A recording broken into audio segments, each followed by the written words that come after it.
Chapter 1 The Peak Master Huang has fled. Charming Sinan area. At Danju Peak of the Mountain Sect, responsible for concocting elixirs, to individual serene gauge Donato for a thientrancy of Tilnixember. I can't do this anymore. I've been refining pills for so many days without a single break. My spiritual energy has completely depleted, and need to go back and drist. Lu Tongju, whose entire body was red from the flame so alchemy, resembling Simeona returning from Coalmaning, worry face of fix house Janisha struggled to leave a Felixember. Tongju Lu, if I overrun tough spiritual energy, just consume recoverable. I feel you're feeling fatigued, take a revitalizing elixir. The demon for pilsis dilaments a thirst nom for rest. Quick liar turneth mixember. Anothermana green robe, while delivering gas speech thought would make capitalism blush, forcibly pushed thessuit, covered tangzubak and tothiel kexember. Outmatching cultivation, Tongjalu helpless lie shove it back inside. Just before the door closed, one could still hear his anguished cries for freedom. Not far away, Ian man observing Thishna quiet lie shrunk behind a tree. Take note, this young man is named Ju Fan, a timid traveler. Theory I now bada belong to a neuter disciplioft Danju P. Katian Mountain. Although he possessed a Wudan fire spiritual root suitable for alchemy, his comprehension was abysmal low. And the pilchery fined could hardly be med possibion couldn't describe the mesophilia inadequate. Onadi, these individual insisti don't attempting to concoct a particularly complex elixir, resulting in a catastrophic explosion off the chemical furnace. The original soul perished, and Ju Fan arrived. Upon his arrival, Ju Fan was brimming with excitement and gratitude toward the ether. How Aldentuan Toby Cumio Noft Hosa Celestial Beings Sinek Siangzi and Novels Wakam Manipulate a Cloud Sandrana Twill? Poor aptitude. Ha, that's lawable. Isn't I expect Ted Ferratimet Traveler to have poor aptitude? Otherwise, how could it be called a Dastoriava Wastes counterattack? Moreover, Wick protagonist do a Synthavia system? Ju Fanbold lied declared, system, comatomicide. Ina Flash, 2 systems appeared before him. Ding. Detecting host, Wuldio Likido Bintoth Dan God System? Beep. Detecting host, Wuldio Likido Bintoth Chef God System? Seeing that woe for an golden fingers, Ju Fanny Arlai laugh at himself in Toskandri incarnation. Before his transmigration, Huasakef, Sohoi Skois was clear. Ju Fan resolutely stated, Bintoth Dan God System. Was there even a need to think? Having lived a day solely worker for so long in his past life, has certainly aimed for something prestigious in Thysone. In the realm of cultivation, alchemists represent 3 words: wealth, wealth, and more wealth. In the path of cultivation, in a Tettle and Tispermount, followed close Libire sources. Top-tier alchemists, talisman masters, and artifact raffiners series steamed guests wherever they go. After all, one must always consume elixirs for cultivation, right? And in a needs equipment forbital, doesn't tone? How could Alavelani character wield a basics word against semi oncle dinful of el divine agir?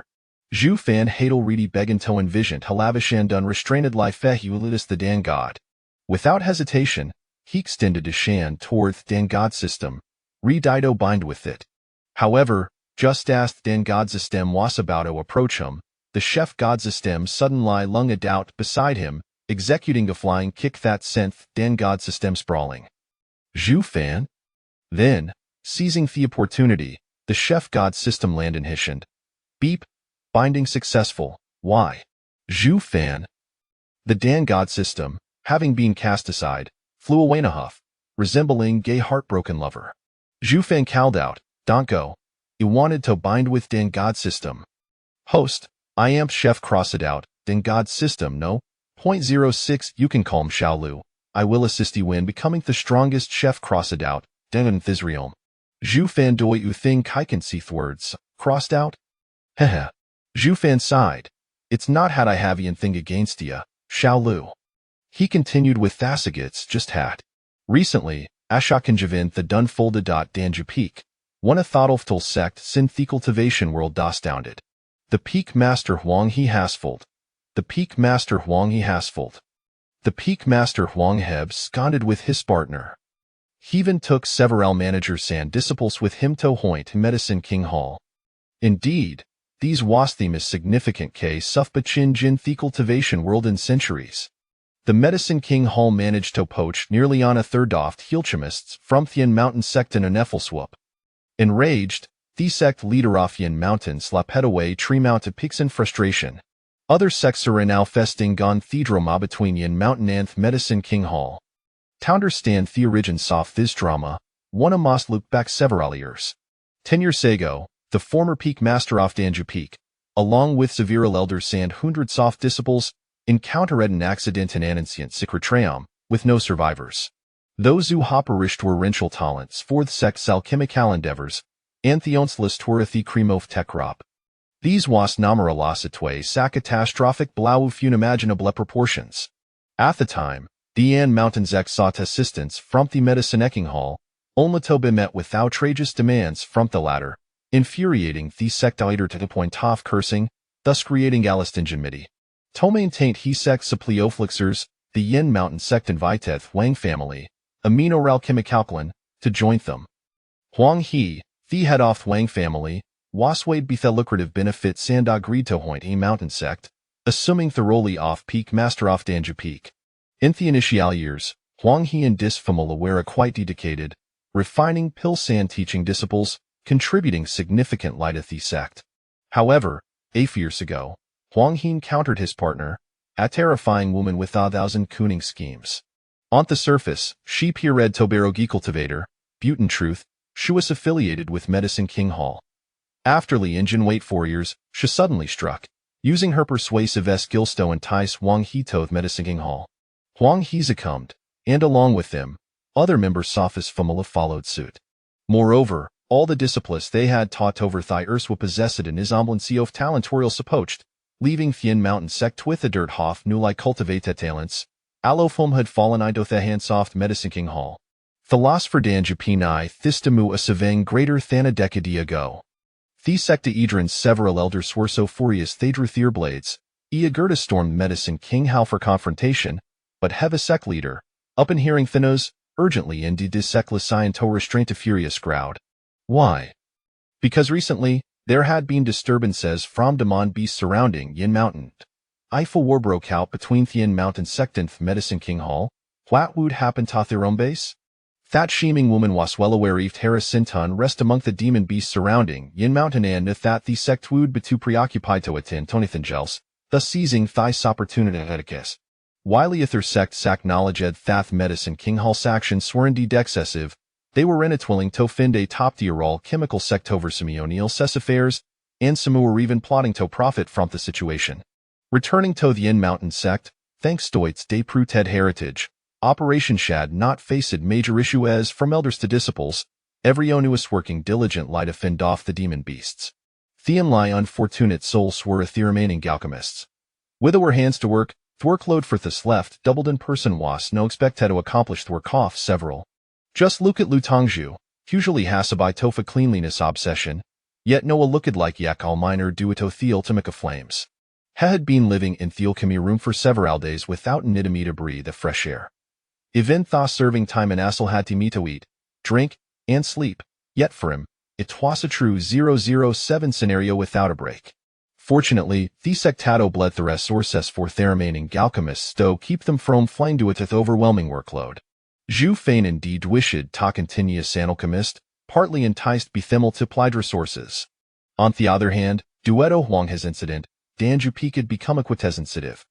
At this critical juncture, Inyan appropriate actions on his part would be advised. Hedry dead to imagine attack consequences. Yet the problem was that Zhu Fan, as an outsider, could no Tevin concoct pilshuous worse off than the original owner. Not long ago, he had almost been killed by an exploding alchemica furnation had spent several days in recovering. No to the washield, it was him for him to take his turn and concoct pills for the other disciples. Zhu Fan was in a state of panic. He couldn't possibly blow up Hanatha furnace, coulda? Wouldn't no third timid traveler have it to take his place? There is no need for concern, host. Xiao Liu has prepared a Beginner's gift pack for you, containing Taurus a pest hat can heal injuries and replenish health, enhancing spiritual energy. Up in hearing this, Zhu Fanch Pirates lifted having a golden finger was true lidlightful. He adjurely opened the gift pack and, sure enough, found Taurus a piece of Devanaminera Sakukur. Zhu Feng lanced a theresakukar y the exasperation but decided for not the priority was to learn the recipes. Recipes. Bone broth effect increase spiritual energy required materials beast bones, wine, green onions, ginger. Chestnut chicken stew effect heals injurious and stops bleeding required materials chicken demon beasts, chestnuts, goji berries, jujubes. Zhu Fan? Xiaolu, doi ao think the responsibility. Zhu Fan rubbed his forehead. That the sect wants smetter finepple san no kook? Host. There a say in Gamonju humans, those woken wield western skills sara truly remarkable. If an animal resembles seducin to stes like keduk, then it is sundo obdidly aduk. By the same token, if this formula can enhance sea cultivation, heal wounds, and replenish blood, how can you wassert the tides natamaraculous elixir? Zhu Fan. What tight says make a somic sense a thought to find mijal fatalash for words. In any case, whyth dan god's stem no longer available, e haven a cois but a trust this fellow, so Zhu Fan sa ta to gather materials as instructed. Chapter 2 The chicken soupies here. Zhu Fan exchanged some contribution points from the sect for a few first-year demon beasts, the red-crested chickens, but found that their necessary ingredients were lacking on the mountain.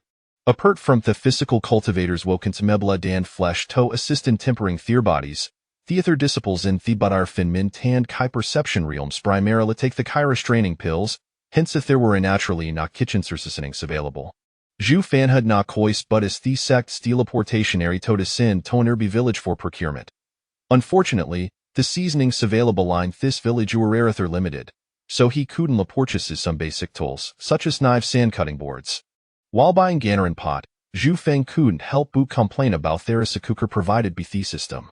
Even if it were Rito os malto evans to chicken wing, there Elish was swerioni arth ku dun plugiten?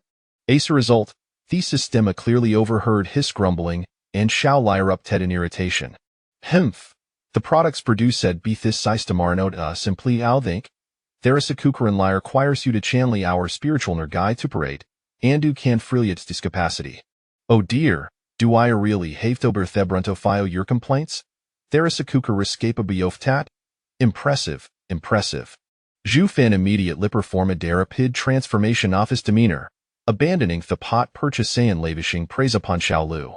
How superficial. After completing his shopping, Zhu Fan trudged back to Thekt, panting heavily landed him out. Ifinly had a storage ring. Zhu Fan's cultivation had not reached the perception realm, preventing him from utilizing astrojaring.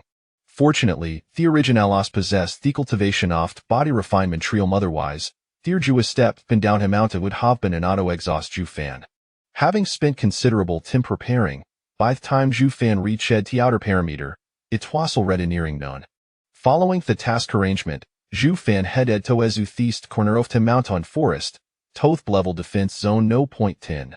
Currently, some Ilchimis swear irfining pilsat danjupik to uniform located be the sect, while ethers were stationed at the outer zone to assist, disciples infending goth demon beast sand addressing and expected situations. Zhu Fan's duty was to concoct pils for the disciples defending zone B10. As she arrived at the designate area, has spotted a makeshift tear thin house hostile erected duzen gier thescapa technicus this wood servicious alchemy room and dressing placey forth the next. Zhu Fan, junior brother, your Harito Tokiover? After knocking in the door, a disciple emerged, his body singed bith pill fire, his steps unsteady, and skazevacant. Sachard washeth that Zhu Feng could hard lie recognize him as a senior brother. Yes, senior brother, you may return to rest now. Zhu Fan looked deathy seemingly hollow out senior brother with a bewildered expression. Thworkload for Thielchemist shad been overwhelmingly intense thesa past few days fortunately, Thesec thad provided significant more sources than usual as rewards for its valuable alchemists. During this period, all materials consumed in alchemy would beramber said be Thesect, and each alchemist on duty would earn a substantial amount of sec contribution points, along with rare spiritual plants and spiritual stones as rewards. Such generous rewards, would quarter dinero lit take here or twato accumulate, could no be obtained in just stone month of hard work. Moreover, the more Ionera find, the greater their words, those alchemist found themselves as both pained and joyous at their runners. Zhu Fan, a mere body refinement trial novice, had little money, and contribution points and spiritual stones were what they urgently needed. It seems Thisuit covered senior brother Wazel saw driven Bethoseric words, hence a theolchemists furnace had roan within yim thesa past days. All right, Ilhead Bacterist, junior brother, take care. These sentiment and that farewell was particularly heartfelt, and doubled off unsteadily. Zhu Fan watched Thesani or brother depart, sighed, and begin his preparations. Considering that the disciples might inevitably suffer injurious while combating demon beasts, Zhu Fan decided to first prepariate therapeutic dishofgist. Following the system's instructions, Zhu Fan attempted to canal a spiritual urgent ta themanira sakukur, and indeed, huasible toe and large ite several times, making jite fertless to still multiple red-crested chicken satans. Have fierced cleaned the chicken meat, cutting jit into pieces, and blinkidite in cold water to remove the blood, enhancing its flavor. Themi toff this demon beast tways indeed much toer than thato fordinarikikins, and Zhu Fang couldn't manage ta cut through it with the consistency of spiritual energy. Next, boiled theachus nuts until thorisa 20% cooked dan prepare jojoberries, jujubes, and other ingredients. At first, Zhu Fang cooked according to his own habits, but later realized that the system's suggestions were a farmery curate, particularly regarding heat tan timing, so ha followed the system's guidance. Not bad, shallow without a timer, would find it inconvenient to keep track of time, Butun expected Liu passes this feature. Zhu Fan sincerely complimented. 3 have you realized me prowess no? From no on, you shall neither look at nor think of photo systems. Zhu Fan, what's with that tone, as if I were preventing a scoundrel from straying? 1 seal the ingredients were placed in the pot. Zhu Fan merlihad to it for the timatoser vethamil. These intelligentris cooker could devon automatically adjust the heat medium lauostim past to trula moved him to tears. Watching the time Mersatan the industrious rice cooker, Zhu Fan marvel at the wonder soft technology anthen, proceeded to tie-dye up the bedenge inside. With Theris cooker working so diligently, it wasn't right for him to ensue ride addressed. In the peripheral forest. Senior brother, I'm sorry, it was all me fault. A junior disciple from Suj Yin P. clowered his shed, filled with remorse, as she supported an older disciple. Meanwhile, 2 other disciples were working tongue over the head of a second-year demon beast. It's fine, just a minoran jurino need to whack a month evergy off death. The older disciple Gramacadasha pressed a hand against this wounded abdomen, retrieving Ganim tie pill bottle from his robe. The injurian hiss of demean would be quite severe for an ordinary person, yet as a practitioner in the cheap perception realm, Hekud gradually health wound bitchinelling a spiritual energy. However, Wevenir Liax house to door pilslet shed back and request some from Brother Lu. Theather twa disciplesna deaden agreement, helping the injured senior brother as they may dethyre way back. As they walked, the group began tona to seatantilizing aroma wafting through the air. Practitioners shave heightened senses, and at thisment, they could all detect tannin precedented fragrance. Senior brother, doya smell that? What is that scent? It's so delightful. From an unknown source, a strong fragrance beckoned them, driving them to frantically search for its origin. This aroma means me of techican soup miprants made for meba for I came here, Boutit's farmer fragrant and theers. The ingest disciple spoke wistfully, tearsoft nostalgia streaming down his cheeks. But were the mountain how I'd be making chicken soufra? The group was puzzled, yet their curiosity about Theramon lie intensified. The older disciple, despite having a wound in his abdomen, was no Maria Gerthanover, moving faster than the others. Following the Sorcioft Hemos intense fragrance, they returned to the Futofta mountain, to that familiar makeshift hair thin house. Cold it be pill fragrance? What on earth is brother Liu concocting to smell this good? One a discipline could no longer contain his excitement and approched toke knock at the door. Brother Lu, hey? Fedora peen to Revi Alafasi unfamiliar to them. Greetings, senior brothers. I am Zhu Fan. Harito take over for Brother Lu. Zhu Fan bowed respectfully, recalling the original memories. Junior brother Zhu Fan, may I ask if this delightful aroma is the result of Fiourokami? The disciple Seeger Lie inquired. Ah, yes. Zhu Fanita said that the disciples barimi nor injuries, especially the Alderon, whose blood was streaming down his pants, yet still moved with remarkable agility. Internally, Zhu Fan marveled at the prowess of practitioners. Please wait a moment, senior brothers, I will fetch some medicine for you. Zhu Fan turned and left, while at the disciple sout sid were consumed be curiositabu twat kindo flicks acudimit thin enticing for grants. Before long, Zhu Fan returned, carrying several bowls. Hey hi he, thechikan supashir. His peculiar laughter sin teshaver down hesby nesoff to disciples, yet gaze swari irresistibly drawn to Thebolson Zhu Fan chans. Chicken soup? Cough, cough, senior brothers, thysis mulatest concoction, a nourishing blood stew, possessing the same healing properties as the blood replenishing pills, guaranteed to heli our injuries. Zhu Fan introduced it, thoth he himself will ton certain. After all, it wasmerl yasum pulse 12 nut sanjajubes, with no tassingle blood replenishing herb included, Anthean lies special ingredient was the fiercety erdiman kickenhowl believe of thotsachadish gustor vitally? However, he had no expertise in alchemy and couldn't licus to trust the system. Zhu Fan servitachov themable. The chicken meat glistened at golden hue, the broth gleaming with richness, and the thick aroma waft tedaward the disciples. The Suj Yin Peak disciples, face said with the exquisite flavor they had longed for, momentarily became entranced. Even a disciple wondered with Thizalchemis junior brother was doing chicken soup, but he couldn't concern himself with that, as theater shadel ready beggin todavurity early. Savory, salty, sweet, and glutinous dexterous burst furt hon their palates, theric broth thick hiat not greasy, a kinto alonga weightage entrin, sliding down parched throats, bringing warmed hand satisfaction to their long starved bellies. The chicken is tender yet not musha with merel yagentelnable, the succulent meat slips a fortless sly from the-bone. The sweetened seof chestnut charmonia sly melds with the bruthen meat. Transformingic by time to over readable feast for the palate. Let us decide the fact that the young disciple, who has been away from him for a brief time, is still craving meat, will consuming the fasting elixir. Theothercini or brothers, who have abstained from food for years, no wish to devour not just the bowl but the vessels themselves. When, pray tell, have a thigh ever savored, exquisite delicacy? In an instant, the eyes filled solely with the sound so fravenous indulgence. Before long, the content soft tea bowl have been thoroughly consumed. The young disciple, with a bone in his mouth, savor severe morsel, reluctant to spit it out, his eyes glistening with tearsitlix tibutum of tea bowl. Theothercini or brothers, emboldened be thea bust physique and strong teeth, no one the chicken bones until nothing remains. The enjordal der disciple, with on a hand propping up the bowl and theather pressed firmly against the stomach, fierce that thyson parallel delicacy might skip a thruff he's wound. Whether this bowl-off kicken soup son restore his vitality has become inconsequential, such an extraordinary flavor demands that Tevin if irritably, he would still strive to rise from the grave, shouting, "Bring me a billion more bowls." Chapter 3. Are you really so ruthless to yourself?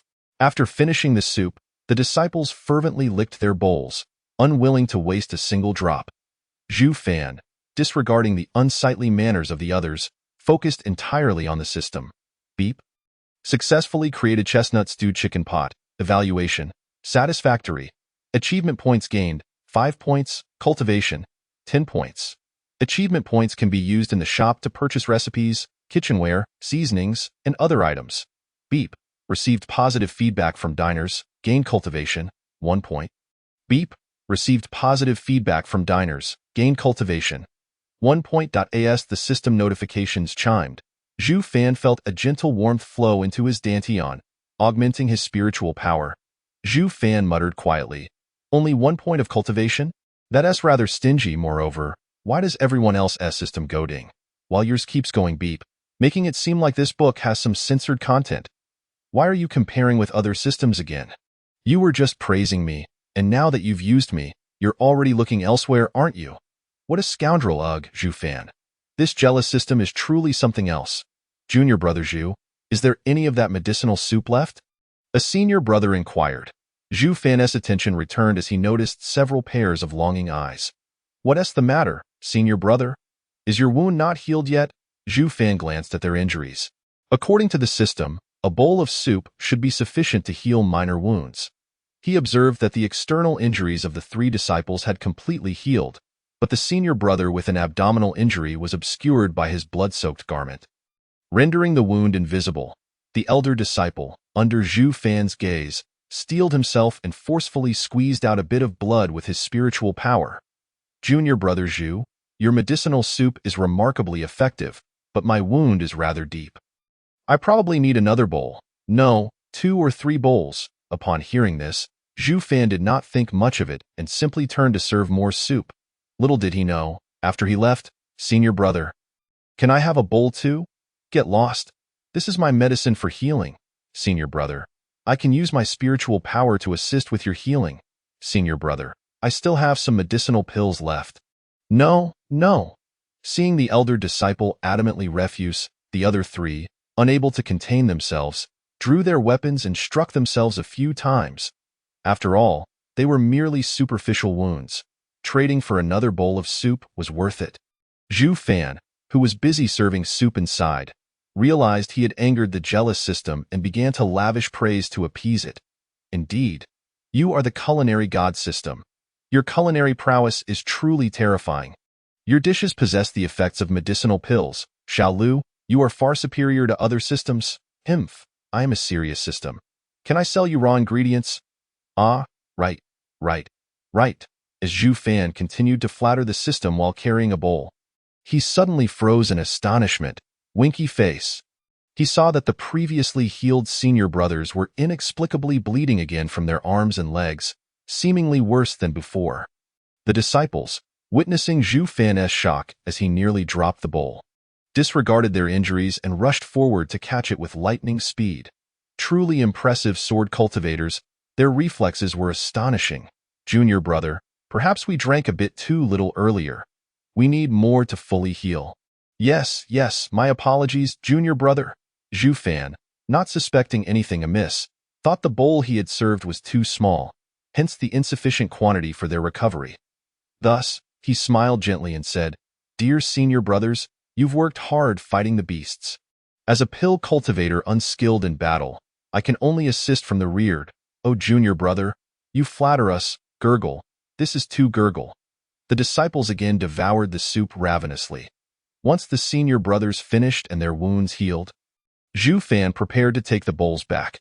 Suddenly, one senior brother exclaimed in shock, pointing behind Zhu Fan, "Junior brother, look." Zhu Fan instinctively turned around but saw nothing, only hearing faint sounds of swords clashing behind him. "Huh, what the heck?"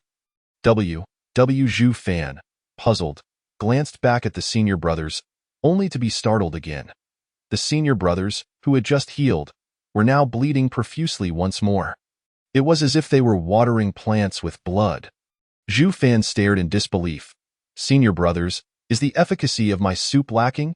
No, junior brother. Your soup is exceptionally effective. It's just that my old injury has relapsed." One disciple, fearing Zhu Fan might think ill of the soup, hurriedly offered them medicinal pills while explaining frantically, Indeed, junior brother Zhu, your soup works far better than the usual blood-replenishing pills. I also have a hidden injury that has just flared up. Just 3 or 4 more bowls would suffice to heal." The youngest disciple, unable to concoct an excuse, said, "Senior brother, I tend to spit blood several days each month. I feel that drinking your soup could replenish my blood. Could I have a pot?" The others, "Damn it, who would believe you? You want a whole pot?" Zhu Fan, with a dark expression, initially believed the first 2 senior brothers but was utterly perplexed by the youngest's blatant admission. He thought, "So, you're not even trying to pretend anymore?" Consequently, Zhu Fan served a few more bowls and returned inside to observe discreetly. What he saw next left him utterly astonished. The disciples who had received the soup were fervently gulping it down. "Ah, the bleeding has stopped. It's fine. Junior brother Zhu hasn't returned yet." After saying this, they produced their swords and swiftly inflicted a few more cuts on themselves. Zhu Fan, who was secretly watching, was left dumbfounded. "It's just a bowl of soup. Is it really necessary to go to such extremes? Are you truly this ruthless to yourselves?" Zhu Fan, frightened by the senior brothers, began to question his life choices. "You, Hemph, who can resist the temptation of the delicacies provided by this system?" Zhu Fan. 6. According to the tasks assigned by the elders to the disciples on duty at Danju Peak, they are required to refine pills to help other disciples heal. However, judging by this trend, these senior brothers may not recover in their lifetime. Zhu Fan sighed and filled a few more bowls of soup. planning to keep a close watch on these senior brothers and ensure they were not given another opportunity. Otherwise, how could he explain the bloodshed scene at the entrance? Who would believe they harmed themselves? Meanwhile, the senior brothers outside were unable to contain their impatience, torn between resisting the delightful aroma and the fact that they had already seen other disciples drawn to it by the enticing scent. Chapter 4. What are you doing with a water trough meant for horses? Senior brothers, you're here too. It was Lou's senior brother refining pills. What a delightful smell. What kind of elixir is it? A dozen disciples, lured by the fragrance, approached the familiar pill room and the disciples of Su Jianfeng. Before the earliest arrivals could respond, Zhu Fan emerged carrying soup. Instantly, all eyes were drawn to the bowl in Zhu Fan's hands. Greetings, senior brothers. I am here to take over for Lou's senior brother. This is my newly developed blood-replenishing soup, effective for healing injuries. Any injured senior brothers or sisters may come to collect. Zhu Fan first handed the soup to the bleeding disciples. Then meaningfully remarked, Senior brothers, the elders arranged for each person to receive 3 portions of medicinal pills daily, and this is already the 4th bowl. Upon hearing this, the other disciples glared angrily at the Su Jianfeng disciples. You shameless scoundrels! How dare you drink more? Though they had yet to taste the soup, the overpowering aroma had utterly conquered their wills, leaving them desperate to discover what could emit such a captivating scent. The disciples of Su Jianfeng, fearing losing their soup, neglected to retort, consuming it at an even faster pace than before. Zhu Fan, finding the back and forth bothersome and reluctant to reveal the electric rice cooker, lifted the inner pot and walked out. Despite being a body-refining cultivator, the large pot of soup was still somewhat heavy for him. Once he carried the pot outside, the intense aroma was unleashed, filling the air for all the disciples to savor. In an instant, their eyes sparkled, nearly wishing to dive headfirst into the pot. Junior brother, you've worked hard. Let me help carry it. I'm a body cultivator. I excel at lifting heavy things. Zhu Fan, overwhelmed by the enthusiasm of so many eager senior brothers and sisters, struggled to keep up. Please, senior brothers and sisters, don't rush. There's enough for everyone. Let the injured ones go first. However, Zhu Fan's words only fueled their fervor. I'm injured. What's a mere flesh wound? My bones are fractured. Get out of the way. I'm spitting blood. The healthy disciples suddenly acted as if they were gravely ill, and finally, Zhu Fan could no longer contain himself and shouted, If you push more soup, it'll spill. Form a line. Immediately, everyone froze, fearing they might ruin this extraordinary delicacy, and obediently fell into line as the bowls were placed in their hands. Tasting the exquisite flavor rendered all other sounds non-existent, leaving only the sounds of slurping. The chicken was tender, the chestnuts sweet, and the broth rich. The disciples ate until tears streamed down their faces.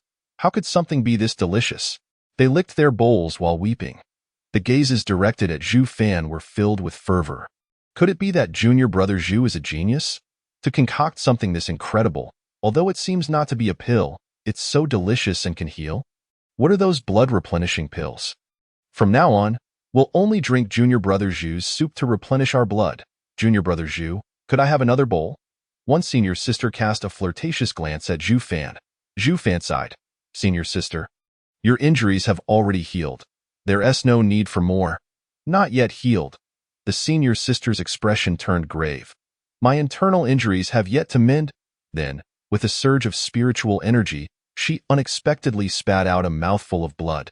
Witnessing this, the others hastened to explore their recently healed wounds, eager to see if they could coax forth a drop of blood. The few disciples even collapsed to the ground, clutching their chests, trembling as if they were on the brink of death, reaching out to Zhu Fan. Cough, Shitty. I fear I may not last much longer, Zhu Fan retorted. Can your acting be any more exaggerated? He was keen to avoid any self-harm incidents at the entrance and thus addressed the crowd. Dear brothers and sisters, please remain calm. The elders have arranged for each of you to receive 3 portions of soup. Medicinal pills to take home. You may consume them whenever necessary. Upon hearing this, the crowd's spirits lifted, and they sprang back to life. Those sprawled on the ground were suddenly rejuvenated, akin to fish leaping from the water. A true miracle of medicine. Shuafan was left speechless. Yet, as he reached for a small vial to fill with soup, the crowd clamored around him, pleading desperately. Shuashidi, that bottle is far too small. It can barely hold half a bowl. It's simply insufficient. Indeed, Shuashidi, why not fill 3 or even 4 vials? That should suffice for 2 portions. The crowd wished fervently that the small vial could expand several-fold. Shuafan sighed in exasperation. This vial was designed for pill storage and was inherently small. Yet he had no other vessels to offer. I'm sorry, Shixiang, but I do not possess that many vials. I still need to reserve some for the other disciples. Shuafan raised his hands in resignation.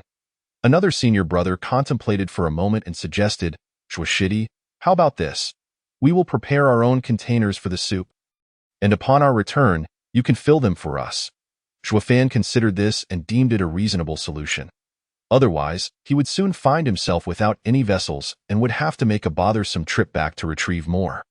Very well, then I kindly ask all of you to bring your own containers. With Shuafan's consent, the assembled brothers and sisters instantly became invigorated. Though they had no containers on hand, they could certainly rush back to the sect to fetch some. A throng of them dashed towards the sect, seizing the moment while supplies lasted. They feared that if they delayed, other disciples might consume all the soup. At the sect's entrance, a few disciples stationed there were discussing matters concerning demon beasts. Suddenly, a group of over a dozen disciples came sprinting toward them, their frantic pace startling everyone. Had something gone awry? The guarding disciples immediately adopted a serious demeanor. As one of them stepped forward to inquire.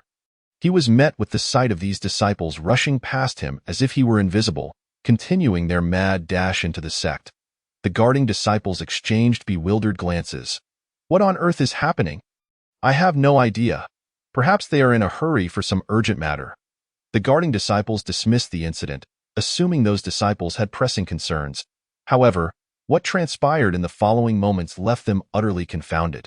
After the first wave, every few moments, more disciples appeared, sprinting as if they were being pursued. Initially, the guarding disciples felt a twinge of anxiety. Yet, as more and more individuals barreled past like frenzied dogs, they grew numb to the spectacle. Whatever, let them be. Before long, the first wave of crazed runners re-emerged from the mountainside. Numerous disciples at the body refinement stage were laden with various containers. Some carried basins, others buckets, while a few brandished wine jars, all racing away at breakneck speed. Disciples at the chi condensation stage, unburdened by physical containers due to their storage rings, were also sprinting with unmatched speed. Occasionally, a few larger items could not fit in the rings and were hoisted onto shoulders. Notably, some body cultivators carried massive cauldrons and even water tanks. One disciple appeared to be lugging what resembled a horse trough. The guarding disciples were left utterly perplexed. What on earth are you doing with that?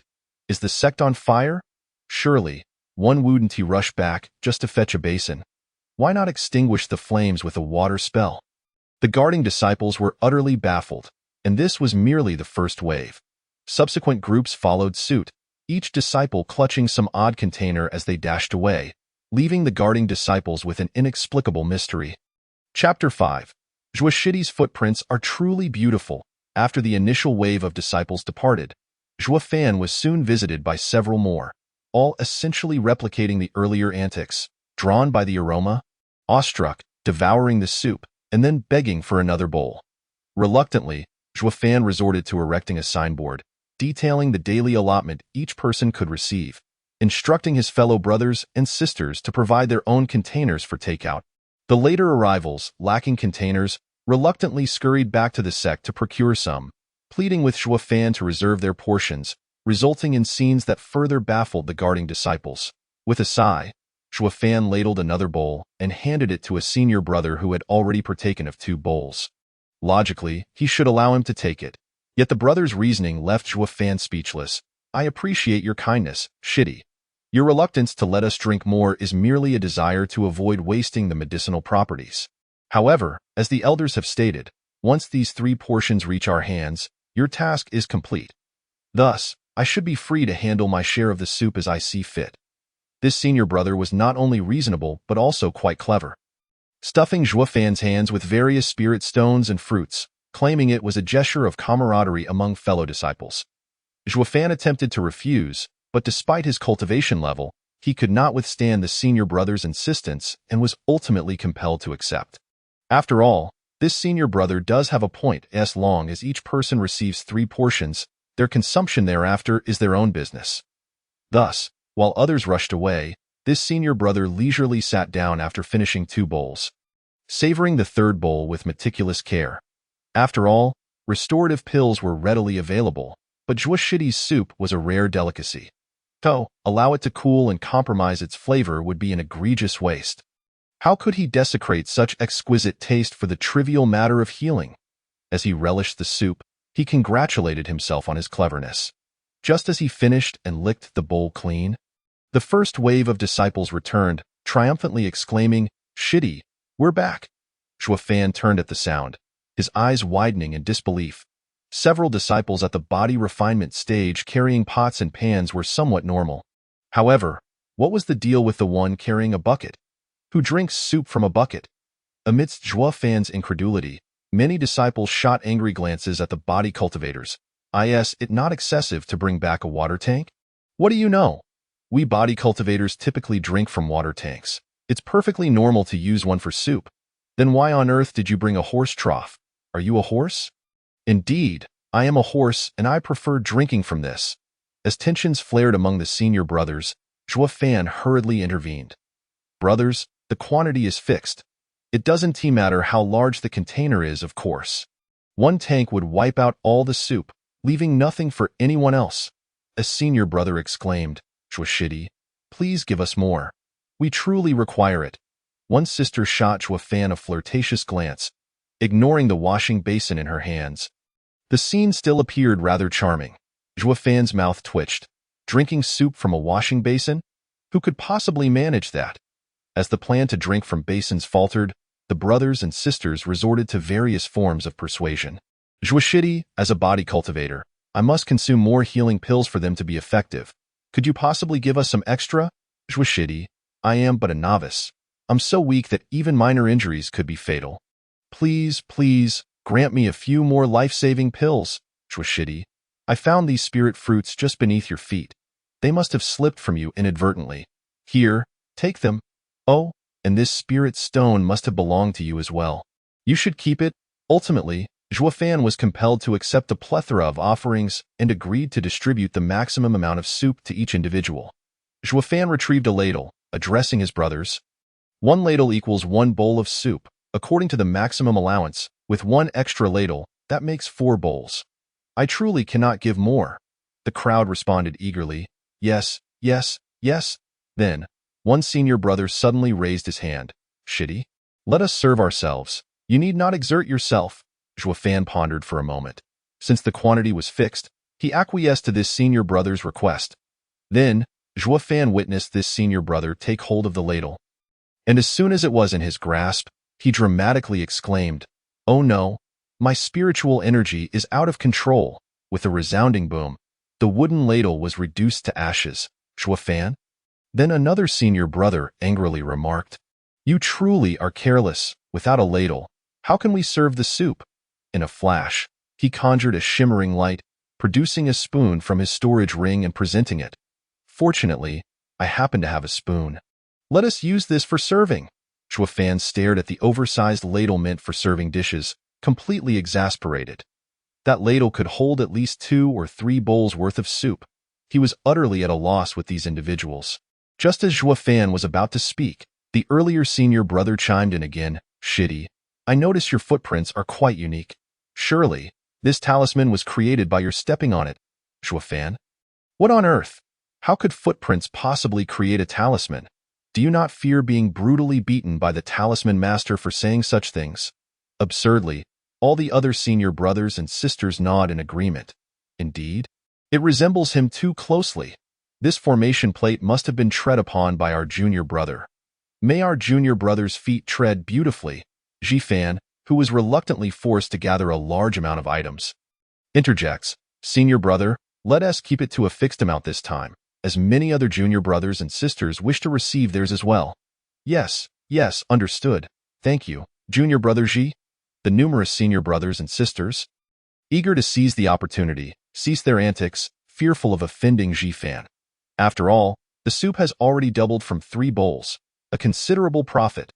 The senior brother who had been seated before Ji-fan and had not fetched a container feels a profound sense of loss. His face etched with despair. How could I have been so foolish? He then gazes at Ji-fan with eager eyes full of yearning. Junior brother Ji, I have never lagged behind. I only wish for an equal share. Ji-fan observes his empty hands. But senior brother, you have no container? Immediately, the senior brother darts to join the queue, joyfully pointing to his own face. No worries. Junior brother, I can just showcase it in my mouth. Ji-fan, damn. As the earlier departed individuals gradually return, the queue grows longer, and the soup appears to be running low, causing the newcomers to panic. Senior brother, I haven't had mine yet.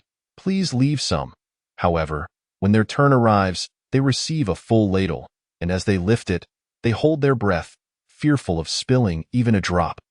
Ultimately, amidst the mournful gazes of those in the back, the last bowl is taken, with one individual even contemplating diving into the pot to lick the bottom. Thieving scoundrel! Let me lick junior brother Ji's soup. A brawl erupts at the front of the line, with everyone scrambling toward the pot. Ji-fan, fearing they might crack the rice cooker pot, reluctantly intervenes to restore order, assuring them that he will soon brew another pot of soup. Hooray! Long live junior brother Ji. Oofed. Is that how one curses junior brother Ji? Such a genius, with an unlimited future, how could he merely be celebrated with a long life? Yes, I was wrong. May junior brother Ji be everlasting, immortal. Ji-fan, I thank you. Chapter 6 Junior brother Ji is so quick. Under the eager gazes of numerous disciples, Ji-fan retrieves several red-crowned chickens and begins to scald and pluck them. Seeing that Ji-fan is experiencing some difficulty with the handling of the demon beasts, the senior brothers and sisters who have not yet received their portions rush to assist him, eager to obtain their soup sooner. Junior brother Ji, I will help you pluck the feathers. I guarantee not a single one will be left. Junior brother Ji, I will help you peel the chestnuts. I assure you, nothing will go to waste. I want to help too. When not competing for soup, the senior brothers and sisters display the camaraderie of kindred spirits. Ji-fan expresses his gratitude and entrusts the red-crowned chickens to their care while he prepares other ingredients. With assistance, Ji-fan swiftly completes all tasks, merely awaiting the cooking time. Teo avoid explaining the existence of the rice cooker. Ji-fan takes all the ingredients back inside to stew. The other disciples are well aware that alchemists prefer not to be disturbed while refining pills. Although this soup may not appear to be a pill, it must not affect junior brother Ji. If their noise were to disrupt junior brother Ji's performance, it would be an unforgivable crime. Thus, while Ji-fan leisurely lies in bed awaiting the pot to boil, the other disciples turn into statues of patience, obediently queuing. How long must we wait? A young disciple stares longingly at the alchemy room. Brother Lu takes about an hour to refine the blood-replenishing pill. With junior brother Ji's soup being so precious, it must take even longer. Gulp. The crowd watches intently at the alchemy room. In the past, while practicing internal cultivation methods, they often endured 2 to 3 hours. They had all grown accustomed to it, yet now, the numerous disciples feel that 1 hour stretches unbearably long. After about a quarter of an hour, the aroma of the soup begins to waft through the air, tightening its grip on the disciples' hearts, making them fully comprehend the meaning of time dragging like years. Swallow, brother, control yourself, you're drooling. Junior brother, you too, you flung drool when you turned your head. Ding. Successfully created chestnut stew chicken pot. Rating, good. Achievement points gained, 10 points, cultivation, 20 points. After approximately 40 minutes, another pot of chicken stew is completed. This time, Ji-fan meticulously follows the system's instructions, and the rating improves from acceptable to good. Xiao Lu, how many levels of evaluation standards are there? Ji-fan inquires. From low to high, there are rough, acceptable, good, excellent, and outstanding. Little brother, you still have a long way to go. Why does the system seem increasingly cheeky? Ji-fan feels a bit speechless, then strives to carry the soup outside. The eagerly awaiting disciples had expected a longer wait, but to their surprise, the coveted soup arrives swiftly, showering Ji Fan with flattery. I can't believe it's here so quickly. Junior brother Ji is truly talented. Junior brother Ji, you are amazing. Ji Fan, overwhelmed by the praise, hurriedly places the soup down for them to collect. Watching the orderly queue of individuals, Ji Fan breathes a sigh of relief and sits nearby to rest, only to notice the earlier senior brother who wanted to showcase the soup in his mouth, now gasping heavily. Brother, what happened? Ji Fan inquires, puzzled. Having received their soup, the other senior brothers and sisters reluctantly return to the forest to hunt demon beasts. After all, remaining here would yield no more, and they must complete their tasks. Huff, junior brother Ji. Huff. The demon beasts can be hunted at any time, but this heavenly flavor is something one cannot afford to miss. Huff. I won't let a single drop of soup escape. Nor can I miss out on this taste. Ji Fan. This senior brother is truly something else. If I spent the entire day stewing soup, wouldn't he end up living here? Ji Fan advises him that the tasks are important, and the senior brother reluctantly agrees to leave after finishing this pot. Noticing that the senior brother seems rather free, Ji Fan inquires about the number of people in the two areas. Learning that about half of them are still in the forest battling demon beasts, yet to return for supplies. Most disciples typically return around evening for rest and resupply. During the day, these individuals are merely drawn back by the alluring aroma. Ji Fan estimates the total number of individuals and the required amount of soup, calculating that if he stews 6 pots of soup daily, he would need to work for about 5 or 6 hours. This is considerably more relaxed than his previous 996 work schedule in the modern world, and with the enthusiastic help of his senior brothers and sisters, it wouldn't be too tiring. Ji Fan calculates the potential earnings from spirit stones and contribution points over the next few days and arrives at a highly satisfactory figure, beaming with delight as he prepares to gather the materials for the next pot. In the southeastern forest, Class A area, a wild boar, adorned with enormous tusks, emits a mournful howl, its side marred by numerous knife wounds, exposing bone and oozing copious amounts of blood. Enraged, it channels its demonic energy, enveloping itself in a blood-red aura as it charges like a cannonball toward the youth ahead. Shenong, an inner disciple of the Qidao Peak, is unperturbed by the third-tier demon beast, the furious tusk red boar. He is aware that this crimson hue signifies the boar's special demonic technique, which temporarily enhances its combat prowess. He merely needs to wait for the technique's effect to wane, rendering the furious tusk red boar weak enough to be easily dispatched. With agility, Shenong dodges the boar's fierce charges multiple times. Before long, he notices the demon beast panting heavily, its glow gradually fading. Just as Shenong prepares to deliver a fatal blow, a wind blade suddenly strikes toward him, forcing him to retreat and evade. Upon raising his gaze, he sees a third-tier demon beast, the iron-winged bird, preparing to unleash several wind blades against him. Shenong curses his bad luck, evading the iron-winged bird's assault. But during his retreat, the earlier furious tusk red boar escapes from another direction. The iron-winged bird continues its relentless attacks, and Shenong, infuriated by the interruption, resolves to eliminate this troublesome creature before resuming his pursuit of the boar. After approximately 15 minutes, he dispatches the iron-winged bird and, with no time to rest, follows the traces of the furious tusk red boar. Now positioned near the outer disciples' defense zone B10, Shenong initially intended to use the formation's ability to intercept the third-tier demon beast. However, as he progresses, he realizes something is amiss, as he is clearly nearing the outer disciples' defense zone B10. I don't know. Shenong suddenly had a startling realization. It was likely that the anger-toothed red pig had temporarily fallen to second rank due to its weakened state, having traversed the formation and entered the B-level defensive zone. Previously, the sect had activated a series of formations to fend off the ferocious beasts. Like layers of filtering nets, these formations kept the most significant threats, the demon generals and demon kings, at bay, allowing only lower-ranked beasts to disperse into the periphery of the Flame Mountain, where disciples could deal with them and simultaneously hone their practical combat skills. The elders had delineated the areas surrounding the Flame Mountain according to the formations. The A-level area, where 3 and 4 rank beasts could appear, was entrusted to the direct disciples and inner disciples for defense, while the B-level area, for 1 and 2 rank beasts, was assigned to the outer disciples. Shenong, being an inner disciple, found it easy to handle 3-rank beasts, yet for the outer disciples in the B-level zone, the task was far from simple. Though the demon pig was severely injured, it could still fight back fiercely, posing a potential danger to the outer disciples. If newly initiated disciples encountered it, they could very well lose their lives. Contemplating this, Shan Ong felt an urgency and swiftly pursued the traces left behind. Meanwhile, the disciples waiting in line for soup sensed an unusual tremor. The one at the front frowned. "Stop pushing. The pot is shaking." A disciple behind curiously remarked, "No one is moving, but why does it sound like something is roaring?" Suddenly, a small disciple in the body refinement stage pointed in terror. "Ah, senior brother, behind us." There stood a ferocious demon pig, bearing its sharp tusks, its body drenched in blood, exuding a menacing aura as it huffed and puffed.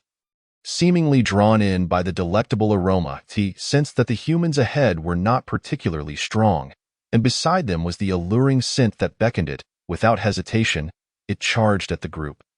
It was the 3-ranked anger-toothed red pig. "It's coming for us." "Oh no, the soup." The pig charged with alarming speed, and as the disciples prepared to intervene, they were caught off guard. With a resounding bang, the pot, which held their invaluable treasure, was overturned, spilling its contents everywhere. Demon beast, seeking death. Chapter 7. For the sake of avenging junior brother Zhu. What on earth is happening? Zhu Fan had been lazily resting in his room when he suddenly heard a tremendous crashing sound from outside. Could it be that troublesome group of senior brothers were fighting again? He opened the door to find, to his shock, a colossal pig.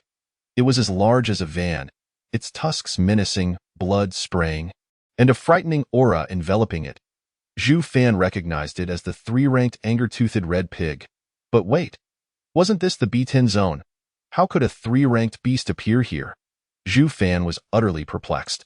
When he came for duty, the senior brother assigning tasks knew he was only at the body refinement stage, so he had been given a relatively safe B-level area.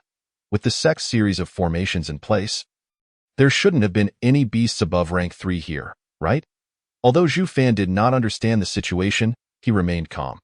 The assigning senior brother had informed him that each temporary alchemy room had a defensive array set by the elders to handle emergencies and protect the precious alchemists. Senior brothers and sisters, retreat to the alchemy room. There's a defensive array left by the elder. Zhu Fan called out to his fellow disciples to take cover. However, for reasons unknown, his fellow disciples were filled with fierce determination. Recklessly engaging in fierce combat. One disciple, having been struck back, was replaced by another, showing no intention of retreating. Another loud bang echoed as a figure was sent flying right in front of Zhu Fan. He quickly helped the fallen body refinement disciple up. "Junior brother, quickly get everyone into the alchemy room. The elder has set up a defensive array inside. The beast can't enter. Thank you for your kindness, senior brother, but we cannot retreat now." The disciple wiped the blood from the corner of his mouth. His gaze resolute. "When I entered the sect, the elder taught us that on the path of cultivation, one must advance or retreat, not retreating in the face of certain matters. This demon beast dares to ruin the elixir painstakingly crafted by senior brother Zhu. Rest assured, even if I perish, I shall ensure it remains here to give you an explanation." With that, the disciple struggled and charged forward once more. Zhu Fan exclaimed, "That's not what I meant. It's just a pot of soup." "It's not that serious." A senior brother, noticing Zhu Fan's presence, became invigorated and shouted, "Junior brother Zhu has come to watch us. We must make this demon beast pay dearly for the soup. Revenge, for junior brother Zhu's sake. We shall not allow senior brother's efforts to go to waste." Zhu Fan interjected, "There's no need for that." Before he could voice his objections, the leading senior brother had already ripped his clothes, initiating the blood explosion technique. The blood explosion technique was akin to a temporary power-up, enhancing combat capabilities but leaving one in a state of extreme fatigue afterward, quite unpleasant. Once the first senior brother initiated it, the rest of the disciples followed suit, tearing off their clothes and activating the technique. From a distance, it appeared as a group of bare-chested men encircling a pig, creating a scene of extreme brutality. The pig's cries echoed far and wide.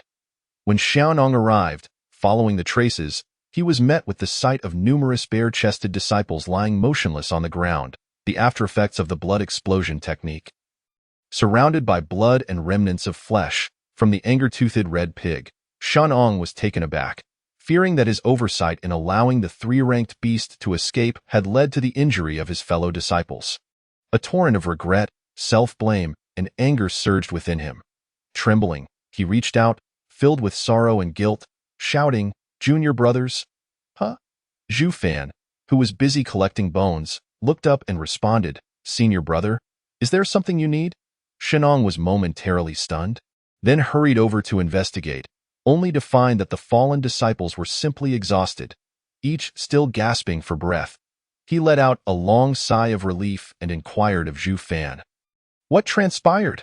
"Not long ago, a pig-like demon beast attacked this place, and the senior brothers fought bravely against it, using the blood explosion technique before collapsing from exhaustion," Zhu Fan explained. "I see," Shenong said, genuinely impressed by the determination demonstrated by his junior brothers in the face of danger. "What became of the anger-toothed red pig? Has it been dealt with?" Shenong was indeed quite admiring of these junior brothers. They were merely at the body refinement stage, yet dared to confront a three-ranked beast. Truly bold. Zhu Fan gestured toward the scattered remains. "There, over there, and even further. It's all here." Shenong observed the various shapeless bits of flesh on the ground, his expression one of confusion. This ground littered with meat shreds belonged to the anger-toothed red pig. His junior brothers had been even more ruthless than he had imagined. To an onlooker, it might appear as though this pig bore a deep-seated vendetta against them. Regardless, since the attack by the anger-toothed red pig was precipitated by his blunder, Shenong felt compelled to offer some compensation to his junior brothers. Noticing Zhu Fan diligently collecting bones, and seeing him clad in the attire of the Danju Peak, Shenong assumed he was tidying up the area outside the alchemy room and intended to assist. "Junior brother, are you looking to clean up here? I can use the dust removal technique to help." "Ah, thank you, senior brother, but I'm collecting these bones to to refine a special elixir," Zhu Fan clarified. The ground was strewn with bits of flesh, entrails, and dirt that had melded into clumps, leaving Zhu Fan with little recourse for cleaning. The bones were the only usable items for experimenting with another recipe. Since so many senior brothers had fought bravely for his elixir, he decided to prepare a nourishing bone broth to aid in their swift recovery. "An elixir?" Shenong's expression turned to one of confusion, entirely unfamiliar with such a concoction. Zhu Fan had no choice but to continue fabricating a tale about this being his newly developed elixir. Shenong not only failed to comprehend but grew even more perplexed. It wasn't that Shenong doubted his junior brother. Rather, the notion sounded utterly bizarre. Shenong's family boasted many alchemists, including several masters, yet none had ever created a new method of alchemy. Besides, alchemy was closely tied to experience, and this junior brother appeared to be no older than a teenager. Speaking such words, it was akin to discovering that one's lead surgeon in a modern hospital was a high school student. One would likely be terrified enough to flee the operating table. Belief was one matter, but Zhu Fan's explanation was simply too extraordinary to accept. Zhu Fan, however, paid little mind to Shenong's subtle expressions. He approached, grabbed a bone, and with a swift chop of his knife, crack, the kitchen knife snapped in response. The knife was merely made of crude iron. How could it withstand the hardness of a three-ranked demon beast's bone? Zhu Fan clutched his hand in pain, his expression one of agony. "This bone is ridiculously tough. Junior brother, allow me to assist." Shenong stifled a laugh and stepped forward to help. Whether or not he believed Zhu Fan's claims, the fact remained that his oversight had nearly caused harm to his junior brothers, and he would do whatever he could to assist. With a flick of his spiritual energy, several bones levitated before him. With a graceful sweep of his knife, the bones that Zhu Fan struggled to cut were easily severed by Shenong. "Is there anything else you require assistance with?" Shenong inquired. Zhu Fan lifted a bone, feeling its weight, and awkwardly pointed to the pot on the ground. "Could you please help me pack these bones and take them inside?" "Just use that pot over there." Shenong, upon hearing the enticing aroma, was irresistibly drawn towards the pot. Earlier, while chasing the wild boar, he had caught a whiff of the tantalizing scent, but at that moment, He was too preoccupied to appreciate it now. As he settled down, the fragrance seemed to penetrate his mind like a drill. He gazed down at the pot that lay on the ground, most of the broth and meat having spilled out and mingled with the dirt, leaving only a thin layer of broth at the bottom. To his horror, Shen Ong found his hand moving uncontrollably. Hey, I am a cultivator, an esteemed inner sect disciple, the second son of the Shen family. How could I possibly use my hands to grab food from the bottom of the pot? Yet, his hand disregarded his thoughts, reaching out to scoop up some broth, which he then brought to his lips to taste. Shen Ong exclaimed, "What divine flavor is this?" Even though it has cooled, the rich, exquisite taste lingered in his mouth, refusing to dissipate. His body moved faster than his mind, and in a flash, Shen Ong dove into the pot, fervently licking the bottom. Zhuo Fan, who had entered the room carrying various items, waited in vain for his senior brother to bring in some bones. Peering in, he was greeted by the sight of a pair of legs protruding from the pot. Accompanied by the sounds of his brother licking the bottom, Zhuo Fan thought to himself, well, this is hardly surprising. After licking around the pot for 3.5 rounds, Shen Ong attempted to pick up some chicken on the ground, only to be stopped by Zhuo Fan. "Brother, please don't do that," Zhuo Fan pleaded desperately. "Those pieces of meat have rolled in the dirt. How can you still eat them?" "Indeed, brother, just stop," he added, as Zhuo Fan was trying to restrain Shen Ong. Another disciple crawled over, looking up at them. Despite being in the weakened state following the blood explosion technique, the disciple had managed to approach them with remarkable determination, leaving Zhuo Fan and Shen Ong momentarily stunned. Gasping for breath, the disciple, though weak in appearance, spoke with unwavering resolve. "Brother, let's leave a little for the others. You've licked the pot clean. The scraps on the ground should be left for your junior brother." Shen Ong and Zhuo Fan exchanged looks of disbelief. "Take it away. It's beyond saving." Chapter 8. I truly deserve this misfortune. Sitting on the ground, Shen Ong felt an overwhelming desire to slap himself in frustration. Ever since he realized that the exquisite broth had been toppled by the wild boar he had let loose, he had been consumed by guilt. He had nearly resorted to self-harm as penance, only to be restrained by Zhuo Fan's firm grip. In his remorse, Shen Ong pulled out a handful of items to offer compensation to Zhuo Fan, who wanted to refuse but ultimately accepted due to his inability to resist Shen Ong's insistence. Seeing Shen Ong persistently trying to make amends, Zhuo Fan had no choice but to ask his senior brother to help clean up the mess outside, as the overwhelming stench of blood and meat was quite unappetizing. Shen Ong readily agreed, using several applications of a dust-clearing technique to ensure that the area was spotless, almost as if he wished to scrape away the very top layer of dirt. Inside, Zhuo Fan began preparing to concoct a nourishing bone broth. He first cleaned the bones and placed them in boiling water, skimming off the scum to eliminate the foul odor. Ginger and green onions were sliced and set aside. Though Zhuo Fan longed to add some star anise or other spices, he lamented that the village below did not sell such seasonings. "Host, you can purchase seasonings with achievement points," piped up Xiao Lu. "All right, Xiao Lu, show me the shop," Zhuo Fan replied. Indeed, as Xiao Lu had mentioned, the shop offered a plethora of recipes, spices, and kitchenware from various regions, including modern appliances such as rice cookers and ovens, which seemed quite out of place in this world of cultivation. After a moment's thought, Zhuo Fan decided it was best to save his points for recipes rather than simply relying on the broth alone. After setting the rice cooker to the appropriate time, he reclined back onto his bed to rest. Although he hadn't exerted himself much, he still felt quite exhausted. As the bones simmered for an extended period, a delightful aroma began to waft through the air. Outside, the other disciples, despite being unable to move, strained their necks to catch a glimpse of the source of the enticing scent. If someone were to witness this group of bare-chested individuals stretching their necks and drooling, one might assume they had all suffered a collective stroke. In stark contrast, the agile Shen Ong moved about, one leg walking in one direction, while his arm wielded a dust-clearing technique in another. All the while his gaze fixated on the cabin, a trail of drool marking his path, as if he were tracing a labyrinth on the ground. As time passed, and the disciples' drool pooled into small puddles, the broth was finally ready. Zhuo Fan lifted the pot lid, and the aroma that surged forth was utterly irresistible. He quickly ladled himself a bowl and savored every sip. Success.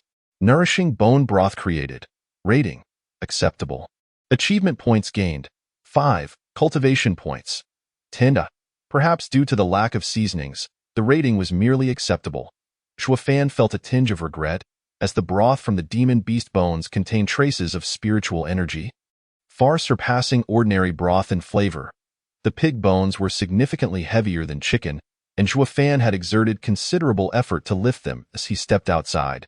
Shuafan felt as though he were under the scrutiny of numerous spotlights, with all the disciples, sitting, standing, or lying down, gazing at him with hungry eyes. Junior brother Zhua, I'm here, Xianong exclaimed, rushing over to lend a hand. The overpowering aroma made him wish he could simply plunge into the pot. Zhuafan handed over the pot and, noticing some newly arrived fellow disciples, reiterated the portion each person was allowed to take, urging everyone to queue and avoid any scuffles. Junior brother Zhua, what you mentioned about each person receiving 3 portions applies to the outer sect disciples, while the elders provide 6 portions for the inner sect disciples. Shenong puffed out his chest, feeling a newfound pride in the inner sect insignia embroidered on his attire. What? You want to consume twice as much as us? This is unacceptable, protested one disciple. Brother, you are responsible for another area. Surely you should be receiving your share from there. Yes, brother, Junior brother Zhua is only in charge of our area, the others echoed. Shenong, undeterred, proclaimed, brothers, our camaraderie is unwavering. How can we allow geographical boundaries to create divisions? The disciples retorted, who said we were close? Shenong, turning to Zhuafan, waved his hand and produced 2 fierce red boars from his storage ring. His expression earnest. Junior brother Zhua, you've worked hard. Take these demon beasts I hunted to make soup for yourself. Thank you, brother. Now everyone, please line up to receive the broth, Zhuafan instructed. Brother, your intentions are transparent from across the mountain. Shen Ong thought. What do you mean by making soup for yourself? Ultimately, it will end up in the mouths of many. However, the hides and tusks of these third-tier demon boars could fetch quite a price in spirit stones, making this venture quite profitable. Simultaneously, Shen Ong felt himself gaining from the broth as well. After all, what could a mere third-tier demon beast compare to such deliciousness? The freshly cooked bone broth, steaming hot, wafted an aroma that ignited his appetite. The tender meat clung to the bones, falling apart with the slightest tug, and each bite released a burst of savory juices, making his stomach yearn to devour it all. Even as his tongue hesitated to swallow, and the marrow, just a gentle sip brought forth an essence so exquisite that it imprinted itself in his memory, a flavor truly unforgettable. This is exquisite. Absolutely divine, Shenong thought, wishing he could consume the entire pot. Given his cultivation level, chewing on something as tough as iron would pose no challenge. The bones of the demon beast, which could have shattered a kitchen knife, felt as delicate as nuts in his mouth, crunchy and flavorful, becoming ever more delightful with each chew. Though Shen Ang's family wielded considerable influence and he had tasted countless gourmet dishes, none could compare to this bone broth. The difference was like night and day. Yet, as he guarded the pot, the other disciples grew impatient. Brother, hurry up. There are so many more behind us. You can't monopolize the pot. Shenong, holding the small bowl Zhuafan had given him, felt it insufficient to satisfy his cravings, but he had no other vessel at hand. With a swift glance, a solution immediately came to him. He seized a large stone and, wielding his knife with ferocity, skillfully carved out a stone bowl the size of a wash basin, leaving Zhu Fan momentarily stunned. The other disciples, lacking containers of their own, were inspired and began crafting their own bowls on the spot. Some were breaking stones with their bare hands, others were chiseling with sword chi, and one physically strong disciple even gnawed a bowl out of a tree stump with his teeth. Indeed, Zhu Fan was witnessing the remarkable diversity of abilities possessed by cultivators. Meanwhile, those senior brothers and sisters who had previously returned with pots and bowls had somewhat recovered during the time the soup was simmering, and with their indomitable willpower, they managed to rise and serve themselves soup. Although their legs still trembled with weakness, their hands were steady as a rock, not spilling a single drop. If their legs had not fully recovered, so be it. As long as they could enjoy the soup, that was all that mattered. Thus, Zhu Fan was treated to the sight of a group of people kneeling to drink soup. A few junior disciples in the body refinement realm could not maintain their kneeling position and simply placed their bowls on the ground, leaning over to drink. The scene was akin to a banquet, if not even more lively, and although they were indeed dining, it was a different kind of feast altogether, as more disciples joined in the impromptu bowl-making. The only sounds that remained were the rhythmic slurps of soup being consumed. If one were to listen without witnessing the spectacle, they would surely commend the quality of this breeding ground. Chapter 9. Senior brother, please don't do this, I'm scared. Ding. Gained praise from diners, acquired cultivation. 1 point. Ding. Gained praise from diners, acquired cultivation. 1 point. Though the visual spectacle was beyond description, the tangible benefits were undeniably real. Moreover, to receive such accolades and recognition from so many was a source of great joy for him. Zhu Fan was in high spirits, while the other disciples were left utterly astonished. On one hand, they were amazed by the exquisite flavor, and on the other, by the soup's extraordinary effects. The Grade 1 Qi-enhancing pill was a staple for disciples in the body refinement and Qi perception realms, distributed monthly by the sect to assist in their cultivation. Every disciple was well aware of the pill's effects, yet compared to the bowl of soup before them, the increase in spiritual energy was simply negligible. Initially, everyone was captivated by the unparalleled delicacy, but as the warm soup flowed into their stomachs, the waves of spiritual energy absorbed by their bodies revealed the soup's true potency. The aftereffects of using the blood-exploding technique dissipated entirely after consuming this bowl of soup. Those disciples who had previously been kneeling and leaning over sprang back to life, full of vigor. Junior brother Zhu is amazing. Compared to the other junior disciples, Shin Eng's astonishment was even greater. As an inner sect disciple with a powerful family backing, he had access to resources far exceeding those of ordinary disciples. After consuming the soup, he could distinctly sense the disparity between this broth and the typical pills he had used. According to Zhu Fan, this soup corresponded to a Grade 1 Qi-enhancing pill, yet its efficacy surpassed many Grade 2 pills Shenong had previously tried. Perhaps this also had something to do with the fact that the ingredients were sourced from a third-tier demon beast. But Zhu Fan, as a body refinement Grade 1 alchemist, was capable of producing results that exceeded those of Grade 2 pills, which was truly astounding. And it was so delicious. As Shenong savored the soup, delighting in the abundant spiritual energy, he was filled with double the joy. Junior brother Zhu is amazing X2. As night fell, more disciples returned from the mountains to rest and replenish their supplies. Subsequently replicating the bowl-making technique of their peers, Zhu Fan later simmered 3 more pots of soup, ensuring each disciple received ample portions.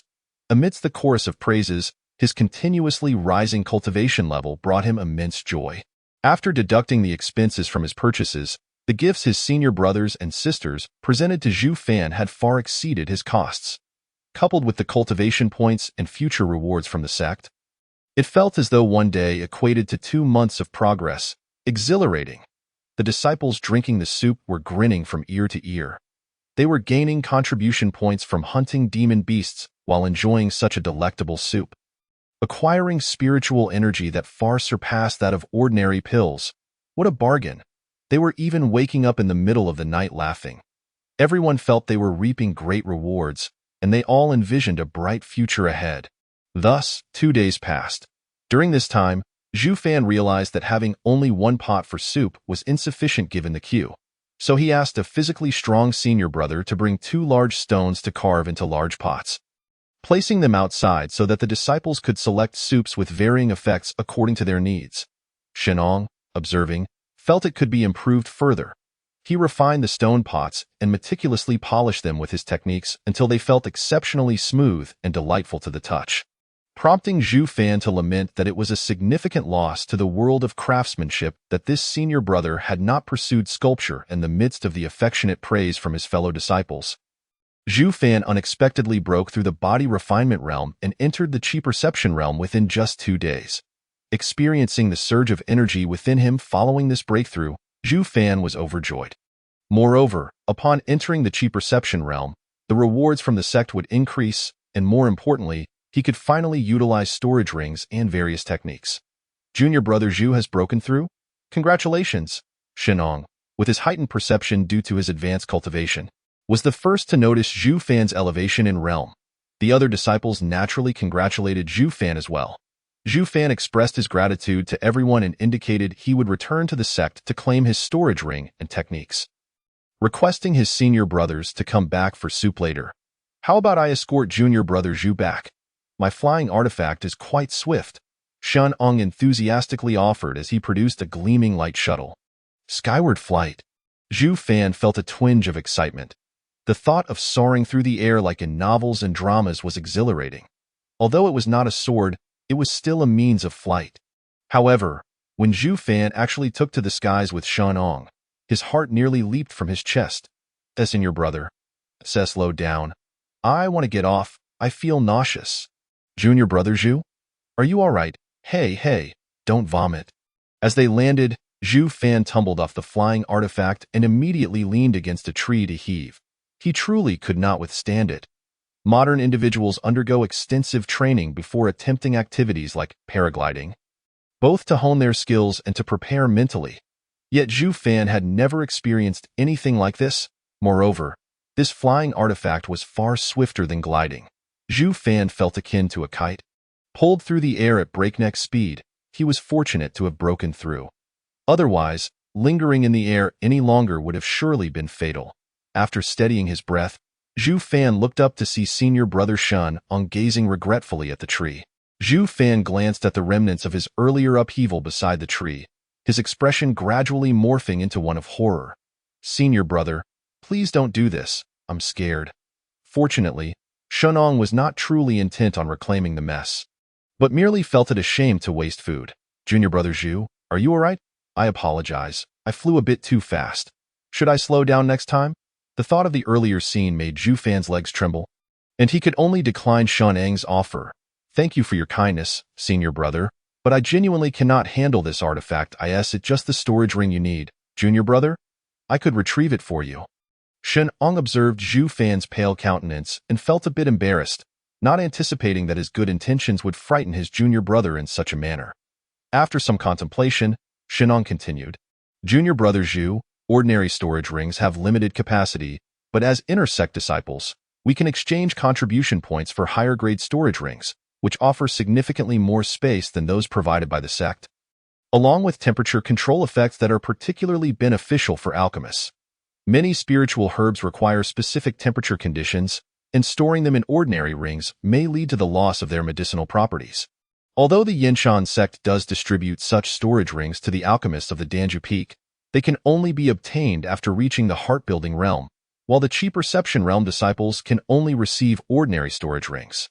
Zhu Fan was indeed intrigued by the temperature-controlling storage rings, as some ingredients had specific temperature requirements. However, he felt it inappropriate to use someone else's contribution points without reason. Shen Ong, sensing his thoughts, smiled and said, Junior brother Zhu need not be concerned. The soup you crafted has significantly aided my cultivation. A single storage ring is nothing in comparison. That soup was incredibly delicious, and its effects surpassed those of grade 2 pills. Naturally, I wish to repay the kindness of such a good junior brother. I have some basic techniques as well. Is there anything else you desire, junior brother? I can fetch it all. After considering for a moment, Zhu Fan accepted his senior brother's goodwill. Then I must trouble you, senior brother. I wonder if the sect has any seasoning or similar items? The last time I went to the village at the foot of the mountain to procure supplies, I was unable to find any, which left the soup lacking in flavor. Upon hearing that it could enhance the soup's deliciousness, Shen Eng's eyes lit up. No problem. Junior brother Zhu, you head back first. I will quickly gather these items. After assuring Zhu Fan, Shen Ong boarded the flying artifact and sped away at an astonishing pace. Zhu Fan could only click his tongue in amazement, thankful he hadn't continued riding. Otherwise, he would have been left behind while his spirit raced ahead. Shen Ong returned to the sect in record time and contacted others to hastily arrange for the delivery of the items. When the servants of the Shen family received the urgent message from their second young master, they assumed it was a matter of great importance. Yet upon opening the communication, they were astonished to find a request for cooking spices instead of spirit stones or fruits. Why does the second young master, who has fasted for many years, suddenly need these items? Moreover, Using the teleportation array requires spirit stones. Is it really worth it to send just these things? The spirit stones could buy a cartload of these items. The bewildered servants, despite their silence, complied with the orders and gathered various seasonings to deliver to Shunong upon receiving the items. Shunong was immensely satisfied. The mere thought of Zhu Fan mentioning that those delicacies would taste even better in the future made Shunong's mouth water uncontrollably. Without a moment's hesitation, he activated his magical artifact and soared towards Zhu Fan's location at an astonishing speed, completely oblivious to the person beside him who was attempting to greet him. "What's with this guy? Why the urgency?" A woman clad in the attire of a personal disciple from Xuanfa Peak gazed quizzically in the direction Shunong had rushed off to. Her name was Ruan Man, Shineng's cousin. Ruan Man frequently guided Shunong in his cultivation, and their relationship was exceptionally close. Since their defensive zones were situated far apart, they hadn't seen each other for many days. Encountering him today, she found it peculiar that Shunong was in such a hurry without even acknowledging her presence. After pondering for a moment, Ruan Man also summoned her flying artifact and pursued Shunong. Cultivation realms: Body Refinement Realm, Chi Perception Realm, Heart Establishment Realm, Dan Solidification Realm, Jade Mansion Realm, Law Communication Realm, Aperture Transformation Realm, Void Integration Realm, Extreme Ascendance Realm, Tribulation Crossing Realm. Chapter 10. If this continues, one might lose the motivation to strive at a young age. Junior brother Zhu, everything is here. Shunong handed Zhu Fan a storage ring. Zhu Fan attempted to infuse his spiritual energy into it, and instantly, it felt as though a new door had opened before his eyes, revealing a space roughly the size of a classroom filled with various items. There were some spell records he had requested his senior brother to retrieve, along with a plethora of seasonings and a kitchen knife, likely because his senior brother noticed that his knife had broken. However, more eye-catching than these were the numerous spirit plants and demon beasts stacked on the other side, ranging from first to third rank, including various species such as rabbits, birds, and pigs, which collectively amounted to a substantial value in spirit stones. "Senior brother, what about these demon beasts?" Zhu Fan inquired, gazing at the creatures. "Junior brother, keep them. They will serve a greater purpose in your hands. Recently, there have been so many demon beasts around that I can hunt them with ease." Shunong chuckled nonchalantly. He had intended to exchange these demon beasts for contribution points at the sect, which would subsequently be used to acquire cultivation resources. Therefore, giving them to junior brother Zhu in exchange for soup would also enhance his cultivation, saving a step in the process. Zhu Fan expressed his gratitude earnestly and even ladled another bowl of soup for Shunong. Shunong joyfully accepted it. This was an extra bowl beyond his allotted share for the day. Junior brother Zhu is truly kind and amiable. However, just as he was savoring the soup, a sudden voice interrupted him. "Shunong, what are you drinking?" Startled, Shunong nearly spilled the soup. Turning around, he saw his cousin Ruan Man staring intensely at the bowl in his hands. "Sis, what brings you here?" Shunong felt uneasy under her scrutinizing gaze. Instinctively clutching the bowl tighter in a blink, however, the bowl slipped from his grasp and landed in Ruan Man's hands. Ruan Man paid no mind to the bowl, which was nearly the size of a basin. Her entire focus was consumed by the enticing broth. Initially, she took delicate sips, concerned about her image, but soon abandoned all pretense and guzzled it down, nearly tipping the bowl onto her head. After finishing the entire bowl, she used her spiritual energy to manipulate water to clean the bowl entirely, leaving not a single drop behind. Once she had swallowed it all, she savored the lingering taste with a contented smile. Her gaze shifting back to Shunong, such a delicious and spirit-rich treasure. "And you kept it from me?" Shunong immediately felt a shiver run down his spine, memories of being chastised during his training sessions with her flashing through his mind, images of him being thoroughly bested. He quickly wrapped his arm around the bewildered Zhu Fan, assuming a brotherly stance. "Sis, I just made the acquaintance of this junior brother Zhu from Danju Peak. He created this unparalleled elixir, soup. He distributes shares to the disciples daily. I was planning to inform you, but our defensive zones are quite distant, and I couldn't find you." He clarified that he had only recently learned of it, assured her that she could partake as well, and ultimately expressed his concern for her. Shunong mentally congratulated himself for his quick thinking. "Every disciple gets a share?" Ruan Man's attention homed in on the key phrase, her expression brimming with anticipation as she turned to Zhu Fan. Yes, indeed. This senior sister can queue up over there to collect her share. The number of portions is noted on the board, Zhu Fan replied. Thank you, junior brother. Ruan Man glanced at the board, her eyes lighting up as she discovered an intriguing detail. The elders stated that inner disciples can claim 6 portions of elixir resources, while personal disciples can claim 10 portions. Does that mean I can take more soup?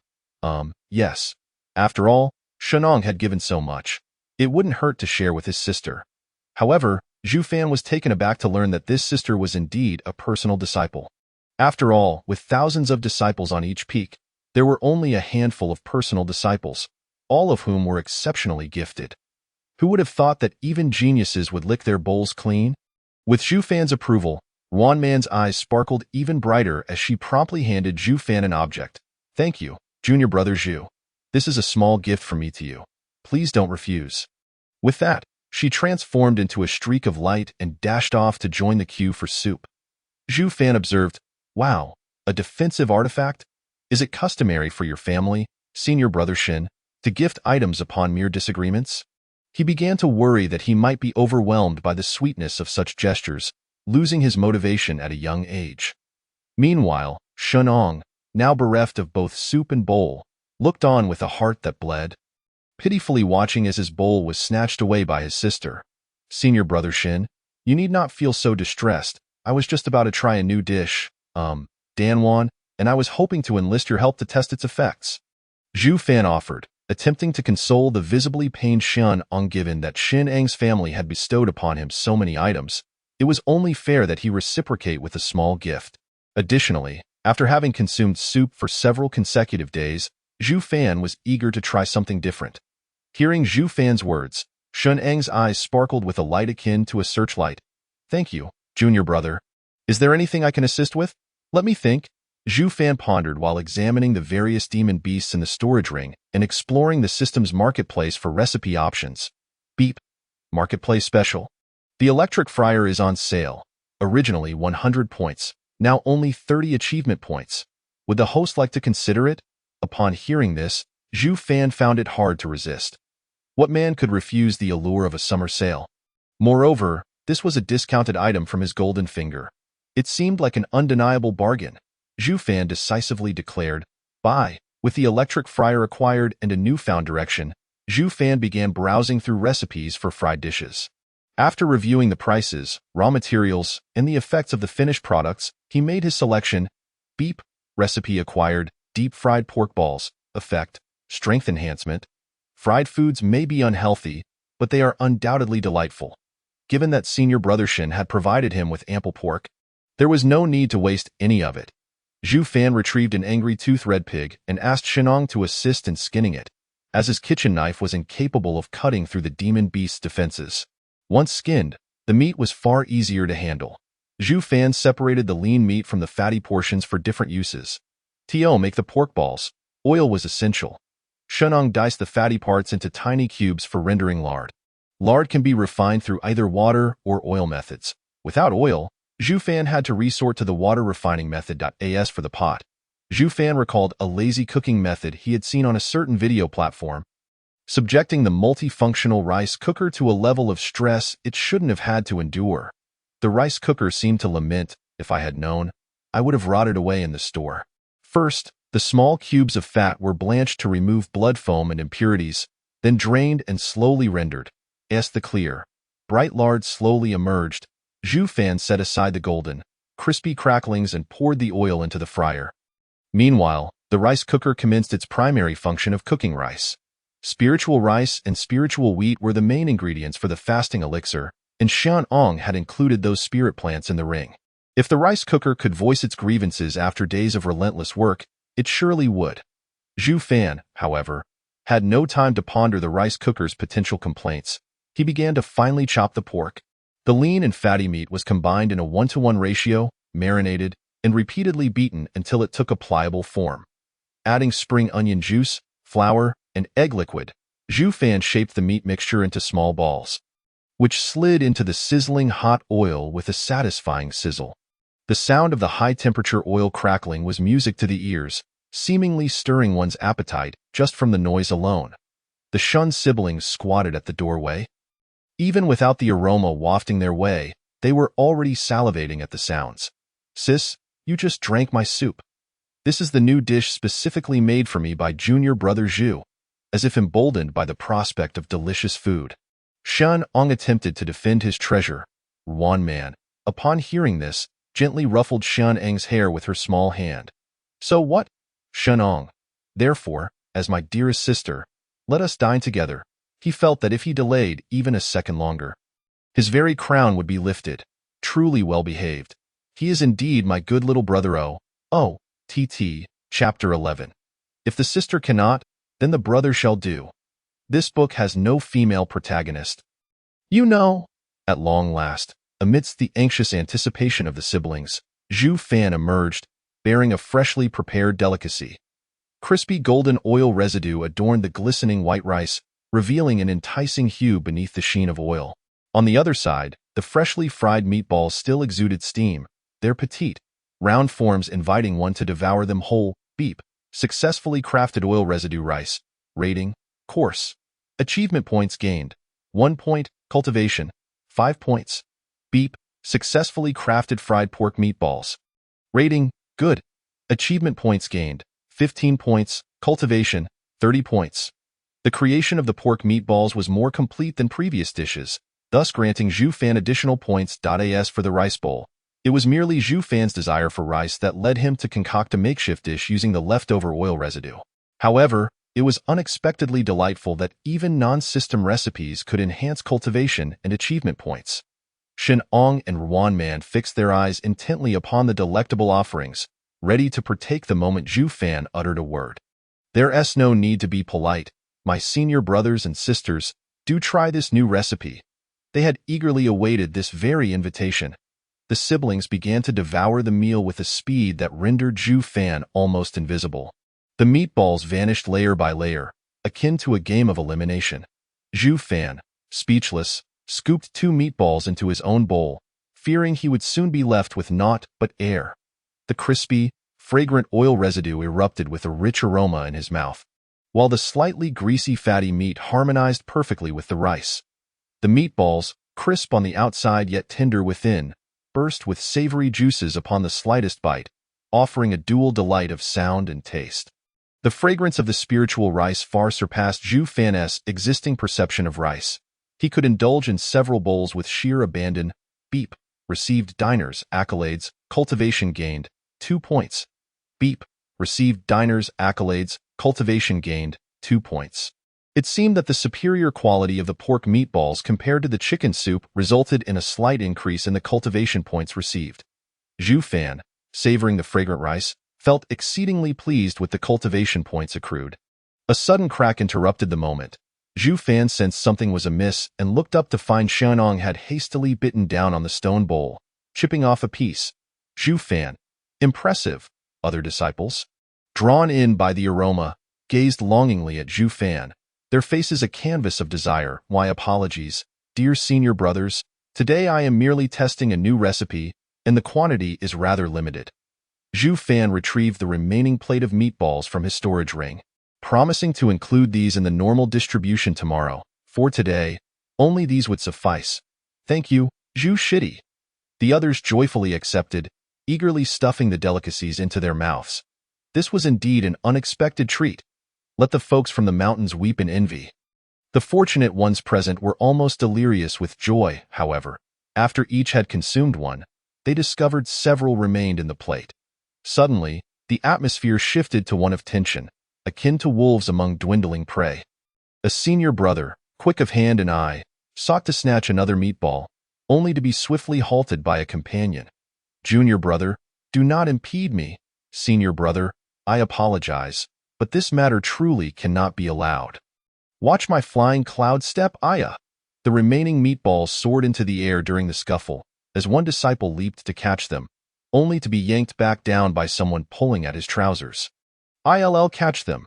Someone opened their mouth to receive the falling meatballs, but was instead met with an odd substance stuffed into their mouth. Several martial techniques were unleashed, as various spells flew chaotically, rendering the scene a whirlwind of confusion.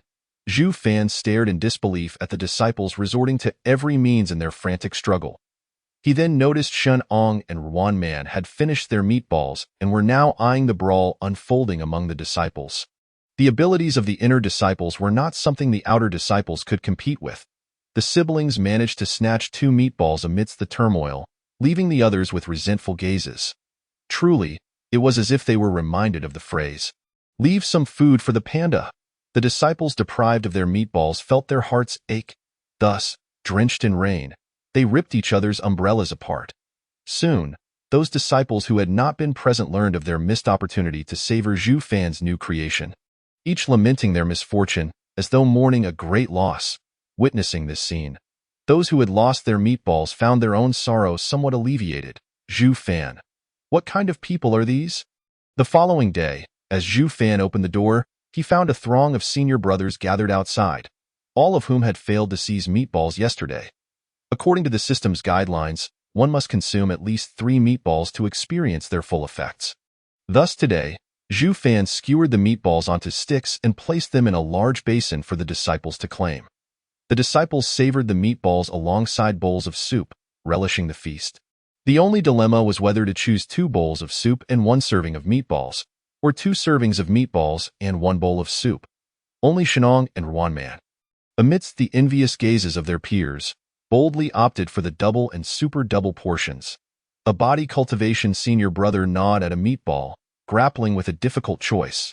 Despite his love for the flavor of meatballs, he ultimately chose 2 bowls of soup, reasoning that it would enhance his spiritual energy. These meatballs are akin to bone-strengthening pills, capable of augmenting physical strength, though their effects aren't as potent. Consuming more can yield cumulative benefits. Wow, they indeed are. Bone-strengthening pills are third-grade elixirs. Zhu Shidi is truly remarkable. The other disciples who received extra meatballs expressed their astonishment. The body cultivation senior brother who had finished his share exclaimed. While absent-mindedly chewing on a tasteless bamboo skewer, he resolved to acquire 3 servings of meatballs the next day. The next day, as everyone gazed at the newly added roasted pig kidneys and pig skin jelly, they fell into contemplation. Zhu Fan had kindly inscribed the effects on a wooden board. Roasted pig kidneys, effects, enhances physique, slightly boosts kidney strength. Pig skin jelly, effects, skin whitening and protection, more delicious when dipped in sauce. Male disciples. Female disciples. Without further ado, they rushed forward. Beep. Received diner's accolades, cultivation gained, 2 points. Beep. Received diner's accolades, cultivation gained, 2 points. The pig kidneys were simply roasted over a makeshift fire, while the pig skin jelly had been simmered overnight in the rice cooker. Initially intending to utilize the leftover pig offal, Zhu Fan was surprised by the disciples' enthusiastic response. Their praise exceeded that of the meatballs from the previous day. However, due to the limited quantity of kidneys and jelly, only the earliest arrivals could partake, while those who arrived later left in anguish, donned with masks of pain, consuming bowls of soup and pleading with Zhu Fan for a larger portion next time. Zhu Fan felt quite helpless. Although the demon pig was large and its kidneys could be cut into many pieces, there were still only 2 kidneys per pig, and it was impossible to meet everyone's demands. Meanwhile, Shen Ong and Ruan Man each held 2 kidneys, savoring them amidst the envious and resentful gazes of the others. The scions of 2 prominent cultivation families had never anticipated that such disregarded pig offal could be so delectably exquisite. The outer skin was slightly crisp, but for those with good teeth, it posed no issue. Rather, it provided a delightful chewiness. The meat within was tender and juicy, creating a unique flavor contrast. The grains of salt sprinkled on the surface provided a delightful crunch, complementing the flavor of sesame seeds, effectively masking the inherent pungency of the pig. Particularly, this marvelous seasoning known as cumin was nothing short of divine. Zhu Fan had truly transformed the pig offal into a culinary masterpiece. He was undoubtedly a genius. Not only the siblings but all the disciples had never tasted pig offal before, and now they were all marveling in wonder. As the disciples feasted joyfully, Zhu Fan relished in the cultivation points he earned. He only expended points on cumin, while the rest were essentially free cultivation rewards.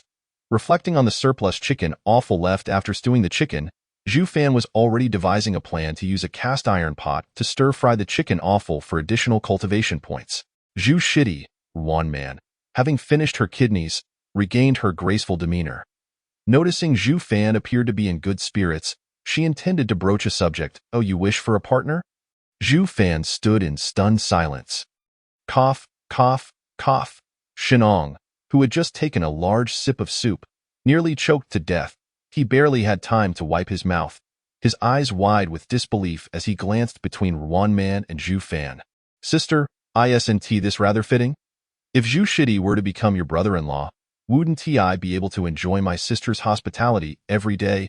Oops, I mean share meals with my sister?" Before Shenong could fully indulge in visions of a blissful future, Zhu Fan's head was already shaking like a whirlwind. No, no, no. I do not seek a partner, senior sister. My heart is solely devoted to the path, and I have no thoughts of finding a partner. Zhu Fan hastily declined. What a jest. The author, that single dog, hasn't he even found a partner yet? If I were to start dating, wouldn't that petty individual give me trouble? Moreover, to speak frankly, the life of a single person is free and unrestrained. With no one to oversee him, he revels in the delightful existence of lying in bed each day while effortlessly cultivating his powers, feeling no compulsion to make any alterations. Is that so? Wan Man appeared exceedingly disappointed as she took out a mirror to admire her beautiful self, pondered for a moment, and then whispered, "In truth, if the elder sister cannot do it, the younger brother can." Shenong and Zhu Fan? What on earth? Do you even realize what you're saying? Chapter 12. Every meal must include us. Under the conflicted gaze of Shenong, Zhu Fan was resolutely refusing, even contemplating an immediate retreat. Zhu Fan truly wished to inquire, "Brother, what on earth are you so troubled about? Shouldn't you be rejecting this outright? Something feels off." Under Zhu Fan's threat that further discussion would leave them with nothing to eat, the siblings could only sorrowfully showcase several portions of fried kidney, fried meatballs, jelly, and soup. Indeed, Wan Man, in her quest for delicious soup, had melted a chunk of red essence iron with fire magic and formed it into a basin with gold elemental spells. However, her technique was regrettably lacking, resembling a child clumsily playing with mud, resulting in a lamentably unattractive creation point. One could only wonder if a blacksmith witnessing such a waste of materials would erupt in rage. Once everything had been distributed, Zhu Fan leisurely returned indoors, allowing the rice cooker to continue its task while he comfortably reclined. Just as he lay in bed, striving to elevate his cultivation, several disciples from Su Jian Peak gathered in the woods, their expressions serious as they deliberated. These individuals were the very same sword-wielding disciples who had initially partaken of soup with Zhu Fan.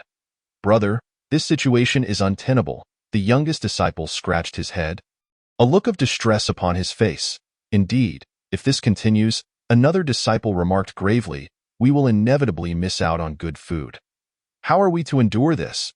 These individuals were among the first to uncover Zhu Fan's treasure-like potential as a junior disciple. Although they initially enjoyed the sweet taste of daily soup, fortune had not favored them of late. While they were out hunting demon beasts during the frying of meatballs and roasting of kidneys, they returned to find nothing left. Especially frustrating was the encounter they had with a brat who, while devouring food before them, smacked his lips loudly. How infuriating! But slaying demon beasts was a sect duty that could not be neglected. "I have an idea. Let us see if it's feasible," the leading senior disciple proposed. "Let us first exchange contribution points at the main peak for a technique called windshield. I've heard this spell allows one to run swiftly while conserving energy. I have observed Zhu Fan's cooking patterns, alchemy. He typically prepares the first meal at the earliest hour, then continues to replenish the pot with subsequent meals at intervals, often introducing new dishes. Therefore, our task is to wait for the first meal, then hunt demon beasts within an hour before returning to the alchemy room just in time for the second meal. By doing so, we can ensure that every meal includes our portion. And if luck is on our side, we may even get to sample Zhu Fan's new creations. Even if fortune eludes us and we make 4 or 5 trips in a day, it is still a win if we score even once." Upon hearing this, the other disciple's eyes lit up. "What you say makes perfect sense. Truly, brother, you possess great wisdom, a splendid plan. Since we missed out on Zhu Fan's latest creation today, let us return to the sect and claim the wind shield. The group of disciples promptly set off towards the spell hall. In the spell hall, a duty disciple was busy recording when 4 or 5 disciples hurriedly rushed in. Brother, I wish to exchange for the wind shield spell. I appreciate your assistance. The duty disciple was somewhat perplexed, for the disciple requesting the wind shield was garbed in the attire of an outer sect disciple from Sujian Peak. Accumulating contribution points is no small feat for outer sect disciples, who typically exchange them for more potent offensive spells. The wind shield is merely a supportive technique, serving to lighten one's body and enhance speed. Primarily useful for conserving stamina during long journeys. Moreover, this shield is thinner than paper, shattering upon the slightest contact, rendering it ineffective in combat.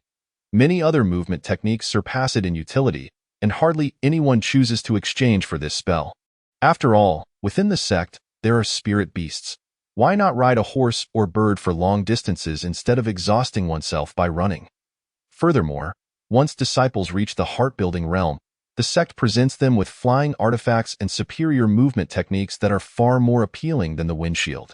Nevertheless, since the contribution points belong to others, it is not his place to dictate how they are spent. He could only fulfill his duty by reminding them of the spell's functions to prevent wasteful exchanges. However, after the duty disciple explained the spell's functions, the disciples resolutely declared, "All right, I'll take it. Me too. Please give me a wind shield. Count me in as well." The duty disciple. Was it my explanation that was unclear?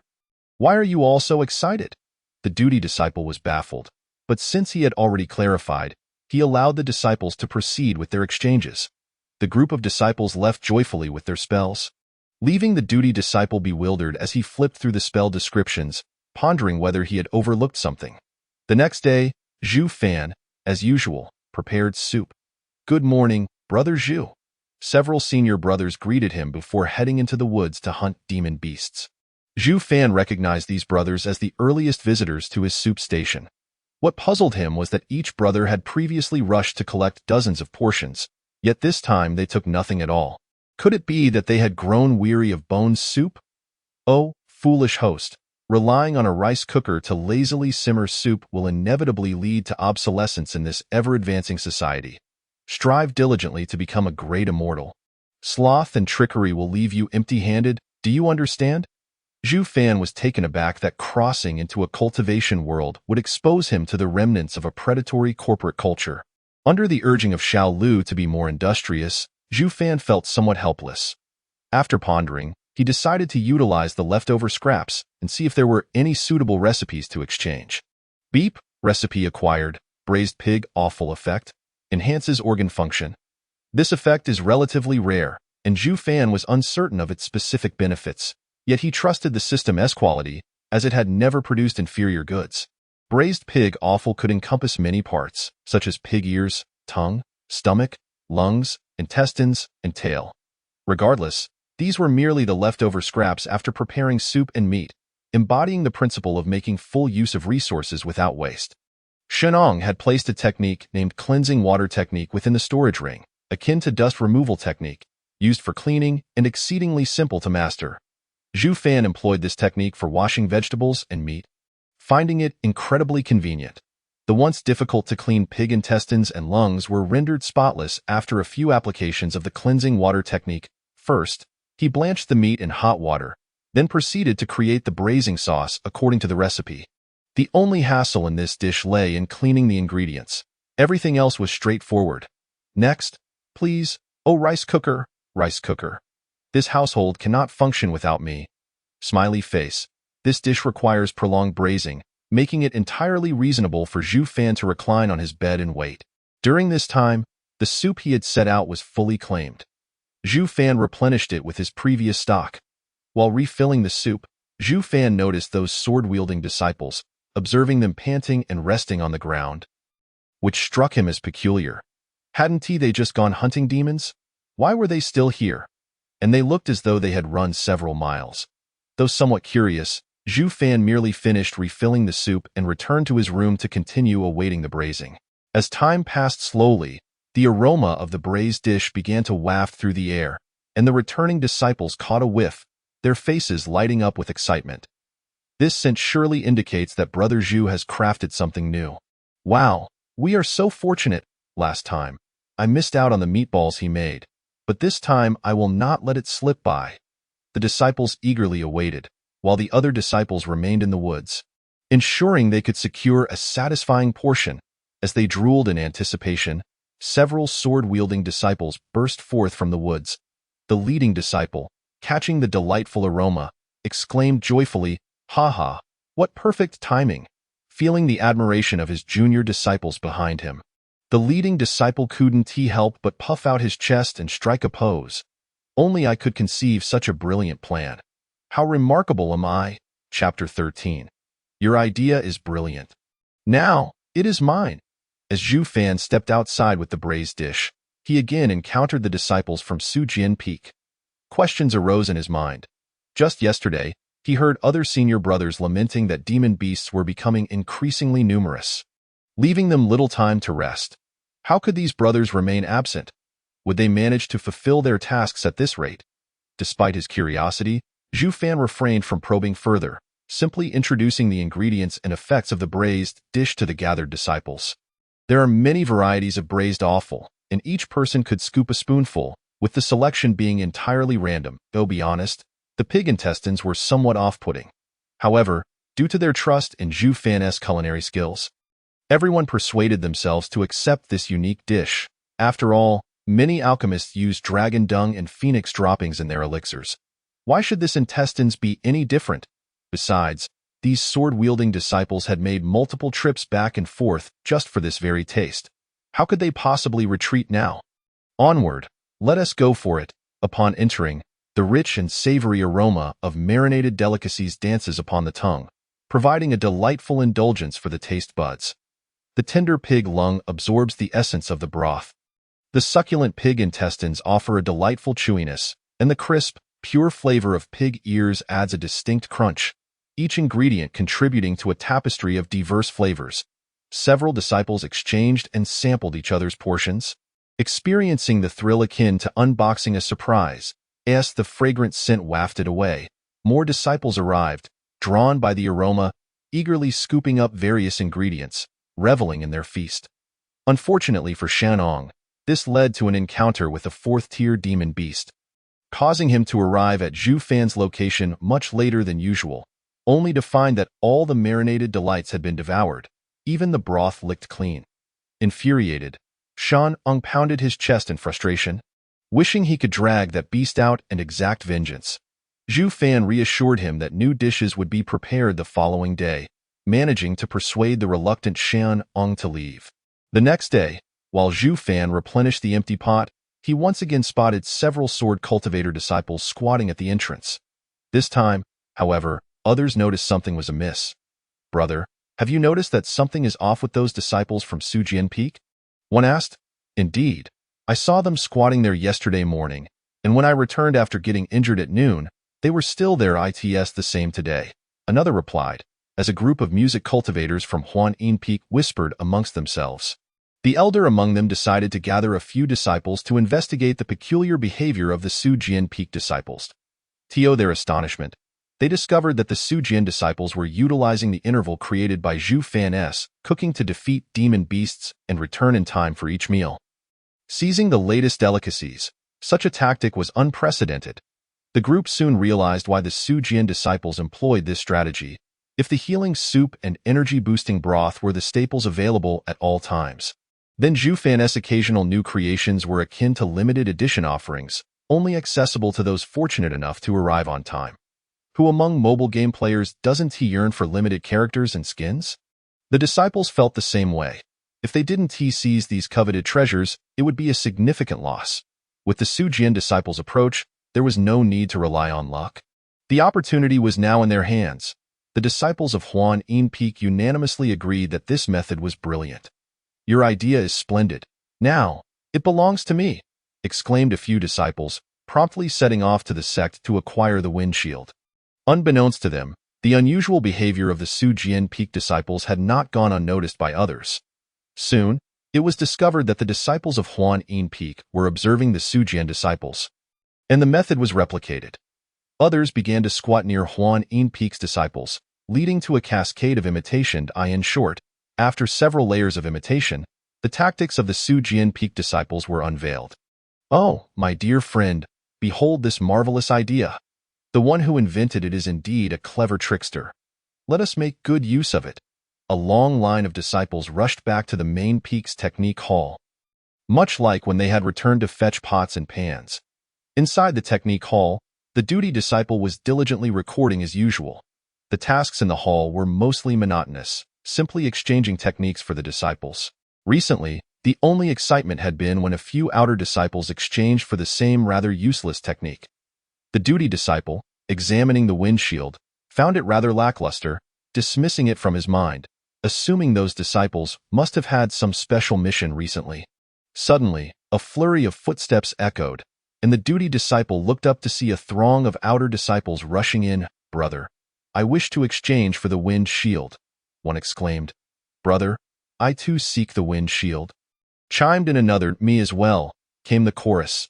The duty disciple was perplexed. What on earth is happening? He was filled with confusion, but proceeded to dutifully explain the functions and limitations of the rather lackluster technique. The disciples nodded in unison. "All right, let us exchange." The duty disciple, with his small eyes wide in confusion, wondered, "Why are they so fixated on this? Haven't I explained? Into the sect's priority to resist the demon beasts? This technique is utterly useless against them. Why are they so adamant?"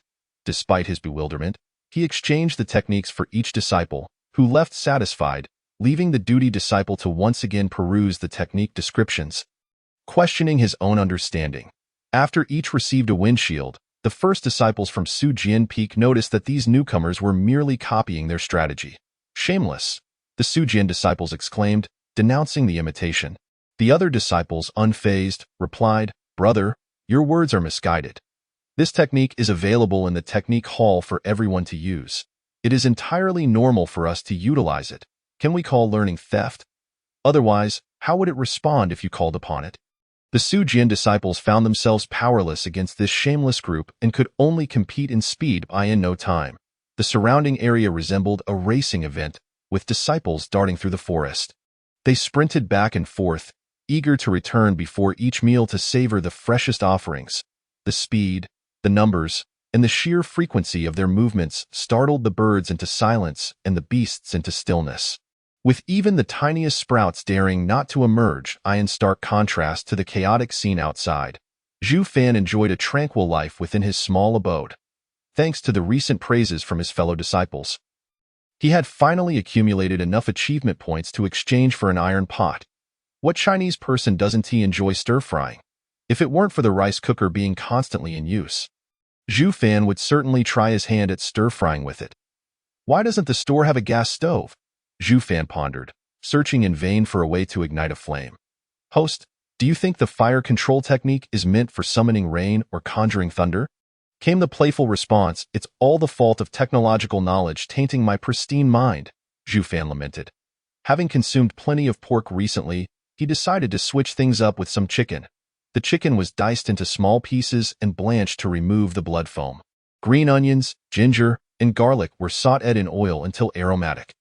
The chicken pieces were stir-fried until golden, then water and potatoes were added to the pot. Once the sauce thickened over high heat, the braised chicken was complete. Ding! Successfully created braised chicken. Rating: good. Achievement points: 10. Cultivation: 20. Zhu Fan served himself a generous portion of rice and ladled a heaping spoonful of saucy chicken over it. Bliss! Finally able to savor stir-fried dishes, Zhu Fan closed his eyes in contentment. With the support of the system, Zhu Fan's culinary skills had improved exponentially, though not to the point of licking the plate like other disciples. He found himself unable to stop taking bite after bite. While Zhu Fan relished his delicious meal within his cozy room, outside, the disciples were in a frenzy, racing across the mountains. They all had bright futures ahead of them. Chapter 14. Is the situation already this dire? After feasting to his heart's content, Zhu Fan opened the door, only to be astonished by the sight of disciples crowding the entrance, all panting heavily. As though they had engaged in some vigorous exercise, Zhu Fan was left with a cloud of question marks hovering above his head. What's going on?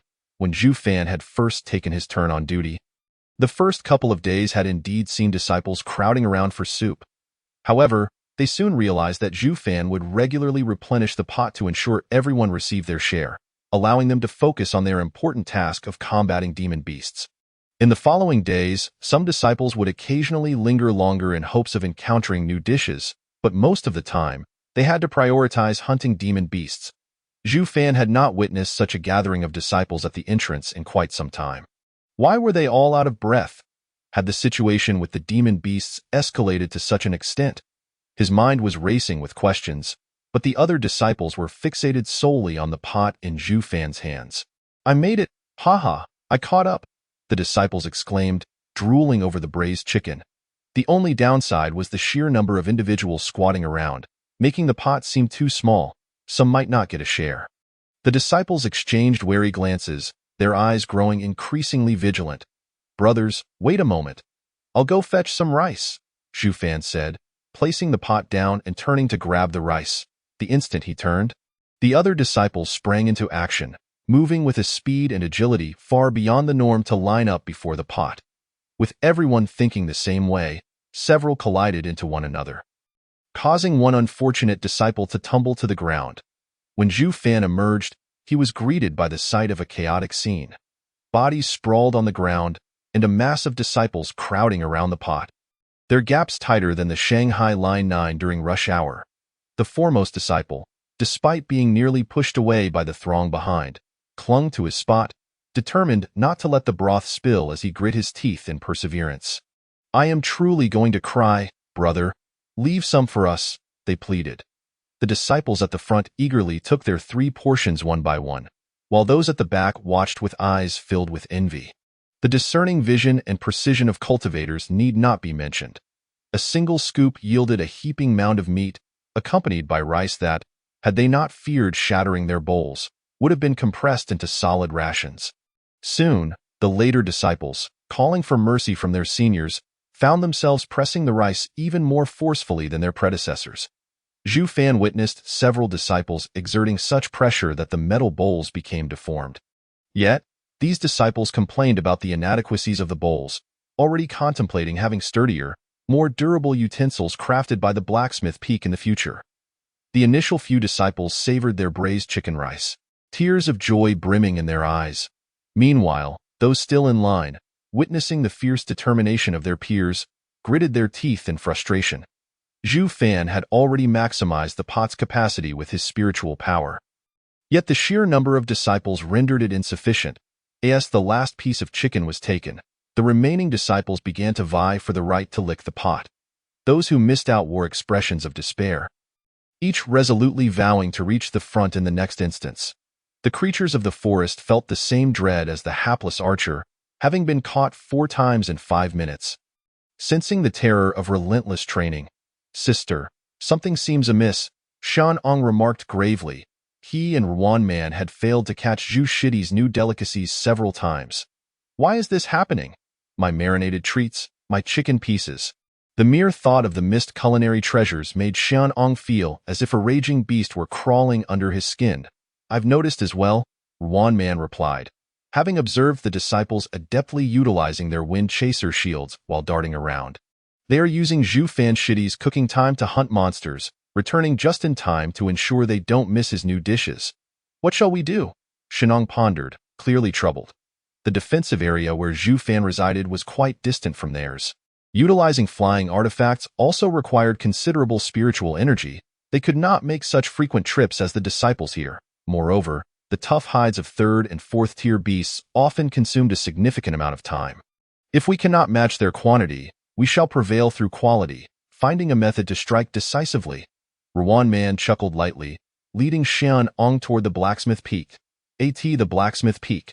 The disciples greeted Ruan Man, clad in the attire of an inner disciple, with great enthusiasm. "What artifacts do you wish to forge, senior sister, senior brother? How long will it take to craft 2 sentient wood puppets?" Ruan Man inquired. "Half an hour will suffice." "Very well, we shall take 2 of those." Ruan Man nodded, handing over her bowl. "Additionally, could you please reinforce this?" "Me too. Please reinforce mine as well," Shunong added, presenting his bowl. The blacksmith peak disciple, upon receiving the two bowls, visibly twitched at the corners of his mouth. Red essence iron, green crystal. Which fool would waste such precious materials on these abominable shapes? Red essence iron is excellent for crafting armor. How could it be fashioned into something resembling a wash basin? And this green crystal, ideal for array plates, has been reduced to a bowl. If an array master were to see this, they would surely be enraged. The blacksmith peak disciple, filled with regret over the squandered materials, took the bowls and assigned them to other disciples, utterly perplexed about how to reinforce these unfortunate items. The reluctant disciples felt akin to beleaguered designers facing a clueless client, leaving them utterly exasperated, with a few strands of hair lost during their return. Half an hour later, one man tested the reinforced bowl with satisfaction, exclaiming, "The craftsmanship is exquisite. Thank you, junior brother. If senior sister is pleased, please be sure to seek out other senior brothers next time." The blacksmith peak disciple responded, his expression one of utter disbelief. During that painfully long hour, he felt his professional integrity and aesthetic sensibilities were ground into the dirt by the sheer hideousness and wastefulness of the bowls. It was a sight that could hardly be borne, each glance more painful than the last. Unbeknownst to one man, her bowl had inflicted significant psychological trauma on the young disciple. After securing the bowl, she pulled Shin Ong along to the spell hall to receive a new spell. The sentient wood puppet, once infused with blood and spiritual energy, would allow them to share their five senses through the resonance technique. If we place this puppet in the alchemy room, we can share the sense of smell, one man mused excitedly, playing with the puppet. This way, we will catch whiffs of whatever Zhu Shidi is cooking. If we detect an unprecedented aroma, it will signal that he is preparing a new dish, and we can rush over. Shin Eng's eyes lit up. This means we won't have to rely on luck or speed. We will know if Zhu Shidi is cooking new delicacies. You truly are a genius, sister, Shun Ong lamented, overwhelmed with admiration for Wan Man, showering her with compliments. The pair then hurried to Zhu Fan's alchemy room. Ah? You wish to smell the aromas? Zhu Fan, bewildered, received the two puppets. The siblings nodded in unison, their expressions earnest. With the heavy burden of hunting monsters, it would be delightful to indulge in the sense of these culinary delights amidst our toil. Zhu Fan Shidi, we do not seek extra portions. We merely wish to savor the fragrance, of course, Zhu Fan readily agreed, allowing them to place the puppets beside the pot. The only thing that left him somewhat astonished was the remarkable variety of cultivation techniques, especially the mystical ability to smell from a distance. Little did the naive Zhu Fan know that as he took the puppets into the room, the siblings exchanged knowing smiles, their cunning plans set in motion. Chapter 15. The younger sister has been smelling quite delightful lately. The scent was rather pungent, yet incredibly enticing. What new dish could it be? Fresh from dispatching a beast, Shun Ong caught a whiff of an entirely new aroma that was both sharp and irresistibly fragrant. He could hardly contain his excitement as he urged his artifact to soar swiftly. Meanwhile, Zhu Fan busily stir-fried chili peppers and chicken bits. Although the system's peppers were somewhat pricey, their quality was exceptional. The intense heat and aroma causing him to salivate uncontrollably. Beep. Successfully created spicy stir-fried chicken bits. Rating: excellent. Achievement points: 20. Cultivation: 40. The vibrant red peppers adorn the dish, providing a feast for both the eyes and palate. The unique stimulation of the peppers was irreplaceable by any other food. After days without spicy fare, Zhu Fan sweated profusely while devouring the dish, utterly unable to stop. The chicken gizzards were crunchy, and the chicken liver was tender and flavorful.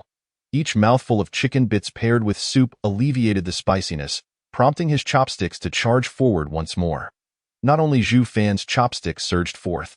Outside the small dwelling, several disciples dashed through the woods, sending the local wildlife into a frenzy once again. The sound cultivators from Huanin Peak observed the swift movements of their peers ahead with furrowed brows. Sensing trouble, despite everyone utilizing wind chaser shields, their speeds varied significantly.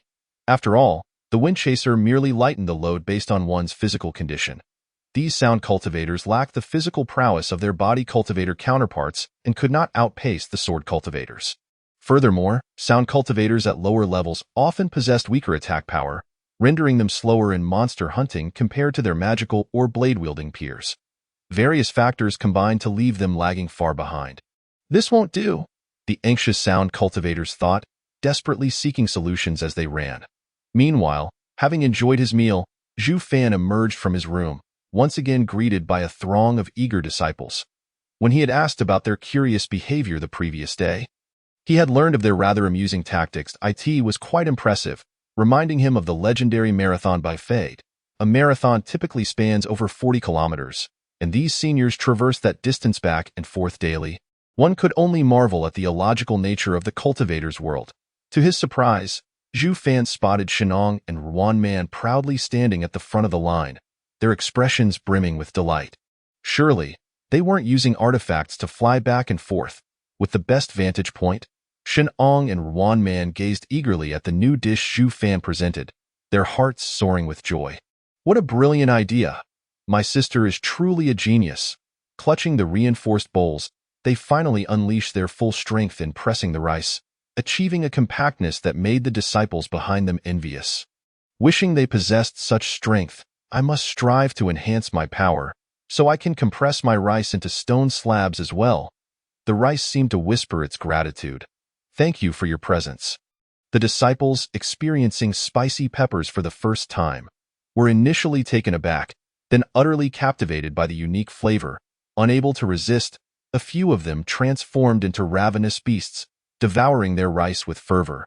Meanwhile, those who had not received the new dish salivated at the bold aroma. Senior brother, could you spare a bite? Wait, junior brother, I don't expect you to leave me a piece of meat, but can't I just lick the plate? The disciple who was addressed immediately licked the plate twice, causing those around to clench their fists in frustration.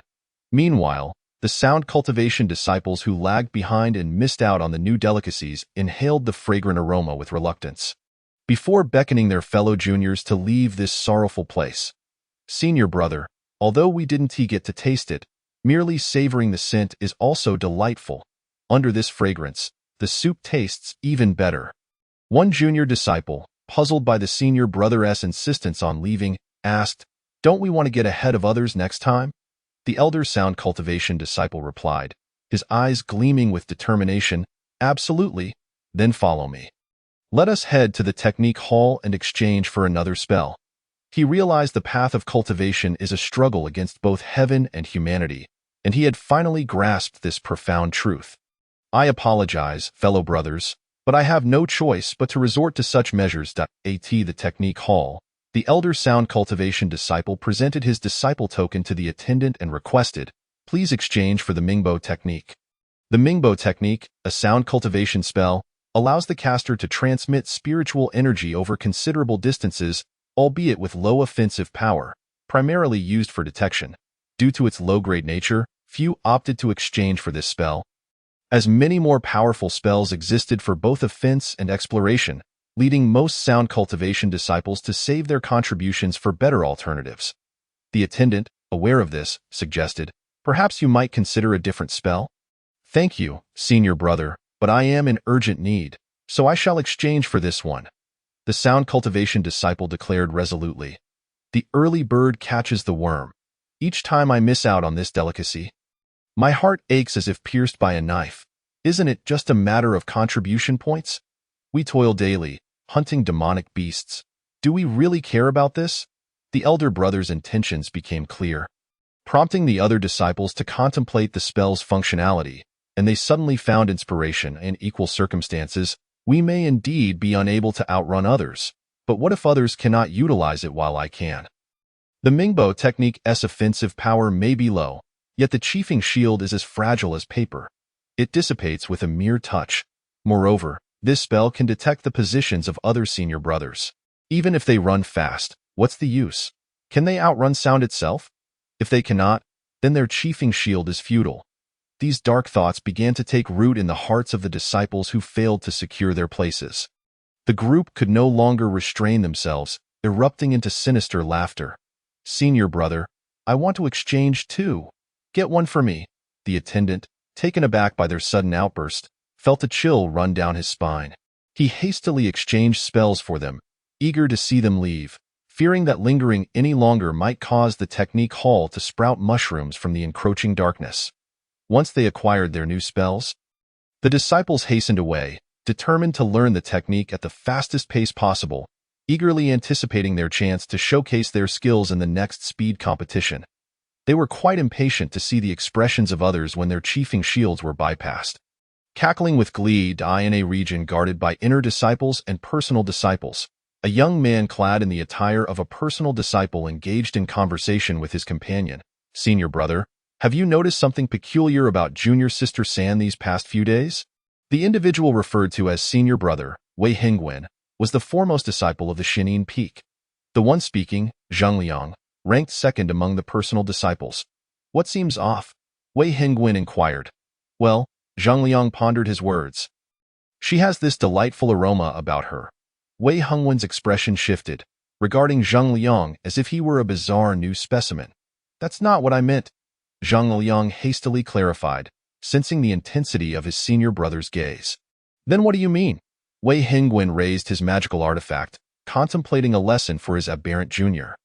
Zhang Liang explained earnestly, "I mean, she carries that mouth-watering fragrance, Wei Hingwen." With Zhang Liang's exclamation, several fireballs erupted, and Wei Hingwen's furious reprimands echoed far and wide. "I told you to stop being lewd. I told you to stop salivating." Eventually, driven by his survival instincts, Zhang Liang managed to articulate his point correctly to senior brother.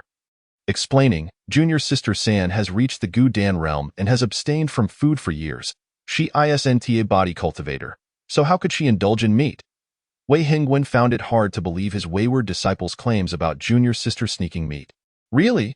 Zhang Liang insisted, recalling that his family owned a restaurant before he joined the sect, and even after embarking on his cultivation journey, he sought flavorful dishes, making him quite knowledgeable in this regard. Seeing that his senior brother remained skeptical, Zhang Liang produced a handkerchief. "Look, senior brother, this is the handkerchief used by junior sister Wan. It still carries the scent." Wei Hingwen, "Oh," a series of increasingly large fireballs detonated. As several disciples watched helplessly as a certain personal disciple was chased down mercilessly. Chapter 16. The sunlit and cheerful Zhen Peak. Zhang Liang, whose backside nearly got scorched, swore to the heavens that he had found the handkerchief and intended to return it to Wan Man, only to discover it was stained with meat juices, prompting his curiosity. Finally, Wei Hingwen lowered his magical artifact, begrudgingly accepting the truth. As his senior brother ceased his assault, Zhang Liang, eager to prove his point, thrust the handkerchief into Wei Hingwen's face, insisting that he smell the meat aroma. Caught off guard, Wei Hingwen nearly retaliated with another fireball. "This is a woman's handkerchief. Don't you understand the difference between men and women? How could you act so inappropriately? Is it really meat-scented?" Indeed, as Zhang Liang had claimed, it did possess a tantalizing aroma that stimulated the appetite. Wei Hingwen paused for a moment, then chastised himself for even entertaining such thoughts. Just then, a streak of light suddenly zipped overhead. "It's junior sister San. How is she moving so fast?" Zhang Liang exclaimed. Noticing Wan Man soaring with her magical artifact, his curiosity piqued as he chased after her. Wei Hingwen frowned, deeming Zhang Liang's actions improper, and swiftly cast a spell to summon his magical artifact, pursuing after him in an attempt to intercept him. Ahead, Wan Man was entirely engrossed in the delicious aroma. Oblivious to the two trailing behind her, through the wooden puppet, she recognized the scent of the braised meat she had missed out on last time. Her heart brimming with delight. "I must make up for the last time," she resolved, urging her magical artifact to speed up further. Meanwhile, Zhang Liang, having fallen behind, felt a surge of competitive spirit and began to accelerate wildly, while Wei Hingwen, witnessing this mischief, gritted his teeth in frustration. Wishing he could unleash a fireball, but refrained for fear of causing an accident. He feared that if junior sister discovered Zhang Liang's secret about her handkerchief, it would lead to a chaotic confrontation.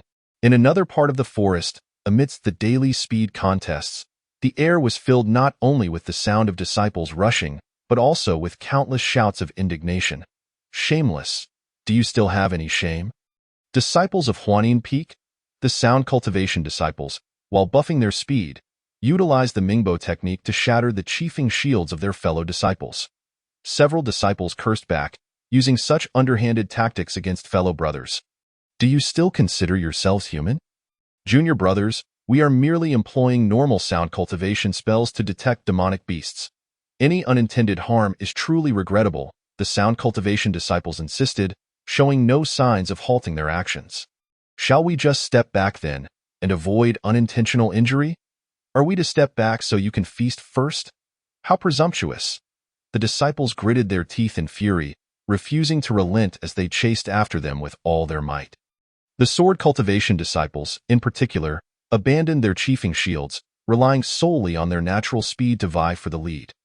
Yet, the disciples from Huanin Peak consistently disrupted their pursuit, making it exceedingly difficult for them to close the gap. The sound cultivation disciples, witnessing the sword and body cultivators behind them, could hardly contain their amusement. Cackling with delight, they relished the expressions of envy on their faces. This is the look of jealousy. They cackled villainously as they neared their destination. Excitement surged through the sound cultivation disciples, who pushed themselves forward. With a soft hum, a blue-violet light suddenly illuminated the ground beneath them.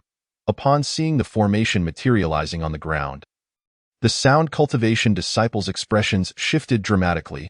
Chilling air emanated from the formation, instantly shattering the chiefing shields of several sound cultivation disciples, while the ground transformed into a quagmire, ensnaring their feet. Why on earth is there a formation here? The disciples of sound cultivation found themselves overwhelmed by a torrent of crude and unspeakable words bubbling up from within. Meanwhile, several disciples from the Manifest Array Peak displayed the bright, cheerful smiles of sunny young men. The array cultivators, whose practice primarily focuses on learning formations, naturally lacked the physical robustness of body cultivators and sword cultivators, often lagging behind in marathons. Moreover, activating formations was an arduous task that drained their spiritual energy, leaving them too fatigued to compete with others after slaying demon beasts. These array disciples had previously shared the same plight as their counterparts in sound cultivation, perpetually tantalized by the aroma of meat without ever tasting it. In a bid to alter their circumstances, the self-reliant array disciples set up an extensive cold marsh formation at the entrance of the forest. They initially intended to surprise the swift-footed sword and body cultivators. But unexpectedly, this surprise was first bestowed upon their fellow sound cultivation disciples. Perhaps this was a manifestation of the unspoken bond shared among those who struggle together. Suddenly, the individuals from Huanin Peak encountered the formation, causing the relentless sword cultivators to momentarily freeze before erupting in raucous laughter. "Hey, brother, where's your windshield? Why aren't you running? Is it because you don't fancy the delicacies prepared by Junior Brother Zhu?" They taunted. "No worries, we do. We'll be the first to indulge." As they circled around the sound cultivation disciples, their voices dripped with mockery. The sound cultivation disciples could only exclaim in disbelief before they could extract their feet from the formation. Several sword cultivators who had surpassed them inadvertently stepped into another formation nearby. A disciple from Manifest Array Peak exclaimed, "Whose formation master only sets one formation? Surely, they must be connected." A bewildered sword cultivator replied, "What? How could there be a formation here too? What the hell?" The sound cultivation disciples burst into laughter. When one finds themselves in a pitiful state, they may feel despondent, but upon discovering that others share their misfortune, their spirits are instantly lifted. The body cultivators trailing behind the sword disciples, upon witnessing their misstep into the left formation, hesitated not a moment before opting to circle to the right, only to unwittingly step into another formation. The body cultivator shouted, "You Manifest Array Peak brats, I'll get you for this." The sword and sound cultivation disciples roared with laughter. The furious body cultivators, noticing the crowd poised to overtake them, quickly spotted the array disciples lurking within. "There they are, the disciples of Manifest Array Peak," they shouted. The sword and sound cultivation disciples glared in unison. "You scoundrels, prepare to meet your end." The array disciples felt a chill run down their spines and hastily dodged, inadvertently triggering a ripple effect that ensnared disciples from other peaks, leading to a chaotic melee where shouts of rage and the sounds of battle intertwined in a cacophony in the tranquil and harmonious alchemy chamber. Master Zhu, after a long period of labor, was finally lifting the pot of braised meat he had prepared. This was his second attempt at making the dish, and with the addition of various spices from the system, the flavor surpassed that of his previous endeavor, achieving a commendable rating. To his surprise, not a single disciple who had previously crowded around him appeared today. What could have happened? Before Master Zhu could ponder further, a streak of light descended, and one man leapt down from the light shuttle, her face alight with joy as she gazed at the pot of delicacies. Junior brother Zhu, I'm taking my entire share today. Master Zhu nodded, and soon after, one man plunged a ladle into the pot, pulling out a generous piece of sausage and began to eat with gusto. The succulent, chewy sausage was coated in rich braising sauce, and with each bite, her mouth overflowed with savory juices, bringing her immense satisfaction. Sister Wan, did these two senior brothers accompany you? Master Zhu inquired. Huh? Ruan man, with her mouth full, momentarily paused, glancing back in confusion at her two senior brothers, who wore expressions of mixed emotions. Oblivious to her loss of composure, she could only think, someone is here to steal my food. Chapter 17. Is this your legacy at Xuanfa Peak? Wei Hingwen never imagined that his clever and astute junior sister would be gnawing on pig intestines. Moreover, upon seeing him, she had the audacity to swallow the remaining meat in one gulp, as if to prevent him from claiming any. Wei Hingwen's mind momentarily short-circuited. Conversely, Zhang Liang was quicker to react. Eagerly fixating on the pot of braised meat, inquiring, Junior sister, how did we come by this braised meat? Who made it? It smells incredible. Having tasted numerous delicacies, Zhang Liang was seldom so tempted by the mere aroma of a dish. However, Ruan Man showed no inclination to respond, diving back into the pot to continue scooping. If I don't take it now, what if it gets claimed by someone else? Master Zhu scratched his head. Observing the two unfamiliar senior brothers, dressed in the same attire as Ruan Man, it dawned on him that they too were direct disciples. Curious about the delectable taste Ruan Man was relishing, Zhang Liang turned to Master Zhu. Excuse me, junior brother, did you prepare this braised meat? Master Zhu affirmed, employing his usual improvisational rhetoric to maintain the illusion. Zhang Liang, intrigued by Master Zhu's novel refining method, couldn't help but feel skeptical, akin to how one might react to a teenager claiming to have mastered quantum mechanics. Yet, his hunger remained unimpeded. Remembering Master Zhu's mention of personal shares, Zhang Liang's eyes sparkled with delight as he too reached for some meat. Zhang Liang, a lover of food, had brought his own utensils, but in comparison to Ruan Man's bowl, his elegant silver bowl appeared diminutive. He retrieved a piece of pig's ear, its peculiar shape overshadowed by the intoxicating aroma that seized his senses, compelling him to hastily pop it into his mouth. The savory, rich flavors ignited his taste buds, awakening his appetite. The soft, crunchy texture of the cartilage produced a delightful crunch with each bite, harmonizing beautifully with the exquisite taste. Enhancing his sense of satisfaction in an instant, Zhang Liang transformed into a mirror image of Ruan Man, indulging with reckless abandon. Observing the spectacle, Wei Hingwen thought, they seem utterly unrecognizable. Would you like a portion as well? Master Zhu asked, glancing at the bewildered Wei Hingwen. Hesitating for a moment, Wei Hingwen contemplated the sight of his junior siblings devouring their food with fervor. He feared he might succumb to the same fate, but was irresistibly drawn to the enchanting aroma. Relinquishing his apprehension, he accepted Master Zhu's small bowl. Despite having abstained from food for over a decade, Wei Hingwen never anticipated he would one day be gnawing on a pig's tail in the wilderness. Yet, after a single bite, he understood why his junior siblings had succumbed to such primal instincts. The collagen-rich pig's tail, saturated with braising sauce, melted in his mouth, flooding his palate with flavor in that moment. The three siblings seemed to mimic one another, descending into a frenzy of consumption. Before long, a cacophony of footsteps signaled the arrival of the other disciples, who had just concluded their chaotic skirmish. Upon spotting the trio hunched over the pot, they gasped, "Not again! More direct disciples. How much meat will we lose this time?" The sight of the three ravenously devouring their meal turned the eyes of the other disciples a shade of crimson. As the newcomers approached, the trio's expression shifted to one of solemnity. "Someone's here to steal our food." Zhang Liang thought for the first time, disdainfully eyeing his exquisitely crafted silver bowl, comparing his bowl to Yuan Man's. He lamented its paltry size, recalling Master Zhu's mention of individual shares and estimating the number of newcomers. He resolved, if they arrive now, we might end up with mere scraps. With remarkable speed, Zhang Liang licked his bowl clean and conjured several elegant silver platters from his storage ring.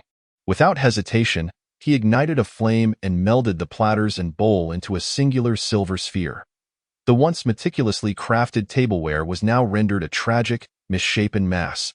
Observing the transformation of his formerly exquisite silverware into an unrecognizable lump, Master Zhu could only marvel at the tragic fate of beauty. Before he could fully process the scene, Wei Hengguan, the eldest disciple, sprang into action. Unfettered by the need for tools, he summoned a mound of clay with a flick of his wrist and, with a swift incantation, fashioned a large earthen bowl. Had it not been for the bowl's unsightly appearance, Master Zhu would have applauded. What has become of your aesthetics? Have cultivators descended to such depths? The artistic prowess of the Xuanfa Peak disciples seemed to surpass even the performances of the latest heartthrobs, provoking a longing to exchange his eyes for something more palatable. This led Master Zhu to ponder. Was the art of crafting grotesque bowls truly a tradition passed down through their sect? From afar, the master of Xuanfa Peak sneezed, oblivious to the fact that his reputation was tarnished. Meanwhile, Zhang Liang and Wei Hengguan were thoroughly satisfied with their utensils, transforming their plentiful braised meat into the gaping maw of an abyss. The disciples who rushed over, upon seeing the meat in the bowls of the three men, felt their hearts ache painfully. Without hesitation, they scrambled to seize their portions at the edge of the pot, leaving no room for the disciples behind them. The sound cultivation disciples, having escaped the formation, continued to employ their tactics of disrupting others' acceleration buffs to stay ahead. Holding the braised meat with tears of joy in their eyes, the disciples of Xianzhen Peak, though battered and bruised, managed to carve out a place for themselves in the front ranks through their unscrupulous methods. The other disciples were seething with indignation at the audacity of these two. Had it not been for their faint sense of rationality maintaining their camaraderie, the disciples from these two peaks would undoubtedly have faced dire consequences in a matter of days. However, compared to those two, the multitude of disciples were more concerned about another matter. More new inner disciples were arriving. They were quick and voracious eaters. Competing against others was already challenging enough, and now, not only the inner disciples but also several direct disciples had come to snatch food. What were they to do in the long run? Would they still be able to secure a spot at the front? A deep sense of crisis enveloped everyone's hearts. At this moment, several disciples who had not yet taken their turn exchanged glances, preparing to discuss strategies. Before departing, they cast a fierce glare at the two unscrupulous ones from Xianzhen Peak and Huanin Peak, seemingly determined to memorize their features. Chapter 18. Do not think you can scheme against us regarding junior brother Zhu? Zhang Liang licked his bowl clean, letting out a satisfied sigh. What had he just consumed? It paled in comparison to what junior brother Zhu had prepared. Overwhelmed by the delicacies, Zhang Liang's eyes sparkled as he gazed at Zhu Fan. Beside him, Wei Hengguan was not only astonished by the exquisite flavor but also amazed by the food's effects. Many disciples were aware that Wei Hengguan possessed the rare special spiritual body known as the Nianfan Heart Body. This spiritual body significantly enhanced the power of any fire-based technique, easily allowing him to wield strength beyond his level. Some disciples envied Wei Hengguan's special physique, unaware that each time he employed fire techniques, his internal organs were scorched by the heart's flame. Upon entering the sect, the master of Xuanfa Peak had placed a prohibition on him to ensure his safety, preventing him from using any techniques. It was not until he reached the heart-building stage that he could harness fire techniques. Yet even then, the pain from the scorching of his internal organs remained. The master of Xuanfa Peak cared deeply for his disciple, generously providing resources in hopes that Wei Hengguan could soon reach the transformation stage and alleviate his suffering, often requesting other alchemists to concoct pills for him to nurture his organs. These pills were primarily of medium to high quality, quite costly. Feeling guilty for causing his master such concern, Wei Hengguan had insisted on tempering his will and allowing the heart's flame to refine his organs, thereby reducing the expenditure of high-quality pills. Over the years, Wei Hingwen had grown accustomed to the burning discomfort of the heart's flame, having long since ceased using those pills. However, today, he never anticipated that he would experience a dish that could heal and strengthen his internal organs, braised meat, from a junior brother. As he felt the long-lost comfort in his organs, his heart brimmed with joy. Although the effects were slightly weaker than those of medium-quality pills, this junior brother was merely in the qi perception stage. The braised meat produced at this level was comparable to medium-quality pills. What extraordinary talent! Both Wei Hingwen and Zhang Liang gazed at Zhu Fan with wide-eyed astonishment. Zhu Fan felt increasingly uncomfortable under their scrutiny, wishing to excuse himself from the situation. Just then, Ruan Man spoke up. "All right, the meat is finished. Now, could you two brothers tell me how you came here?" Looking at Ruan Man's friendly smile, Zhang and Wei felt a chill run down their spines. Especially Wei Hingwen, whose unique physique had not allowed him to feel cold for many years. This sensation was rather novel for him. Cough. "Well, seeing how urgently you flew here, I thought you had something important going on. I was concerned about you." "Yes, brother was worried." Zhang Liang endeavored to imbue his face with sincerity. "Oh, is that so?" Ruan Man's smile remained unchanged, yet her tone carried a hint of malice. "Then, brother, can you explain where you got the handkerchief you're holding?" Startled, Zhang Liang looked down to see. Oh dear! After finishing his meal, he had absent-mindedly taken a handkerchief to wipe his hands, only to realize he had picked up his junior sister's. Boom! Zhang Liang expertly dodged a bolt of lightning, then shouted hoarsely, "Junior sister, believe me, I found this. Truly, I swear." "Then, brother, why didn't you return the handkerchief to me earlier?" Ruan Man posed a soul-searching question. Zhang Liang was momentarily speechless, watching as the bolt of lightning in Ruan Man's hand grew thicker. In a moment of desperation, he dashed behind Wei Hingwen, shouting, "Big brother, save me!" Wei Hingwen hesitated, uncertain whether to intervene. Zhang Liang's survival instinct kicked in. "Big brother, if it weren't for me bringing you here, you would have missed out on such a divine delicacy. For the sake of today's feast, you ought to help me fend off junior sister." "Brother," Ruan Man began slowly, "if I hadn't come here first, you two wouldn't have found this place, would you? So, big brother, please don't stop me." After a moment of silence, Wei Hingwen, unable to ignore his conscience, finally said, "Then, be gentle. Avoid striking the face and vital points." Zhang Liang. Boom. "Ah, big brother, you can't do this, junior sister. I was wrong." A cacophony of thunder and lightning ensued, leaving Zhu Fan, who was merely observing, utterly astounded. Ruan Man, the senior sister, was surprisingly formidable. That brother being struck seemed to have some resilience, enduring numerous hits yet remaining spirited. Truly, a cultivator. As Zhu Fan was engrossed in the spectacle, Wei Hingwen approached him, seeking conversation. Wei Hingwen was unaware of the value of the ingredients Zhu Fan had used for the braised meat and inquired whether he could supply the materials and spirit stones for future requests. It was customary in the cultivation world for practitioners to provide their own materials and spirit stones when requesting pills from an alchemist. High-tier alchemists could simply recline at home while spirit stones flowed in continuously. The most affluent profession in the cultivation realm was indeed quite comfortable. The original owner had never experienced such treatment of being sought after for pills, so Zhu Fan assumed this brother merely had a preference for such inquiries and casually replied, "Only need a third-tier demon beast, the angry tooth red pig." Upon hearing this condition, Wei Hingwen was instantly taken aback. What kind of request was this? Such a simple requirement was directed at him. He suddenly felt that his master, who had spent a fortune on pills earlier, seemed to have been duped. Meanwhile, the master of Xuanfa Peak, still battling monsters on the front lines, sneezed again, perplexed. Wei Hingwen promptly extinguished his rebellious thoughts. After all, his master had spent considerable spirit stones for his sake, and he must not entertain such notions. Without hesitation, Wei Hingwen produced a stack of demon pigs from his storage ring.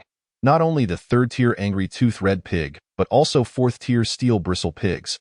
Accompanied by a pile of shimmering spirit stones, Zhu Fan, who had never seen such wealth, felt momentarily dazzled. Wei Hingwen, with a sincere expression, said, "Junior brother Zhu, I wonder if these spirit stones are sufficient." if you require more. No, no, no, brother. This is far too much. Zhu Fan attempted to decline. After all, if a major figure suddenly offered to buy a cotton candy for several thousand, anyone would be left bewildered. Zhu Fan felt embarrassed. While Wei Hengwen believed he was benefiting, previously, the prices for medium-quality pills from other alchemists were generally around this amount. But could those pills compare in flavor to this braised meat? Not even the finest flying swords could keep up. Had it not been for the recent expenditure on forging magical tools that left him short on funds, Wei Hengwen would have offered even more. As Zhu Fan and Wei Hengwen engaged in this back and forth, Ruan Man and Zhang Liang also noticed their actions. Well, big brother, who would have thought you, with your thick eyebrows and bright eyes, would try to curry favor with junior brother Zhu first? Ruan Man ceased her assault, and Zhang Liang halted his escape, both swiftly darting to Zhu Fan's side, each producing a handful of gleaming coins. Junior brother Zhu, you've worked hard lately, and this spirit armor looks splendid, if you don't mind. Please accept it, junior brother Zhu. Though this is our first meeting, I feel an instant connection with you. These spirit fruits are delicious. You can enjoy them at your leisure. Zhu Fan found himself overwhelmed by their generosity, unsure of how to respond. Unable to resist the trio's insistence, Zhu Fan reluctantly accepted their offerings, significantly enriching his resources. Seeing Zhu Fan accept their gifts, Ruan Man and Zhang Liang exchanged triumphant smiles. Big brother, do not think you can secretly curry favor with junior brother Zhu without us. Wei Hengwen thought to himself. What is happening that makes me feel like these junior siblings are becoming too much to handle? Chapter 19. Oh, a purple sweet potato spirit. Due to the limited efficacy of braised meat for the current disciples, Zhu Fan has actually considered ceasing its preparation in favor of other recipes. After all, the primary task at hand remains assisting the disciples in this region. This time, he merely intended to take a shortcut by preparing braised dishes, only to find himself clashing with Wei Hengwen. However, Brother Wei's generosity in his approach compelled Zhu Fan to agree to prepare some braised meat exclusively for him once the hunting period concluded. Upon hearing this, Ruan Man and Zhang Liang began rummaging for items, eager to invite Zhu Fan to create delectable dishes for them as well. Succumbing to their sweet-talking, Zhu Fan readily acquiesced, and the atmosphere became unexpectedly harmonious. While Ruan Man reveled in joy, a nagging feeling of forgetfulness crept over her. Why hasn't Ti Shunong arrived? Missing out on Zhu Shidi's culinary delights surely indicates he must be entangled in some significant matter. Otherwise, he would have hopped over even on one leg.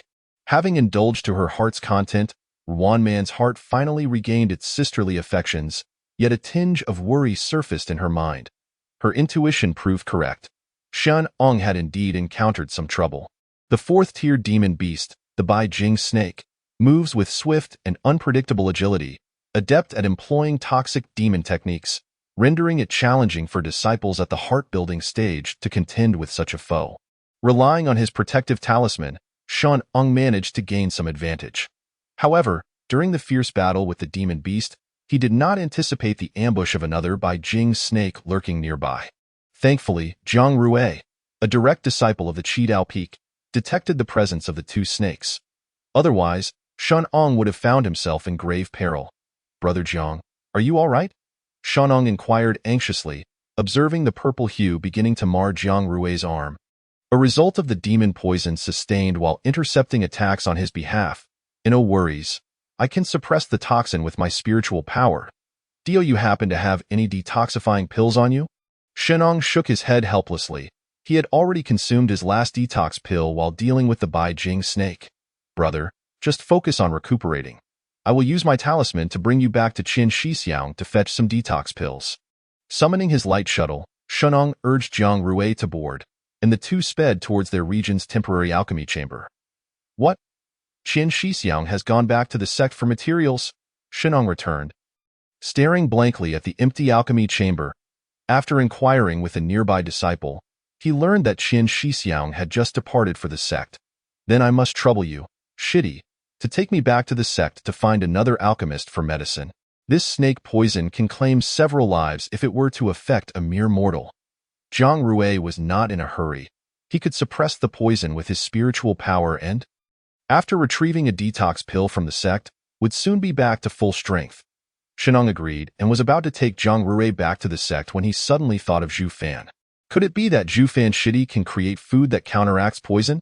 Oh no, just the thought of Zhu Fan Shitty makes my mouth water. Wiping the corner of his mouth, Shenong turned and began flying in another direction with Zhang Rui. Shin Shitty, this doesn't seem to be the way to the sect? Zhang Rui queried, puzzled, as he did not believe his junior brother to be directionally challenged. I know another alchemist who might have a remedy for the poison. Shenong explained. Zhang Rui glanced at the terrain. It seemed they were in the defensive zone of the outer disciples. Can an alchemist at the Qi building stage really concoct a fourth-tier detox pill? Zhang Rui expressed his skepticism. Rest assured, brother Jiang. Zhu Fan Shitty is a rare prodigy. Shin Eng's eyes sparkled at the mere thought of the culinary delights that awaited him. Were it not for Zhang Rui's timely intervention, Shin Ong would have been reluctant to share the existence of this treasure of a junior brother with anyone else. Zhu Fan? Zhang Rui pondered this name. It did not seem to belong to any of the renowned alchemists of Danju Peak. Moreover, hadn't the most outstanding batch of elite alchemist disciples been taken away by Huang He? The thought ignited a spark of anger within Zhang Rui, who longed to follow his master to the Medicine King Hall for retribution. Before he could dwell on it further, Shenong had already descended with him. Zhu Fan Shitty, please lend us a hand. Shenong gently lowered Zhang Rui in front of the alchemy chamber. What has happened? Zhu Fan, hearing Shan Eng's anxious call from within, opened the door and was taken aback. What's with that arm? The color rivals that of Thanos. What predicament has this color-changing brother found himself in? After Shan Ong explained the situation, he inquired if Zhu Fan could assist with the detoxification. Zhu Fan rested his chin on his hand, feigning contemplation, then turned to Xiao Lu to inquire if there were any suitable recipes available. The host can exchange this recipe. Based on the quality of the raw materials, a detoxifying snake soup of various grades can be produced. Zhu Fan. Okay, let's buy it. Beep. Obtain the recipe. Snake soup. Efficacy. Detoxification. Enhances resistance to snake venom. Do you have any snake demon beast? Zhu Fan asked, needing snake meat to prepare the detoxifying soup. Upon hearing this, Shanong immediately retrieved the corpse of the Bai Jing snake from his ring. Wow, so large! The immense snake head startled Zhu Fan. He suddenly understood why Su Xian was said to have been scared to death. Anyone encountering such a creature unexpectedly would surely lose control. Steadying himself, Zhu Fan requested Shen Eng's assistance in removing the scales. I'll help too, Zhang Rui, who had been standing by, suddenly offered. Although he did not fully understand what Zhu Fan intended to do, it felt inappropriate to simply stand idly by while assisting in the detoxification. His left arm was incapacitated, but he could manage to peel off scales using his right hand. Shan Ong hesitated for a moment, but then nodded in agreement. Zhang Rui was known for his tenacity at Qidao Peak. Leaving him to the sidelines would only make him uncomfortable. After handing the snake over to the two for processing, Zhu Fan turned to prepare other ingredients. Chicken, wood-ear mushrooms, ginger shreds, and he would also purchase some lemon leaves and other seasonings from the system. To make the snake soup, he needed to prepare some broth, which he had previously simmered from chicken bones. And now it was just the right time to utilize it. Once Shenong and Zhang Rui had removed the snake scales, Zhu Fan asked Shenong to chop off a section from the middle. The snake was too large to fit in one pot. He could only place part of it in boiling water for skinning. The preparation of snake soup requires the separation of skin, meat, and bones, and mastering the boiling time for the meat is essential to ensure that the meat is completely separated. If overcooked, the bones and flesh would adhere to each other. Although it was Zhu Fan's first attempt, with the system's assistance and the heightened senses of a cultivator, the process went relatively smoothly. Authentic snake soup requires the meat to be shredded by hand, and the chicken is prepared in a similar fashion. Snake skin, bones, and flesh, along with shredded chicken, ginger, and wood-ear mushrooms, are all simmered together in a pot with the broth over high heat. The pot bubbled vigorously, releasing a tantalizing aroma that wafted through the air, enticing the appetite. Shenong, waiting at the door, felt as though his soul was about to drift into the alchemy chamber, his mind filled with dreams of the delectable dish simmering within. Meanwhile, Zhang Rui, who was visiting for the first time, was utterly entranced. What is this fragrance? What is this incredible scent? What detox pill could ever smell this good? Is this truly something I can consume? Chapter 20. This is utterly unbelievable. What is happening? How long has it been since Zhu Fan Shidi has prepared another exquisite dish? Thanks to the wooden puppet's gossip, Ruan Man hurried back to Zhu Fan's location. Wei Hengguan and Zheng Liang had already departed, but upon seeing Ruan Man return mid-journey, they followed suit. The trio was instantly captivated by the delightful new aroma. After enjoying the braised dishes, they were now presented with yet another culinary marvel. What a stroke of luck! Naturally, they also noticed Shenong squatting outside the alchemy chamber. Seeing that Shenong appeared to be fine, Ruan Man felt less worried. Zheng and Wei, aware that Shenong was Ruan Man's brother, found it entirely normal for him to be there. However, Zhang Rui's presence raised eyebrows, particularly with the striking color of his arm. Shenong began explaining the situation to the others.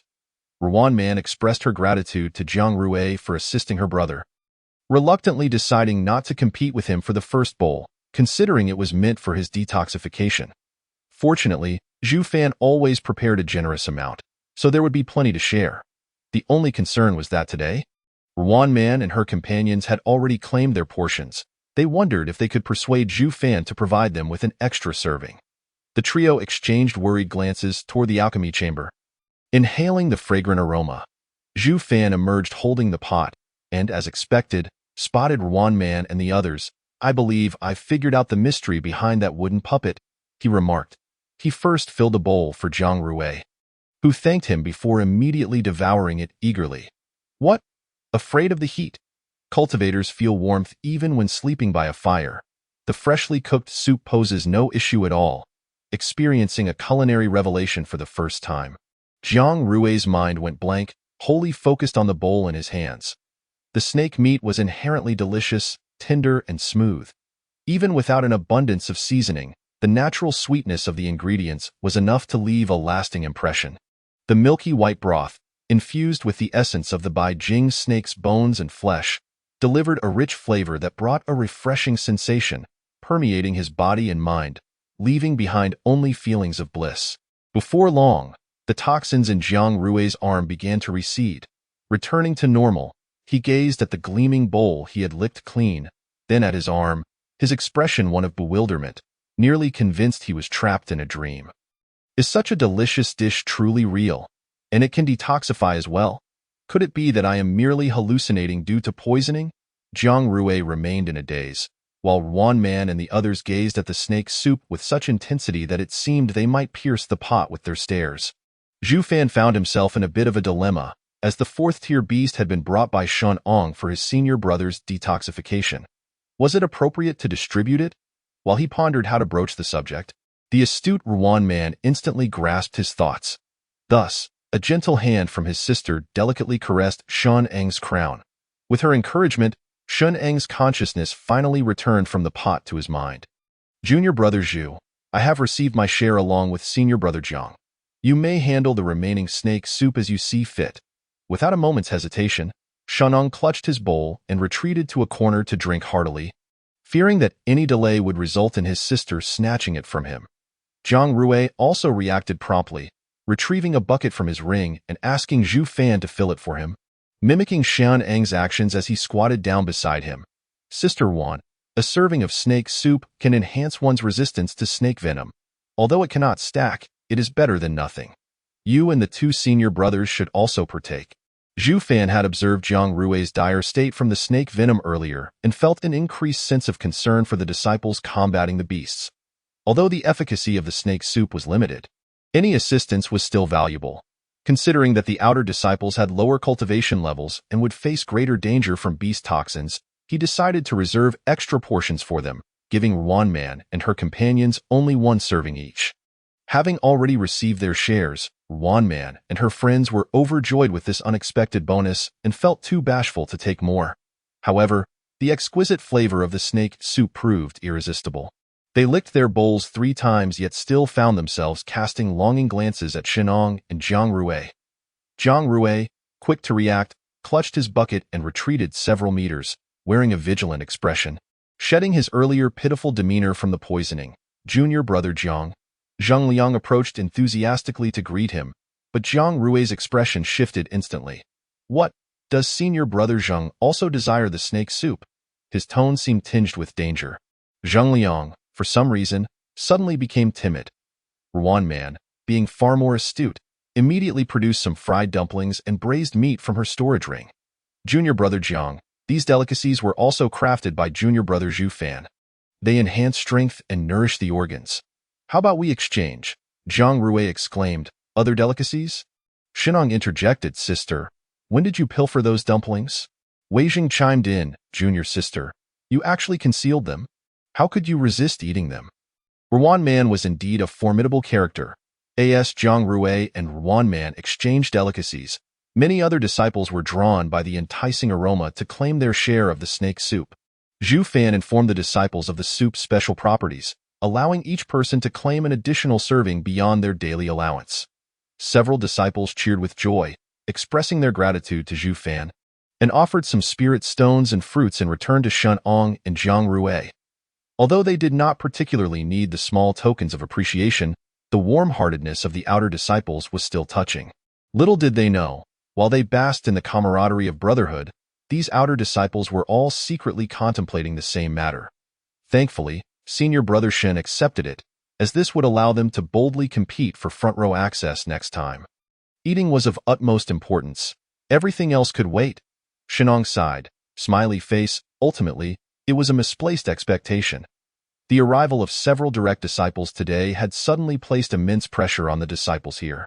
With each direct disciple that arrived, there was significantly less food to go around. They were swift and claimed more.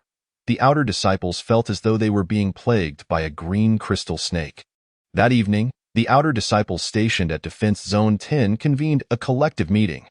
Disciples from various peaks engaged in earnest discussions regarding the increasingly challenging competition for food at the front. Xianjin Peak, I curse you. You physical cultivators flaunt your superior strength, yet you still run S-bins in front of me? Are you still laughing now? Huaning Peak, can you not handle this? You all are just a bunch of rascals. The disciples exchanged heartfelt greetings, and the atmosphere quickly grew heated. After the disciples had exhausted their voices, representatives from several peaks began discussing the recent influx of direct disciples. Although senior brother Shun brought plenty of meat, I am grateful, but we cannot yield to junior brother Zhu. These two matters are not the same. Indeed, should senior brother Shen require assistance in the future, I would not hesitate to plunge into the fire for him. But this food is non-negotiable. But even if you refuse, can we really compete with the inner disciples? The honest disciple who spoke the truth was promptly ejected from the meeting in a flurry of reprimands. After much deliberation, no concrete solutions emerged, and finally, a disciple from Huan Yin Peak proposed that each peak's disciples do their utmost to intervene. If they could stop them, they would profit, and if not, there was nothing to be done. The disciples nodded in resignation and dispersed. A puzzled disciple from Huan Yin Peak asked, Senior brother, how do we intervene? I heard those direct disciples have already reached the solid dance stage. If we reach out, isn't that like a mantis trying to stop a chariot? The older sound cultivator smiled knowingly. What do you mean intervene? Intervene in what? What do you mean by intervene? The younger disciple replied, but senior brother, didn't you just say, fool? The older sound cultivator tapped his head. If the other peaks intervene, won't we gain more opportunities? Upon hearing this, the disciples suddenly understood. Truly cunning and resourceful, as expected of you, senior brother. The older sound cultivator sighed. If we cannot outrun the direct disciples, so be it. As long as we can outrun the others, there will still be a share for us at the front. The disciples nodded in agreement, their resolve firm. Alas, brothers, I do not wish for this, but we truly cannot yield on junior brother Zhu's exquisite delicacies. Not only the disciples from Huan Yin Peak, but also others had their own plans. Just as darkness breeds growth, such behavior as that of the sixth brother would also spread. The disciples, eager to enjoy fresh fare, were prepared to resort to any means necessary. Chapter 21. Courteous greetings from the Forging Peak disciples. Senior brother, I would like to exchange for the Mingbo technique. One disciple presented their badge. The on-duty disciple responded, You, a physical cultivator from Kunli Peak, wish to exchange for a sound technique? Are you mocking me? Before he could say more, another disciple stepped forward, Senior brother, I too wish to exchange. Me as well. The on-duty disciple fell silent as he regarded the badges from Sujian Peak and Qidao Peak. He then clenched his fists and promptly ejected the unruly disciples from the technique hall. What shall we do now, senior brother? The round-faced junior disciple from Sujian Peak frowned. Alas, the senior brothers in the technique hall are truly unreasonable.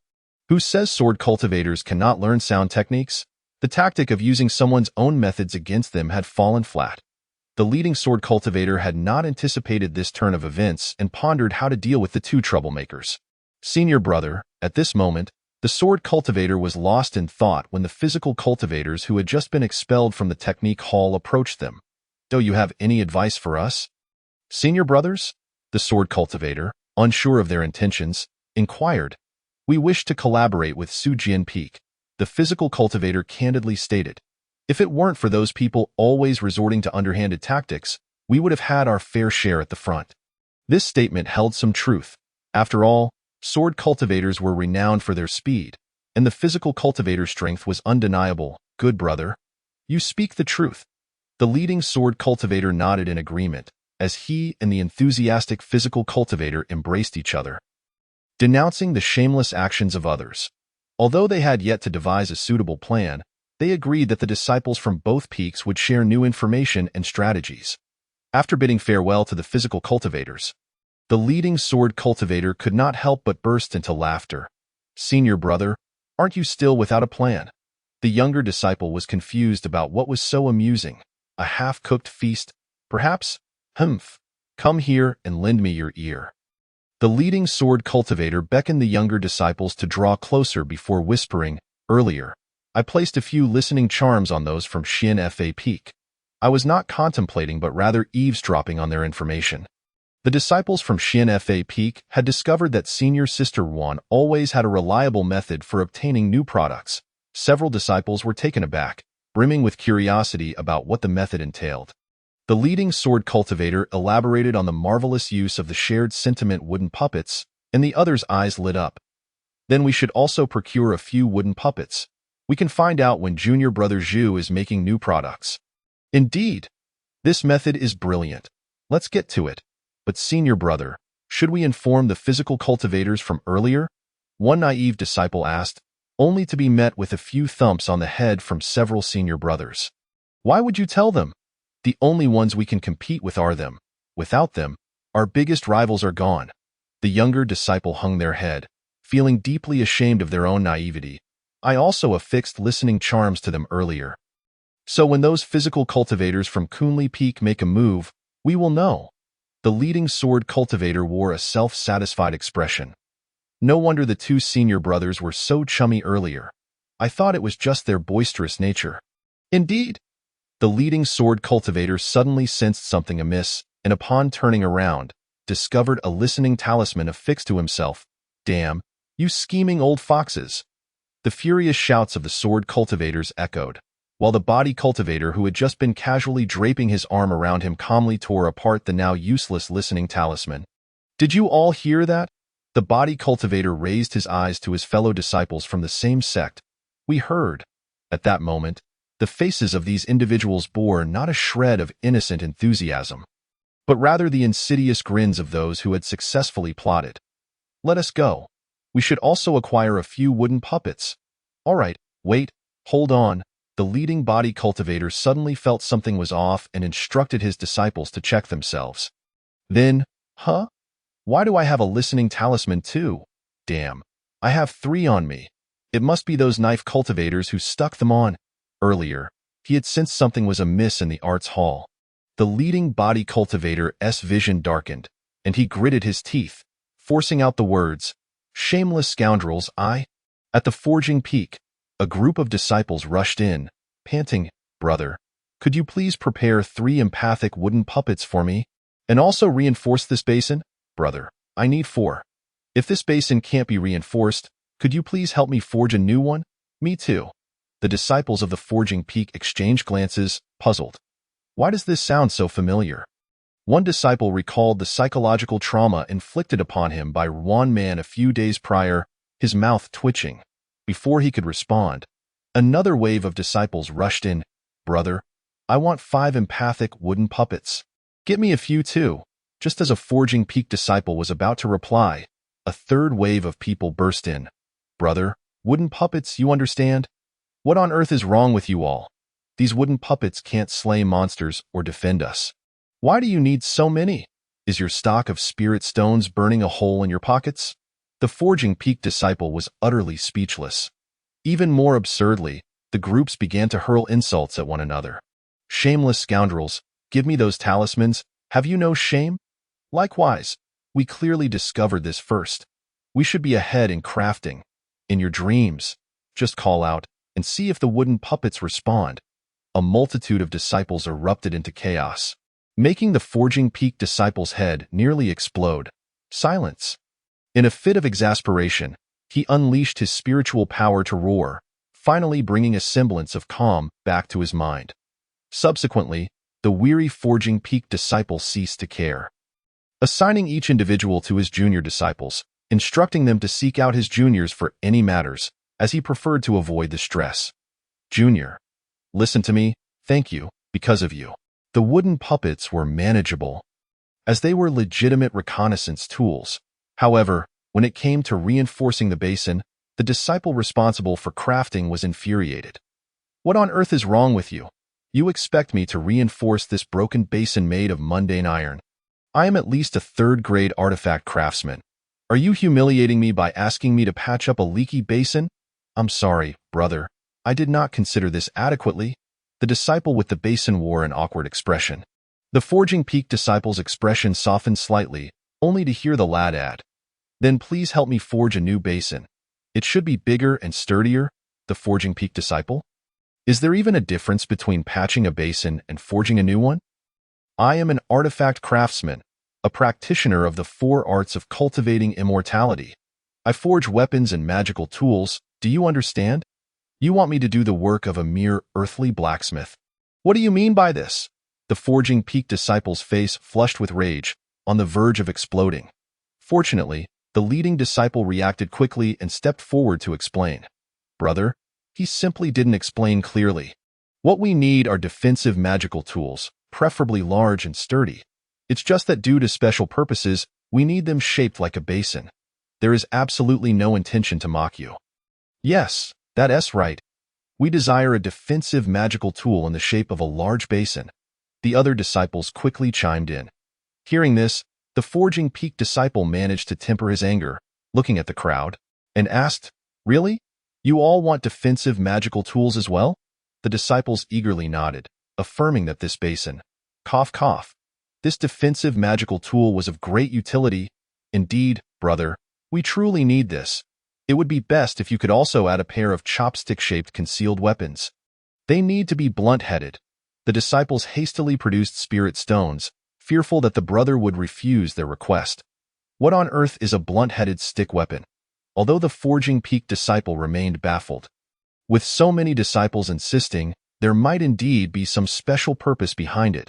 He refrained from further comment and began the forging process, eager to complete this order and send these people on their way. An hour later, the disciples received their basins and chopsticks, leaving in high spirits. The Forging Peak disciple sat wearily on a stool. What is even happening? Just as he was about to take a break, 2 more individuals entered. Upon seeing them, he perked up and greeted, Brothers, what magical tool or item would you like to forge? We would like a few empathic wooden puppets. The Forging Peak disciple. Didn't I just hear that?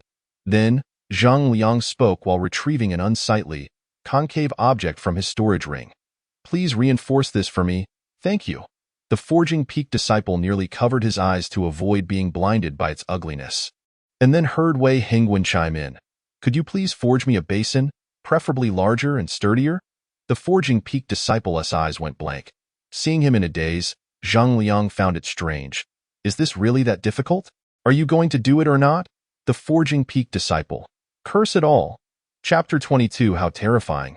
Someone is burying dirty things at the door. Today is yet another peaceful day. Zhuofan awoke well rested, raised his hand to cast a few cleansing spells and dust-removing techniques. He opened the rice cooker that had been on night duty, bringing the regular nourishing soup outside. Upon stepping out, Zhuo Fan felt something odd beneath his feet, as though he had stepped on something. Curiously, he dug away the dirt at the entrance of the alchemy room and uncovered an empathic wooden puppet. Zhuo Fan, why on earth is there a wooden puppet buried here? Previously, Shenong and Ruanman had both given him wooden puppets, which were still in his room. Holding the wooden puppet, Zhuo Fan felt puzzled and scrutinized it closely, noticing that the soil outside the alchemy room had been disturbed. Zhuo Fan furrowed his brows, realizing the situation was not simple. He dug a little more. Turning over a patch of ground, then, Zhuo Fan stared at the dozens of empathic wooden puppets lying on the ground. His mind clouded with dark lines. Does anyone understand? Someone has buried a bunch of little figures at my door. Honestly, this scene is quite eerie. Moreover, this is a world of cultivation. There could really be spirits, Zhuo Fan sighed, helplessly gathering the wooden puppets and placing them inside. Though having a pile of wooden figurines in his room felt strange, it was certainly better than having them buried at his doorstep. Zhuo Fan understood the intentions of his seniors. However, there was little he could do. The materials were limited, and arrangements had to be made accordingly.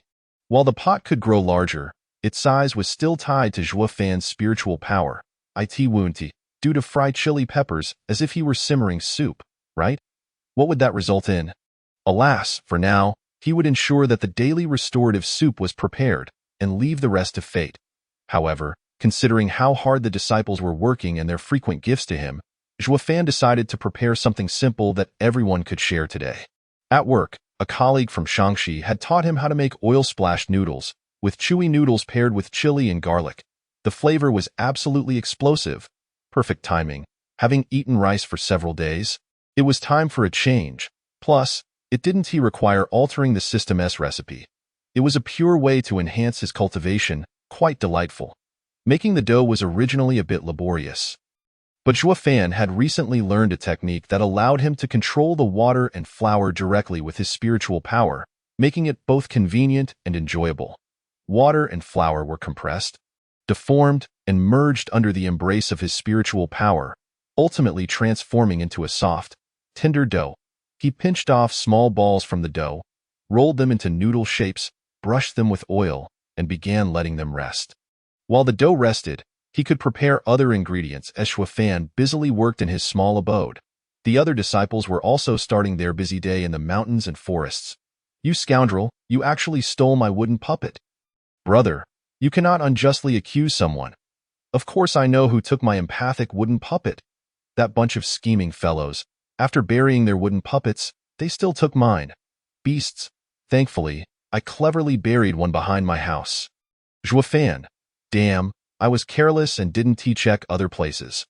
The disciple who had his wooden puppet stolen cursed as he chased after the culprit.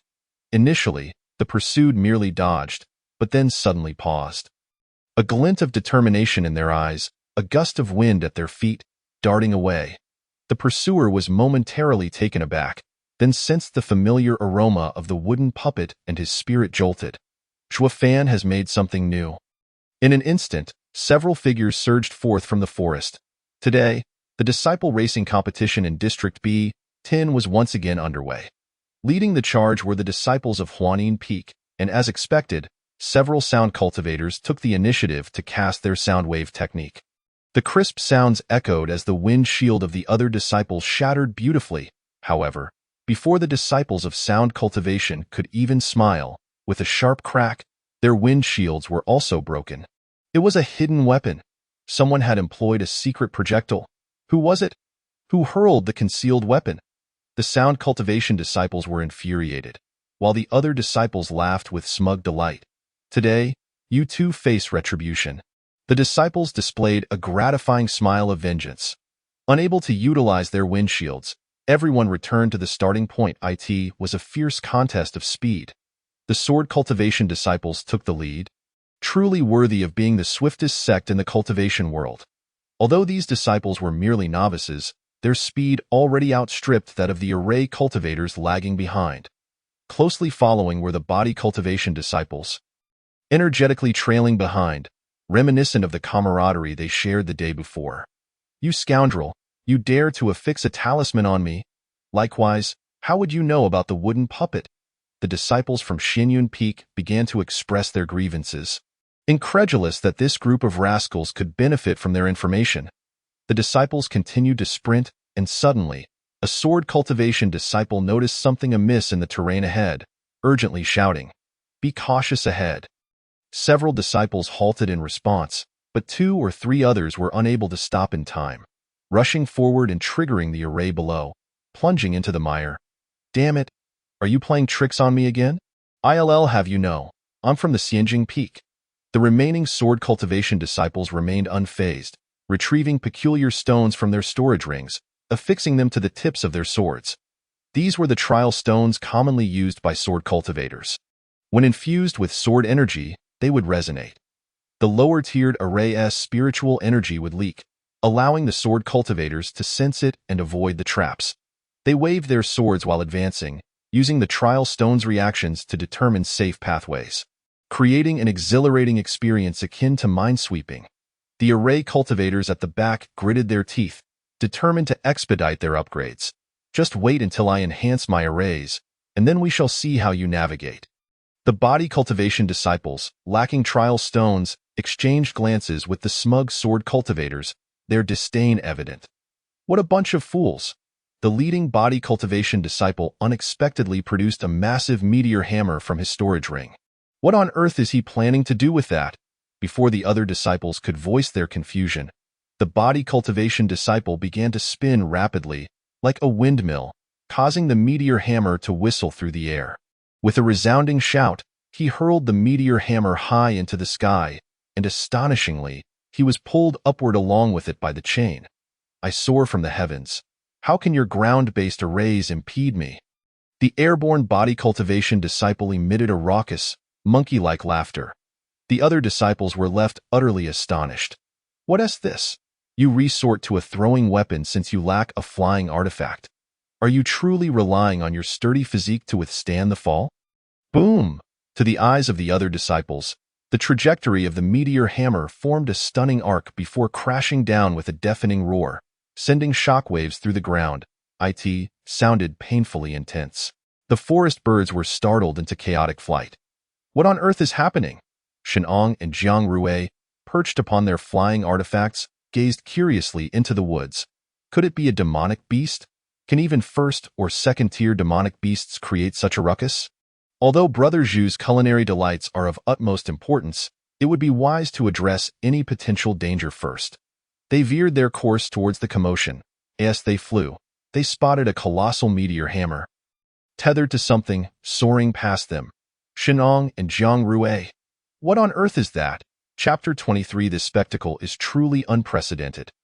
The body cultivators swung their meteor hammers, propelling themselves through the array zones. Not only were the disciples at the forefront dumbfounded, but even Shenong and Jiang Rue, soaring above, were left in awe. They couldn't comprehend it, yet they were profoundly impressed. "Brother Jiang, what kind of technique are these body cultivation disciples practicing?" Shenong appeared bewildered. He initially thought that coming from a prestigious cultivation family, he had witnessed all sorts of peculiar methods. Yet this scene was unlike anything he had encountered.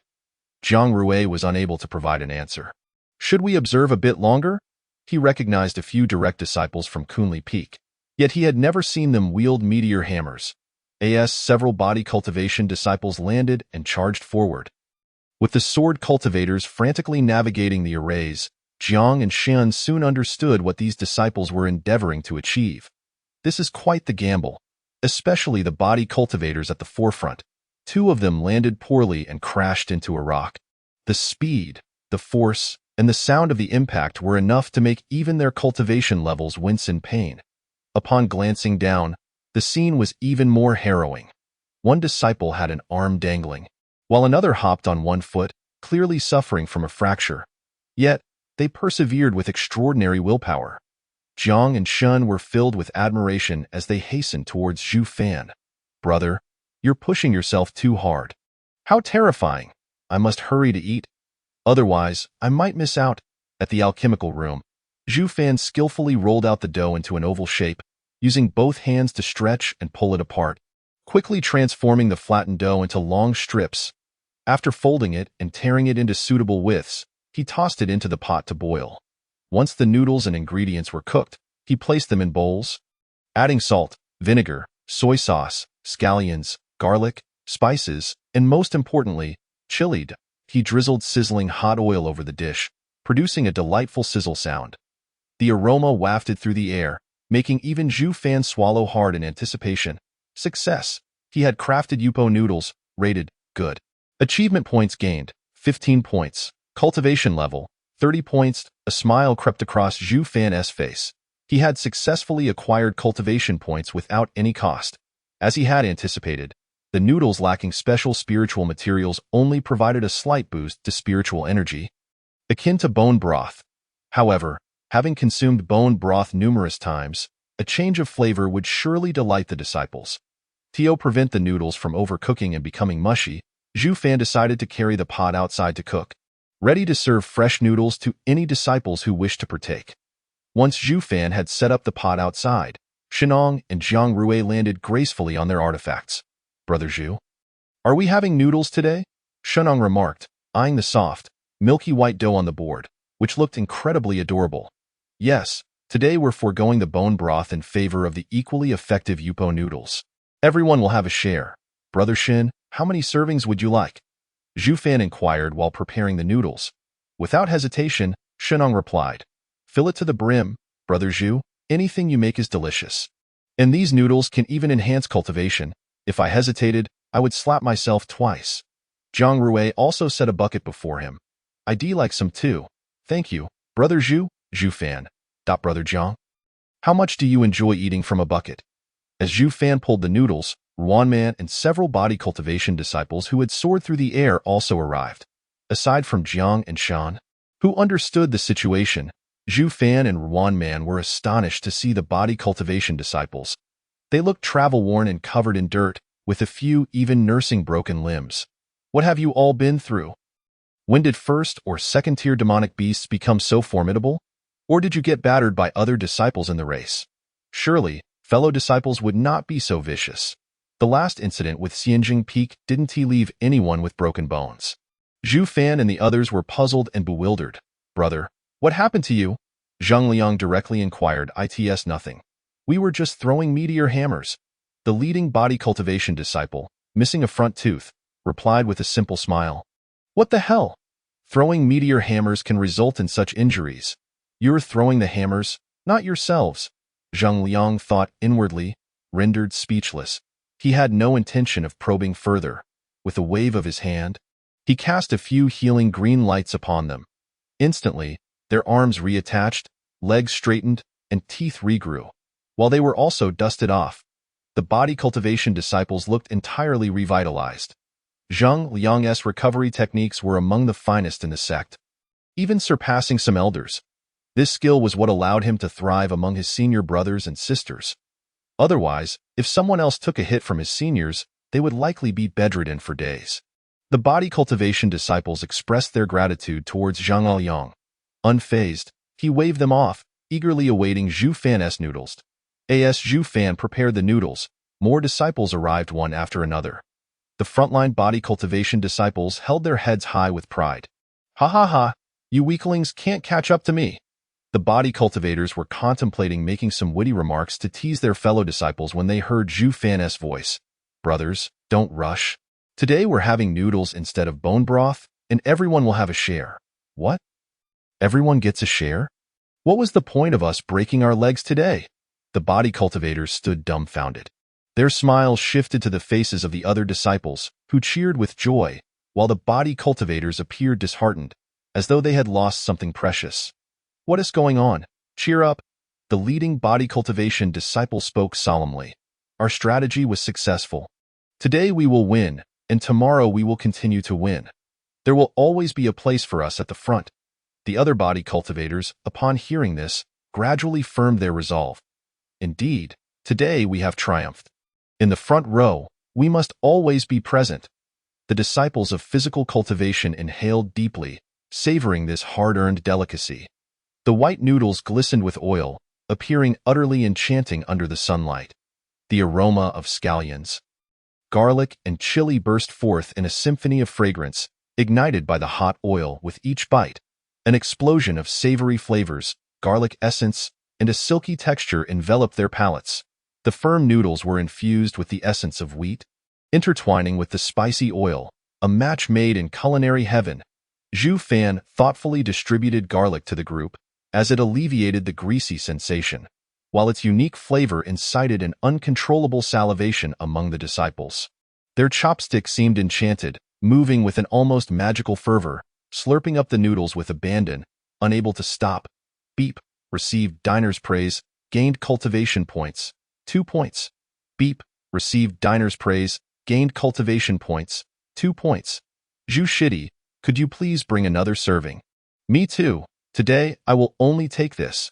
While Zhu Fan busily attended to their requests, he gleefully calculated how much cultivation he had gained for free that day. Once every disciple had received their noodles, they returned to the woods in pairs, focusing intently on hunting demons. Having already acquired the new delicacy, there was no need to return for further training. Shenong and Zhang Rui let out satisfied burps, preparing to take flight when they heard several disciples calling out to them. Shenong Shixiang, Zhang Rui Shixiang. Upon turning around, they were met with a few outer disciples from Qidao Peak, their expressions resolute and solemn as they bowed. Brothers, we seek your guidance on how to secure a spot in the front row. Chapter 24. After gaining a mental illness, one becomes more spirited. The other disciples from various peaks were either dirty or desperate in their methods, deeply shocking the disciples of Qidao Peak. However, the outer disciples, lacking in experience, could not immediately think of any effective strategies. Fortunately, they had the opportunity to consult the esteemed inner disciples of Qidao Peak, hoping to gain some insight. Though they risked rejection by intruding, they felt it was worth a try. Shen Ong hesitated. Despite them being his fellow junior disciples, they were also competitors for resources. If he offered them advice, what would happen when he found himself in competition next time? Yet, recalling the tactics of the physical cultivation disciples from earlier, he felt a pang of sympathy for his juniors. He did not wish for his brothers to suffer, but he also feared they would become obstacles, in contrast to Shen Eng's internal conflict. Zhang Rui directly posed a question to the junior disciples. Do you understand what sets you apart from those physical cultivators? The outer disciples looked bewildered. One disciple whispered. Is it because we lack meteor hammers? Zhang Rui nearly choked on his indignation. He glared at the disciple. No, it is because you fail to utilize your own advantages. We, as descendants of the knife cultivators, once cleaved through mountains and rivers with unparalleled might, severing all obstacles with our blades. Now that you find yourselves in a predicament, what do you believe you should do? Zhang Rui held considerable respect among the disciples of Qidao Peak. When he first entered the sect, his talent was merely average. However, driven by an unyielding spirit, he dedicated himself to arduous training. In a fierce competition with other sects for opportunities, he plunged into a perilous ancient realm, securing a legacy. He was later favored by the Peak Master and accepted as a direct disciple, becoming a role model for countless disciples of Qidao Peak. But Shixiang, while the sect does not prohibit sparring among disciples, I truly cannot bear the thought of injuring a fellow disciple, replied a hesitant junior. Upon hearing this, Zhang Rui's eyes softened, and he inquired. Then why not contemplate how to break through with your blades without harming your fellow disciples? The Qidao Peak disciples fell into deep thought, and after a moment, enlightenment flickered in their eyes. Thank you, Zhang Shixiang, for your guidance. The disciples bowed and, upon raising their heads, their expressions were now filled with determination. Zhang Rui nodded in satisfaction, then gestured for Shen Ong to mount the flying artifact. Shenshidi, in the air, Zhang Rui added.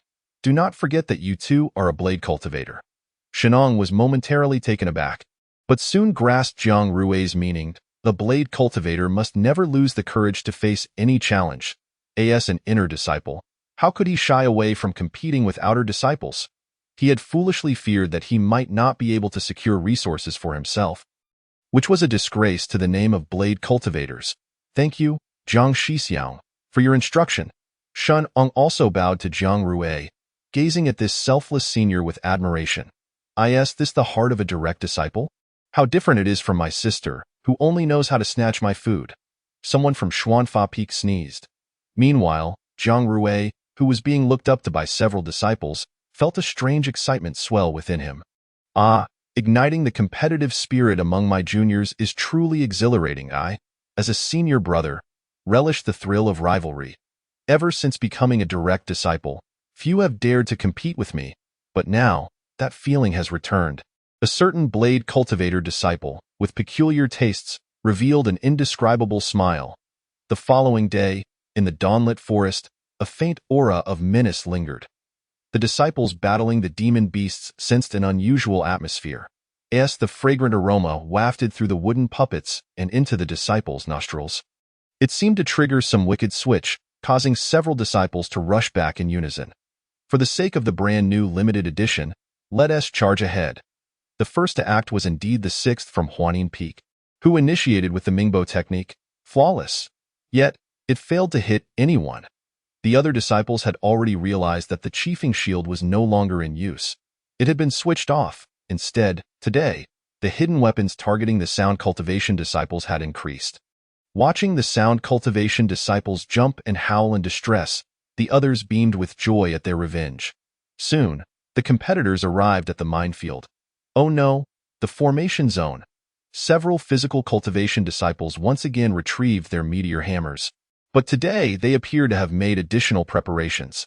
Suddenly, a green glow emerged above each of their heads. Pure green, natural green, dazzling green. It turned out that the physical cultivators had discovered a flaw after their first experience with the giant hammer launching into the sky. If the landing posture was incorrect, it could lead to injury. How could one hold a bowl with a broken hand? How could one escape with a broken leg? What if someone overtook them? Here, overtake refers to surpassing or speeding ahead. Please do not misconstrue it. Thus, the physical cultivation disciples needed to choose a reasonable and suitable landing posture. Coincidentally, yesterday, senior brother Zhang Liang had inspired them, leading the physical cultivators to visit the technique hall in exchange for a skill that could temporarily enhance physical defense, the Qinggang Copperbone technique. After a night of training, the physical cultivation disciples were now able to significantly strengthen their head's defense for a brief period. The time had come to test their results. Let us disperse with the butterflies. Rocket-headed hammers. Alongside the meteor hammers, the physical cultivation disciples launched into the air, landing face first. Excellent, they held up. The physical cultivation disciples, pulling their heads from the ground, were extremely pleased with their training results. The others, still stuck in the ground, gave thumbs up to their senior brothers while attempting to extract their heads. However, before the physical cultivation disciples could fully emerge, several disciples from Xuanfa Peak descended gracefully from the sky. Their elegance far surpassed the physical cultivators, who resembled radishes stuck in the ground. How could this be? How could one harness the qi to fly? The physical cultivation disciples could hardly believe their eyes. Suddenly, they seemed to notice something. These physical cultivators appeared to be entangled with several barely visible threads. Where did these threads come from? No, it's... The physical disciples quickly realized how the Xuanfa Peak disciples had followed them. It was the qi connecting threads. By using spiritual power threads, they could pull themselves forward by latching onto other objects. Those rascals from Xuanfa Peak had tied the qi connecting threads to the physical cultivators, then used the chiefing shield to reduce weight, gracefully landing with the lightness technique. Thus, just like the meteor hammers carrying the physical disciples, they too had flown over. How shameless! They treated us like stepping stones. Ignoring the furious shouts of the physical cultivation disciples, the Xuanfa Peak members activated their sprint mode upon landing, swiftly surpassing the grounded physical disciples. Hemph! The grudge from when you exposed our wooden puppets with those talismans has finally been settled. The disciples of Xuanfa Peak sneered, then quickened their pace. Not far behind, other disciples, circumventing the formation, observed the physical and law cultivation disciples disappearing into the distance, feeling a sense of urgency. Suddenly, they heard a cacophony of manic laughter. What kind of formation is this? ILL chop, chop, chop, chop, chop. What kind of Mingbo technique is this? I'll chop, chop, chop, chop, chop. I'll chop down anything in my way. Ha ha ha. The disciples turned around, astonished. What the hell? The Qidao Peak people have gone mad. What on earth is this? Everyone, Get out of the way. A group of Qi peak disciples formed a circle, binding themselves together with ropes at the waist, wielding their blades as they rolled sideways down. Their arms spun like wheel spokes, supporting and rapidly rotating. The blade edges whirled downward, and to enhance their power, flames blazed along the blades. The Qi peak disciples transformed into a massive wheel of fire, rolling down with ferocity, devastating everything in their path, even cleaving a path through the mountain roads. The other disciples had never witnessed such a spectacle. They hastily dodged, fearful that a moment's delay would result in being cleaved by their blades. The disciples of Chitafeng were already dizzy from the chaos, yet under the influence of gravitational acceleration, they found themselves unable to halt their momentum. Not only could they not cease physically, but their minds also began to spiral into an unstoppable frenzy. Do not stop. Upon witnessing the frantic evasion of others, many disciples of Chitafeng grasped the true essence of swordsmanship. Simply cleave through.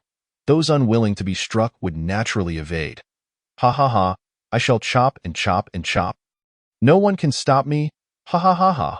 The forest echoed with the mad laughter of the disciples from Chitafeng.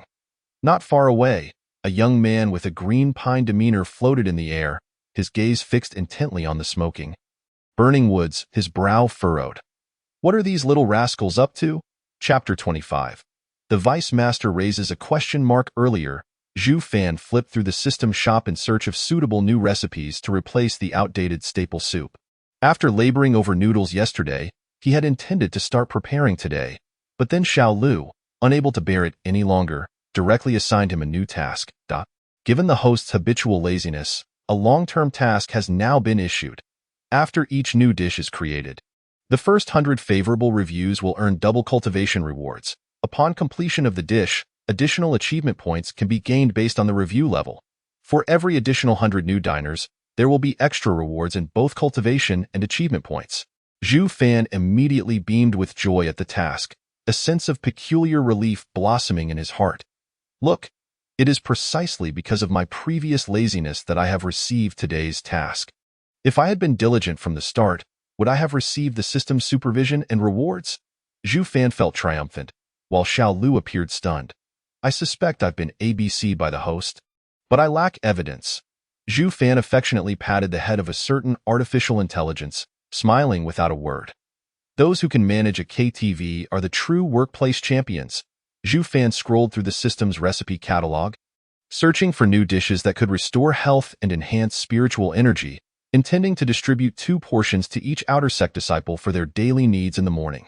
Then, at noon, he planned to prepare lunch at a fixed time, sparing the disciples from gossiping about him in front of his door, which was rather unsettling. However, with only one pot, preparing meals for dozens was quite laborious, and at noon, he still could not guarantee that everyone would receive their share, leading to a repeat of the previous situation where the swiftest would claim their portions first. Those who missed out at noon would have to settle for a serving of the old staple soup in the evening. Zhu Fan had previously cooked a considerable amount of soup and stored it in his ring. If he didn't distribute it, wouldn't the rice cooker's efforts be in vain? Rice cooker, beep, obtained recipe. 8 treasure porridge, effect, nourishes qi and replenishes blood. Beep, obtained recipe. Soup dumplings, effect, increases spiritual power. After selecting the dishes, Zhu Fan busied himself. Once he had nearly finished, the first wave of disciples returned in a flurry. After distributing a portion of porridge and a dumpling to each person, he explained the new rules, causing the disciples' eyes to light up like flashbangs. Does this mean that not only is this morning's meal a new dish, but there will also be a new meal at noon? The disciples could hardly believe it, erupting into cheers only after Zhu Fan confirmed with a nod. 3 new dishes in one day. What a splendid occasion. Is it New Year's? The disciples arriving later had already lost hope, only to find themselves unexpectedly revived, not only claiming the morning's meal but also having a chance for a midday comeback. Without further ado, they charged forward. As Zhu Fan counted the number of outer sect disciples to distribute meals, he discovered there were still several portions left. Were some people unaccounted for? Zhu Fan looked around and noticed the absence of Chitafeng disciples. Inquiring among other senior brothers, he was met with a chorus of schadenfreude-laden smiles. Ha ha ha, they were just captured by the Vice Master. Ha ha ha. Setting fire to the mountains, they sit in jail for ages. Those scoundrels nearly set my backside ablaze. Now they're getting their comeuppance. Serves them right. Ha ha ha. The senior brothers narrated the events as Zhu Fan listened in disbelief. What? They even conjured a whirlwind of flames? Unfortunately, the Chittafeng disciples' reckless actions were short-lived, as they were swiftly apprehended by the vice master. Now, they were being pinned down on the mountain, using water incantations to extinguish the flames. One must admit, that's quite impressive. Whether it's wielding a flaming sword or acting as a human fire extinguisher, such feats are not for the average person. Truly, cultivators are a remarkable bunch. Zhu Fan retrieved the breakfast meant for the Chittafeng disciples back into his storage ring, preparing to distribute it upon their return. After the other disciples finished their dumplings, they returned to the forest, with several peaks gathering to whisper among themselves, clearly preparing for the new dishes at noon. Meanwhile, in the forest, the Chittafeng disciples had just extinguished the flames around them and were now being scolded, their faces covered in soot. At this moment, Vice Master Yi Yusong had one avatar, chastising the disciples while another was busy extinguishing the fire above. Otherwise, if these low-level cultivators attempted to douse the flames, the mountaintop would be scorched bare. After extinguishing the flames on the peak, Yi Yusong, with a serious expression, asked the group, "Do you understand your mistakes?" "We realize our errors," the Chittafeng disciples replied, heads hung low. "Where did we go wrong?" "The error lies in using flames to roll down instead of just using the sword to roll." An honest reply came from a disciple of Chittafeng. "Yi Yusong, is this really about what method to use to roll down? Why on earth would you roll down the mountain? Can't you walk?" Yi Yusong felt a lump rise in his throat, nearly cursing. Yet he restrained himself, pressing a hand against his almost bursting veins. "Why must you roll? With your cultivation, wouldn't it suffice to run down the mountain in an emergency?" A Chittafeng disciple murmured. "Because we can't outrun them." "Outrun whom?" "The Kunlifin who throws meteor hammers into the sky. Yi Yusong, what does that have to do with Kunlifin's physical cultivators? Throwing meteor hammers into the sky. Why don't you just fly up there?"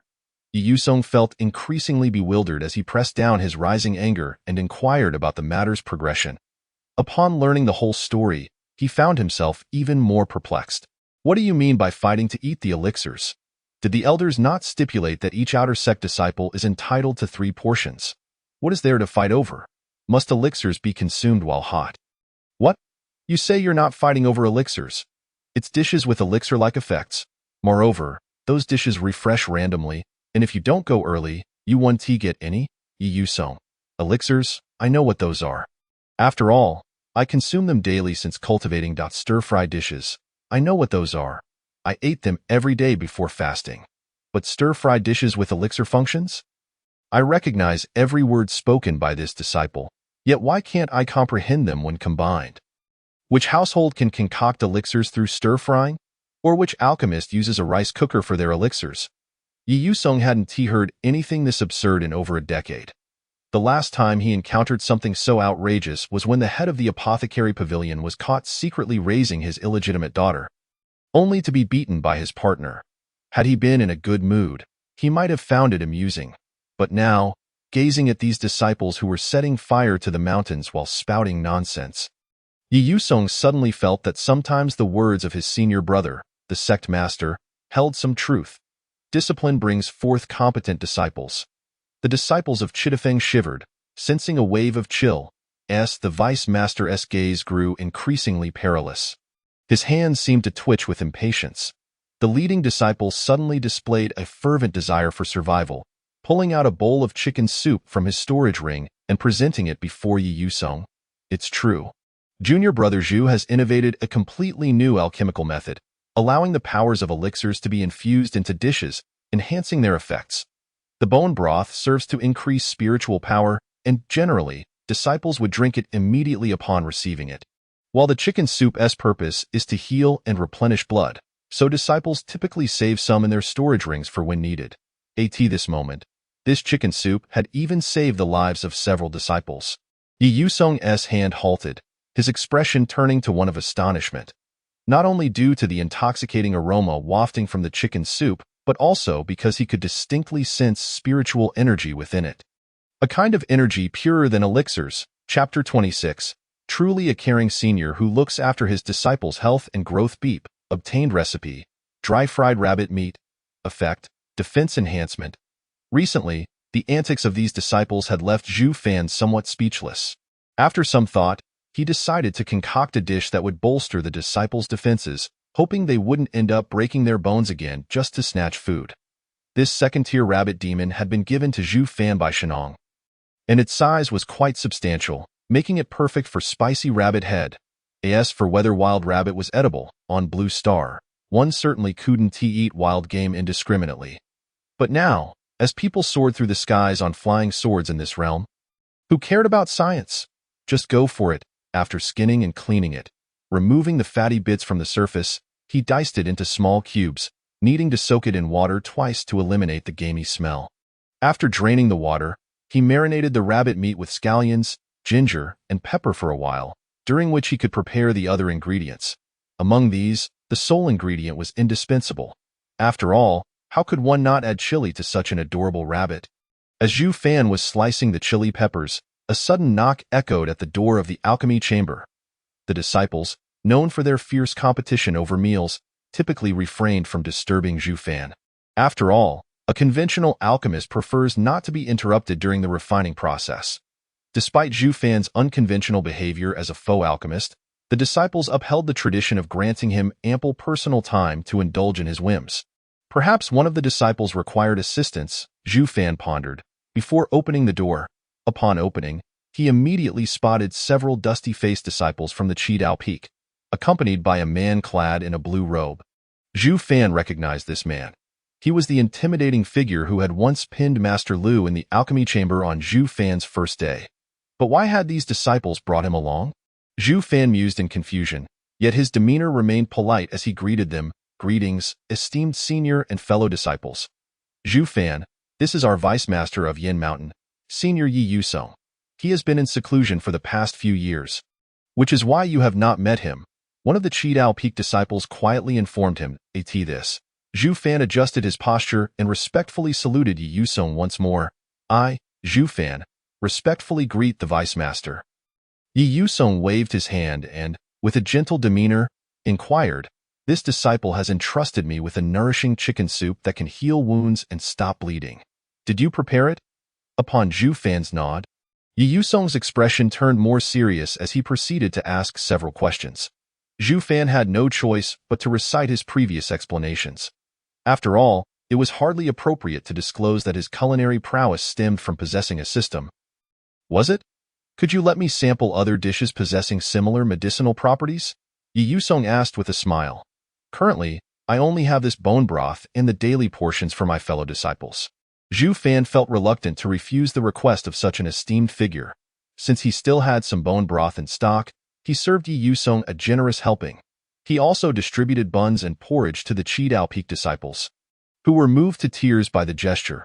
There's another dish being prepared, but it will take a little longer to finish. No matter, there's no rush, Yi Yusong replied, while surprisingly producing a set of jade stone tables and chairs from his storage ring. Comfortably settling down, he then ignited a flame to warm the soup, savoring each mouthful, leaving Zhu Fan and the other disciples momentarily stunned. What are you all still doing there? Have you completed your tasks for today? Yi Yusong's tone towards the Qidao Peak disciples was far from the warmth he had shown Zhu Fan, his gaze sharp and piercing. Upon hearing this, the Qidao Peak disciples were just about to take their leave when Yi Yusong called them back. Here are some third-grade revival pills and shengzi pills. Take them and cultivate diligently. He raised his hand, passing several vials of pills to them, which instantly brought joy to the disciples. They were about to express their gratitude when, in the blink of an eye, the buns and porridge in their hands vanished, flying into Yi Yusong's grasp. The disciples were left dumbfounded. The third-grade pills are already the limit of what you can consume in the coming days. Any more, and your meridians will not withstand it, so let me handle this for you, Yi Yusong said with a smile, feeling quite pleased with himself for being a considerate senior concerned for his disciples' well-being. The Qidao Peak disciples, although aware they could not digest too much of the pill's spiritual energy, felt a pang of sadness. They tearfully glanced at the buns and porridge that should have been theirs, wiped their eyes and departed from this sorrowful scene. Turning back to Zhu Fan, Yi Yusong's demeanor shifted to one of gentle encouragement. You may continue your preparations. I shall wait here. Zhu Fan. The vice master's sudden change in attitude was quite intimidating. However, with such a prominent figure waiting for the dishes, Zhu Fan returned to his kitchen to continue cooking. Truth be told, having such a distinguished person loitering at the door was nerve-wracking, after all. The master of Yin Mountain had once sent 3 mountain peaks flying in a fit of rage. It was reasonable to assume that the vice master possessed formidable strength as well. Yet, Zhu Fan found it curious that the vice master's personality seemed different from what he had observed earlier. Was it merely an illusion? The rabbit meat was nearly marinated to perfection, and Zhu Fan chose to dismiss his wandering thoughts, focusing intently on his cooking. The pot was heated, oil sizzling, as he stir-fried over high heat. The rabbit meat required a second frying, necessitating another round of oil heating after the initial fry. When the rabbit meat turned a golden brown, he removed it from the heat and began to saute the peppers. The pungent aroma of the peppers was unleashed by the hot oil, filling the chamber with an assertive fragrance that roused the wooden puppets within, and the disciples in the mountains were once more stirred to action, creating a lively commotion in the woods. Various spells were cast, but learning from the past misadventures of the Qidao Peak disciples, none harmed the innocent flora and fauna, directing their magic only at their fellow disciples. Sitting at the entrance of the alchemy chamber, Yi Yusong inhaled the tantalizing aroma that had been absent for so long, rekindling within him the primal desire for sustenance. Simultaneously, he sensed the fluctuations of spiritual energy emanating from the forest. Raising an eyebrow, a clone of himself flew forth, hovering towards the direction of the forest. The scene unfolding before Yi Yusong's eyes was one of chaos as the disciples scrambled, using tricks and spells, their antics leaving him momentarily dumbfounded. So it was true what those youngsters had claimed. These disciples were truly this dedicated to their meals. As Yi Yusong observed the spectacle, he casually showcased 2 plates of dumplings. To his surprise, watching these outer disciples squabble was rather entertaining. Before long, several beams of light approached, and Ruan Man, Shenong, and others arrived, drawn in by the enticing aroma.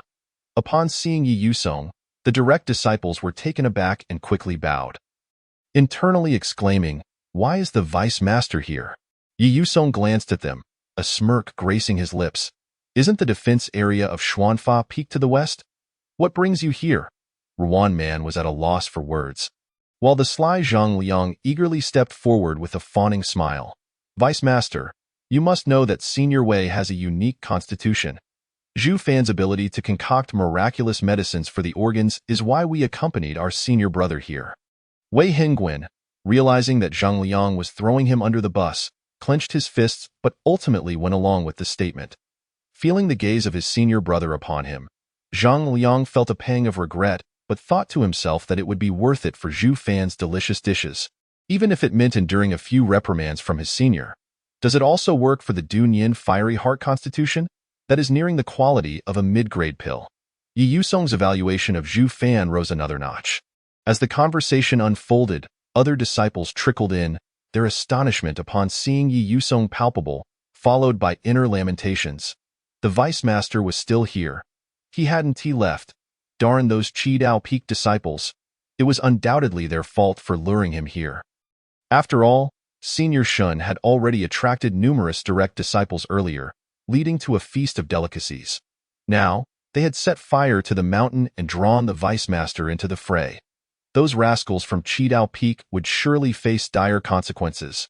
The disciples who had been chased away by the vice master and dared not return to the mountain shivered inexplicably. Chapter 27. Drifting through half a life, yet to encounter a wise master. Should you not abandon me? When Zhu Fan brought the pot outside, he sensed an unusual atmosphere.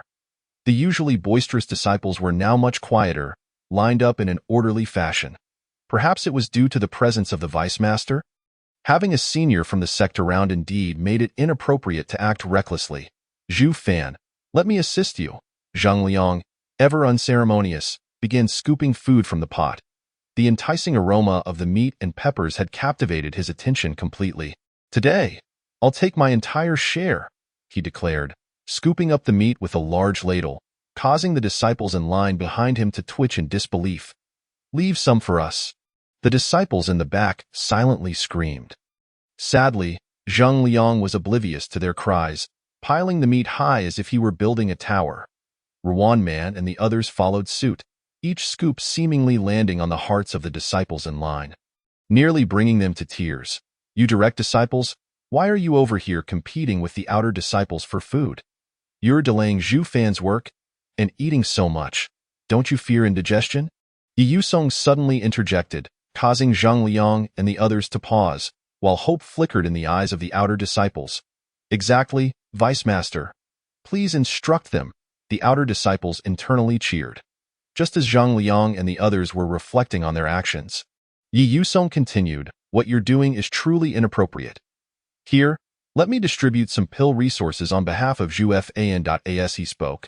He raised his hand, causing several vials of pills to fly into the hands of the direct disciples.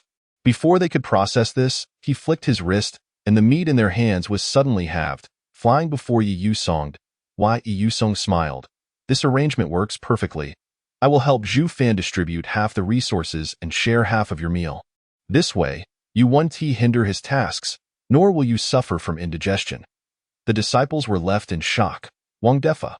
After a lengthy discourse, the disciples felt as though their CPUs were on the verge of overheating. Upon deeper reflection, it became evident that the speaker was not entirely mistaken. Indeed, the disciples had received their share of elixirs and were not overly concerned about the consequences of overindulgence. Yet, something still felt amiss. Meeting the bewildered gazes of several disciples, Yi Yusong remained remarkably unperturbed. "Well then, you have all collected your allocated elixirs for today, and additionally, you have received superior quality middle-grade pills. No need for thanks." The disciples responded with a mixture of confusion and exasperation. Were we seeking middle-grade pills? Our focus was on enhancing our spiritual power. "Thank you so much, Deputy Sect Leader." Though they felt utterly thwarted, they channeled their frustrations into their appetites, diving into the remaining meat with fervor. The vibrant red chilies glistened with oil, while the crispy, golden rabbit meat lay nestled beneath, resembling a treasure awaiting discovery. As the rabbit meat entered their mouths, the dry, spicy flavor ignited their taste buds, as though they had been set ablaze. The double-fried meat was delightfully crisp and savory, each bite a moment of pure pleasure. The satisfaction nearly spilling forth from their mouths, soaring towards the heavens. The dry-fried rabbit meat soon joined the ranks of rice destroyers, and before long, the disciples' bowls were emptied, leaving them with nothing but the option to lick their bowls for consolation. Yi Yusong savored his meal with great enjoyment, though his position as deputy sect leader compelled him to maintain a certain decorum, unlike the disciples who were virtually rooting through their bowls like pigs. "Deputy leader, if you're unable to finish, I can certainly assist you," Zhang Liang remarked, having licked his plate clean thrice and now eyeing Yi Yusong. Yi Yusong had indeed taken quite a bit from his devoted disciples. And while cultivators possessed bodies far superior to ordinary humans, the dishes prepared by Zhu Fan contained spiritual energy that could not be digested instantaneously. Yi Yusong cast a knowing glance at Zhang Liang, snapped his fingers, and suddenly, 2 clones emerged from him, transforming him into 3 avid diners. Clone 1, with narrowed eyes and a smile, said, "Zhang Liang, how considerate of you to think of your elders." Clone 2, elegantly picking at his food, maintained silence. Clone 3 smirked, his tone laced with irritation. "Just wait. I'll ensure that 4th brother gives you a proper reward." The disciples, including Zhu Fan, were utterly astonished by the spectacle. Those among them who were aware of the deputy leader's abilities could only grimace at the sight. "Going all out for a meal? You truly are something, deputy leader." "Ha ha, deputy leader. Enjoy your meal. I won't disturb you any longer. I'm off." Zhang Liang, realizing he might gain nothing and possibly face additional training from his master, promptly made his exit. Ruan Man and the other outer disciples from various peaks were equally intimidated by Yi Yusong and soon followed suit, leaving only Shenang behind with Zhu Fan. Not long ago, Zhu Fan had requested Shenang's assistance in sourcing certain ingredients and seasonings, which Shenang had dutifully provided. Zhu Fan offered Shenang some tokens of gratitude and curiously inquired about the deputy leader. The cultivation technique practiced by the deputy leader was known as the 3-tie enlightenment method, which allowed him to divide his essence into 3 clones, each clone benefiting from the main body's cultivation, thereby tripling the speed of advancement. Furthermore, these clones would inherit different facets of the main body's personality, gaining insights from diverse perspectives, greatly enhancing their mental fortitude. Shanong explained while munching on a bun. Zhuofan understood at last. It made sense why the deputy leader felt so different from their last encounter. It was the distinct personalities of the clones at play. The idea that the main body could also gain cultivation experience while the clones were active? The notion of a double experience rate made Zhuofan marvel. Surely, even the playful Nanyu of the gaming world could not boast such an advantage. Noticing Zhuofan's captivated expression, Shanong hesitated but ultimately felt compelled to caution him. Junior brother Zhuo? This technique is exceedingly difficult to master. Many struggle for ages without making any progress. Moreover, upon advancing in rank, the number of tribulations faced will triple, so it is best for ordinary individuals to refrain from pursuing it. Zhuofan exclaimed, "What? Threefold tribulations? This technique is far too intimidating." The flickering spark of excitement within him extinguished in an instant. He had envisioned a scenario where the main body indulged in leisure while the clones did the work. But with tribulations tripling, it was not worth the risk. He was more than content with the system he already possessed.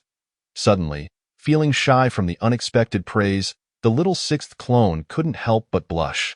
Before Shanong could voice another thought, he felt a chill down his spine. Turning around, he found 3 pairs of eyes fixed on him. Startled, he quickly bid farewell to Zhuofan and activated his light shuttle to make his escape. "Would you like to learn this technique?" asked Clone 3, his demeanor and tone remarkably casual. "I do not recommend pursuing this method. One must choose the path that best suits oneself," Clone 2 added. His movements graceful and voice gentle. "If you require assistance, I can help you find an appropriate technique." Clone 1 continued to smile, though there was a peculiar undertone of cunning in his expression. Zhuofan felt utterly bewildered, sensing that if he continued this conversation, he too might end up as fragmented as the deputy leader. Sensing Zhuofan's discomfort, Clone 1 waved his hand, retracting the clones. Yi Yusong, in his capacity as deputy leader, rarely offered direct guidance to his devoted disciples. Yet here he was, personally seeking suitable techniques to aid Zhuofan's cultivation, reflecting the high regard he held for the young man. Everyone was aware of the recent incident involving Huang He. Nearly every disciple with potential had been whisked away, leaving only those fiercely loyal to the sect or those deemed lacking in talent. Yet Zhuofan, with his remarkable ability to concoct pills and cook, could not possibly lack talent. It was inconceivable. Surely, this young man had remained unscathed due to his unwavering loyalty to the sect. While the sect indeed needed gifted disciples, was not a sincere heart for the sect even more touching and invaluable? The more Yi Yusong pondered, the more satisfied he became with Zhuofan. If only Zhuofan knew what thoughts occupied the deputy leader's mind, he would likely chuckle awkwardly. "Deputy leader, you overthink things. Who in their right mind would seek to recruit someone who nearly blew themselves up at the alchemical furnace?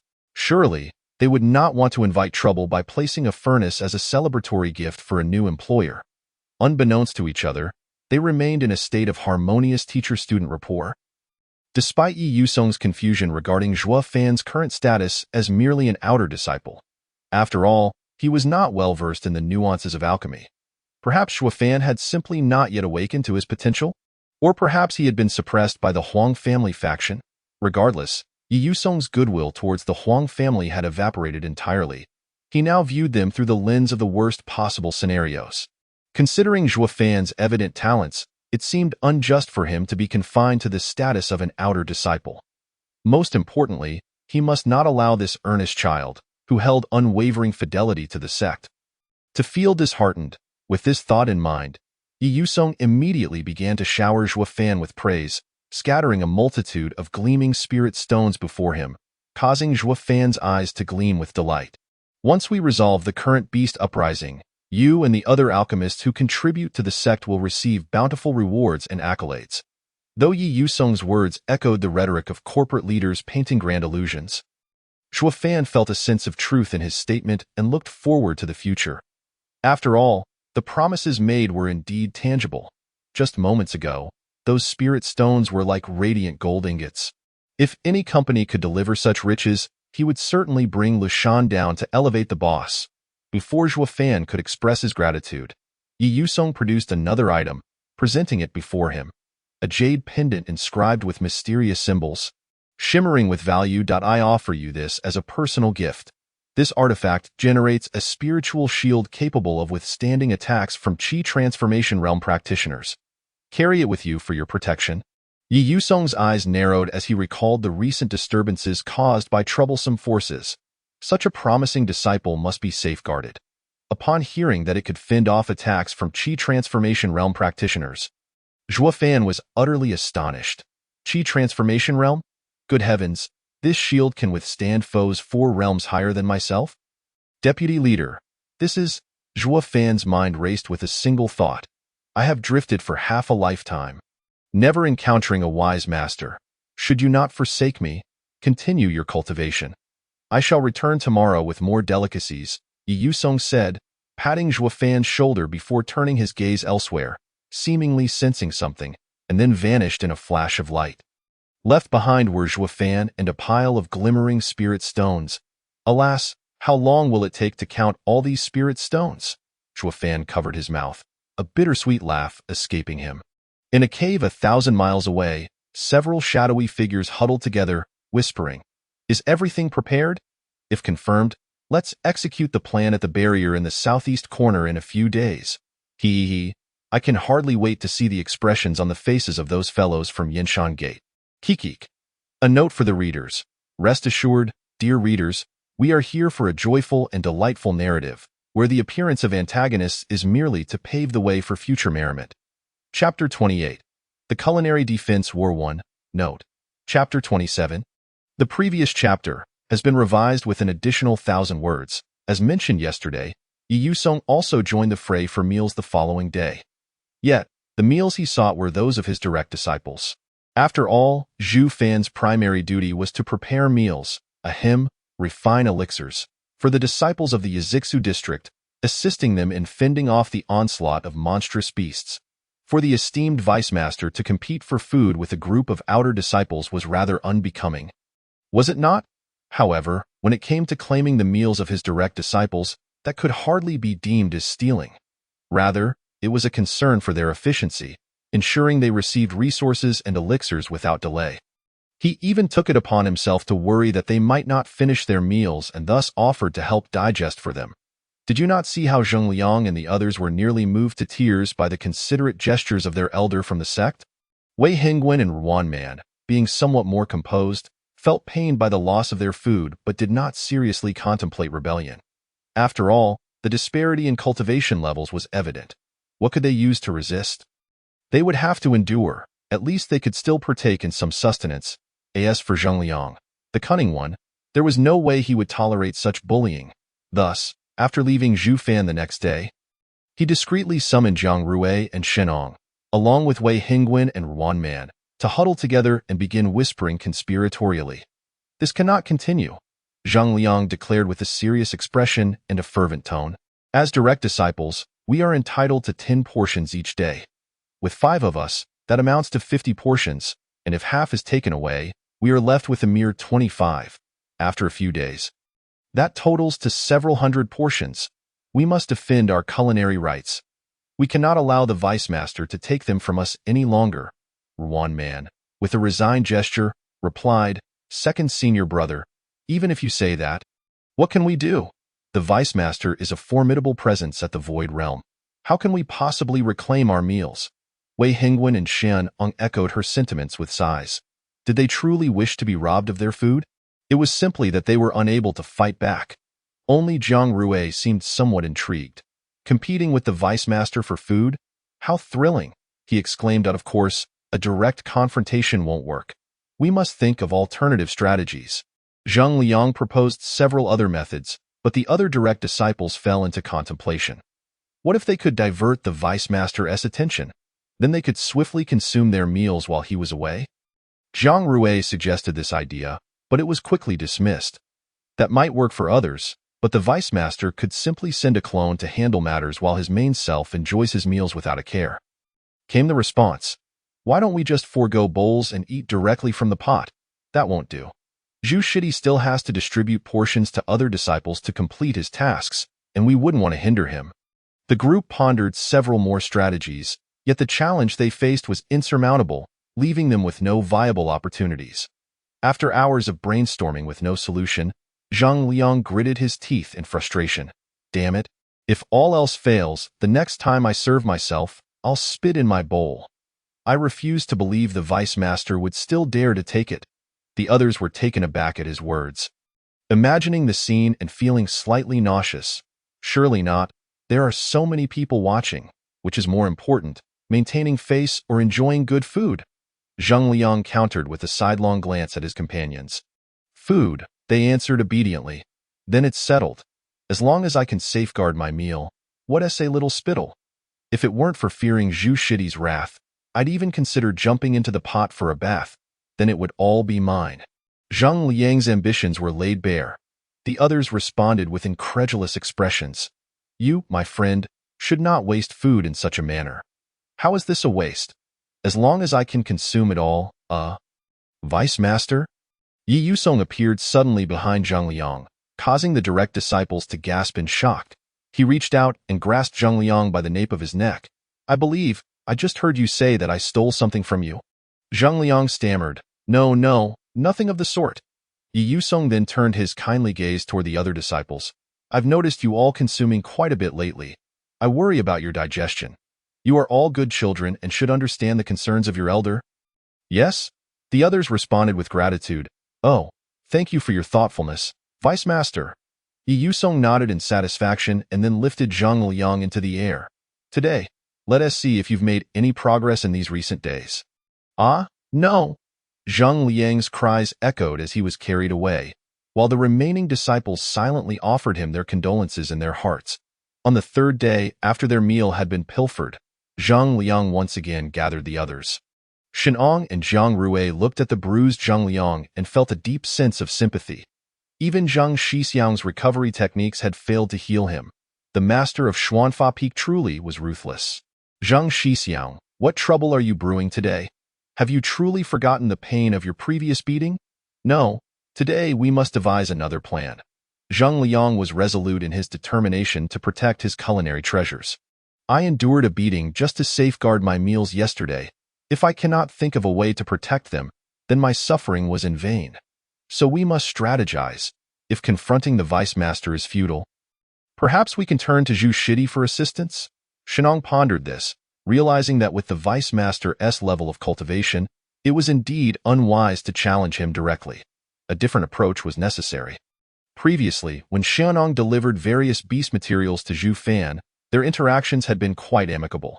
Here were the direct disciples, undoubtedly with more and higher-grade beasts at their disposal. Zhu Shidi would likely not refuse their offerings. This proposal sparked a glimmer of hope in the eyes of the others. But even if we present the beasts to Zhu Shidi, won't the vice master still take them from us? Zhang Liang lamented. Ruan Man interjected. We could go when the vice master isn't around. Isn't there all the time. Jiang Rui added. What if we catch a few snakes?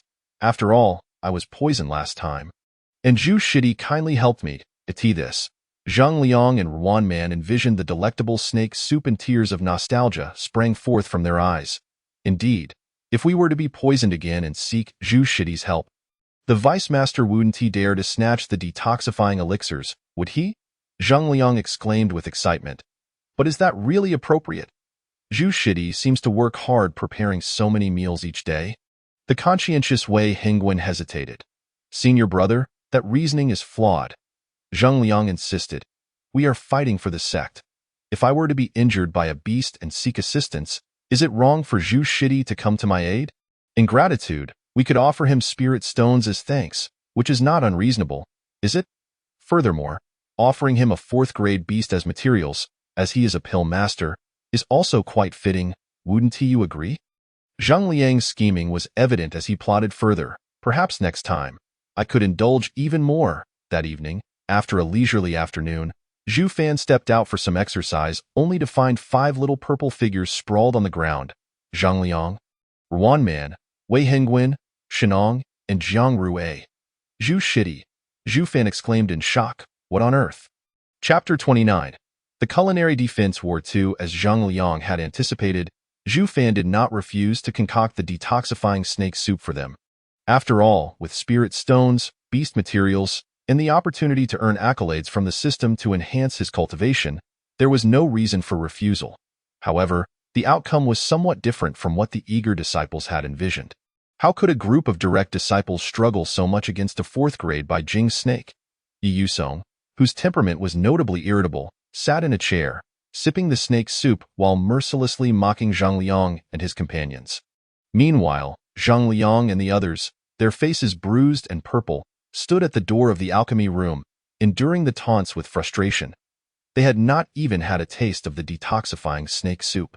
Yi Yusong had just handed them detoxifying pills, instructing them to perform horse stance while circulating their spiritual energy to detoxify themselves. Oh, this snake soup is exquisite. It not only enhances resistance to snake venom but is truly a marvelous delicacy. Yi Yusong sighed with satisfaction before claiming the rest of the soup for himself. Zhang Liang protested. This is too much. Vice Master, we hunted this ourselves. It isn't fair for you to take it all. I provided each of you with a fourth-grade detoxifying pill. Doesn't that hold more value than this fourth-grade beast? I am merely showing concern for my juniors by engaging in this seemingly unprofitable transaction. You should consider yourselves fortunate, yet here you are. Unsatisfied, Yi Yusong languidly remarked, leaving several individuals visibly vexed. I ask that what you call a transaction. Forcing our mouths open and stuffing us with elixirs is your idea of caring for the juniors? The expressions of the others shifted from a deep purple to an inky black in their frustration. Furthermore, you have already consumed this snake soup, thereby enhancing your resistance to its venom. Drinking it again would yield negligible benefits, and it would be more beneficial to allow our fellow disciples to partake. Why Yusong feigned concern for the sect, while blissfully sipping another bowl of snake soup. The others were so incensed they nearly lost their breath in their cultivation. On the fourth day of the bamboo shoot theft, patience had worn thin. Even the remaining individuals were incensed, leading the group of direct disciples to convene once more. Regardless of the circumstances, we successfully compelled junior brother Zhu to take action. Though we did not partake in the feast, this marks a significant advancement. Henceforth, we must devise a strategy to prevent further theft. Zhang Liang's words plunged everyone back into contemplation. Yesterday, the vice sect master had a detoxification pill, which led to the forceful exchange of the snake soup. But what if the vice sect master is unable to resolve the matter? Ruan Man proposed. After all, the vice sect master is not an alchemist. There will always be issues beyond his capability. At that point, he will not dare to snatch junior brother Zhu from us. But what could possibly be beyond the vice sect master's reach yet solvable by junior brother Zhu? Wei Hengwen found it hard to conceive, given that the existence of those at the Void Realm was beyond his comprehension. However, as soon as he voiced his thoughts, he noticed the others staring intently at him. Feeling uneasy under their gaze, Wei Hengwen queried, "Why are you all looking at me like that, Master Brother?" Zhang Liang draped an arm over Wei Hengwen's shoulder. "We can only rely on your Dun Yin Xin Yin." Wei Hengwen was incredulous, staring at his companions in disbelief. "You want me to use Dun Yin Xin Yin?" All of them nodded in unison.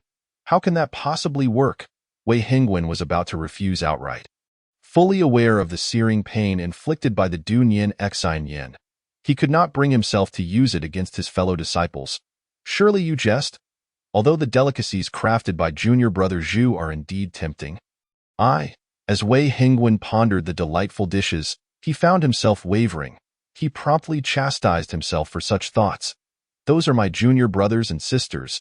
They are my kin. How could I possibly act against them for the sake of a mere morsel? Yet, but, this is what my junior brothers and sisters wish for." Two conflicting thoughts clashed violently within Wei Hengwen's mind. "Brother Wei, as long as you temper your strength, it should not pose a significant issue." Shan Ong encouraged, recounting how the disciples from Sujian Peak had resorted to self-inflicted injuries for a taste of the soup.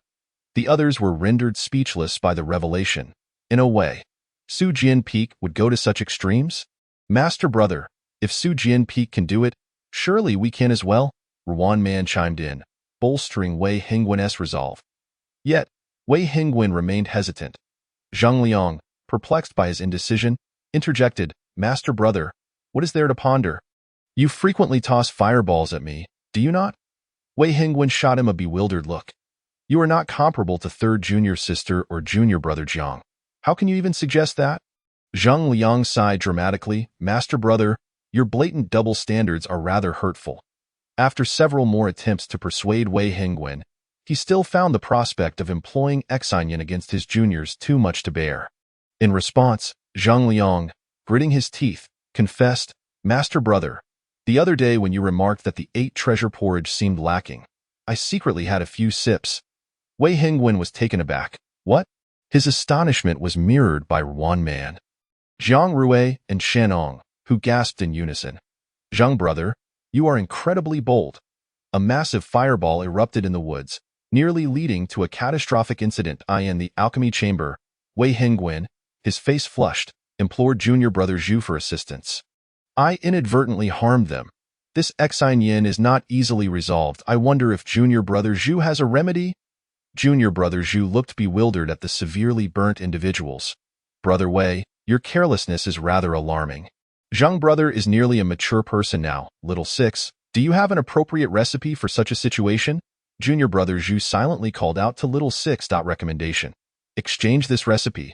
Junior brother Zhu reviewed the recipe and found it suitable. Exchanging it. Beep. Recipe acquired. Green bean ice cream. Effects: heals burns and slightly increases fire resistance. Junior brother Zhu instructed his seniors to wait a moment before retreating to prepare. He first boiled the green beans vigorously, skimming off the foam, then reduced the heat to simmer them until soft. After approximately 20 minutes, allowing for some evaporation would minimize the icy granules in the final product. Once the beans had fully split and crumbled easily, he proceeded to the next step. "Brother Wei, could you lend a hand?" Junior brother Zhu combined the green beans, milk, and honey in a basin and brought it outside. Upon hearing junior brother Zhu's request, Wei Hingwen nodded with a smile. "Rest assured, this is quite simple." He enveloped the mixture in a barrier of spiritual energy and began to whirl it violently within the barrier in no time. A smooth green bean paste was achieved, prompting junior brother Zhu to want to applaud and bestow upon Wei Hingwen the title of human blender. Then, junior brother Zhu retrieved the ice cream mold exchanged from the system and poured the prepared bean paste into the molds. "Brother Wei, can you wield ice techniques?" Wei Hingwen shook his head, revealing that his constitution precluded him from learning ice or water techniques. "Let me handle it." Zhang Liang, struggling to rise from the ground, promptly received the items from junior brother Zhu. In mere moments, the ice spell, far surpassing refrigerator efficiency, solidified the ice cream. Upon opening the molds, the sweet aroma of green beans wafted through the air, and a refreshing chill seemed to dissolve the burning sensation, captivating Zhang Liang's attention.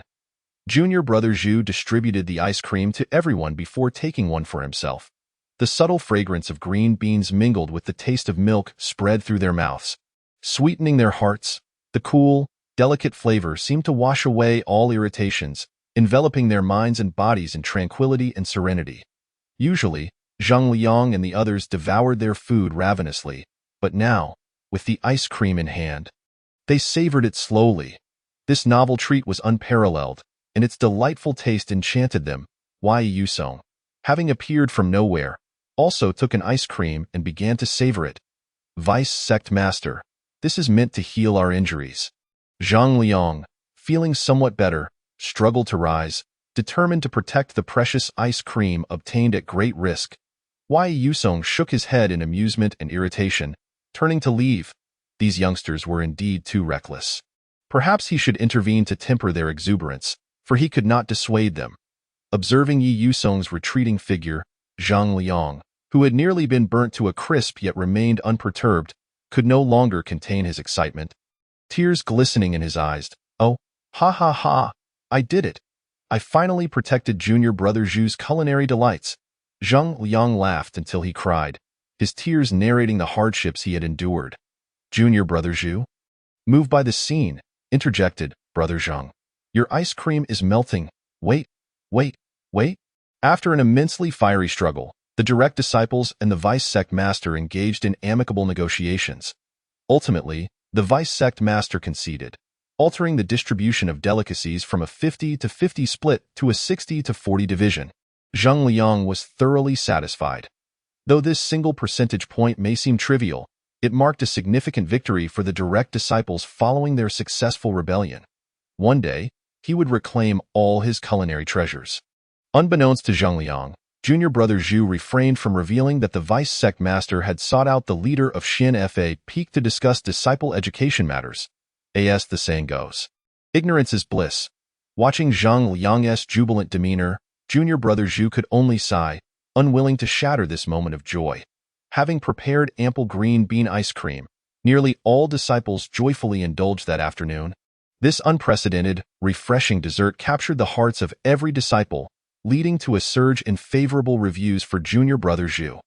However, this bliss was not experienced by the formation cultivators of Xianjin Peak. Master, now they can all counter our formations. Several formation disciples, battered and bruised, sat in a corner, faces etched with gloom. Alas, when one relies too heavily on the sixth brother, one is bound to be targeted. In the initial days, they managed to thwart disciples from other peaks with their formations, securing spots at the front to enjoy the delicacies. However, as more disciples awakened to their potential and devised countermeasures, their advantage gradually diminished. Today, a group from Ranchang Peak surprisingly emerged, each carrying 2 guns and navigating as if on stilts atop the long firearms. Who taught you to use guns like that? If other gun cultivators don't break your legs, then I lose. Though frustrations abound, the array of formation cultivators finds themselves at a loss. The other disciples have already devised methods to counter the formations. After all, given their current level, the formations they can set up are limited, and they lack knowledge of more advanced ones. The formation cultivators are disheartened. There truly no way out? The leader of the formation cultivators sighs, with the rest of the disciples also hanging their heads in despair. We cannot give up. A young disciple steps forward, fists clenched. When we first entered the sect, our esteemed seniors taught us that the path of cultivation is one of progress or regression. If we lose heart midway, all that awaits us is failure. We must not abandon Brother Zhuofan and his culinary delights. Upon hearing this, the eyes of the other disciples gradually fill with determination. Indeed, for the sake of Brother Zhuofan, we must rally ourselves for Brother Zhuofan's culinary delights. Not far away, Zhuofan sneezes, looking bewildered. The leader of the formation cultivators stands resolute, declaring, "Let us proceed. Tonight we shall forego sleep. We will lay the formations overnight." Previously, we spent 1 or 2 hours setting up formations, leaving many gaps. From now until dawn, which gives us 4 or 5 hours, we will fill the path with formations. Let us see how those body cultivators can fly. In the Shujin Peak and Ranjin Peak, I shall ensure you have no place to land. Let us see how you will cross. Tonight, this mountain will transform into a tapestry of formations. As night falls at the edge of the formation surrounding the southeastern corner of Yanshan, a few shady figures, clearly not of good intent, gather and begin their conspiratorial chatter. The center of the formation designed to intercept the demonic beasts lies within that earthen dwelling. A temporary alchemy chamber for the alchemists of Yanshan.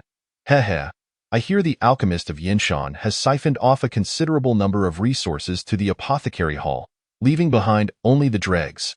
Indeed, they have been relegated to a mud hut.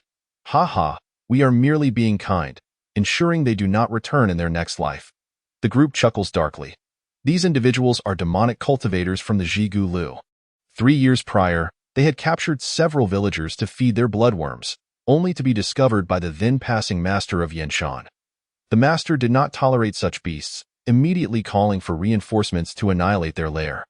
The few who escaped have been quietly plotting revenge, and now, with Yanshan besieged by the apothecary hall and a demonic beast uprising in the rear, they believe the time has come to strike. The demonic cultivators cut their fingers, using their blood to draw spells, summoning a swarm of twisted, crawling worms. Their plan is simple. Yanshan is currently using formations to block the demonic beasts, and they intend to break that barrier. Once the high-level demonic beasts breach the defenses, the disciples will surely perish. Once they unleash the beasts, the master of Yanshan will be overwhelmed, scrambling to repair the formations, if they cannot contend with the master and elders. Surely they can handle a few mere disciples.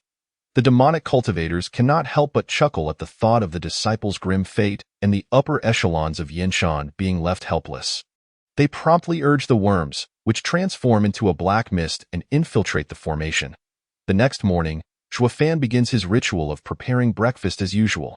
Having exhausted his double experience card for buns, he now intends to make some pancakes. He cuts the chicken into slightly larger cubes, ensuring the meat retains its texture, and mixes in minced onions, soy sauce, oyster sauce, sesame oil, and other seasonings until well combined. When he was too lazy to cook breakfast, he would often buy Orland's chicken cakes from a stall downstairs, and now he finds himself reminiscing about that flavor. Thus, he purchases Orland's marinade from the system's marketplace. While the chicken marinates, he prepares the dough for the pancakes, using half cold water and half hot water to create a skin that is both soft and flaky, offering an exquisite texture. He oils the dough, flattens it, and fills it with the chicken mixture. Shuofan folds the edges into the center, forming a square to fry in the pan.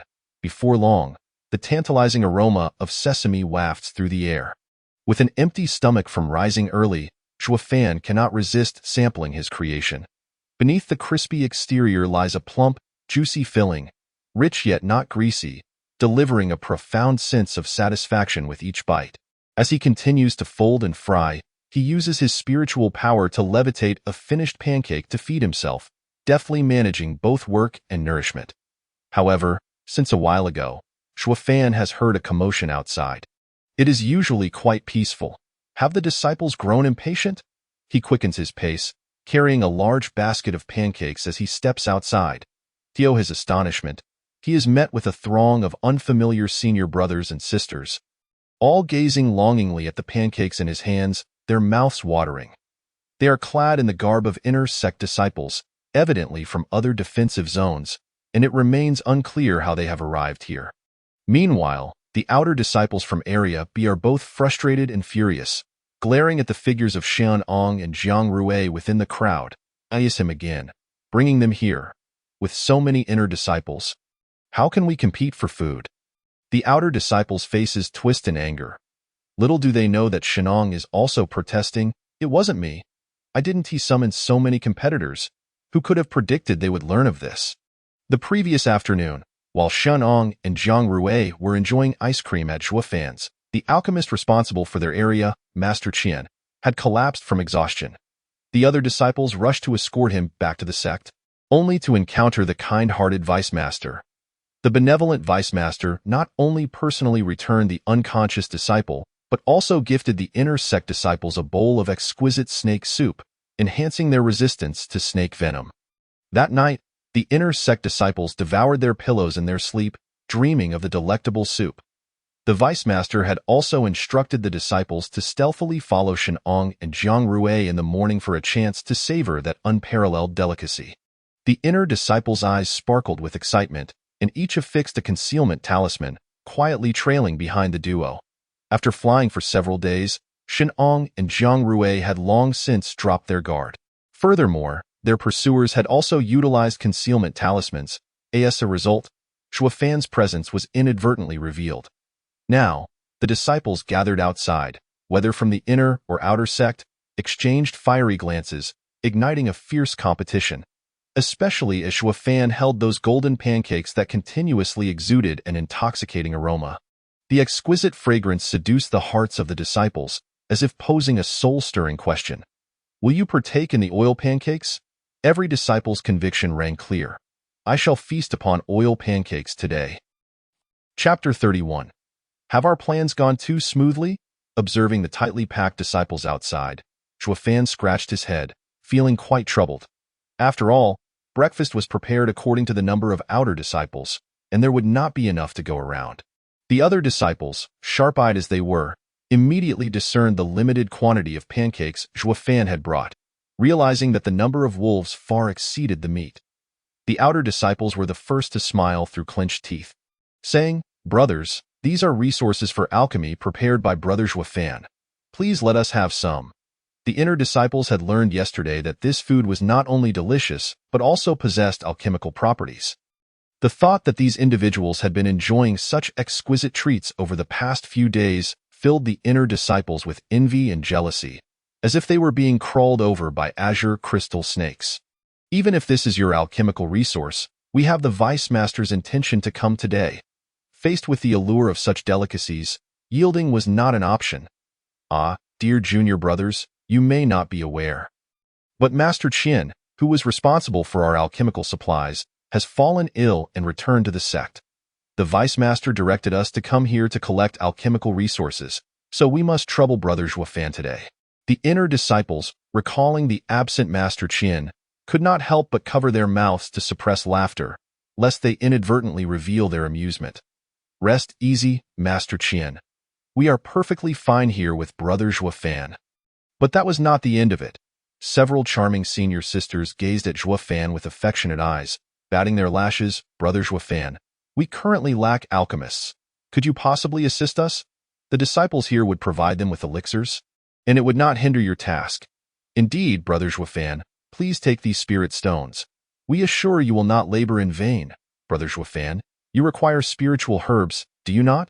My family has some rather large ones. Would you care to take a look? Surrounded by wealthy women, Zhuofan was nearly overwhelmed. The outer disciples, witnessing this, were on the verge of erupting in fury. How dare you come to undermine us, treating us as mere stepping stones? Your actions are no different than those of the apothecary hall. Such a lack of integrity. Yet even so, the outer disciples found themselves powerless to thwart this insidious poaching. How could they compete with the wealth of the inner disciples? The outer disciples felt as though their hearts were being torn apart, akin to a wife threatening to leave, engulfed in a sorrowful despair. Unable to shed tears, I appreciate the attention, but I believe it is best for me to remain here. After all, this is my assigned task. Zhuofan was unwilling to change locations.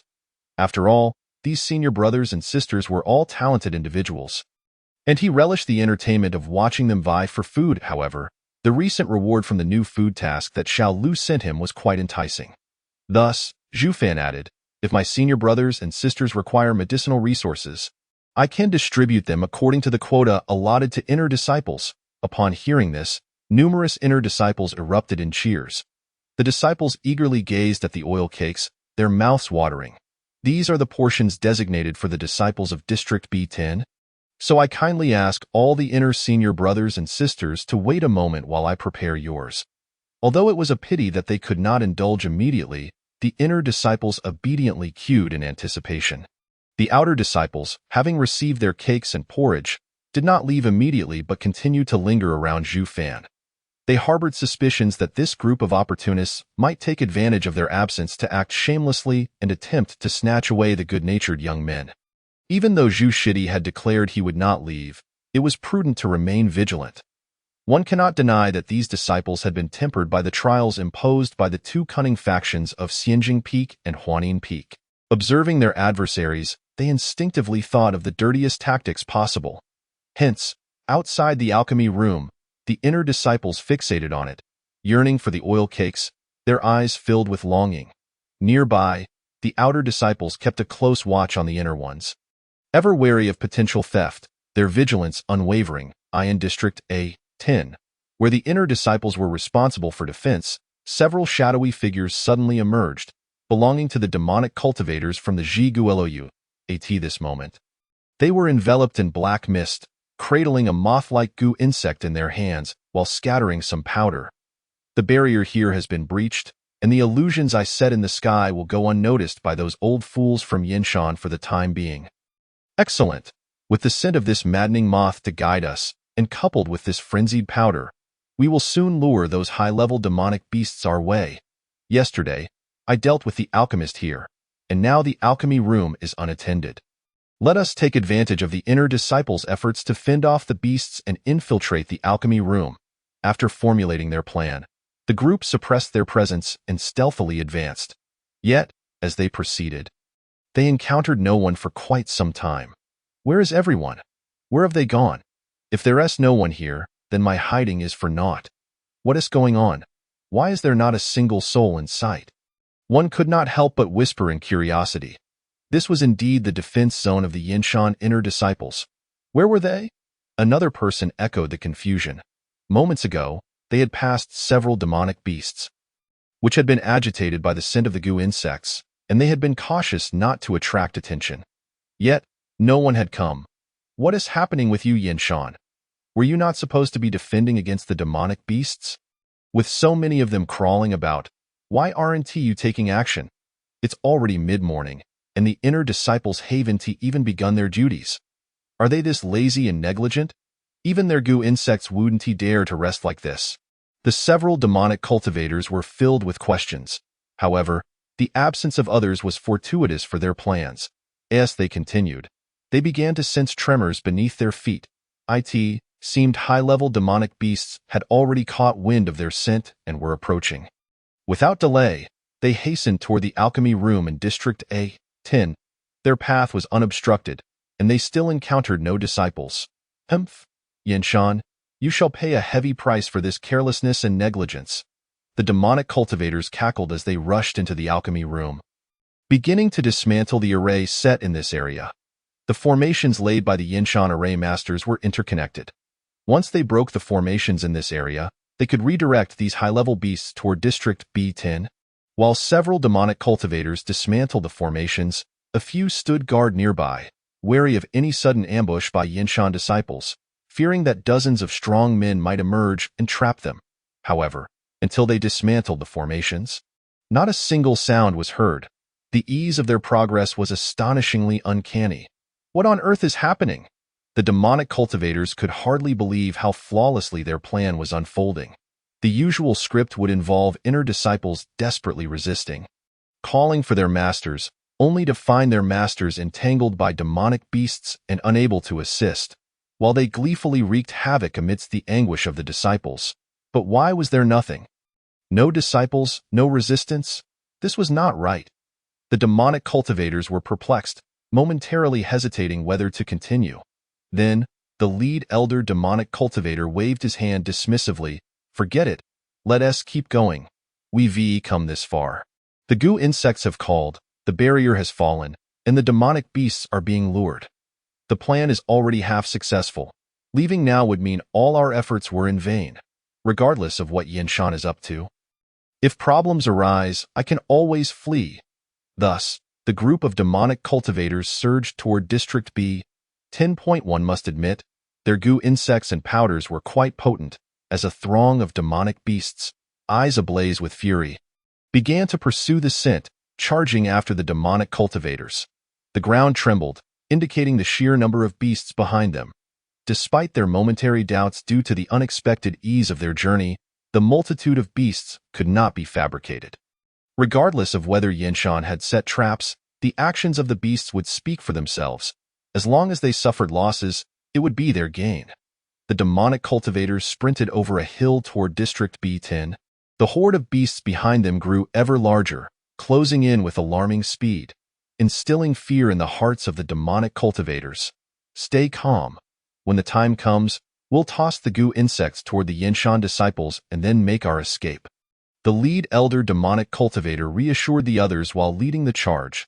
As they ran, the distance to their destination shrank, and a smug smile crept across the elder's face.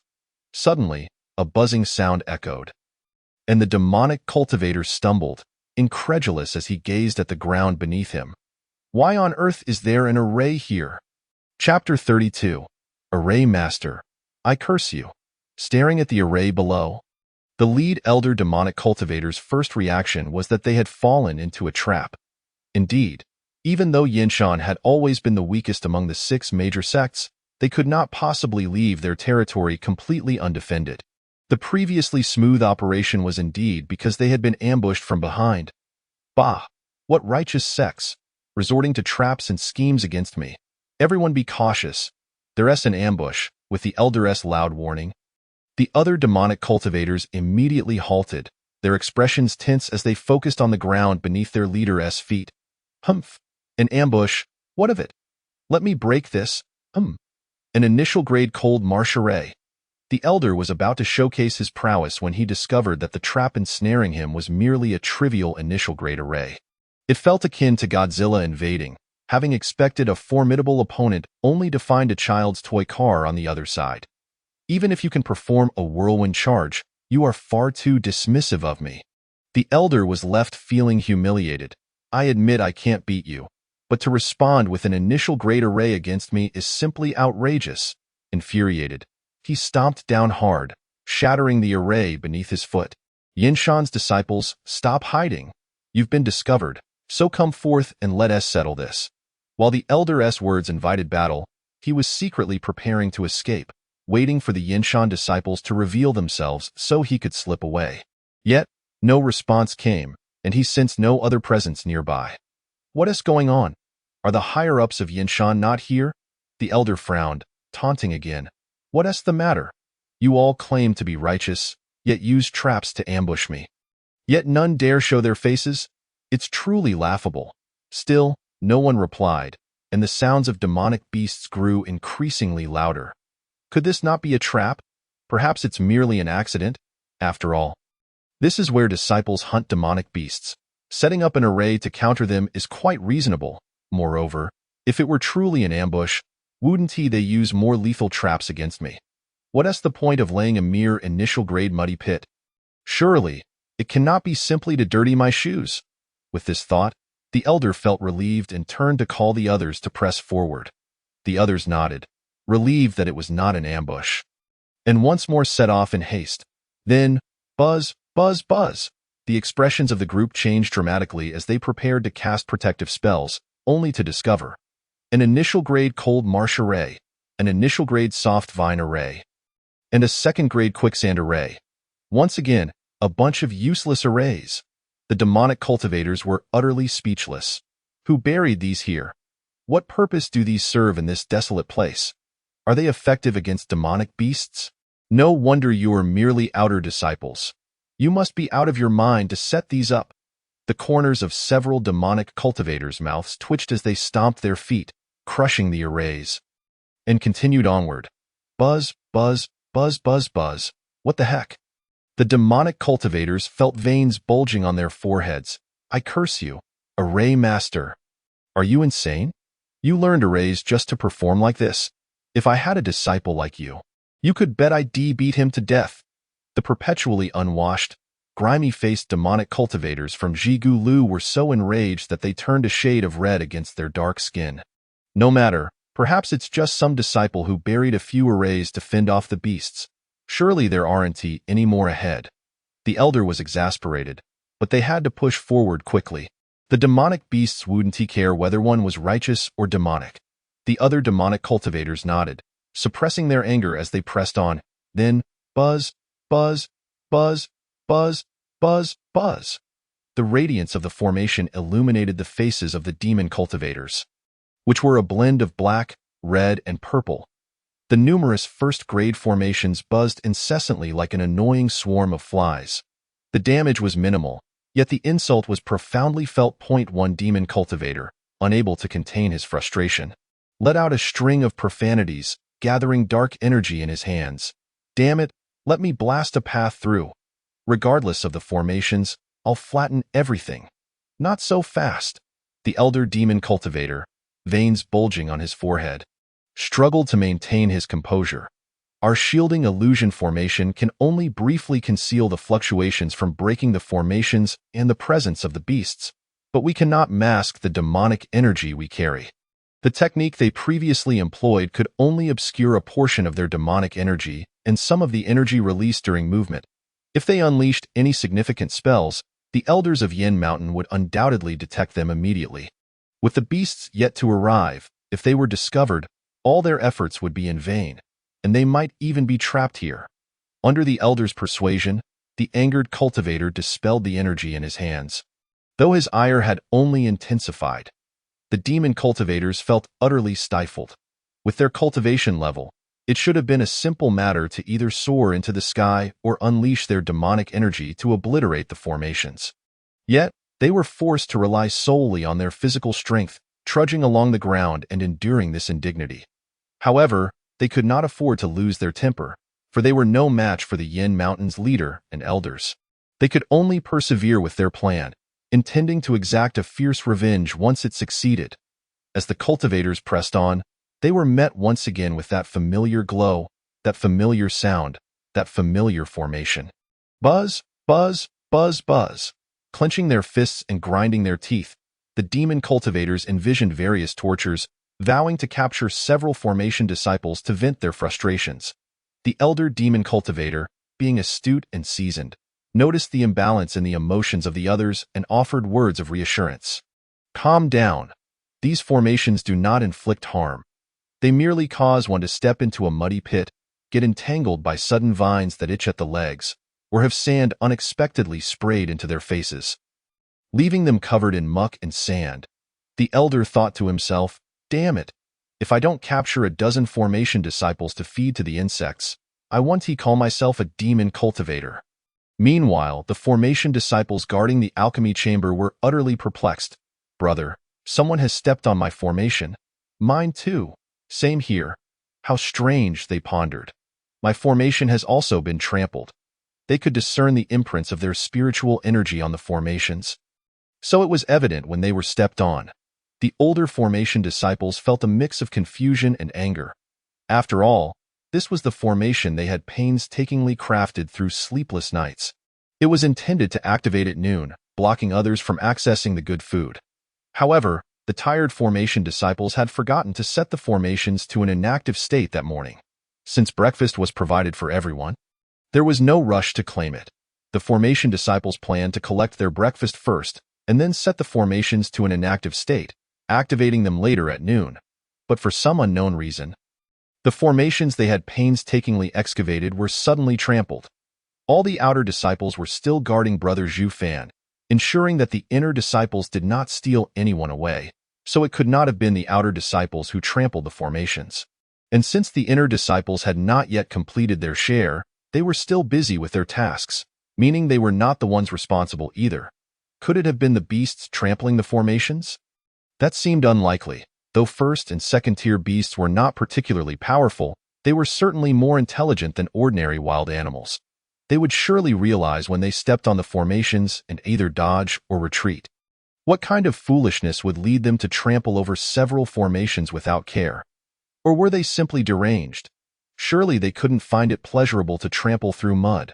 The formation disciples were infuriated, lamenting the loss of their night's work. In this serendipitous moment, the paths of the ones who set the formations and those who trampled them overlapped.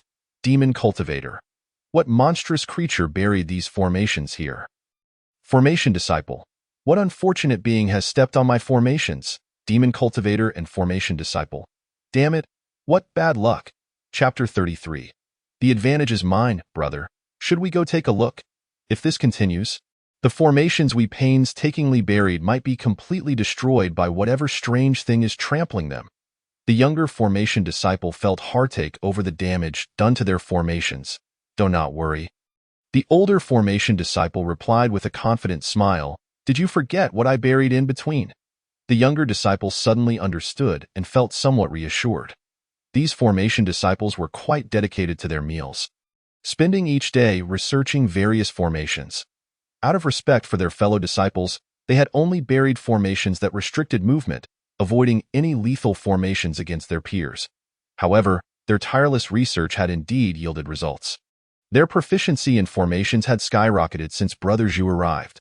Additionally, with the various delicacies that Zhu Fan provided to enhance spiritual energy, 2 of the formation disciples had even broken through, one being the older disciple, who had reached the late stage of the Qi-gathering realm and was close to progressing to the heart-building realm, thus becoming an inner disciple. Just the day before, he had buried newly learned third-grade formations, the trap formation and the fog formation. Though the fog formation was non-lethal, it could temporarily blind the eyes by transforming spiritual energy into mist, and combined with multiple formations working in unison, it could certainly ensnare an unwary 4th-tier beast. If it were truly the beasts destroying the formations, they would not be able to evade it. Indeed, as the formation disciples speculated, it was not the beasts trampling the formations, but the demon cultivators who had inadvertently stumbled into their trap. In a fit of intense anger, the demon cultivators had trampled through the formations without a second thought until they reached the 3rd-grade formation, where they carelessly stepped forward. Although the 3rd-grade formation posed no real threat to them, it did cause a momentary blindness, leading to several of them stumbling into the ground like carrots being pulled. The mood of the demon cultivators was difficult to articulate, as their curses were too foul to be repeated. Yet that was not the end of it. Those demon cultivators, luring beasts to ambush the disciples, had been carrying insect-repelling powders. As a result of their fall, the powders were scattered all over them. Furthermore, the formations had slowed their speed considerably, and soon they found themselves pursued by several swift-moving beasts. Die! The elder demon cultivator's eyes nearly bled from fury. Damn this irritating formation, and now, a mere beast dares to provoke me? In a moment of rage, the elder demon cultivator tore apart the beast with sheer physical strength. The other demon cultivators followed suit, venting their frustrations on the beasts. However, they were not oblivious to the recent beast uprisings. The approaching beasts were numerous, and among them were several high-tier beasts lured from beyond the barrier, which could not be dealt with so easily. The elder demon cultivator quickly realized this and called out to the others. "We came here to cause trouble for Yin Mountain, not to aid them in exterminating beasts. What should we do? The beasts are closing in." One demon cultivator frowned, feeling limited in his combat abilities due to the constraints of using demonic techniques. The tripwire formations on the ground were infuriating him to the point of nausea. "Forget it, let's charge ahead. If we waste any more time with these beasts and formations, the Yin Mountain crew might just catch up to us. We need to break the formations at the alchemy chamber before they arrive. There are only outer disciples here, who are no match for us. The advantage is ours. We cannot lose." With this decisive thought, the elder demon cultivator enveloped himself in a shroud of black mist and surged forward at great speed. The other demon cultivators found his reasoning compelling. "He's right. They're all weaklings below the chi-gathering realm. We can easily crush them." Thus, all the demon cultivators unleashed their demonic energy, accelerating away from the beasts toward their destination. Meanwhile, the formation disciples at the entrance to the alchemy chamber were left utterly bewildered. "What is happening? Just a moment ago, it was only one or two, and now my formations have been trampled over half. Me too." The younger disciples lamented. It was the older formation disciples who began to sense something amiss. The sheer number of formations trampled indicates it cannot be just a few beasts. It must be a large group, and judging by the pace of the trampling, they are definitely heading in our direction. The agile disciples of the formation masters promptly informed the other disciples present of the situation, and even the inner sect disciples sensed something amiss. While they could not comprehend why this group of formation masters was busily setting up arrays in the dead of night, they recognized that there was no need for anyone to deceive them. If there were indeed a horde of beasts approaching, it would be evident to any discerning eye. Fabricating lies would serve no purpose. Should a true beast horde be on the attack, the implications would be dire, for the number of first and second-tier beasts could not be so vast. It was clear that something was amiss with the array. Prompting the influx of these creatures, "Everyone, remain calm. Allow me to investigate first," Ruan Man spoke, urging the crowd to quiet down. She then performed a hand gesture, summoning a paper crane that took flight into the woods. Through the eyes of the paper crane, Ruan Man could observe the unfolding scene. Moments later, she opened her eyes wide in astonishment, her expression grave. "Quickly inform our master. A large number of beasts are approaching." Along with several demon cultivators, it's possible that the demon cultivators have breached the barrier, attracting the beast horde. All inner sect disciples, form a defensive array with me. Outer sect disciples, return to the sect immediately and alert the others. As a direct disciple, Ruan Man understood that the heart of the interconnected arrays lay buried within the pill chamber. If those demon cultivators were to sabotage it, the consequences would be catastrophic, and they must be stopped. The outer sect disciples, possessing insufficient strength, would only be a liability if they stayed. Thus, Ruan Man urged them to find reinforcements. Upon hearing her words, Wei Hengwen and Jiang Rui immediately shattered their communication talismans to notify the leaders of Xuanfa Peak and Qidao Peak. The other inner sect disciples, though startled and somewhat apprehensive, obeyed the command and began to arrange themselves into formation. The direct disciples, fiercely unafraid of death, stood ready to fight. What reason did they have to retreat? Meanwhile, the outer sect disciples were filled with mixed emotions, torn between the desire to fight and the awareness that their presence would likely be more detrimental than helpful, potentially hindering their senior brothers. Reflecting on their previous thoughts of urging their seniors to leave to prevent competition for resources filled them with regret. Move faster. What are you dawdling for? Zhang Liang, frustrated by the delays, barked, hurry up and take Zhu Shidi away. He is a precious alchemist of our sect, and we cannot afford to let him come to any harm. Understood? The outer sect disciples nodded through their tears, pulling Zhu Fan along as they prepared to leave. However, Zhu Fan, having heard Ruan Man's earlier words, struggled against their grasp, insisting, "Wait, senior brother, I'll listen." Wei Hengguan, his expression stern, interjected, "You are merely a qi refinement stage alchemist. Remaining here will not enable you to contend with the beasts. You must leave at once." But I wanted to say, Zhu Fan was cut off once again. "Zhu Shidi, your talents are exceptional, and you will undoubtedly contribute greatly to the sect in the future. You cannot allow impulsiveness to lead to your downfall here," Ruan Man added, commanding the other disciples to swiftly escort Zhu Fan away. "Zhu Fan, if you continue this way, we will have no choice but to knock you out and send you back." Shun Ong jested, a rare moment of levity amidst the tension. Zhu Fan, utterly speechless, then shouted with all his might, "I have a magic tool given by the Vice Sect Master that can withstand attacks from transformation stage beasts." His declaration left the crowd momentarily stunned, exchanging bewildered glances. A shield capable of withstanding attacks from transformation stage beasts? Why didn't you mention this sooner? Look at the atmosphere we've built up. What a waste of emotion. Did any of you give me a chance to speak? Zhu Fan replied, exasperated. Thus, when the demon cultivators burst forth from the forest, they were met with the formation of several inner sect disciples, with a few direct disciples at the forefront and a thick barrier of spiritual energy shielding them. The demon cultivators were taken aback. Where did these direct disciples come from? And what is this shield? Shouldn't it be the outer sect disciples here? As the elder demon cultivator stood frozen for a moment, realization struck him, and he erupted in rage. I understand now. This is indeed a trap set by your Yinshan sect. First, you feigned vulnerability to lure us in. Then you allowed me to successfully breach the first formation, leading me to lower my guard in my moment of triumph. Finally, you seized upon our reluctance to reveal our demonic aura, using those insidious formations to torment and humiliate us.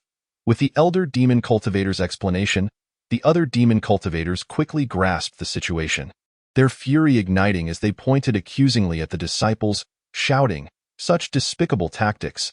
How dare you claim to be a righteous sect? You are utterly shameless. Mere beasts."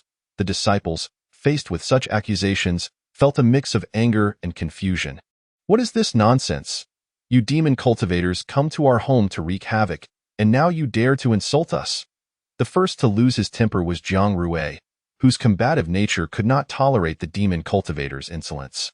He immediately drew his blade, demonstrating the true essence of a sword cultivator by slashing mercilessly. Of course, Jiang Rui was not acting without thought.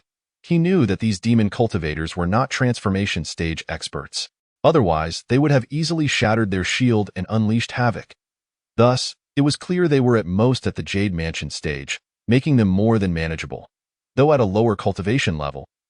The direct disciples were exceptional talents, and it would be beneath them to shy away from a challenge. Even if they could not defeat the opponents, they had the protection of the shield. As Jiang Rui charged at the elder demon cultivator, the latter, sensing the impending threat, hastily waved his hand, releasing a swarm of cursed insects from his dark sleeves to assail Jiang Rui. Unfazed, Jiang Rui wielded his great blade with fierce precision, slicing through the swarm and launching a counterattack against the elder demon cultivator. The elder demon cultivator was forced back, feeling increasingly humiliated. He was not particularly gifted, and had he possessed any talent, he would have joined a major sect rather than resorting to the path of demon cultivation. To be chased and struck down by a young disciple was an affront to his very being. Seeing their leader under attack, the other demon cultivators could not remain idle, summoning their own cursed insects to assist. Yet, Jiang Rui was not alone in this battle. Massive fireballs erupted with terrifying intensity, incinerating countless cursed insects.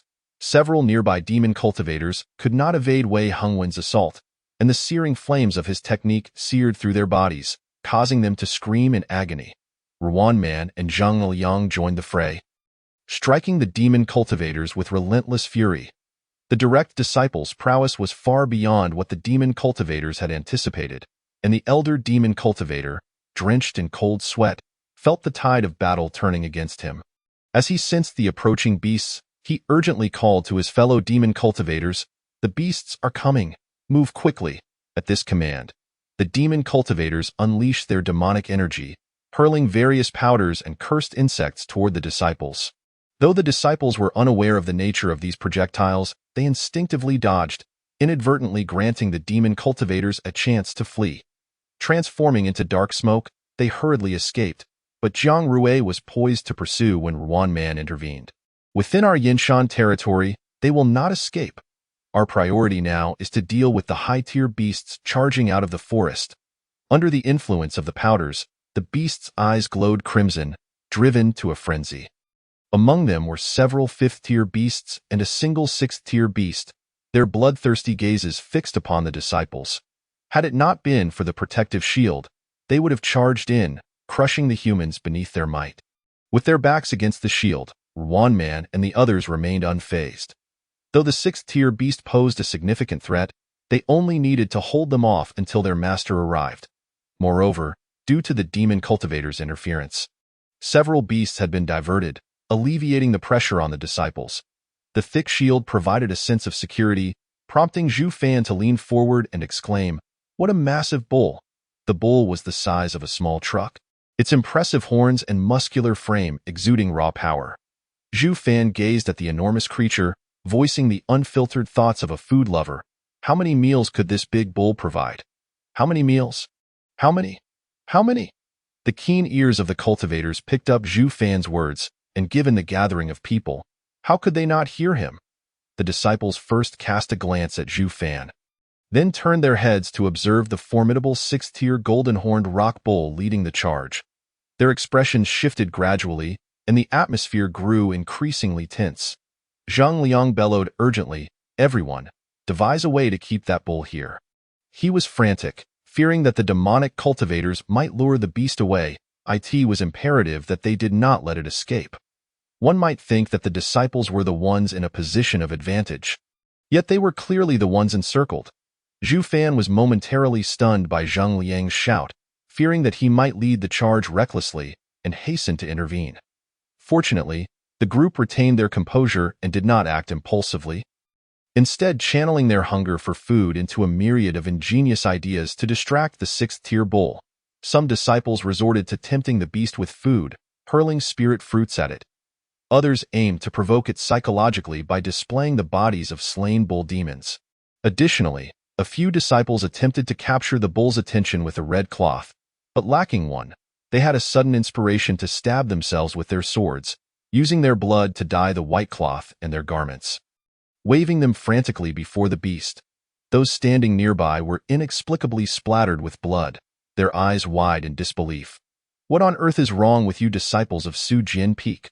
Are you truly so ruthless towards yourselves?" Chapter 35. Unstoppable, absolutely unstoppable. Although the disciples' antics were rather peculiar, they undeniably succeeded in capturing the bull's attention.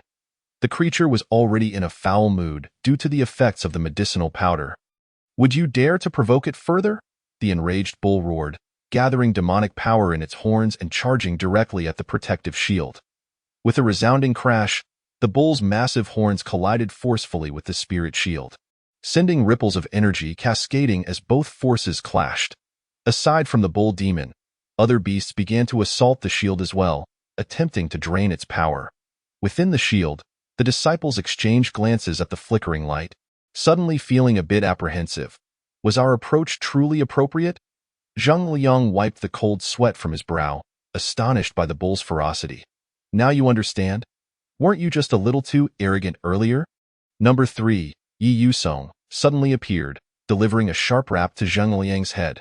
Clutching his skull, Zhang Liang's eyes sparkled. "Deputy Master, you have finally arrived. I arrived earlier, but I see you all appear to be enjoying yourselves." Yi Yusong remarked, casting a glance at the disciples, particularly those foolish sword cultivators who had stabbed themselves, causing them to shrink back in fear. "Ahem, Deputy Master," Zhang Liang said, wearing a broad smile as he pulled Zhu Fan over. "Zhu Fan, my junior brother, you can create exceptionally potent dishes from this demon bowl, correct? That is why we cannot let it go." Feeling the fervent gaze of his senior brother, Zhu Fan could only nod helplessly. "Is that so? Very well." Yi Yusong's demeanor towards Zhu Fan was exceedingly gentle, leaving Zhang Liang feeling once again wounded in spirit. "Would it be more convenient for your preparations if we left the bowl intact?" Yi Yusong inquired of Zhu Fan, and upon receiving an affirmative response, he strode towards the sixth-tier bowl. The beast seemed to sense impending danger, halting its assault on the shield, and just as it attempted to retreat, it was already too late. The disciples had not witnessed how Yi Yusong made his move. All they saw was a flash of white light atop the bull's head, followed by a massive void piercing through its brain. In an instant, the bull's gargantuan form collapsed, devoid of support. Yi Yusong unleashed the overwhelming aura of a harmonization realm master, sending the other beasts fleeing in terror. However, Yi Yusong had no intention of pursuing them. "Deputy Master, aren't we concerned about those fleeing beasts?" Zhang Rue inquired. "Watching the panicked creatures retreat, it's fine. Your master will handle them. I can't do everything while he sits idly by," Yi Yusong replied, dismissively. Zhang Rue, feeling for his master for a moment. "Besides, rather than worrying about those creatures that have escaped, shouldn't you focus more on this?" Yi Yusong smiled, narrowing his eyes as he pointed to the fallen bull. "Listen to Zhu Fan's instructions. Act quickly, and soon you shall enjoy a feast of exquisite new delicacies." The disciples were momentarily taken aback before erupting into cheers. Conversely, Zhu Fan was caught off guard. "Huh? Has such a significant crisis already been resolved? How did we leap so quickly to preparation for cooking? This is somewhat absurd, isn't it? One might think I missed an episode." Yi Yusong seemed to anticipate his thoughts, smiling at him. "In truth, I was aware of those demonic cultivators long ago. I merely allowed them to enter for other purposes. You should have faith in our sect. Regardless of the situation, the sect master and elders will always stand at the forefront. For now, focus solely on how to prepare this celebratory feast." Upon hearing this, Zhu Fan felt a wave of relief. Is this what it means to belong to a sect?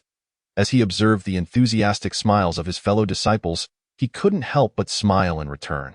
With so many people to feed at the celebratory banquet, they must make the most of this bowl. Zhu Fan pondered for a moment and devised a plan to expedite the meal preparation. Immediately instructing everyone to get busy, the body refinement disciples lifted the bowl, while the sword and knife disciples skinned it, and the spell-casting disciples used water spells to cleanse the meat. The jubilant disciples busied themselves with the bounty of their harvest. Meanwhile, Zhu Fan began to simmer the bull bones in a large pot to prepare the hot pot broth. He intended to create a Chaozhou-style beef hot pot, a method renowned for showcasing the freshness of the meat. Particularly this bowl, which was as fresh as could be. Moreover, hot pot required little preparation time, allowing the disciples to quickly savor this delicacy. For a clearer broth, Zhu Fan only added a few slices of white radish and corn, ensuring they wouldn't overshadow the meat's flavor. While the soup simmered, Zhu Fan prepared the various ingredients needed for the dipping sauce. Garlic paste and cilantro were essential, and for those who enjoyed a spicy kick, the absence of small chili peppers would be unacceptable. Above all, the sha-cha sauce was the soul of Chaozhou hot pot. Considering the number of participants, Zhu Fan utilized his achievement points to purchase several jars of sha-cha sauce and sesame oil from the system shop. Subsequently, with the assistance of other disciples, Zhu Fan meticulously sliced the various parts of the beef, adjusting the thickness according to each cut. For instance, the brisket needed to be sliced thinly for quicker cooking and a crisp texture, while the fatty parts could be sliced thicker for a more satisfying bite. As the fragrant aroma wafted from the pot, the disciples could no longer resist the urge to swallow. Given that Zhu Fan had mentioned this was a completely new way of enjoying the meal, their anticipation grew immensely. The disciples' bowls, crafted by the Forging Peak, were large and deep, perfectly suited for individual hot pots. Zhu Fan filled each disciple's bowl with broth, instructing them to maintain the heat with fire spells. Before distributing the beef, the disciples had never experienced such a method of cooking and eating, but none questioned Zhu Fan. They eagerly anticipated the moment they could retrieve their meat, fearing that any delay might compromise the flavor. As they dipped the meat into the sauce, the moment it touched their lips, their eyes widened in amazement. The extraordinarily fresh beef, paired with the rich dipping sauce, swept over their taste buds like a whirlwind, creating an unforgettable culinary experience that left them yearning for more. The steaming hot pot filled the air with a sense of bliss, and the disciples' hands moved almost instinctively, dipping the meat in and swiftly bringing it to their mouths. The brisket was rich and crisp, the fatty parts were elastic, the tender beef was soft and succulent, and the marbled meat had a strong flavor yet a delightful chewiness. Each cut offered a unique texture but shared an exquisite taste. The disciples were so engrossed in their meal that they hardly paused, fearing that any delay in retrieving broth or meat would waste precious time. They utilized their spiritual energy to draw the meat closer, resulting in a flurry of meat flying through the air, leaving Zhu Fan momentarily dazzled. Unstoppable, absolutely unstoppable. No matter how much meat Zhu Fan sliced, he always found his bowl empty upon looking up, as it had all been spirited away by the eager disciples. Had it not been for their desire to feast, they might have even fought over the meat. Seated at a table, the two Yi Yusongs savored their meal, enjoying the bounty unchallenged by any disciples. Such a delightful dish. It would be a shame to miss even a single serving, remarked Yi Yusong one as he feasted. Fear not, it will be resolved shortly, replied Yi Yusong III, continuing to showcase the abundance of meat before him. Several miles away in the forest, the fleeing demonic cultivators had finally evaded the beasts pursuing them, each collapsing to the ground. Panting heavily, quickly, keep moving. Otherwise, those from Yin Mountain will catch up. The elder demonic cultivator was exhausted, but still urged the others to hasten their departure. Suddenly, he froze, a massive gaping hole appearing in his chest, through which one could see the other side. The elder's corpse crumpled to the ground, while the remaining demonic cultivators stared in horror at the sudden appearance of a man clad in azure. What a pity it is not to savor such exquisite delicacies, sighed Yi Yusong II, gazing at the group of demonic cultivators who had prevented him from enjoying his hot pot. I implore you all to not waste any more time. May you swiftly be reincarnated. Chapter 36. Let them come and beg me. The disciples lay sprawled across the ground in a haphazard manner, utterly unable to move due to their overindulgence. Each of them caressed their round bellies, wearing expressions of sheer contentment, a sight that was indeed somewhat peculiar. Suddenly, a loud pew echoed, causing several disciples to frown as they contemptuously searched for the source of such a disgraceful act of flatulence in public. Then, inexplicably, a series of puff puff puff sounds followed, prompting a few disciples to angrily exclaim, "What is going on? Are you gathering to pass gas?" We just finished our meal. However, the disciples soon discovered that it was not the sound of flatulence, but rather several of their peers were being propelled by the spiritual energy contained in the beef, breaking through their limits. The hissing sound was a result of the energy being too abundant, leading to an inability to fully absorb it, causing some to leak out. One disciple at the 4th level of body refinement unexpectedly leapt to the 6th level, nearing the 7th level with just one step remaining. Several others on the brink of a breakthrough in body refinement were directly pushed into the Qi-gathering realm. Even the inner disciples at the heart establishment realm were greatly astonished as they sensed the overflowing spiritual power entering their dantian. To improve so dramatically after a single meal, who would dare believe it? Why are you all just standing there? Hurry to the spirit room to stabilize your realms and do not waste the precious delicacies meticulously crafted by Zhu Fan. Yi Yusong raised his hand, and beams of light flew towards the disciples' tokens, granting them immediate access to the spirit room without the need to expend contribution points. After expressing their gratitude to Zhu Fan and Yi Yusong, the disciples swiftly departed.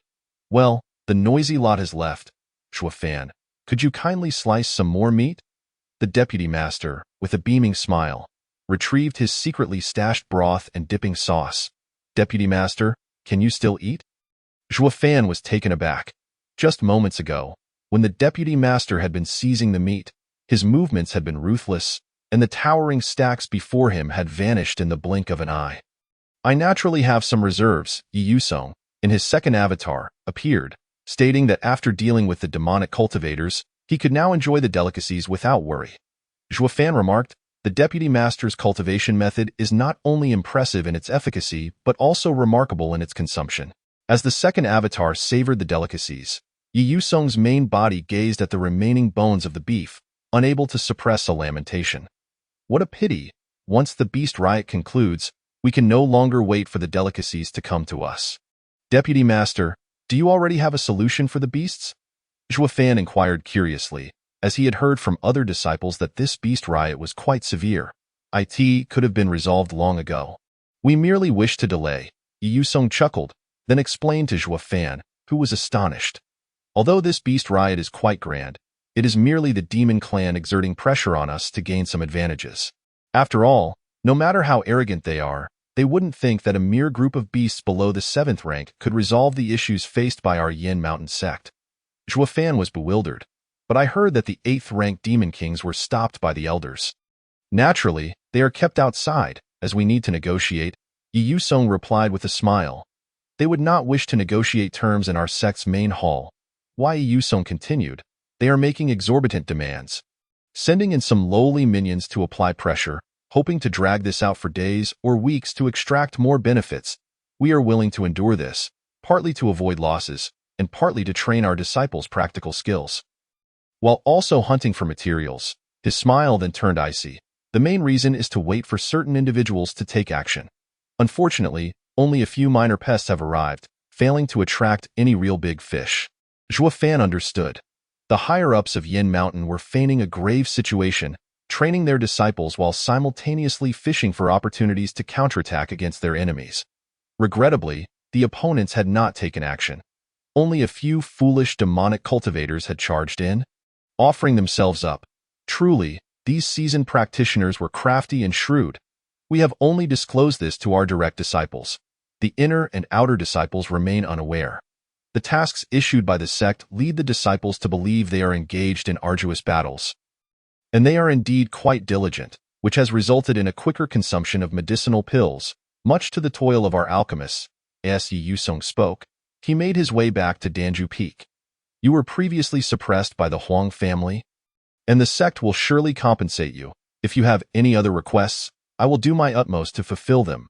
Yi Yusong still believed that Zhuo Fan's status as an outer disciple was solely due to the suppression from Huang He and his ilk, and he naturally did not wish for such an outstanding disciple to be disappointed in the sect. The talents displayed by Zhuo Fan had already far surpassed those of ordinary disciples. Yi Yusong felt that the previous direct disciples of Huang He were not worthy of even serving Zhuo Fan. Had it not been against the rules, he would have directly appointed Zhuo Fan as a hall master or elder. However, Zhuo Fan failed to grasp the deputy master's intention. Did Huang He and his group suppress the original host? I don't recall that at all. Who has the time to suppress a novice who blew up a Dan furnace? Is there anything worth suppressing? Is it because they found his exploded furnace aesthetically pleasing? Zhuo Fan was perplexed but kept silent. After all, the deputy master had already stated he would provide compensation, and he could casually make requests. To refuse such generous benefits would be foolish. Zhuo Fan promptly conveyed that the previous matters were insignificant, not the sect's fault, and he felt embarrassed to accept the deputy master's compensation. Moved by this display of generosity, Yi Yusong immediately insisted, "This is a debt the sect owes you, and it must be repaid. I will double the compensation."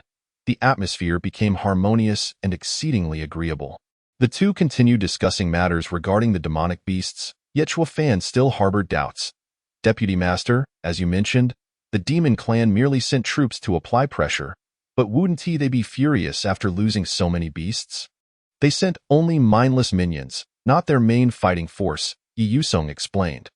Only those demons who have developed intelligence can truly be called real demons, capable of cultivating to higher realms. Those mindless beasts cannot break through to the 7th rank.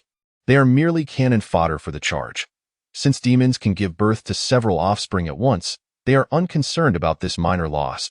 If they can use these lowly creatures to gain more benefits, it would be a tremendous profit. Initially, seeing the disciples hunting beasts daily to earn contribution points, Zhuo Fan thought the demon clan was simply obstinate for not retreating after so many were slain. However, After Yi Yusong's explanation, he realized that the demon clan was not entirely foolish. You must have noticed the recent increase in demon beasts. This is because the demon clan is feeling a bit anxious, eager to secure more benefits. The reason I am sharing all this with you is that I hope to leverage your abilities to resolve this matter. Yi Yusong disclosed his true intentions. Me? Zhuo Fan was taken aback. How would I resolve this issue? The demon clan has come this time seeking a large quantity of spiritual fruits and plants, as they do not practice fasting and must consume food. Yi Yusong smiled. Oh, Deputy Master wants me to prepare suitable dishes for negotiations, encouraging them to cease their attacks? Not at all. Yi Yusong's eyes glinted with coldness. They wish to gain advantages by invading and taking your exquisite treasures without a second thought. There are no such easy deals. I intend to make them come begging and groveling. Chapter 37.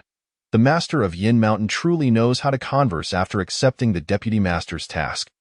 Zhuo Fan began searching for suitable recipes. According to Yi Yusong's suggestion, the best items should be kept for themselves, while somewhat lesser quality ones could be used to bait the demon beasts. Ideally, he would procure some inexpensive ingredients to trade for their treasures. He had heard that the leading demon king in this instance was a wolf demon, although he had never fed a wolf. He recalled that his friend's husky went wild at the sight of bones, hence preparing some bones should suffice. Moreover, he could save the meat for himself. Beep.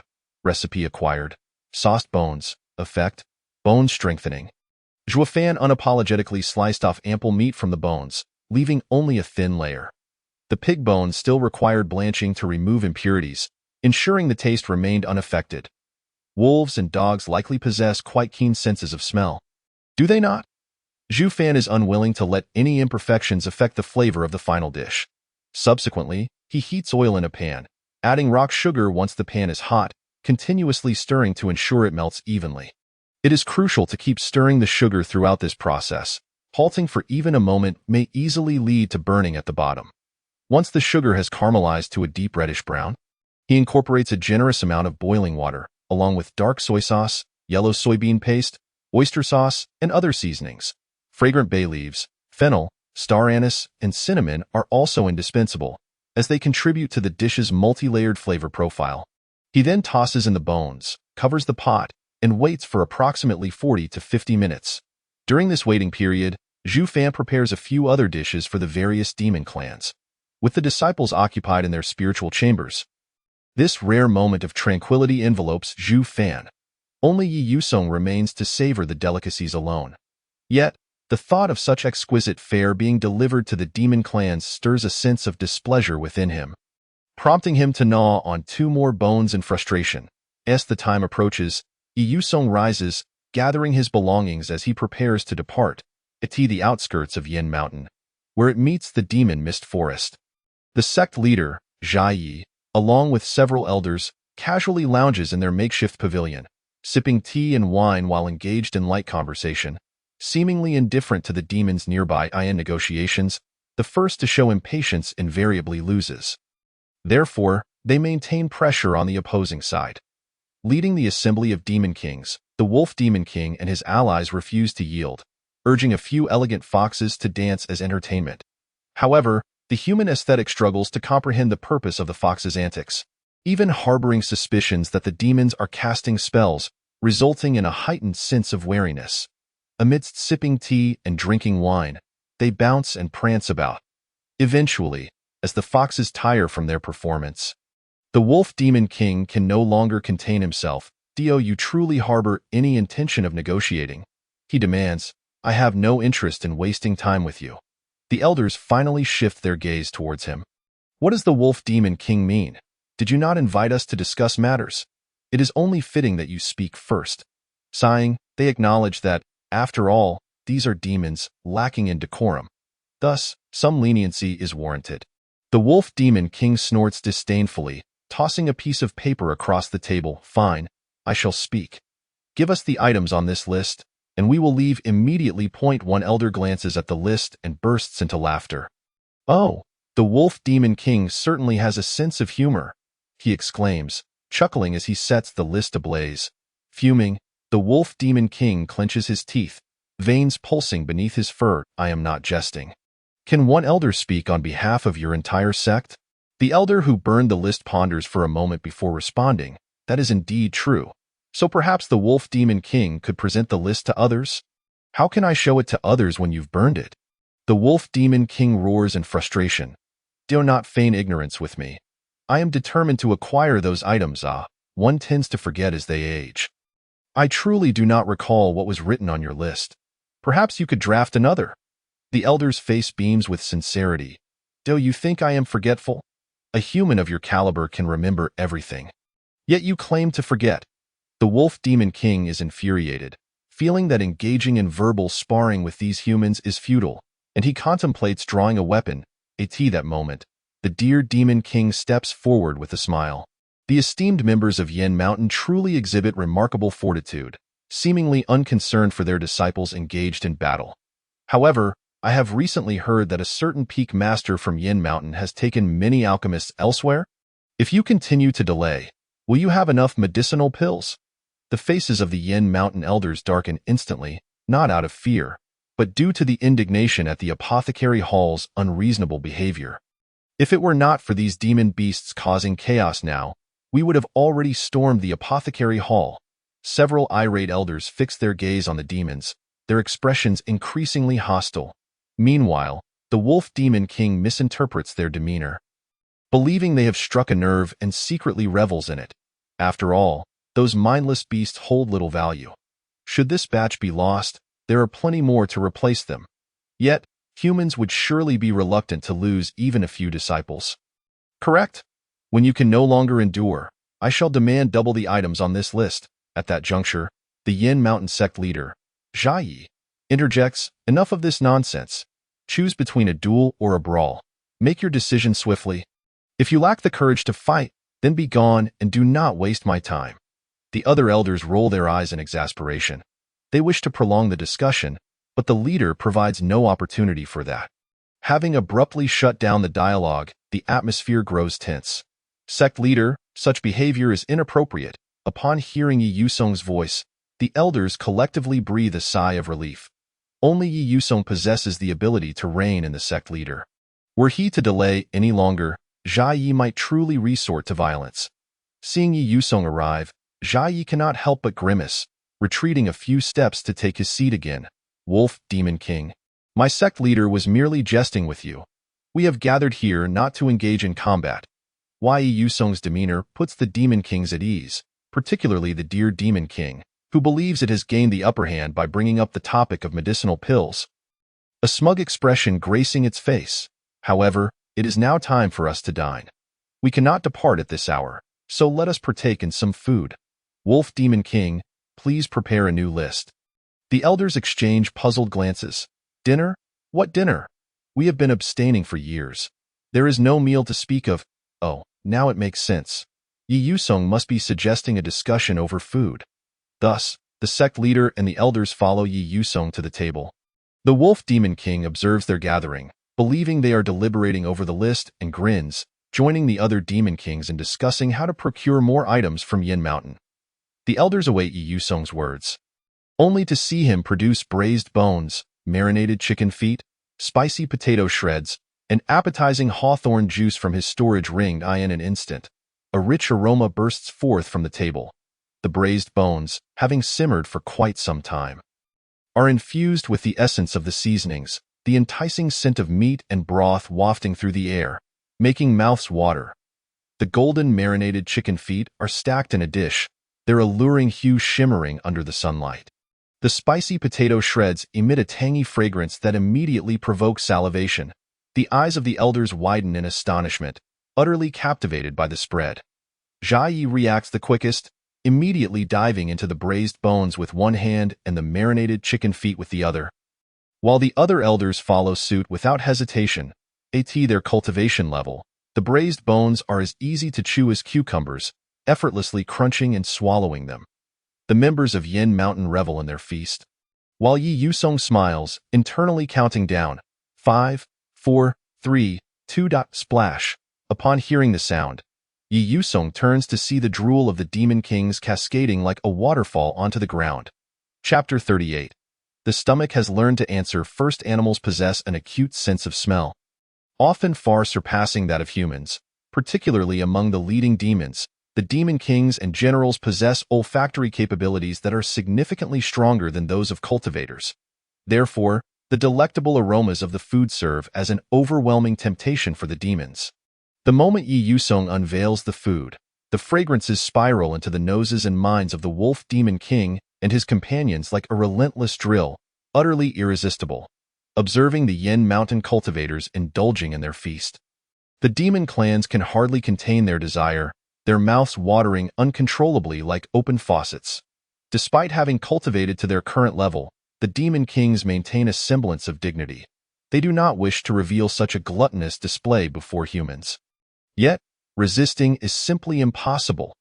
Animal instincts overpower rational thought, and the demon kings find themselves unable to suppress their cravings for the food. Vice sect leader Yi, the wolf demon king begins, covering its mouth. It cannot help it. If it doesn't cover its mouth, drool will spill forth. Please, wolf demon king, do wait a moment. We are still in discussion. Yi Yusong replies with a smile. No, that is to say. Gurgle. The wolf demon king struggles to articulate its thoughts, but its stomach betrays it, rumbling thunderously, audible to all yet. Yi Yusong appears oblivious, leisurely enjoying a mouthful of potato shreds, his face aglow with delight. Vice sect leader Yi. We have yet to eat. Is it convenient for Yin Mountain? Under the delicious temptation, the wolf demon king finally lowers its tone, imploring softly, which brings Yi Yusong immense satisfaction. What are you trying to do? Before Yi Yusong can respond, sect leader Jia Yi shoots a fierce glare at the wolf demon king, his protective instincts for the food blatantly apparent. Even the other elders fix their disapproving gazes upon the wolf demon king. Maintaining a facade of calm, Yi Yusong discreetly pinches his imprudent companion, then conveys a message through spiritual energy to the members of Yin Mountain. Follow my lead. There are even more delicious dishes to come. So do not disrupt. More delicious food? The members' eyes gleam with anticipation. The sect leader and the elders obediently settle back down, though their hands remain busy with the morsels. Oh, who would have thought that the demon kings would enjoy human cuisine? Then, let us indulge you with a taste.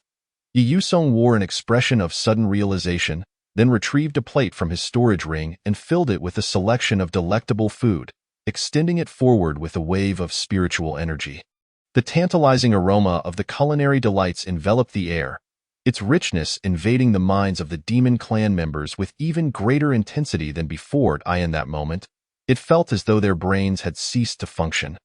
Entirely captivated by the extraordinary delicacies before them, the hands of the many demon kings moved with astonishing speed, instinctively lunging for the food, fearing that if they hesitated, this exquisite feast would vanish. It was a true case of too many wolves and too little meat. As soon as the savory bone entered the mouth of the wolf demon king, it obliterated all remnants of rational thought. The flavor, intensely salty and fragrant, had been infused into the marrow through prolonged cooking. The wolf demon king's sharp teeth effortlessly crushed the bone, each bite releasing a symphony of flavors hidden within the marrow, inducing sheer ecstasy. The chicken feet, with their chewy skin and succulent meat, offered a unique texture that was exhilarating to chew. Nearby, the bear demon king snatched a few braised chicken feet, normally considered insignificant morsels, now treated like treasures as it savored them with delight. Then there was the tangy and spicy shredded potato, which, interestingly, only the deer demon king among them was a vegetarian. The others were all genuine carnivores. They had never imagined that one day they would relish vegetarian dishes with such enthusiasm. The appetizing hawthorn juice lived up to its name, and the deer demon king eagerly claimed it, only to find that it only heightened its craving rather than satisfying its hunger. The group of demon kings longed to sprout additional mouths to indulge further in this unparalleled delicacy. As the plate neared emptiness, the demon kings began to quarrel over who would lick it clean.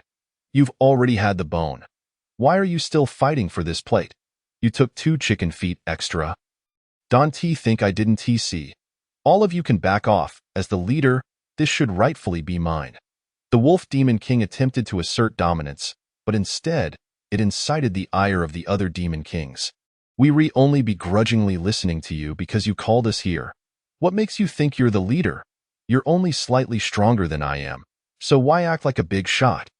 The Demon Kings showed no respect for the Wolf Demon King and immediately engaged in a fierce scramble, their terrifying demonic powers erupting and blowing nearby demon generals away. Once, 2 peaches were used to kill 3 warriors. Now, Yi Yusong had turned a plate of food into chaos among the demon clan. The onlookers from Yin Mountain watched the Demon Kings fight with great interest, finding it quite entertaining. Ultimately, the Bear Demon King, relying on its tough hide and substantial bulk, managed to seize the plate, opening its mouth wide enough to swallow the wooden platter whole. After all, the Demon Clan possessed remarkable digestive capabilities. They could consume anything from wooden plates to stone ones.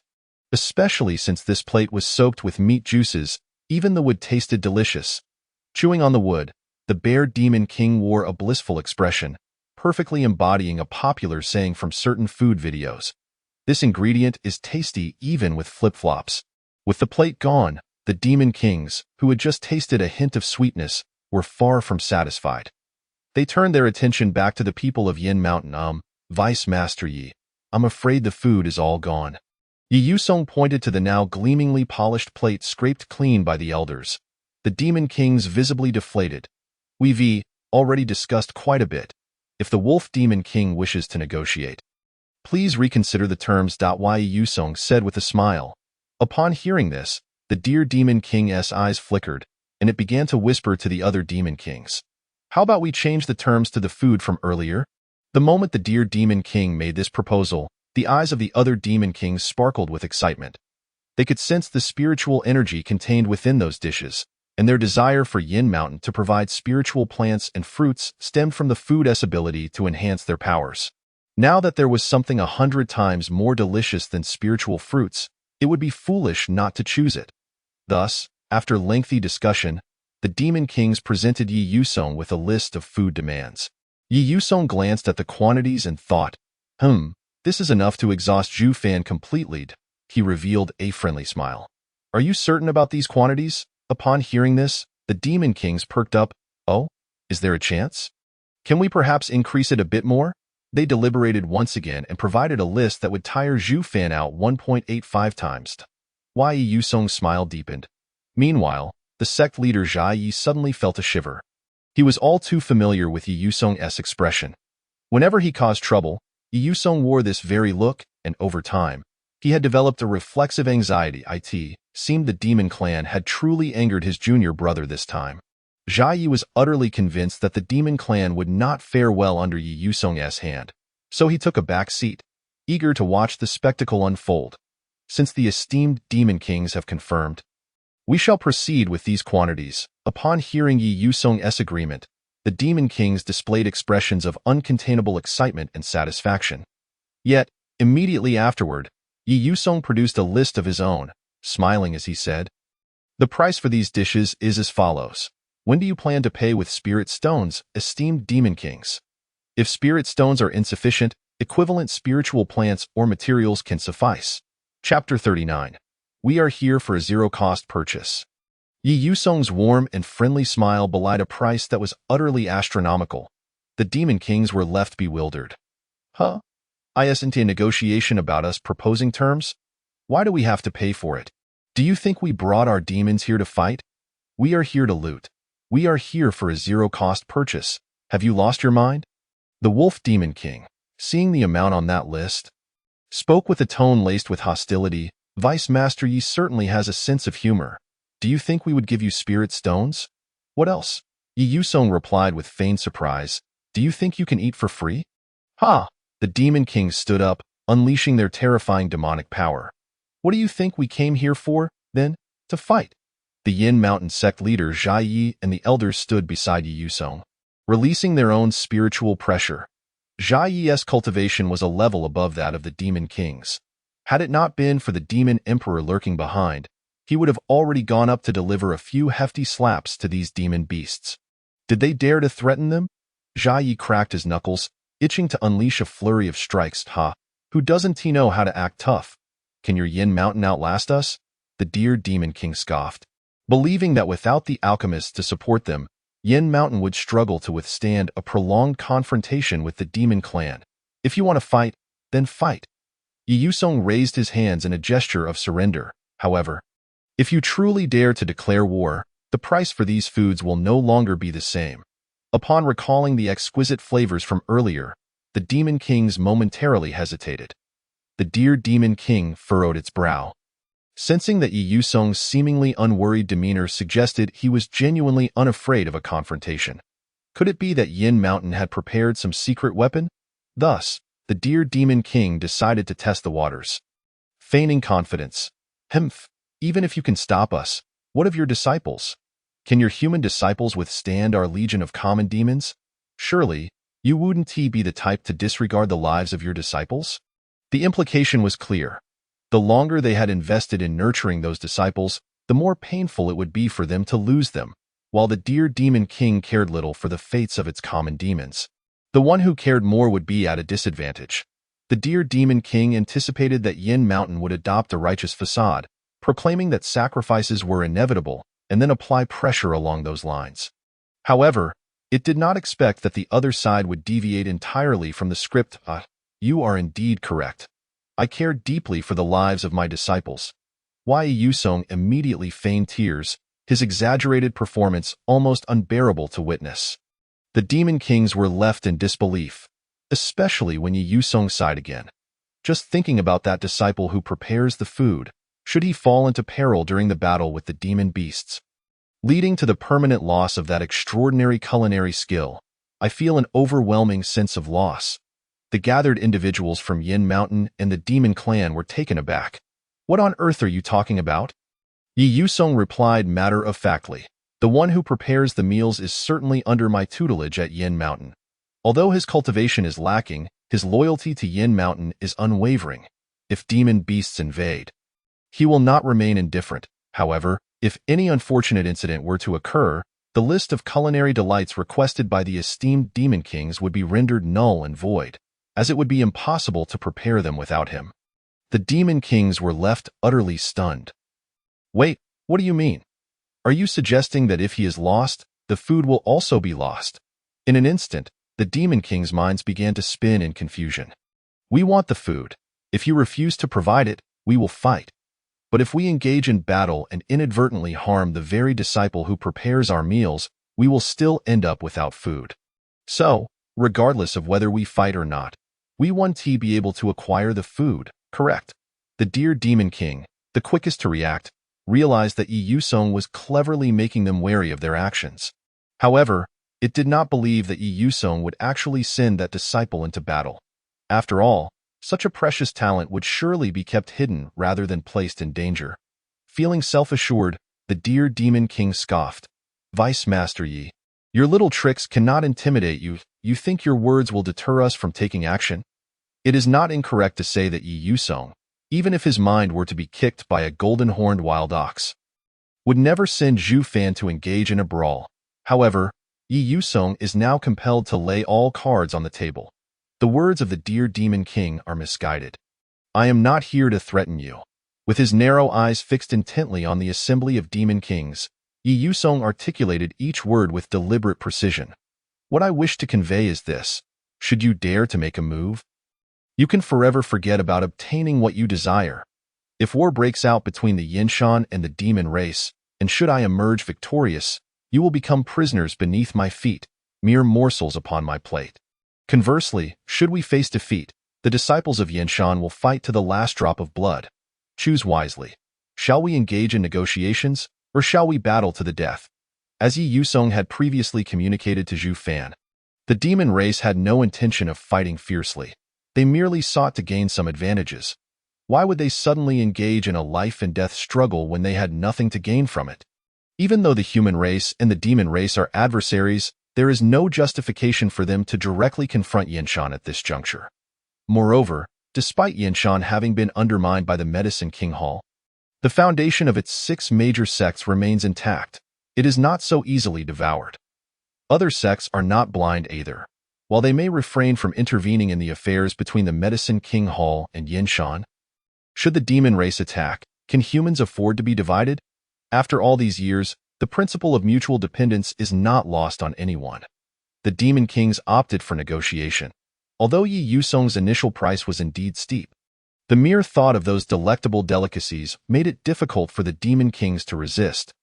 Given the substantial amount involved, neither party possessed an abundance of spirit stones or delicacies at hand. Thus they agreed to conduct exchanges periodically. Yi Yusong understood the importance of sweetening the deal, and under the pretext of a pleasant discussion, he generously provided the demon race with additional delicacies, a buy 10,000 get 10 free promotion, an extraordinary offer. He subtly hinted that only these demon kings were privy to trade with Yinshan. Other factions of the demon race would not have access to such delights. Naturally, the demon race is divided into factions. Upon hearing Yi Yusong's words, the wolf demon kings were elated at the thought that such exquisite delicacies were exclusive to them, leaving other demons empty-handed. In a cheerful atmosphere, both parties returned to their respective abodes. However, as soon as the sect leader and the elders returned to the main hall of the sect, they encircled Yi Yusong, inquiring about the whereabouts of the delicacies and the identity of the disciple responsible for their preparation. Yi Yusong replied that the identity of the disciple would be revealed in a few days, and the delicacies would also take time. Upon hearing this, the others were left dumbfounded. Why? They wondered. Sect leader Zhai Yi was perplexed. The first reason was to complete the transaction with the demon race. The disciple would likely be busy for several days. The second reason was that Yi Yusong's gaze bore down upon them, causing an involuntary chill to run down their spines. The second reason was that this waiting period served as a punishment for them. The assembly reacted in shock. Yi Yusong crossed his arms and coldly chuckled. How long has it been since I entered seclusion? Just look at what you have all done. The Medicine King Hall abducted people, and you failed to notice anything amiss? You still wish to confront them directly? Do you really think those numerous demons lurking behind are here for a leisurely visit? Today, it has been clearly stated that negotiations will take place. What of you? Had I arrived just a moment later, would you have already rolled up your sleeves to charge in? The last statement was directed at sect leader Zhai Yi, who, towering at nearly 2 meters, found himself shrinking under the force of Yi Yusong's words.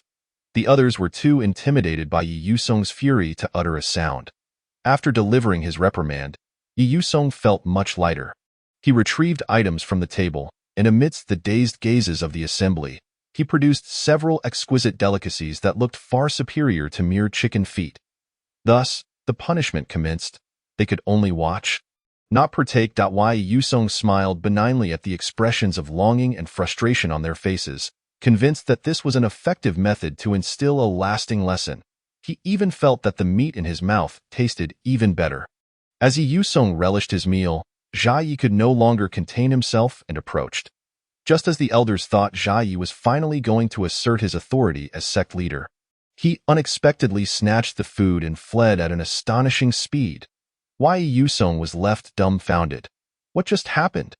On the main peak, countless disciples suddenly heard the vice sect leader's furious roar echoing through the skies. Zhai Yi, you better not ever come back. Chapter 40. Experienced the stench of money. Zhu Fan found himself buried beneath a heap of sparkling spirit stones, with only his head peeking out, absorbing the stench of money. These were the advance payments from the demon race, and I hope you can prepare some food for them first. In a few days, I will arrange for someone to conduct the transaction. Yi Yusong explained some details of the transaction to Zhu Fan, leaving him utterly astounded. Previously, he had often seen unscrupulous merchants online who would buy low and sell high, but he never anticipated that the vice sect leader would be far more ruthless in his dealings. The ingredients Zhu Fan used for the dishes he prepared yesterday were merely bones and claws from low-level demon beasts, with hardly any meat, and the potatoes were sourced from low-grade spirit plants. Yet, Yi Yusong managed to elevate their value to that of mid-grade elixirs, extracting a hefty sum from the demon race. To his surprise, the demons were quite pleased and even expressed their gratitude upon leaving. Such high prices! Zhu Fan couldn't help but commend the vice sect leader profusely. After all, the extra spirit stones would end up in his own pocket, while the sect would take a portion. Zhu Fan felt no resentment. After all, without the sect, where would he find such earnings? Given the demon race's tendency to engage in zero-cost purchases, one would need considerable skill to avoid being robbed blind. They might even resort to kidnapping, turning people into slaves for cooking and cleaning. Now that the demon race had taken most of the demon beasts with them, there were hardly any left in the outer regions, making it easy for the disciples to handle. Thus, you can accompany me back to the sect now. Zhu Fan assumed that Yi Yusong wished to expedite the transaction with the demon race, and so he readily agreed. However, noting the time, which was nearing lunchtime, Zhu Fan resolved to prepare one last meal for the disciples before departing. Yi Yusong, of course, would not refuse. He was eager to enjoy a good meal himself. Having struck it rich in spirit stones, Zhu Fan was in high spirits and decided to prepare more delicious dishes to share his joy. Beep, acquired recipe, sweet and sour chicken, effect, agility enhancement. Beep, acquired recipe, twice cooked pork, effect, increases spiritual power. Sour dishes are quite appetizing, and just yesterday, Zhu Fan had devoured a bowl and a half of spicy potato shreds with rice. Today, he wished to try out new recipes. Zhu Fan was also familiar with making twice-cooked pork, but the version he had previously prepared at his workplace utilized pork belly, and now he aimed to create an authentic rendition. Since both dishes are rice killers, the rice cooker was working overtime once again. To prepare sweet and sour chicken, one must first marinate the chicken pieces in soy sauce, garlic chives, black pepper, and tomato sauce for about 20 minutes, allowing the flavors to permeate the meat. Once marinated, a bit of wheat flour is added, followed by frying until both sides are golden. The aroma of the meat and the fragrance of ginger and garlic wafted through the air.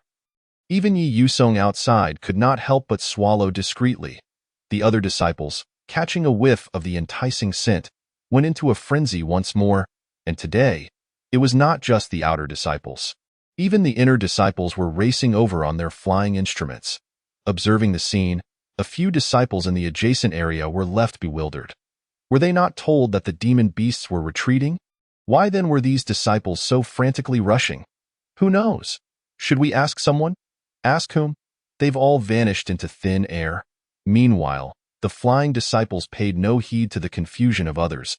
They simply wished to rush ahead, fearing that if they were a moment late, the nearby beasts would consume all the food. At the forefront, Shenong and Jiang Rui exchanged glances, and then, bang! A loud explosion erupted in the air, releasing a vast cloud of gray-black mist. The disciples trailing behind were caught off guard, colliding straight into the mist. The mist posed no harm. It merely obscured vision and other senses, causing many disciples racing on their flying instruments to crash into one another. The result was a chaotic scene as disciples tumbled down from the sky like dumplings. The inner disciples, having reached the foundational stage, found the collisions minimal. At worst, they felt a bit of pain and confusion over the bizarre turn of events. While the multitude of disciples were in a daze, Shenong and Jiang Rui had long since galloped away into the distance. Cultivators have keen eyes. Upon seeing those two racing ahead, it became clear who was behind the mischief. Damn it, Shenong, you! The enraged disciples scrambled to their feet and took to their flying instruments in pursuit once more. Today, they not only intended to eat, but also to avenge this grievance. As for brother Jiang Rui, forget it. He was too formidable to confront, so they'd just settle for a bit of retribution against Shenong while the outer disciples were embroiled in their heated chase. Zhu Fan was busy preparing twice-cooked pork. According to the authentic recipe for twice-cooked pork, the chosen ingredient must be pork from the hindquarters. The particular cut of pork is rich and succulent, with firm and tender lean meat that offers an exceptionally delightful texture. After heating the pan, place the entire slab of pork skin-side down to sear briefly, effectively eliminating the unpleasant odor from the sweat glands in the skin. Subsequently, immerse the whole piece of meat in cold water, adding scallions, ginger, and Shaoxing wine. Then bring to a boil for approximately 20 minutes, until the meat is tender enough for a chopstick to penetrate easily. Once removed, it is imperative to plunge it into cold water to cool rapidly, which not only prevents oil splattering but also enhances the overall flavor. Once the oil reaches a gentle warmth, add thin slices of pork to stir-fry. When they begin to curl, introduce slices of ginger, garlic, and doubanjiang. Once the meat has taken on a pleasing color, incorporate a hint of fermented black beans and sweet bean sauce, stirring until fragrant, followed by the addition of chili peppers. No dish from Sichuan would be complete without the fiery or Jingxiao peppers, which, when their robust spiciness bursts forth, Invite the previously chopped garlic sprouts to join this culinary celebration. When nearly cooked, a sprinkle of sugar, MSG, and soy sauce elevates the freshness, and with a few more stirs, the dish is complete. The savory and spicy aroma of the twice-cooked pork wafts enticingly, compelling even the most patient of diners. Such as Yi Yusong, to indulge. As Zhu Ban serves himself and Yi Yusong generous portions, they settle comfortably at the table to savor the exquisite flavors. The moment the fragrant and spicy twice-cooked pork enters the mouth, its rich essence captivates all senses. The thin slices of meat, crisped on the outside yet tender and juicy within, release their succulent juices with every bite, enveloping the palate with the distinctive flavor of pork, leaving one yearning for more. The representative or Jingxiao peppers of Sichuan fulfill their role splendidly, their heat and aroma intertwining seamlessly. The sauce draped over the rice not only balances the spiciness and greasiness, but also significantly enhances the satisfaction of the meal. After several mouthfuls of rice, Zhu Ban takes a sip of the hawthorn juice he prepared yesterday. Its sweet and tangy flavor is appetizing, alleviating the slight discomfort from the spiciness, while the cool ice cubes dispel the midday heat, prompting Zhu Ban to exclaim with delight, "Ah, this is simply splendid." Chapter 41. Let us not have that kind of thing. Meanwhile, Zhu Ban and Yi Yusong sit leisurely in their chairs, enjoying their delicious meal in comfort and satisfaction. In stark contrast, the disciples rush over, clamoring and jostling to form a line. Surprisingly, the scene is quite conducive to appetite. Zhu Ban has grown accustomed to the disheveled appearance of the outer disciples, but it is the inner disciples, looking somewhat worse for wear, that catches his eye for the first time. Their faces and clothes are smeared with a strange black mist from Shan Eng's antics, and after colliding with one another, they bear injuries that make them appear even more ragged than when they first encountered Lu Tangzhu. The inner disciples grit their teeth, their glances at Shan Ong filled with a burning intensity. Leading the pack, Shan Ong is oblivious to the daggers being thrown his way. His attention is solely focused on today's meal. New dishes abound. There are even two. How delightful! Zheng Liang and the other direct disciples, clutching their bowls, are positively beaming. Today, the deputy leader has already begun dining with Zhu Ban, sparing them the struggle for food. Zheng Liang and his companions are nearly moved to tears. Finally, we can enjoy a hearty meal, they exclaim, charging towards the bowls. The vibrant red of the sweet and sour chicken is visually stunning, and its tangy sweet flavor tantalizes the appetite. The tender chicken, infused with the essence of tomatoes, boasts a rich, smooth texture, and the luscious sauce draped over the rice is nothing short of divine. Before they can even finish one morsel, their spoons are already diving in for more. The sweet and sour chicken and the twice-cooked pork, both notorious rice killers, make their grand debut, leading to a swift depletion of rice in the pot. Since Zhu Ban previously mentioned that rice does not count towards portions, the disciples always clean their plates of the dishes before using rice to mop up the remaining sauce for a second helping. However, today, it seems there won't be enough rice left for such indulgence. Fortunately, Zhu Ban foresaw this and prepared an additional pot of rice, preventing the disciples from scavenging the bottom of the pot. With Zhu Ban having struck it rich with spirit stones, he joyfully decided to share the bounty, resulting in an ample meal for everyone, leaving them thoroughly satisfied. However, the effort is undeniably exhausting. Initially, the outer disciples were manageable, but with the addition of several inner disciples, it became quite hectic. Unlike the simplicity of hot pot, where he merely cuts the meat, today's meal required Zhu Ban to labor for quite some time before completion. While his cultivation level has increased significantly, the work remains taxing. Having endured the pressures of a 996 work schedule in his previous life, Zhu Ban is determined to avoid a life of relentless toil in this one. Living comfortably is paramount. It seems he must devise a suitable solution. As Zhu Ban ponders, Yi Yusong No. 2 finishes his meal, gracefully casting a cleansing spell to wipe away the oil at the corner of his mouth. Deputy Leader, why didn't you use 3 avatars today? Zhu Ban inquires curiously, noting that Yi Yusong typically employs all 3 to maximize his dining experience. One of the avatars had other matters to attend to. Yi Yusong No. 1 replies with a smile, a glint of coldness flickering in his eyes. Zhu Ban assumes he is preoccupied with sect affairs and refrains from pressing further. In truth, Yusong number 3 is currently hunting down sect leader Jia Yi, causing the esteemed leader to flee like a frightened dog, desperately seeking refuge. Yusong does not expect to catch up to him, given their difference in cultivation levels. However, if he can successfully drive the sect leader away, he could take the chef with him. Otherwise, if he continues to dine here, those rascals will certainly track him down eventually. Best to move now and let those scoundrels stew in their own anxiety. He. Zhu Ban suddenly shivers, feeling an inexplicable chill from the deputy leader's presence. Let us tidy up and depart.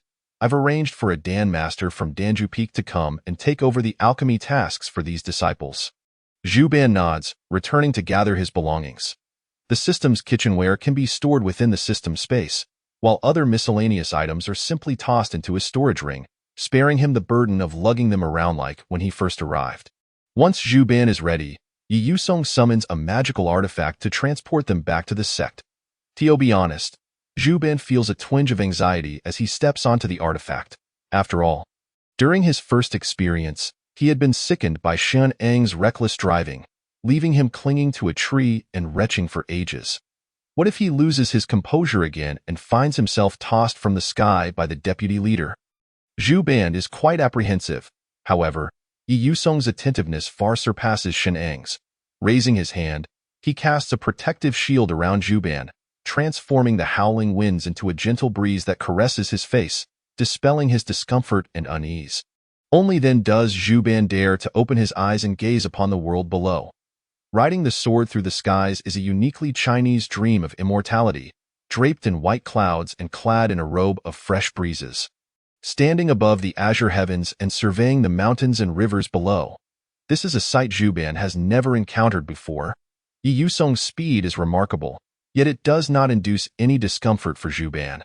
Upon disembarking from the artifact, Zhu Ban remains entranced by the sensation of flight, feeling an unusual thrill. In contrast, Yusong's attention is drawn to Zhu Ban's courtyard, his brow furrowing in discontent. Although the Yinshan sect does not prioritize the outer disciples as much as the inner ones, the conditions are still acceptable. Zhu Ban's small courtyard, though modest, is adequately furnished, and he finds it far more comfortable than the cramped room he previously rented, leaving him quite satisfied. However, Yusong does not share this sentiment. Alchemists are known to be wealthy, and those in the know understand this well.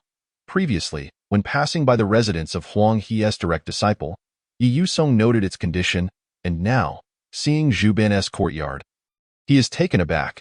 Especially since the courtyard walls have been blown apart by the previous owner, it appears particularly dilapidated and desolate. Thus, the deputy leader silently chastises Huang He for his negligence. Were it not for the belief that Huang He brings ill fortune, Yusong would have considered relocating Zhu Ban to the Peak Master's cave dwelling. How about this? You will first go to my cave to create items for the demon race, and I will arrange for your subsequent residence later.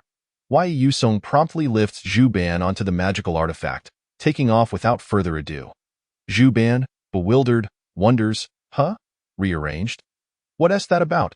Unbeknownst to him, the deputy leader is already planning to demolish Huang He's previous residence and reconstruct it, intending to provide him with an even grander place.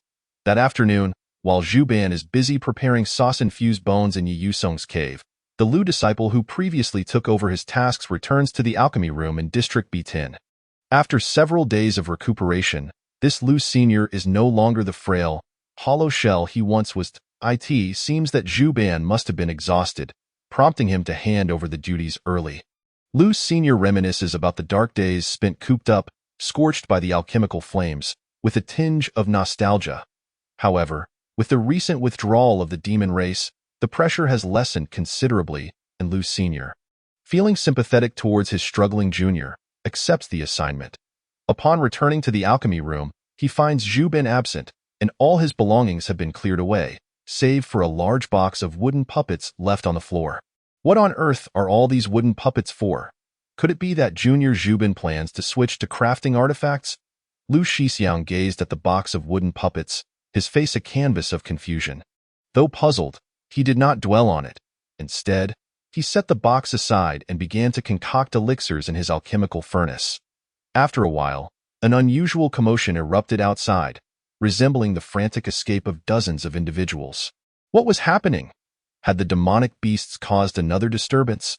Lu Shixiang, wary of the situation, opened the door to investigate, only to find himself face to face with a throng of disheveled outer disciples, each equally astonished. Was there indeed a problem with the demonic beasts? Lu Shixiang, how have you returned? Where is Zhu Fan? Seeing the distressed state of the disciples, Lu Shixiang initially thought something had gone awry with the demonic beasts and sought clarity. But his inquiries were drowned out by the clamoring disciples, all demanding information about Zhu Fan. Although perplexed, Lu Shixiang replied, Zhu Fan Shidi has returned to the sect, and I am now responsible for concocting elixirs for you all. What? Zhu Fan Shidi has left. One disciple gasped in shock. How could this be? We cannot bear such news. The disciples began to wail, their sorrow reminiscent of a spouse abandoning them for another. Lu Shixiang, desperate to understand the cause of their distress, was interrupted as a group of people flew overhead, led by several direct disciples. Lu Shixiang, W. Is this not the Waitin district? Surely, I am not mistaken? Why are direct and inner disciples here? While Lu Shixiang remained in a state of bewilderment, Ruan Man and her companions had already gleaned the situation from the other disciples. In a wonder, they found the earlier scene peculiar. The wooden puppets had detected the scent of elixirs, and they had assumed Zhu Fan was up to some new endeavor, only to realize a change in personnel had occurred, in an instant. The expressions of the inner disciples mirrored those of the outer disciples. Zhang Liang, unwilling to accept the situation, obstinately inquired of Lu Shixiang, This Lu Shidi, can you cook? Lu Shixiang, what about making soup? If all else fails, I could at least prepare congee. Lu Shixiang? No, my dear brother, do clarify. I am an alchemist, not a chef. Why would you seek me for culinary endeavors? Chapter 42. I truly am foolish. Indeed, in the forests surrounding the Waitin district, a pall of despair hung heavy. The body cultivation disciples lethargically pummeled the demonic beasts, their blows so feeble that one might mistake them for mere massages. The sword cultivation disciples, devoid of vigor, struck at the beasts, taking far longer than necessary to dispatch foes that could have been swiftly dealt with. The spear disciples formed a detached circle, poking at the hapless demonic beast within, their actions provoking its indignation to the point where it ultimately chose to end its suffering by colliding with a tree. It died perplexed, unable to fathom how it had encountered humans more brutish than itself. Zhu Fan's departure had inflicted an unimaginable blow upon the disciples. Their eyes dulled, they felt as if they had lost their path and purpose in life. The sound cultivators of Huan Yin Peak initially shared in this anguish. Yet their quick thinking to utilize the Ming Bo technique against the Qi Feng barrier revealed that they were not ones to remain idle. The eldest sound cultivator pondered for a moment before beckoning his fellow disciples closer. Once gathered, he whispered, do not linger in despair. Though Zhu Shidi is not here, we can still seek him out.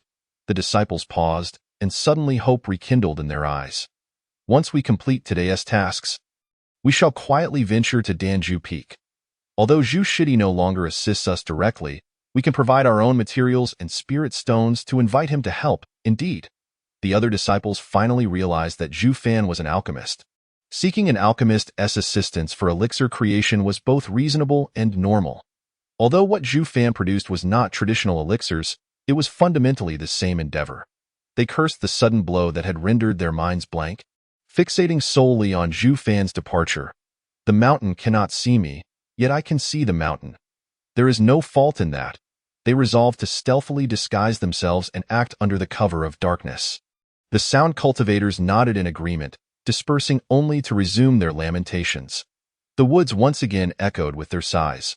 That night, the sound cultivators of Huan Yin Peak returned to the sect and made their way to Danju Peak. However, they were unaware of Zhu Fan's whereabouts and had to inquire. One sound cultivator approached a duty disciple at Danju Peak to ask about Zhu Fan's residence. The duty disciple appeared taken aback.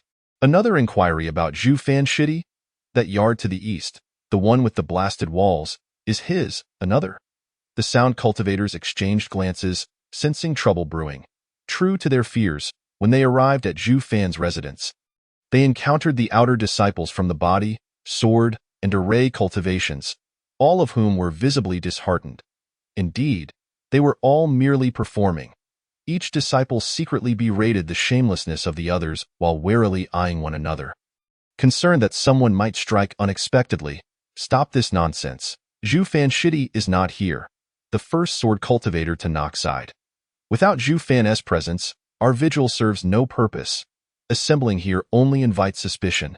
Nearby, a few disciples from Danju Peak emerged, curious about the gathering. "Planning a brawl? You can't fight here at Danju Peak, can you? If you damage even a single spirit herb cultivated by the alchemist, you'll see if the overseer won't flay you alive." Reluctantly, the disciples from various peaks dispersed. "Where have you gone, Zhu Fan Shidi?" The disciples anxiously pondered this question. However, their confusion did not linger for long.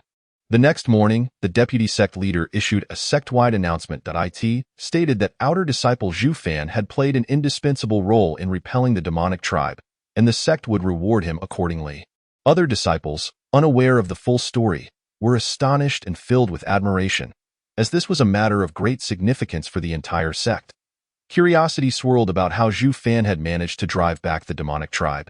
Meanwhile, the outer and inner disciples of the Y10 district began to piece together the situation. Realizing that Zhu Fan had been taken away by the deputy sect leader to assist in expelling the demonic beasts, the disciples felt a wave of sorrow, lamenting, "Zhu Shidi, there was no need for such urgency in driving off the demonic beasts. As long as we are fed, I could battle them for dozens or even hundreds of years. Surely, those delicacies would have sufficed to repel the beasts as well. How could it be that those demonic creatures reaped the benefits?" The thought of their beloved delicacies being snatched away by the demonic tribe filled them with a sense of distress, as if a crystalline serpent were crawling over their bodies. "No, the more I think about it, the angrier I become." Enraged, the disciples armed themselves and stormed back into the forest, creating chaos anew. While the other disciples vented their frustrations on the demonic beasts, Zhu Fan remained industrious. Although the demand for the demonic beast was substantial, most of the time, they merely required simmering. Zhu Fan needed only to prepare the ingredients and chop the bones. During his idle moments, Zhu Fan focused on mastering the manipulation of magical artifacts. Perhaps having noticed Zhu Fan's fondness for flying, Yusong gifted him a flying artifact the following day. Typically, only cultivators who had reached the heart-building stage possessed sufficient spiritual energy to control flying artifacts. However, the artifact Yusong provided could be powered by spirit stones. To illustrate, other cultivators charged their flying artifacts with their own energy, whereas Zhu Fan's artifact could be charged with spirit stones as batteries. This type of artifact was reasonably swift, with the only drawback being its costliness. Yet, in the realm of cultivation, wealth was a trivial concern. Although Zhu Fan was not a conventional alchemist since his arrival, his senior brothers and sisters had generously bestowed upon him various gifts. Particularly, Zhang Liang, Zhang Rue, and the other direct disciples found numerous excuses to present him with spirit stones, fearing that his voracious appetite might scare away their cook. Coupled with the rewards from Yusong, Zhu Fan found himself with an ample supply of spirit stones. Glancing at his cultivation level, he realized he was still far from reaching the heart-building stage. Burning a few spirit stones for practice was no issue at all. With the area fortified by Yusong's defensive formations, Zhu Fan felt secure in honing his skills without fear of injury. Thus, he soared joyfully through the skies. Unfortunately, the joy of one does not resonate with another. The disciples deprived of their culinary delights felt their hearts heavy with sorrow. That night, a small body cultivation disciple stealthily slipped out, making his way to a secluded corner where he carefully retrieved a bowl. "Shidi, what are you doing?" A voice suddenly echoed behind him, startling the young disciple so much that he nearly dropped the bowl.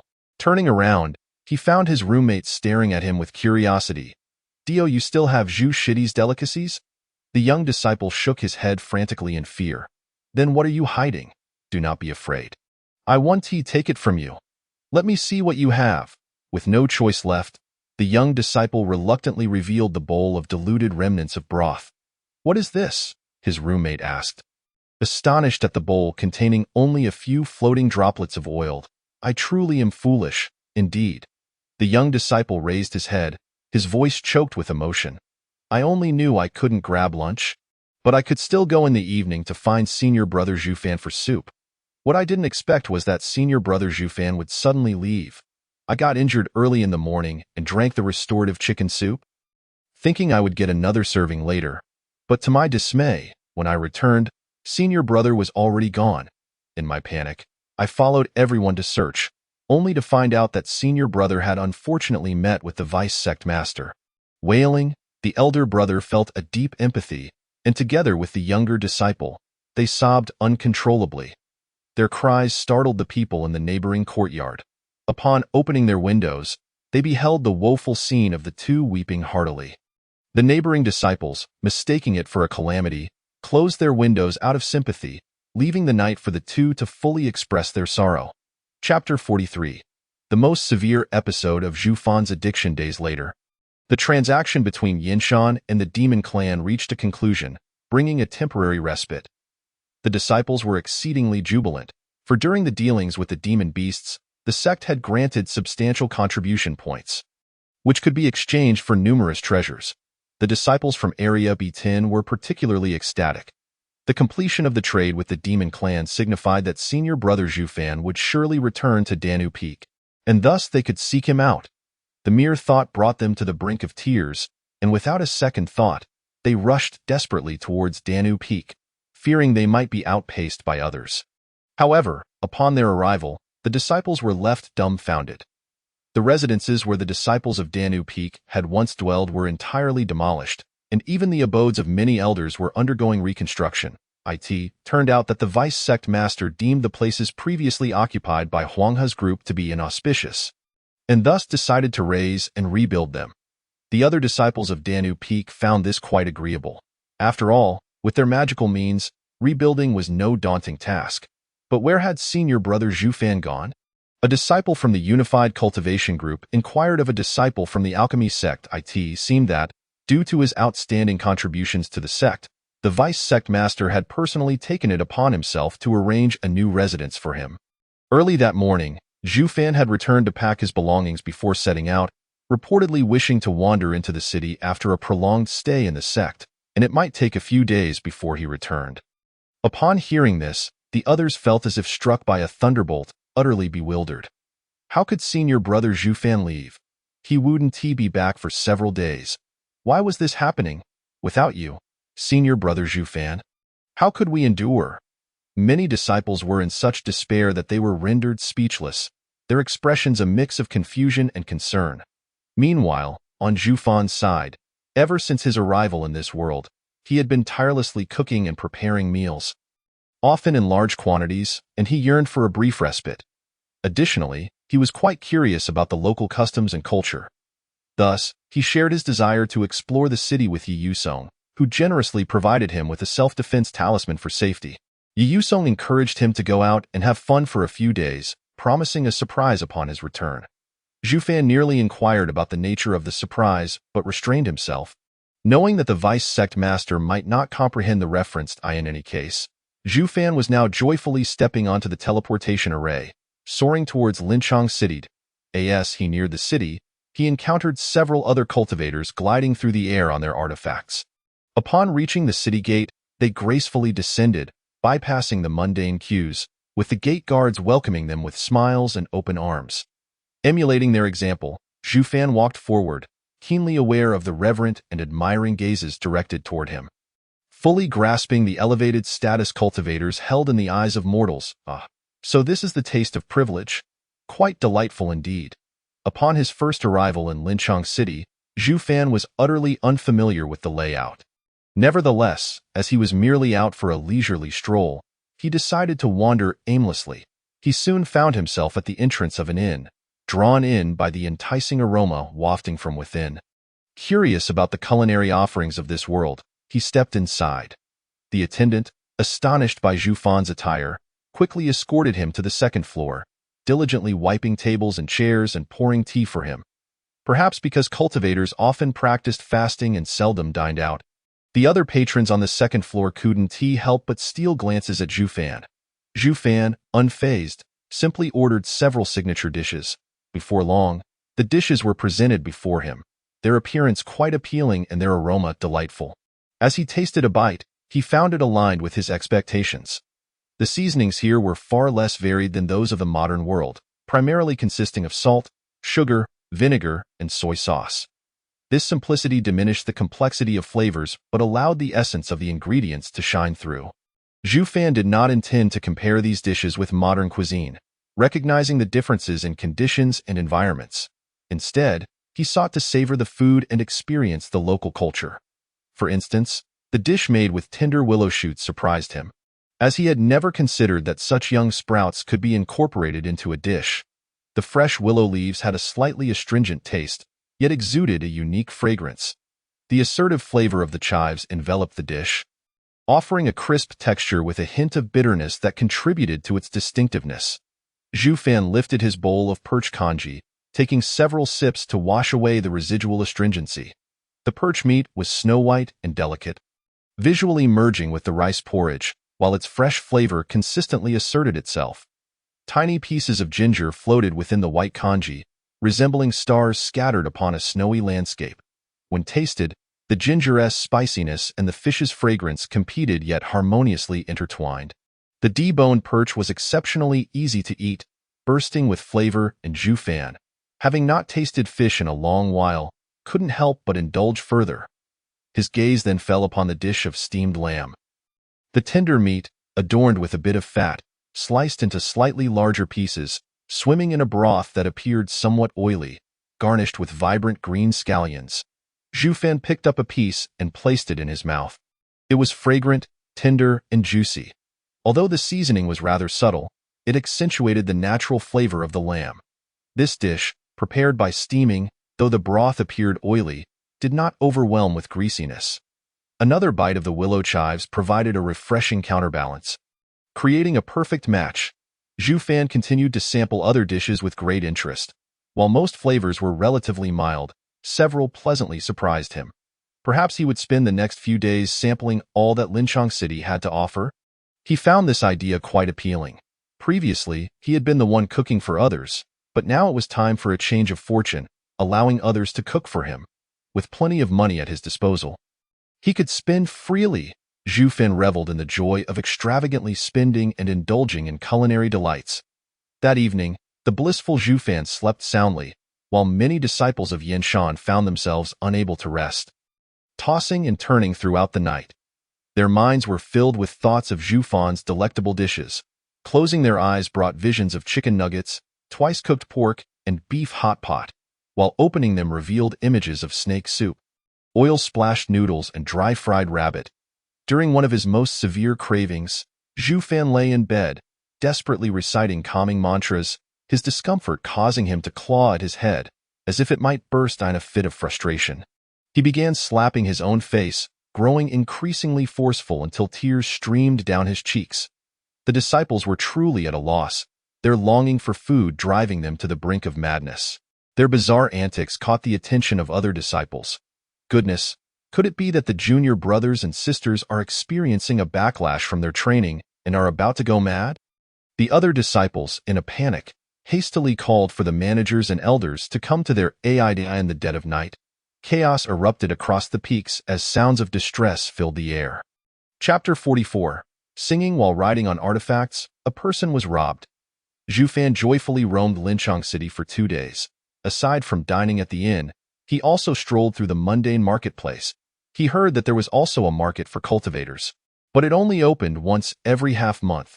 The last one had just occurred a few days prior, and he had missed it, with the next one not scheduled for another 10 days. Zhu Fan did not intend to stay that long, so he planned to return to the sect first and come back for the next cultivator market.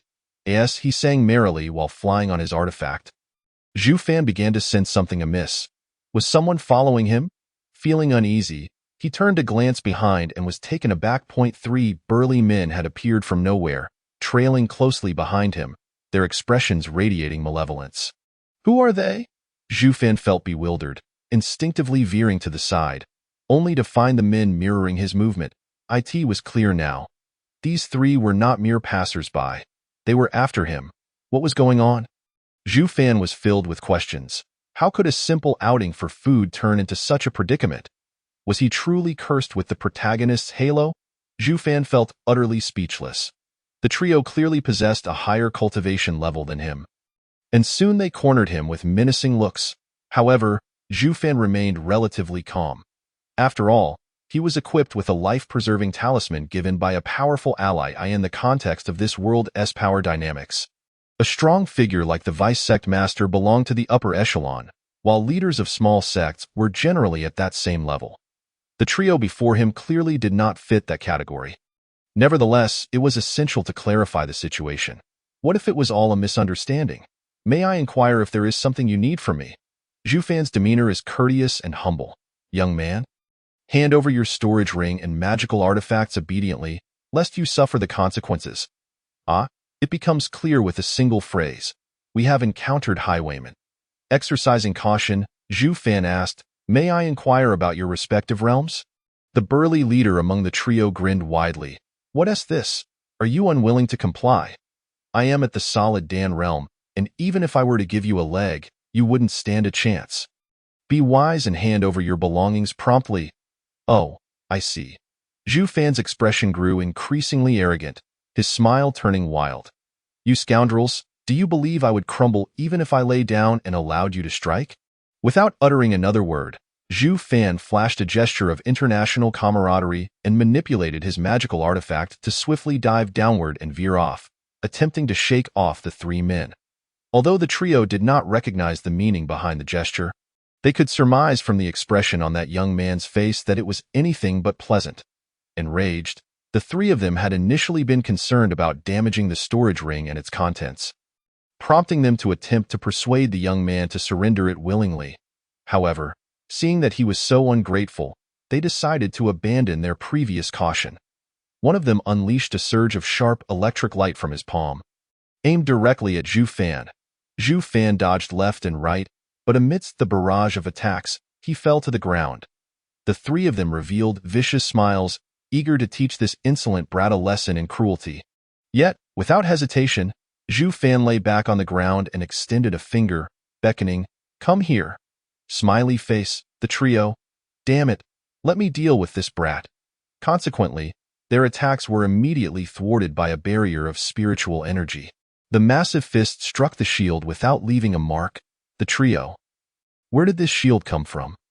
This brat actually possesses a defensive artifact. The leading burly man's eyes turned red with envy. How expensive are defensive artifacts? Moreover, this one clearly appeared to be of significant value. It was an indescribable envy. The reclining Zhu Fan offered a sincere greeting. Haven't you had your meal today, Iron Fist? The burly leader. Today, he must kill this brat. I shall see how long your artifact can withstand. He resumed hammering away at the shield with reckless abandon, intent on flaying this young man alive once the shield faltered. Stop, boss. This kid is from Yinshan sect. What if he calls for help? One of the men, sensing danger, attempted to restrain the leader. Isn't this just an outer disciple? What's there to fear? Who could he possibly summon? The burly leader was already too enraged to listen. Inside the barrier, Zhu Fan lazily raised his head. Do you believe I can summon an inner disciple? The burly leader sneered. Then I can summon your sect master. Just wait. When you come out, you won't have a pleasant time. You can look back if you don't believe me. Zhu Fan spread his hands. Suddenly, the burly leader felt a chill run down his spine. And before he could comprehend, his vision was engulfed by lightning. Earlier, while being pursued, Zhu Fan had used his artifact to send a message to Yi Yusong. Upon learning the opponent was at the Solid Dan realm, Yi Yusong, uninterested in bullying the weak, dispatched Ruan Man and others to assist Zhu Fan. Yi Yusong was also aware that several disciples had not seen Zhu Fan for many days, their eyes green with longing. So he sent them to alleviate their yearning. At this moment, Zhang Liang was wielding a wooden stick, poking at the three charred figures on the ground. Junior sister is still soft-hearted. She didn't kill them outright? Second senior brother. Ruan Man placed her hand on Zhang Liang's shoulder, a smile on her face. Heal them so that senior brother can roast them again. Zhang Liang. Is that even possible? I've learned something new. Forget it, senior brother Zhang, Zhu Fan advised. There's no need to waste spiritual energy on such individuals. Shall we incinerate them then? Wei Hengwen asked, holding a fireball. It's not good to kill. Zhu Fan sighed. Recently, the deputy sect master mentioned a shortage of manpower in the sect. Let us seal their cultivation and send them to mine until they die as penance. A solid Dan realm cultivator can live for hundreds of years. Think of how much or they could extract. Hearing this, Wanman, Wei Hingwen, and Zheng Liang looked at Zhu Fan with admiration. Junior brother Zhu is truly kind-hearted. To think of the sect's interests like this is a model for our generation. The sect is fortunate to have you at Yinshan. Zhu Fan bashfully scratched his head. Senior brothers and sisters, you flatter me. I'm just average. While the four of them shared a harmonious camaraderie, the three men on the ground were already shedding tears of regret. Had they known, they would have rather died under the lightning earlier. Wei Hingwen sealed the cultivation of the three, binding them with chains and preparing to leave. Zheng Liang exchanged glances with Wanman, halting Wei Hingwen's actions. Then, with a grin, Zheng Liang draped his arm over Zhu Fan's shoulder, cheerfully saying, "Junior brother, we rushed here without having eaten. How about we have a meal before returning to the sect?" The implication was unmistakable. Zhu Fan smiled and replied, "That sounds good. The scenery over there is lovely. Let us have a picnic by the river." Upon hearing this, the three senior disciples perked up, locking the chains and dragging the three men towards the river. Zheng Liang rubbed his hands in excitement. "Junior brother Zhu, what shall we eat?" "Rest assured, senior brother will be satisfied." Zhu Fan eagerly retrieved the items he had purchased at the market. Lamb skewers. Roasting away. Chapter 45. Having me is your fortune. Zhu Fan had longed to indulge in skewers, but regrettably, he had not encountered any sheep-like demon beasts while in the sect. Eating lamb in Linchong City was indeed an unexpected delight, prompting him to buy quite a few at the market. Since his senior brothers and sisters had come to help today, he could not be stingy. The seller had already skinned the lamb, and considering the appetites of the three, Zhu Fan sliced off several lamb leg pieces and some lamb fat. If prepared in the style of Jiang Province, the lamb would only need a brief soaking in water. Unfortunately, the quality of this lamb was far inferior, with a strong gamey flavor that required marinating to suppress it. If he ever had the chance to encounter a high-level sheep demon, he would surely find a way to obtain one. The taste would undoubtedly be exquisite. Zhu Fan recalled the flavor of the previous cow demon, and his mouth began to water uncontrollably. The lamb leg meat was cut into suitable small pieces, seasoned with 5-spice powder, minced onions, ginger strips, and black pepper, and mixed thoroughly to marinate for a while. While waiting, Zhu Fan sat on the ground, watching his senior brothers and sisters demonstrate their wind blades on wooden skewers. The wooden stakes were ruthlessly reduced to short sticks by the merciless wind blades, which were then drawn back into the basin by spiritual energy to avoid making a mess. Fresh wood retains a great deal of moisture, making it suitable for skewering meat. Flames embraced the skewers, transferring their warmth. Time passed, and the lamb gradually acquired a beautiful golden hue under the high heat, reflecting a mesmerizing sheen. The lamb fat sizzled, sending bubbles of oil erupting and releasing an irresistibly enticing aroma. Just as the city of Guang cannot lose its superhuman strength, lamb skewers cannot be without cumin. Zhu Fan sprinkled a mixture of cumin, sesame seeds, and salt, sealing this culinary creation with a perfect stamp. The three, who had been salivating nearby, could no longer contain their impatience and began devouring the skewers without regard for the heat. The fragrant skewers were cooked to perfection. The moment they bit down, the flavor of the meat juices burst in their mouths, showcasing its deliciousness to the fullest. The lamb had a slightly strong gamey flavor, yet combined with the cumin and chili, it constructed a splendid symphony that etched its unique taste into their memories, unforgettable for a lifetime. The three cultivators, experiencing skewers for the first time, were utterly consumed by their hunger. What is this? Why is it so delicious? Their minds went blank, leaving only one thought. I must eat, eat, eat, eat. Zhu Fan's speed in roasting skewers could not keep pace with their voracious consumption, leading to his senior brothers and sisters abandoning their long-standing camaraderie to engage in a frantic scramble. The weakest among them, Zheng Liang, was soon knocked to the ground. Watching the two of them greedily devour skewers, Zheng Liang shed tears of regret. Had he known, aside from healing spells, he should have practiced other techniques as well. Perhaps he should have directly transitioned to physical cultivation. Zhu Fan looked at them helplessly, Senior brothers and sisters, there's plenty of meat. No need to fight. Only then did Ruan Man and Wei Hingwen leave some space for Zhang Liang, moving him to tears of gratitude. Zhu Fan, while eating and roasting, felt that the flavor of the meat still fell short. After all, modern lamb is carefully selected for quality to meet the palates of discerning diners. Zhu Fan's thoughts, of course, did not escape the notice of Xiao Lu, who had not been seen for a while and suddenly reappeared, eager to assert its presence. You, host, would you like a comprehensive guide to efficient lamb farming techniques? Zhu Fan, why does a culinary deity system offer such things? Isn't this to encourage you to learn more skills to produce better ingredients? Zhu Fan, I truly appreciate that you didn't make me start with rice planting. You're welcome. Having me is your fortune, Zhu Fan. This barbecue continued for quite some time until the three of them, clutching their round bellies and unable to eat any more, still felt unsatisfied. Senior brothers and sisters, let us go. Otherwise, the deputy sect master will surely worry about us if we don't return, Zhu Fan reminded them. Thus, the three disciples, their bellies protruding, mounted their magical instruments, with the three labor reform prisoners tethered behind them, and soared towards the teleportation array. Upon emerging from the array, they beheld Yi Yusong waiting for them on the other side. Having spent such a lengthy duration outside, the trio felt a sudden pang of unease. Deputy sect leader Zhang Liang was about to greet them when Yi Yusong swiftly brushed past and took Zhu Fan away without acknowledging him.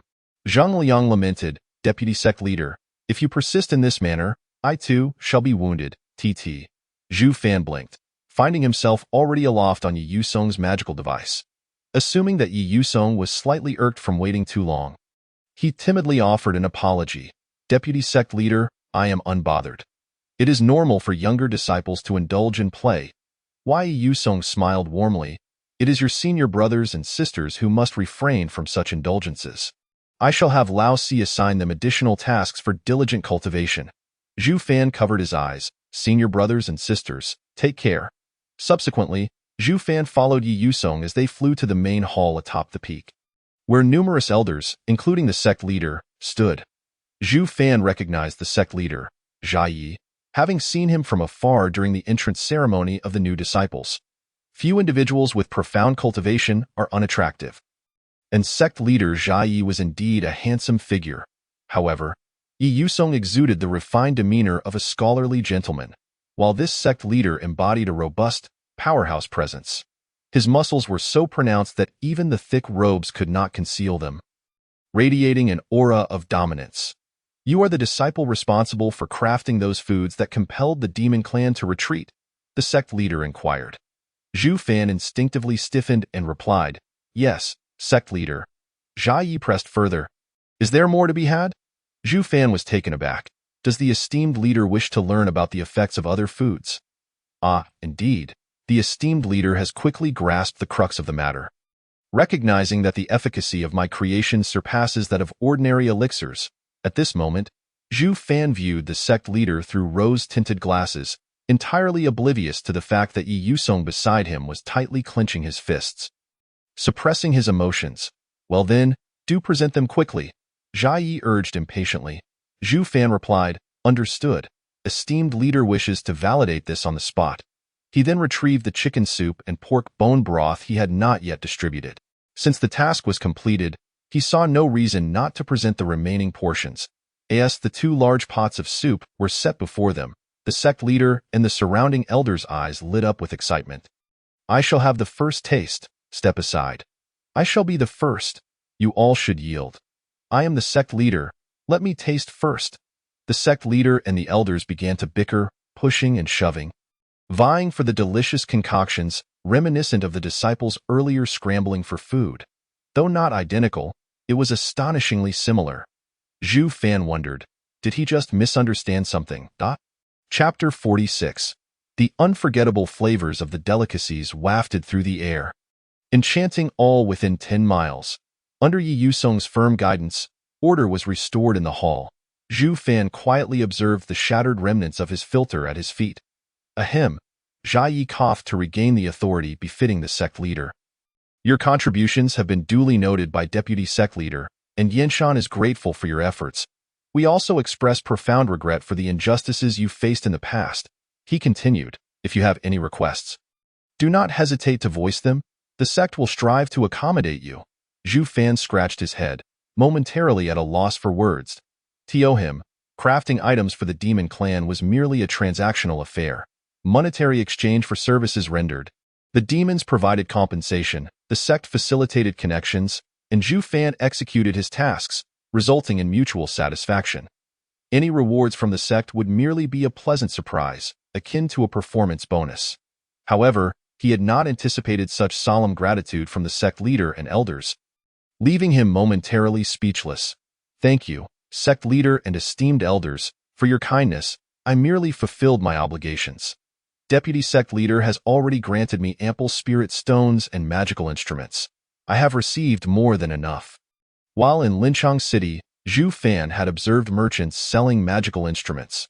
The prices for fourth-tier defensive instruments were exorbitant, and he could scarcely fathom the value of the instrument Yi Yusong had bestowed upon him.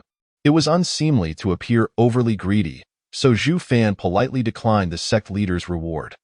His refusal, however, only served to further endear him to the esteemed figures present. What a commendable disciple! His creations not only tantalize the palate, but also possess remarkable effects. And he remains so devoted to the sect. The higher-ups of Yinshan resumed their customary disparagement of Huang He. Yi Yusong was not surprised by Zhu Fan's reaction. He had anticipated it. Speaking softly, he said, the magical instrument I bestowed upon you was a personal gesture. The sect's rewards will be substantial. Additionally, I brought you here today to discuss your identity arrangement. Identity arrangement? Zhu Fan was perplexed. What was there to arrange? Could it be a promotion? His anticipation grew. I believe that given the talents you have displayed thus far, the status of a personal disciple is insufficient. Yi Yusong's words garnered agreement from the sect leader and elders. Look at the caliber of what Huang He has brought forth. He is unworthy of even carrying your shoes. Moreover, with Danju Peak undergoing restructuring and the Peak Master absent, it is untenable to have personal disciples. Yi Yusong gestured. Furthermore, your approach to alchemy is entirely distinct from that of other alchemists, and there is no one on Danju Peak to mentor you. Therefore, I wish to propose a different arrangement. Zhu Fan inquired, what does Deputy Sect Leader mean? I would like you to establish a separate hall beside Danju Peak, with you as the hall master, enjoying A-grade resources. Hearing this, Zhu Fan was thoroughly astonished. According to the regulations on Danju Peak, only alchemists of the transformation stage capable of producing high-grade elixirs could establish their own alchemy halls. Zhu Fan neither possessed alchemy skills nor was he at that stage.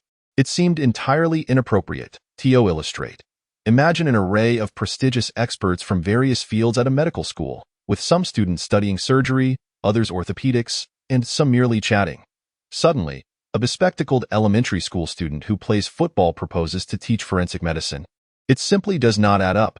The purpose of establishing alchemy halls is not solely for teaching.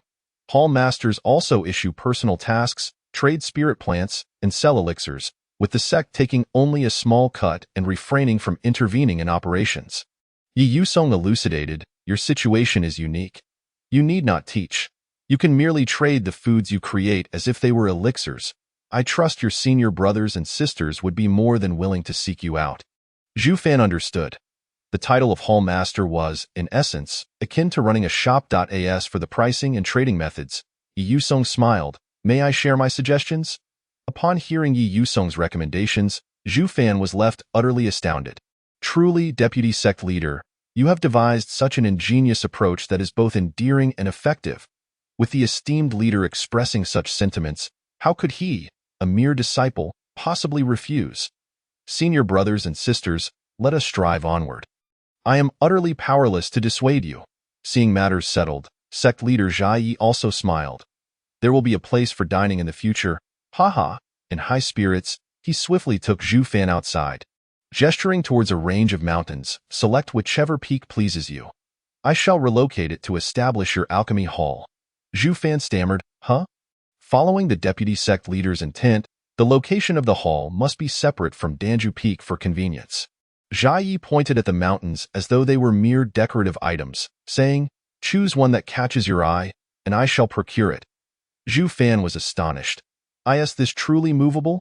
The earlier incident where the sect leader smashed 3 mountain peaks in anger was not merely an exaggeration but indeed a reality. In disbelief, Zhu Fan shook his head vigorously, leaving the decision to the sect leader. Jia Yi then selected a mountain that appeared relatively well-formed and soared into the air, channeling his spiritual energy into a colossal golden figure. A protective barrier enveloped the mountain's inhabitants, shielding them from harm. Subsequently, the golden giant effortlessly scooped up the small mountain as if it were a flower pot and departed, leaving Zhu Fan suspended in the air.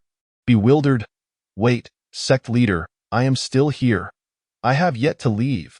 He remained afloat due to Jia Yi's lingering spiritual energy, yet for reasons unknown, it felt as though he were locked in place, unable to utilize his flying magical instrument to escape. Consequently, Zhu Fan found himself suspended mid-air, akin to a character stuck in a video game, unable to ascend or descend. Left bewildered and at a lost, it was Yi Yusong who noticed the anomaly, flying up to release Zhu Fan's spiritual energy, granting him freedom. "Your sect leader can be a bit much at times. Do pay attention."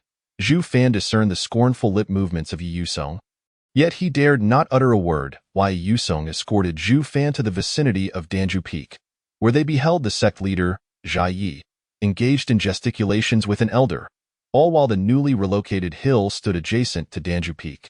The elder, comprehending the sect leader's intent, nodded and extended his finger to lightly tap, subsequently channeling his spiritual energy to manipulate the soil and stones, shaping them into his desired form in a brief span. A pathway materialized beside the main steps of Danju Peak, leading towards the small hill. The elder, chiseling stones and employing earth techniques, swiftly erected a grand and imposing edifice. Zhu Fan could hardly contain his applause. Can you believe a house was constructed in merely 20 minutes? If contemporary civil engineering students possessed such skills, they would surely be driven to madness with laughter. Jia Yi observed the elder's craftsmanship. He occasionally offered guidance, and upon noticing Zhu Fan's arrival, he remarked, "The alchemy hall is nearly complete. You may wish to contemplate a fitting name for your hall." Zhu Fan pondered for an extended period but could not arrive at a suitable name. It was an undue challenge for a modern individual to name an ancient structure. Perhaps it would be best to leave the naming to those proficient in such matters. After managing the sect for many years, the sect leader must possess that skill, right? Upon Zhu Fan's request, Jia Yi stroked his chin and mused. "Your alchemical path is distinctly different from that of other alchemists. Naming it after an elixir might be somewhat inappropriate. Hence, I shall name this hall based on my heartfelt impressions. Your delectable dishes are unforgettable, their fragrance wafting for miles. Let us call it Koxiang Hall. What do you think, Zhu Fan?" WTF?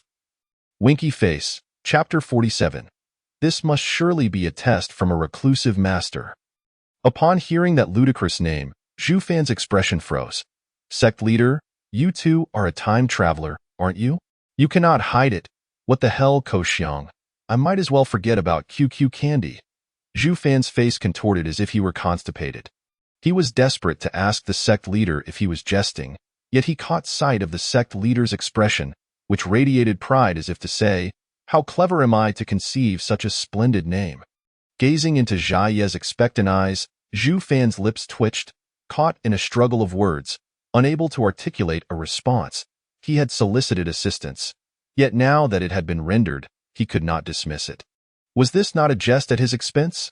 Observing the sect leader's bulging biceps and the mountain he had relocated, Zhu Fan's eyes brimmed with tears. "Thank you, sect leader, for the bestowed name." Jia Yi chuckled and patted Zhu Fan on the shoulder. "It is but a trifling matter, no need for such deep emotion." Almost propelled into the earth by the force of the pat, Zhu Fan's tears flowed even more profusely. That night, as Zhu Fan settled into his new abode, he found himself unable to sleep. The mere thought of others introducing him as the master of Koxiang Hall filled him with the desire to flee this planet immediately.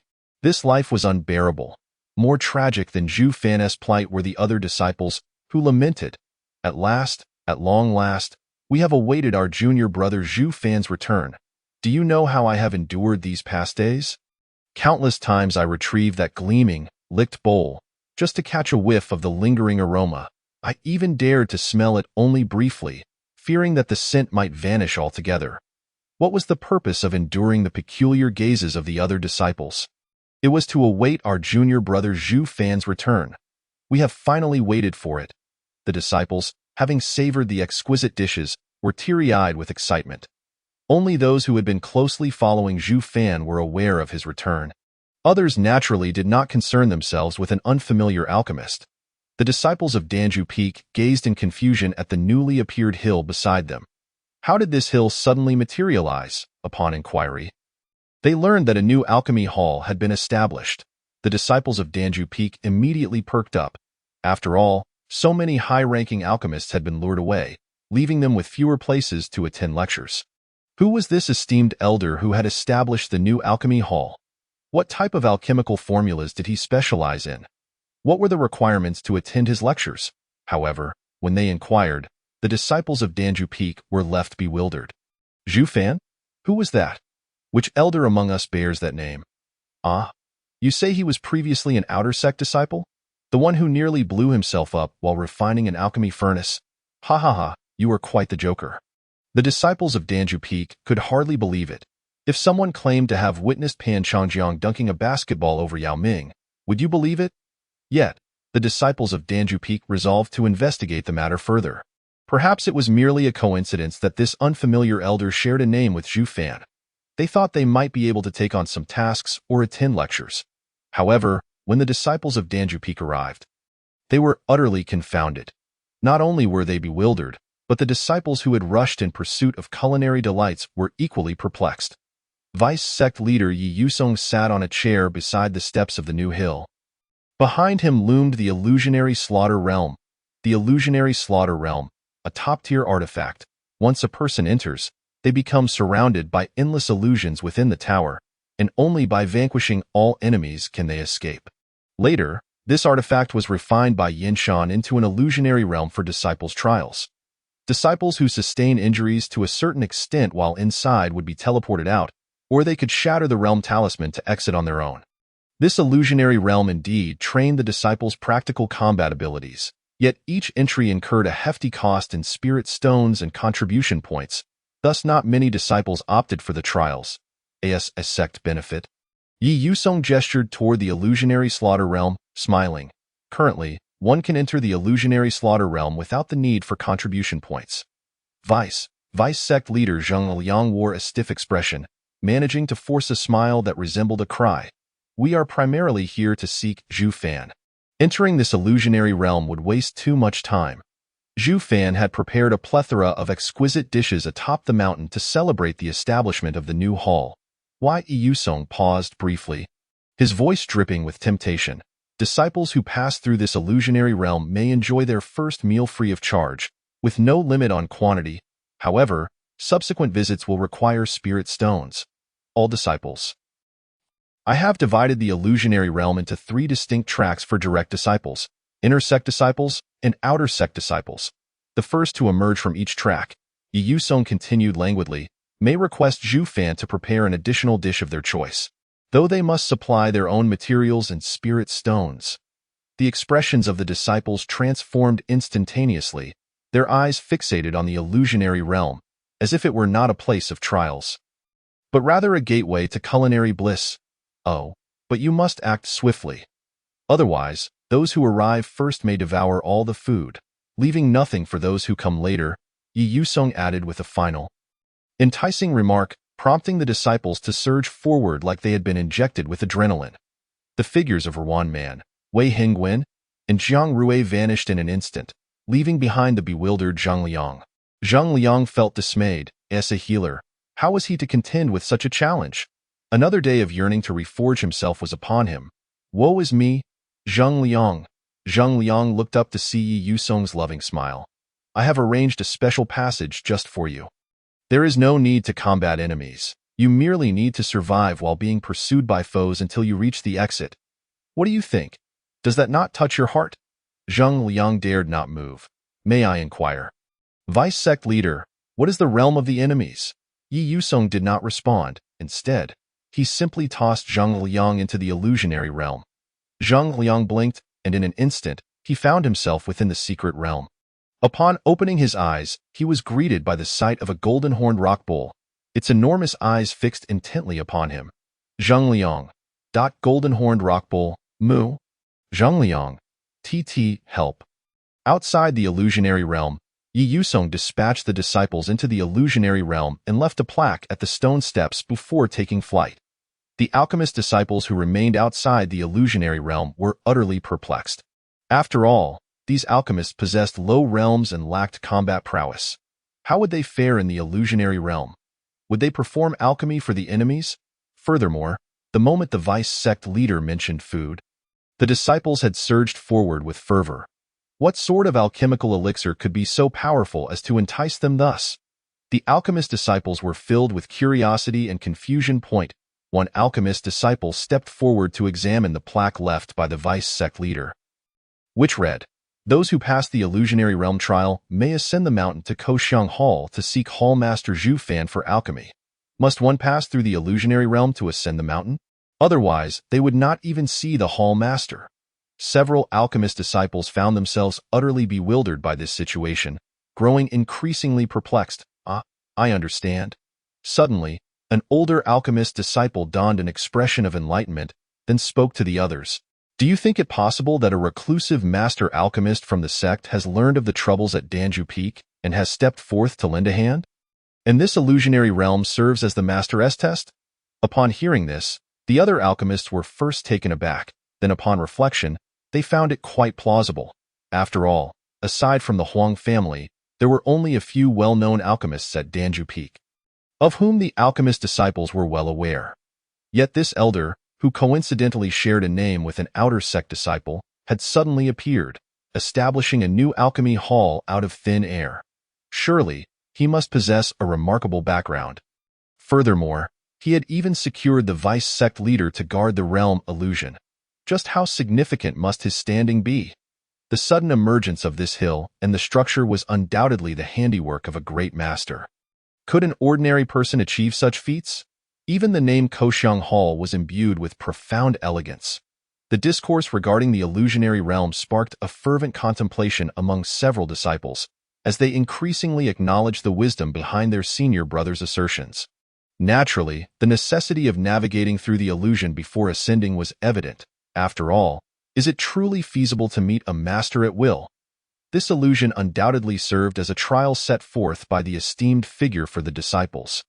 The Dan masters felt an irresistible urge to learn the art of alchemy from this enigmatic master, yearning to have their minds enriched with profound knowledge. Even a morsel of guidance would be immensely valuable.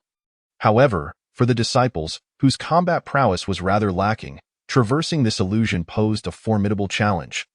"Why don't we form a team?" a Dan master suddenly proposed. The illusionary realm of slaughter can be accessed without contributing points. We could seek out other disciples from different peaks who are willing to participate in the trials.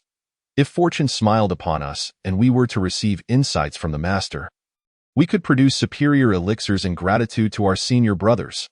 Others, upon hearing this, found the suggestion quite sensible. This method proposed by our junior brother is indeed feasible. Let us proceed to seek out our fellow disciples from other peaks. The camaraderie of the Dan masters was undeniable, and several disciples readily agreed to join forces and challenge the illusion. Some, although unable to conquer the illusion themselves, were eager to join in the excitement and expand their horizons. Thus they too ventured into the illusion. Word of the unexpected event at Danju Peak spread rapidly among the disciples, fueled by their enthusiastic chatter. An illustrious hidden master had established an illusionary array as a trial. With the successful participants gaining access to high-grade elixirs, the disciples were immediately ablaze with excitement. Chapter 48. Senior Brother Zheng, could it be possible? Have you heard? An enigmatic master has opened a new alchemy hall at Danju Peak, but one must conquer the illusionary realm of slaughter to gain entry. The vice master himself is personally ushering disciples inside. Junior brother, I have heard that a great master plans to establish a school within the illusionary realm of slaughter, and he has even compelled the vice master to drag disciples in for mandatory lessons. That cannot be right. I heard that a hidden illusion suddenly appeared atop Danju Peak, and the vice master charged in and out 7 times, leaving the demon beasts in disarray. The rumors among the disciples escalated, growing increasingly outlandish. Initially, those invited by the Dan Masters were bewildered upon learning that they must breach the illusionary realm to ascend to the new alchemy hall. Must I first conquer an illusion merely to purchase an elixir? Why must I undergo tribulations? Yet, upon realizing it was a hidden master, they understood the gravity of the situation. The master's expectations of his disciples were high. Enduring several trials was merely par for the course. Thus, several disciples, who shared a good rapport with the Dan Masters, accepted the invitation and entered the illusionary realm together. Alongside them were a group of spectators who were drawn in by the escalating tales. As several disciples surged into the illusion, Zhu Fan was atop the mountain, preparing a meal. After all, it was a momentous occasion. Time to whip up a couple of signature dishes. Ding! Recipe acquired. Big plate chicken. Effect: increases attack for 1 hour. Ding! Recipe acquired. Sweet and sour pork tenderloin. Effect: increases defense for 1 hour. Zhu Fan rinsed the chicken pieces multiple times in water to remove blood and ensure a pleasant taste.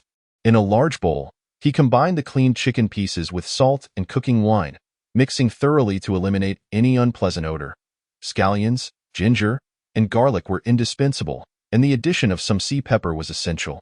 A moderate amount of star anise, white peony, and cinnamon would enrich the dish's flavor profile. He heated the pan and added oil, tossing in potatoes to saute briefly. This would allow them to absorb more flavor when broth was added later.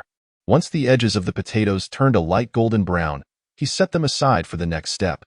Continuing with the hot oil, he added rock sugar to caramelize, and once it turned a deep red, it was time for the chicken to enter the pan. Stir-frying over high heat, he sprinkled in salt early on to quickly tighten the chicken, then added a few condiments to enhance the aroma. Gradually, he incorporated bean paste, soy sauce, and a splash of rice vinegar for flavor. Water was added to the pot, just enough to cover the chicken pieces, and then he lowered the heat to allow the chicken to absorb the flavors. Once the chicken was about 70% cooked, he tossed in the earlier sautéed potatoes and covered the pot to simmer. As the sauce thickened, he added green and red peppers and onions, raising the heat to finish the dish. When Zhu Fan presented the meal, he felt the weight of several piercing gazes upon him. The expressions of the sect leader and elders seemed to convey an eagerness to devour the dish whole. Leader, elders, feel free to place the dish over your noodles and enjoy. Just as Zhu Fan reached out, a blur caught his eye. The large bowl he had just brought out was suddenly empty. What just happened? Zhu Fan exclaimed, bewildered. Yet, upon witnessing the ravenous crowd, he understood the essence of speed. Like a bolt of lightning, the speed at which they consumed the food was astonishing. As the disciples indulged in the tender, spicy chicken, the fragrant, savory potatoes, and the smooth, chewy noodles, it was a veritable feast for the senses. Jia Yi fervently dug in, reveling in the satisfaction brought by the hearty meal. The textural contrast between the firm chicken and the soft potatoes lent the dish an added depth. The noodles perfectly balanced the spiciness, providing a moment of respite before the next delectable bite. The sect leader and the elders ate with such fervor that within minutes, they had polished off an entire platter. Leaving Zhu Fan in a state of disbelief, is there more? Their expressions brimmed with anticipation.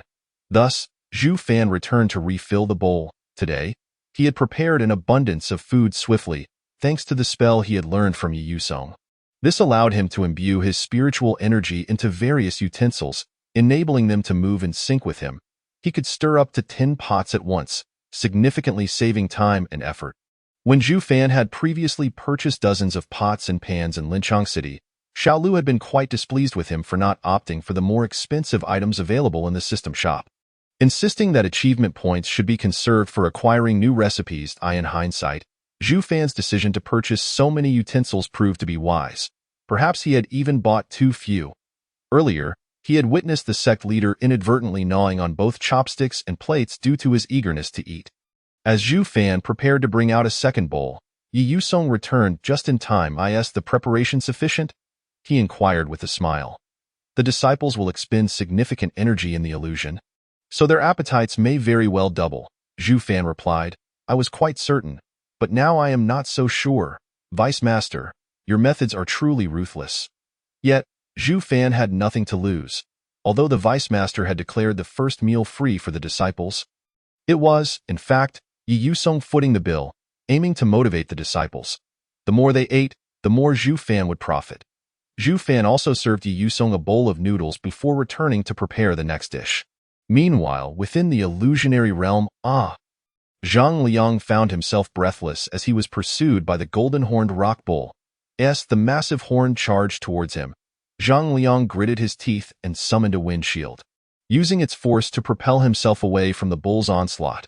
With a resounding bang, Zhang Liang collided with the front wall of the illusionary cave, creating yet another hole. Dazed, he cast several healing spells on himself and, once upright, prepared to flee again, only to find the bull had inexplicably ceased its pursuit.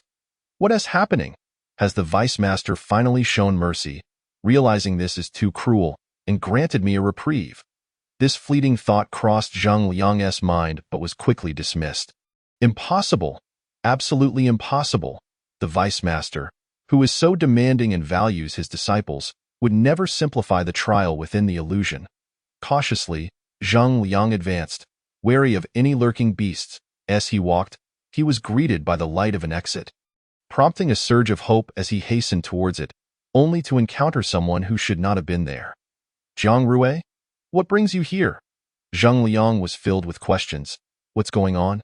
Did I really crash through the illusion and end up here with you? Jiang Rui glanced at him with a knowing look before gesturing outside for Zhang Liang to see for himself. Curiosity piqued, Zhang Liang stepped forward, only to widen his eyes in disbelief. Outside the cave were throngs of disciples who had entered the illusion. Staring in shock, Zhang Liang was still processing this scene when he heard Jiang Rui's voice behind him. Senior Brother Zhang, could it be possible that this is not a solo trial, but rather a group challenge? Zhang Liang, W. Chapter 49. Every cause has its effect. Old Lu's retribution is my fortune. What does Zhang Liang think now? I dare not move. I truly cannot move. Junior Brother Jiang, Zhang Liang lamented. Could you please move your knife away? It's quite chilly, Jiang Rui sighed. But this is the qualification for ordering. Zhang Liang, feeling aggrieved, replied, I was never meant to be the first here. Senior Brother Wei was likely to win instead. I only wish to enjoy what Junior Brother Zhu has prepared. Very well, then could you assist me with healing? Jiang Rui revealed his bloodied arm. Ah, you little rascal. Were you merely trying to scare me into waiting for you here? Zhang Liang harbored unspoken resentment, yet still extended his hand to administer healing. There was no choice. The knife was poised at his throat, rendering inaction untenable. Thank you, Brother Zhang. Jiang Rui expressed his gratitude, sheathing his blade and advancing forward. His gaze locked with Wei Hingwen and Ruan Man, fierce sparks igniting between them. As Yi Yusong had previously stated, the internal disciples, external disciples, and direct disciples had been segregated into distinct combat zones. In this vast arena, 3 exits loomed, separated by an invisible barrier. The first trio to burst forth would possess the privilege of selection. Wei Hingwen and Ruan Man recalled the delightful memories from their last skewer outing, solidifying their resolve. Apologies, junior sister, brother. This matter cannot be overlooked. Fireballs and lightning clashed in the air, erupting with a cacophony akin to the firing of a starting gun, inciting fierce contention among the disciples in the adjacent areas. Ruan Man deftly evaded the oncoming fireball, aware that Wei Hingwen's prowess vastly eclipsed hers, rendering her an unequal opponent. However, just as Wei Hingwen prepared to pursue, he felt a sudden blade slicing through the air behind him, compelling him to retreat from Jiang Rui's assault. Why apologies, Brother Wei? Jiang Rui declared mercilessly, continuing to swing his knife. No one-on-one contest. I cannot best you, so I must kindly request your departure first. Confronted by the dual assault of Jiang Rui and Ruan Man, Wei Hingwen was forced to shift from offense to defense, finding himself at a disadvantage. Meanwhile, in the adjacent zones, internal and external disciples were embroiled in an intense fray. The internal disciples, either prodigies or those who had painstakingly ascended from the external ranks, showcased their skills, engaging in a tumultuous clash of spells and weapons. As for the external disciples, a stark stratification in their abilities was evident. After all, practitioners of sound and formation techniques, who typically flourished in later stages, were at a considerable disadvantage against the physical and sword cultivators in the early phases. It was akin to a level 1 Luna being ambushed by 3 invaders. Particularly, the sound and formation practitioners had committed numerous misdeeds during the earlier marathon, earning the ire of their peers. Initially, the disciples had refrained from striking too forcefully out of caution, but within this illusion, retribution was at hand. Those 2 disciples from the peaks were swiftly overwhelmed, scurrying away in utter disarray to the corners of the arena. Speaking of the direct disciples, Wei Hengwen, besieged by the combined attacks of Jiang Rui and Ruan Man, was contemplating a counteroffensive when suddenly an unexpected change occurred. The cave that had vanished after all the disciples departed reappeared, accompanied by a throng of alchemy and physical cultivation disciples. These were the alchemists who had intended to ascend the mountain and their invited companions. The physical cultivation disciples, who regularly consumed various beast blood, flesh, spirit plants, and elixirs to refine their bodies, maintained a cordial relationship with the alchemists. Upon receiving their plea for assistance, they agreed to venture into the illusion. After all, there was no cost in contribution points, and it was an excellent opportunity to bolster their practical combat skills while supporting friends. However, they were taken aback when, after fleeing the pursuit of beasts in the passage, they encountered the chaotic scene of their fellow disciples battling outside. Both sides froze momentarily. The disciples within the cave could not fathom why newcomers had arrived. The newly arrived alchemists and physical cultivators were perplexed as to why their peers were engaged in conflict. The alchemist disciples were quick to exclaim, "Brothers, you are fighting your fellow disciples." Others exchanged glances. Was this not the most obvious statement? If not fellow disciples, could they possibly be beasts? Had any of those adversaries been a beast, they would have long captured it to present to Brother Zhu Fan for a hearty stew. Nevertheless, the presence of these newcomers certainly piqued their interest. Cautiously, the disciples inquired, "Esteemed brother, what brings you here?" The alchemist disciples replied candidly, "We have come to seek guidance from Senior Zhu Fan regarding alchemy." Unfortunately, before they could finish their sentence, the other disciples erupted infuriated. "So, you have come to snatch our meal. We arrived first. Attack them." The unfortunate alchemist and physical cultivation disciples, still in a state of confusion and unable to react, were swiftly engulfed by a torrent of spells. Direct disciples. What is the meaning of this? Just then, Zhao Tang, the esteemed eldest disciple from Kunli Peak, appeared beside Wei, Jiang, and Ruan, having just arrived with an alchemist. Upon entering, he witnessed Jiang Rui battling Wei Hengwen. Zhao Tang initially assumed Jiang Rui was under the influence of the illusion and hurried to intervene. However, as he approached, the trio immediately dispersed, their eyes betraying a mix of lucidity and wariness. Had they not been affected by the illusion? If not, what had prompted their conflict? "Brother Zhao, may I inquire why you entered?" Wei Hengwen cautiously asked. "Huh?" Zhao Tang was momentarily taken aback, thinking it was merely to assist his alchemist friend in seeking out the esteemed senior. "Are you here to find Brother Zhu Fan as well?" Jiang Rui interjected. "Indeed, we sought to visit the fragrant hall to consult with Senior Zhu," the alchemist disciple instinctively replied, just as he was about to curiously inquire why they referred to the esteemed figure as a junior brother. He failed to notice the exchanged glances among the trio. Consequently, the latter part of his question remained unvoiced. An eruption of fireballs, lightning, and blades swiftly consumed the bewildered figures of Zhao Tang and the alchemist disciples. Atop the mountain, the elders and the sect leaders set down the 5th empty plate. Still craving more, it was not that they could not eat any further. Rather, it was the sight of Yi Yusong, whose countenance had darkened significantly. After all, it was he who had funded the disciples' meal. "You shameless old folks, go buy your own." The elders felt quite innocent in the matter. They would have gladly purchased their own meals. However, as it was the first day that Yi Yusong had monopolized Zhu Fan's time, they could only wait until the following day to make their purchases. Yet, none dared to counter Yi Yusong's grievances, obediently using their spiritual energy to scrape the remaining soup from the plates, not wishing to waste a single drop. Yi Yusong, too, set down his plate, inhaling the sweet and sour aroma wafting through the air, eagerly anticipating Zhu Fan's next dish. Suddenly, his ears perked up, and with a smile, he turned, "Oh, the first one has arrived." The first disciple to emerge from the illusion was, Chapter 50. entering vertically, exiting horizontally. Tap, tap, tap. Several knives danced in unison, slicing the tenderloin into small strips. Scallions and ginger were placed into a bowl and vigorously squeezed, extracting fragrant juices perfect for marinating the pork.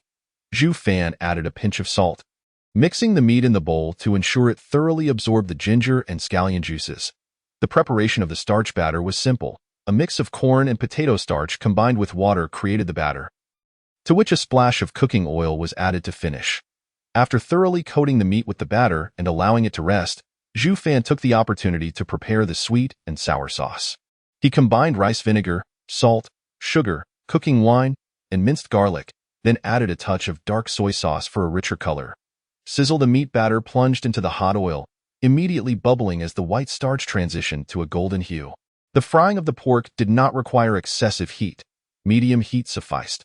Once the pork was cooked to perfection, it was removed and set aside, leaving a shallow layer of oil in the pan to prepare the sauce. The ginger and scallion juice was combined with the previously prepared sweet and sour sauce and brought to a boil over high heat. Once the sugar dissolved, a touch of water starch was added to thicken the sauce.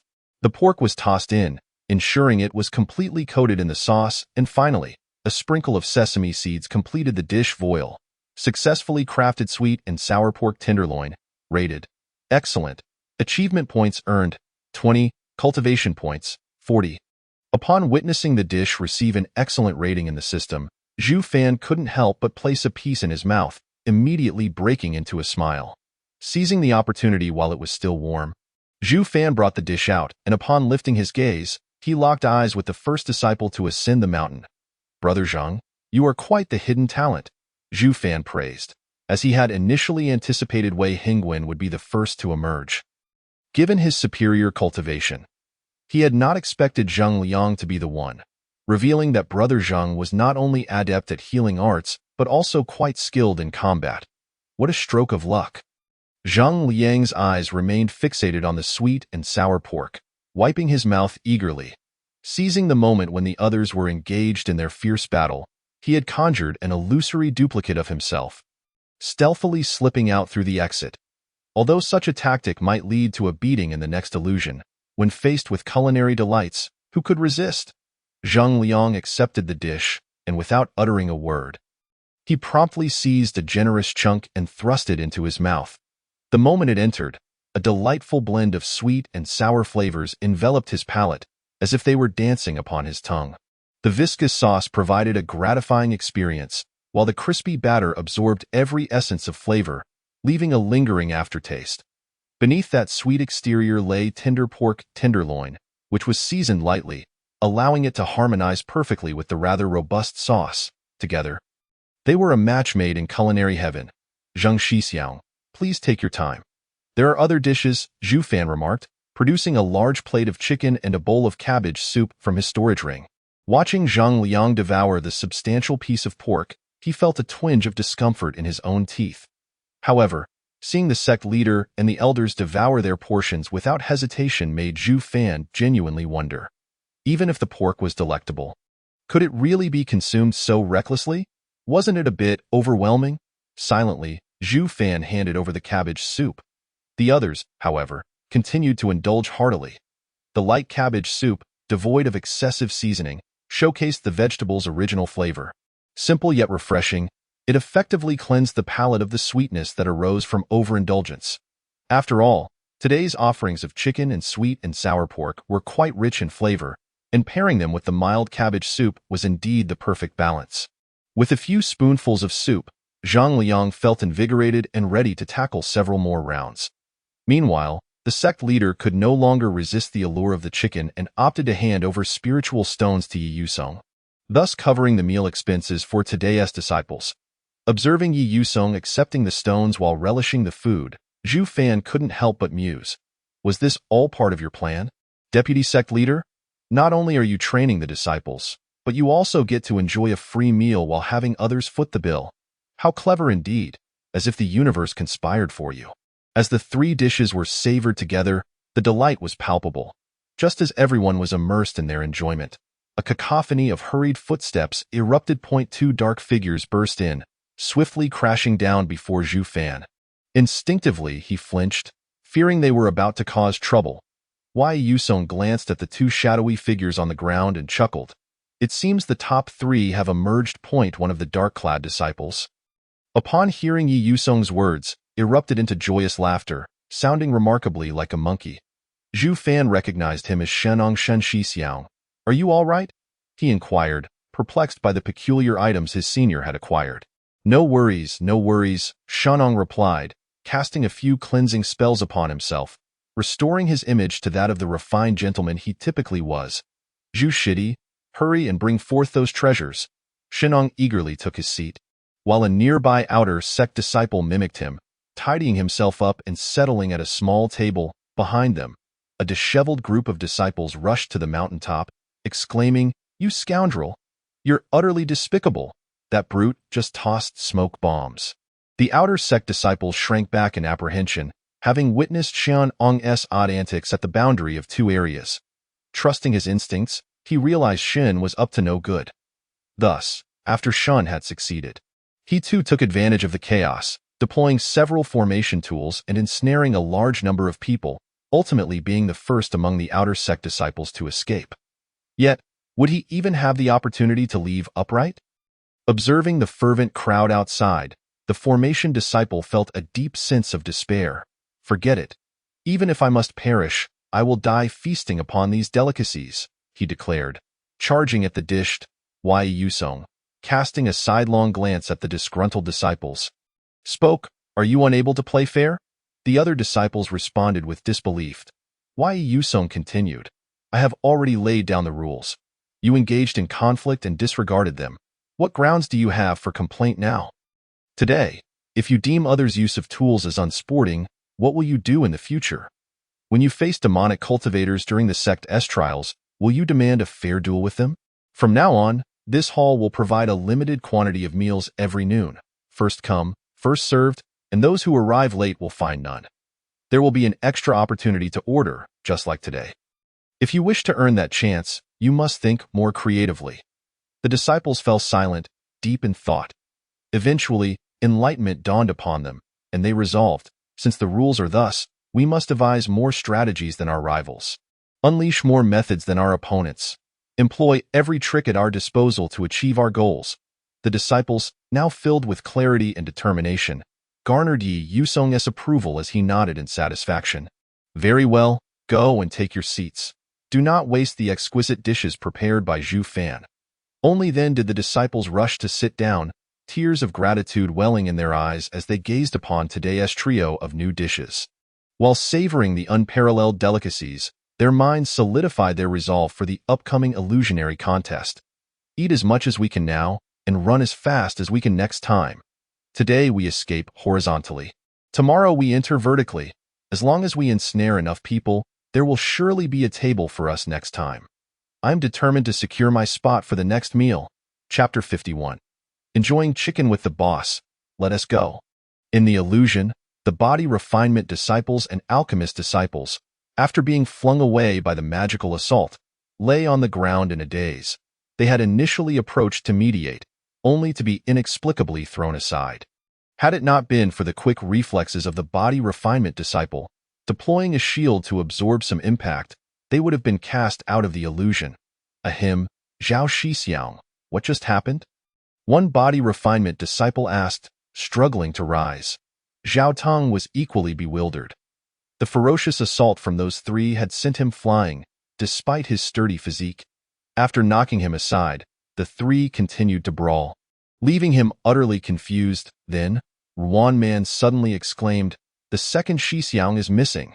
The three immediately changed countenance and dashed out. The same commotion ensued in both the inner and outer disciple areas. Someone shouted, that scoundrel has made a run for it, and the crowd surged forth, abandoning their earlier fierce conflict. The body refinement and alchemist disciples exchanged bewildered glances, utterly perplexed. Although they had no understanding of the situation, seeing everyone else leave prompted them to exit the illusion as well. The alchemist disciple swallowed a healing pill and painfully got back on his feet. Their small frames had nearly met their demise moments ago. Yet didn't this also imply that there were indeed powerful seniors outside providing guidance? Otherwise, why would these individuals fight so fiercely? The alchemist disciples continued to believe this was a test from the seniors, propping themselves up to exit. However, once they emerged from the illusion and beheld the scene atop the mountain, they were once again dumbfounded.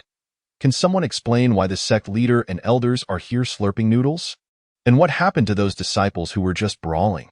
How did they end up seated at a table, devouring food? Moreover, isn't this Danju Peak?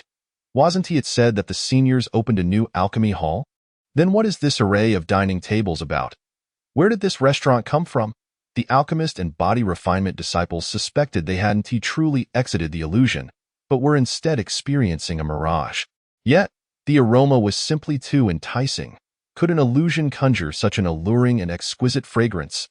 The disciples greedily inhaled the scent wafting through the air, irresistibly drawn to investigate.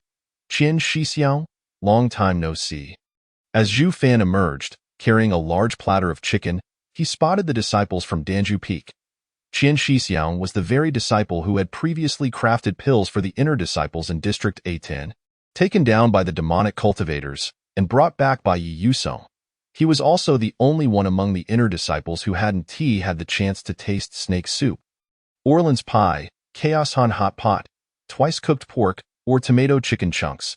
Just imagining it made him feel the universe's cruel joke upon him. Oh, how merciless fate is. Qian, the alchemist disciple, looked at Zhu Fan, bewildered. Zhu Shidi, may I inquire if this is the mouth-watering hall established by Senior Zhu Fan? Zhu Fan was left utterly perplexed. What do you mean by Senior Zhu Fan? Is there someone else named Zhu Fan? Also, could you refrain from calling me that? Every time I hear it, I feel like my toes are curling into the ground. Zhu Fan couldn't quite comprehend what was amiss with the disciples, likely a misunderstanding of sorts, so he replied, I don't fully grasp what you're implying, but the rules were set by the deputy sect leader. Since you all have passed through the illusion, please take your seats. Though the alchemist and body refinement disciples remained puzzled, they obediently settled down. Soon, they became enraptured by the culinary delights before them, unable to extricate themselves from the experience. Especially the body refinement disciples, who were tasting this meal for the first time, were completely entranced. Body refinement cultivators, who typically required the consumption of various beast blood and flesh to fortify their physique, never practiced fasting. Naturally, they had developed quite the appetite. This was akin to a shut-in stumbling into a figurine store, utterly beguiled. In their rapture, Zhu Fan's newly acquired plates were soon reduced to shards. The disciples, utterly lost in their indulgence, had but one thought remaining. I just want to eat, eat, eat, eat, eat. The meal stretched from noon until 3 or 4 in the afternoon, with the disciples continuing to eat until they could consume no more. They truly embodied the notion of entering upright and leaving horizontally. Oh no, they hadn't left yet, for they had feasted to the point of immobility. Zhu Fan, exhausted from cooking, had to take a few sips of soup to replenish his energy before he could satisfy these voracious eaters.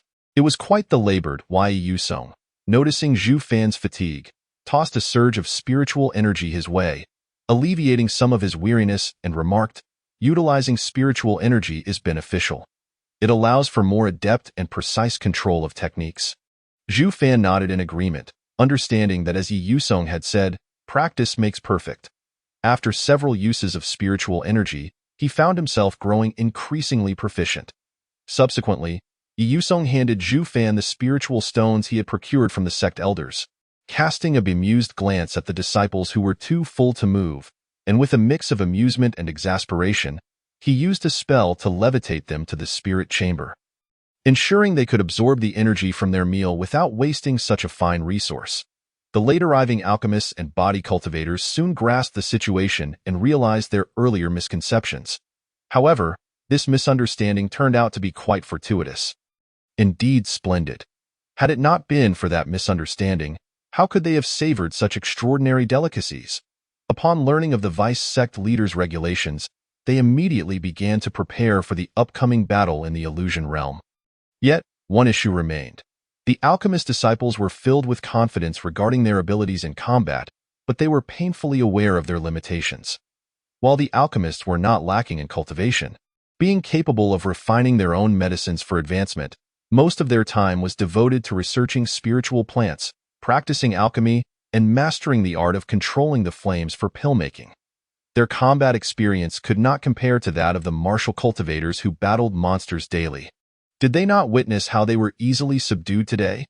Had it not been for the body cultivators nearby, they might have succumbed in the first round. No, they needed to devise a plan to cling to the stronger fighters.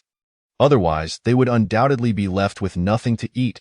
Brothers, we truly appreciate your assistance today. How about a cup of spiritual tea at my place? The alchemist disciples extended their invitation, yet the body cultivators, who would typically acquiesce, astonishingly declined. No, we're quite full today. We need to return and digest the spiritual energy. The body cultivators made to leave, their demeanor suggesting, do not contact us again. I fear Zhu Fan may misunderstand. The expressions of the alchemist disciples stiffened as they began to grind their teeth. Previously, whenever they assisted the body cultivators with alchemy, the latter's attitude had been exceedingly friendly and warm. What had changed? Did the newcomers now look down upon the veterans? They used to call them little sweetheart, and now they wouldn't even accept a cup of tea? Disgraceful. The body cultivators understood the sentiments of the alchemist disciples, but found themselves helpless. While it was indeed thanks to the alchemists that they had experienced such delectable flavors, they could repay that kindness in other ways. However, leading them into the illusion realm was an entirely different matter. It was simply too challenging. These alchemists were all weaklings in combat. They would be taken out in an instant, unable to offer any protection. Realizing the body cultivator's perspective, the alchemist disciples chuckled softly and activated their monetary persuasion. Brothers, if you could take us up to the mountaintop tomorrow, we will cover your meal expenses. Bam! That was a direct hit to the body cultivator's sensitive spot. For indeed, body cultivators were notoriously recognized as the poorest practitioners. For a sword or knife cultivator, one must possess the willpower to swing their weapon thousands of times, demonstrating their strength to their master.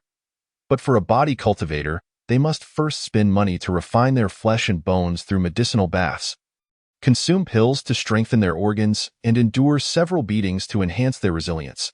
All the while, healing from those beatings costs money too. Though other practitioners also utilized medicinal baths and pills, the difference between spending for a single meal and spending for a day's worth of meals was immense. Upon advancement, sword and knife cultivators would be required to attend lectures, learn techniques, and showcase their understanding to their masters. Those with great talent might receive a fine weapon as encouragement, allowing the blade to accompany them through numerous battles. Conversely, when a body cultivator advanced, their master would administer a beating to assess their physical condition, followed by an abundance of pills and spiritual fruits to consume, usually finished within a few days. The body cultivator's spiritual stones had long since been devoured by their insatiable appetites. At this moment, faced with the monetary assault of the wealthiest profession in the cultivation world, the body cultivators were utterly defenseless. After all, if they did not secure some funds, they might very well reach the mountaintop tomorrow only to find themselves without any means to eat. Smiley face. Thus, both parties formed an alliance, united in purpose, strategizing for the battle in the illusion realm. Let the games begin. Chapter 52. I simply made a small mistake of dropping something. Thanks to the readers for urging updates. Here is the third installment at dawn. On the second day of business atop Danju Peak, brother, do you feel something amiss? A young alchemist disciple shivered, sensing an unusual atmosphere today. It is indeed a bit strange, another alchemist disciple remarked. Observing the other disciples from various peaks rushing toward them, their expressions filled with curiosity. Yesterday, Brother Qian and the body cultivators had also come down from the new hall, wearing peculiar smiles as if they had encountered something fortunate.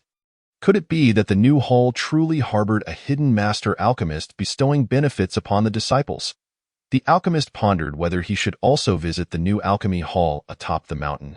Meanwhile, on the steps leading to the illusion realm, disciples eyed their rivals with serious expressions, a murderous intent hanging thick in the air. Particularly, those who had secured the opportunity to select dishes yesterday, Zhang Liang, Shenong, and a formation cultivator, were now the focus of scrutiny. You scoundrels, you 1T slip away today?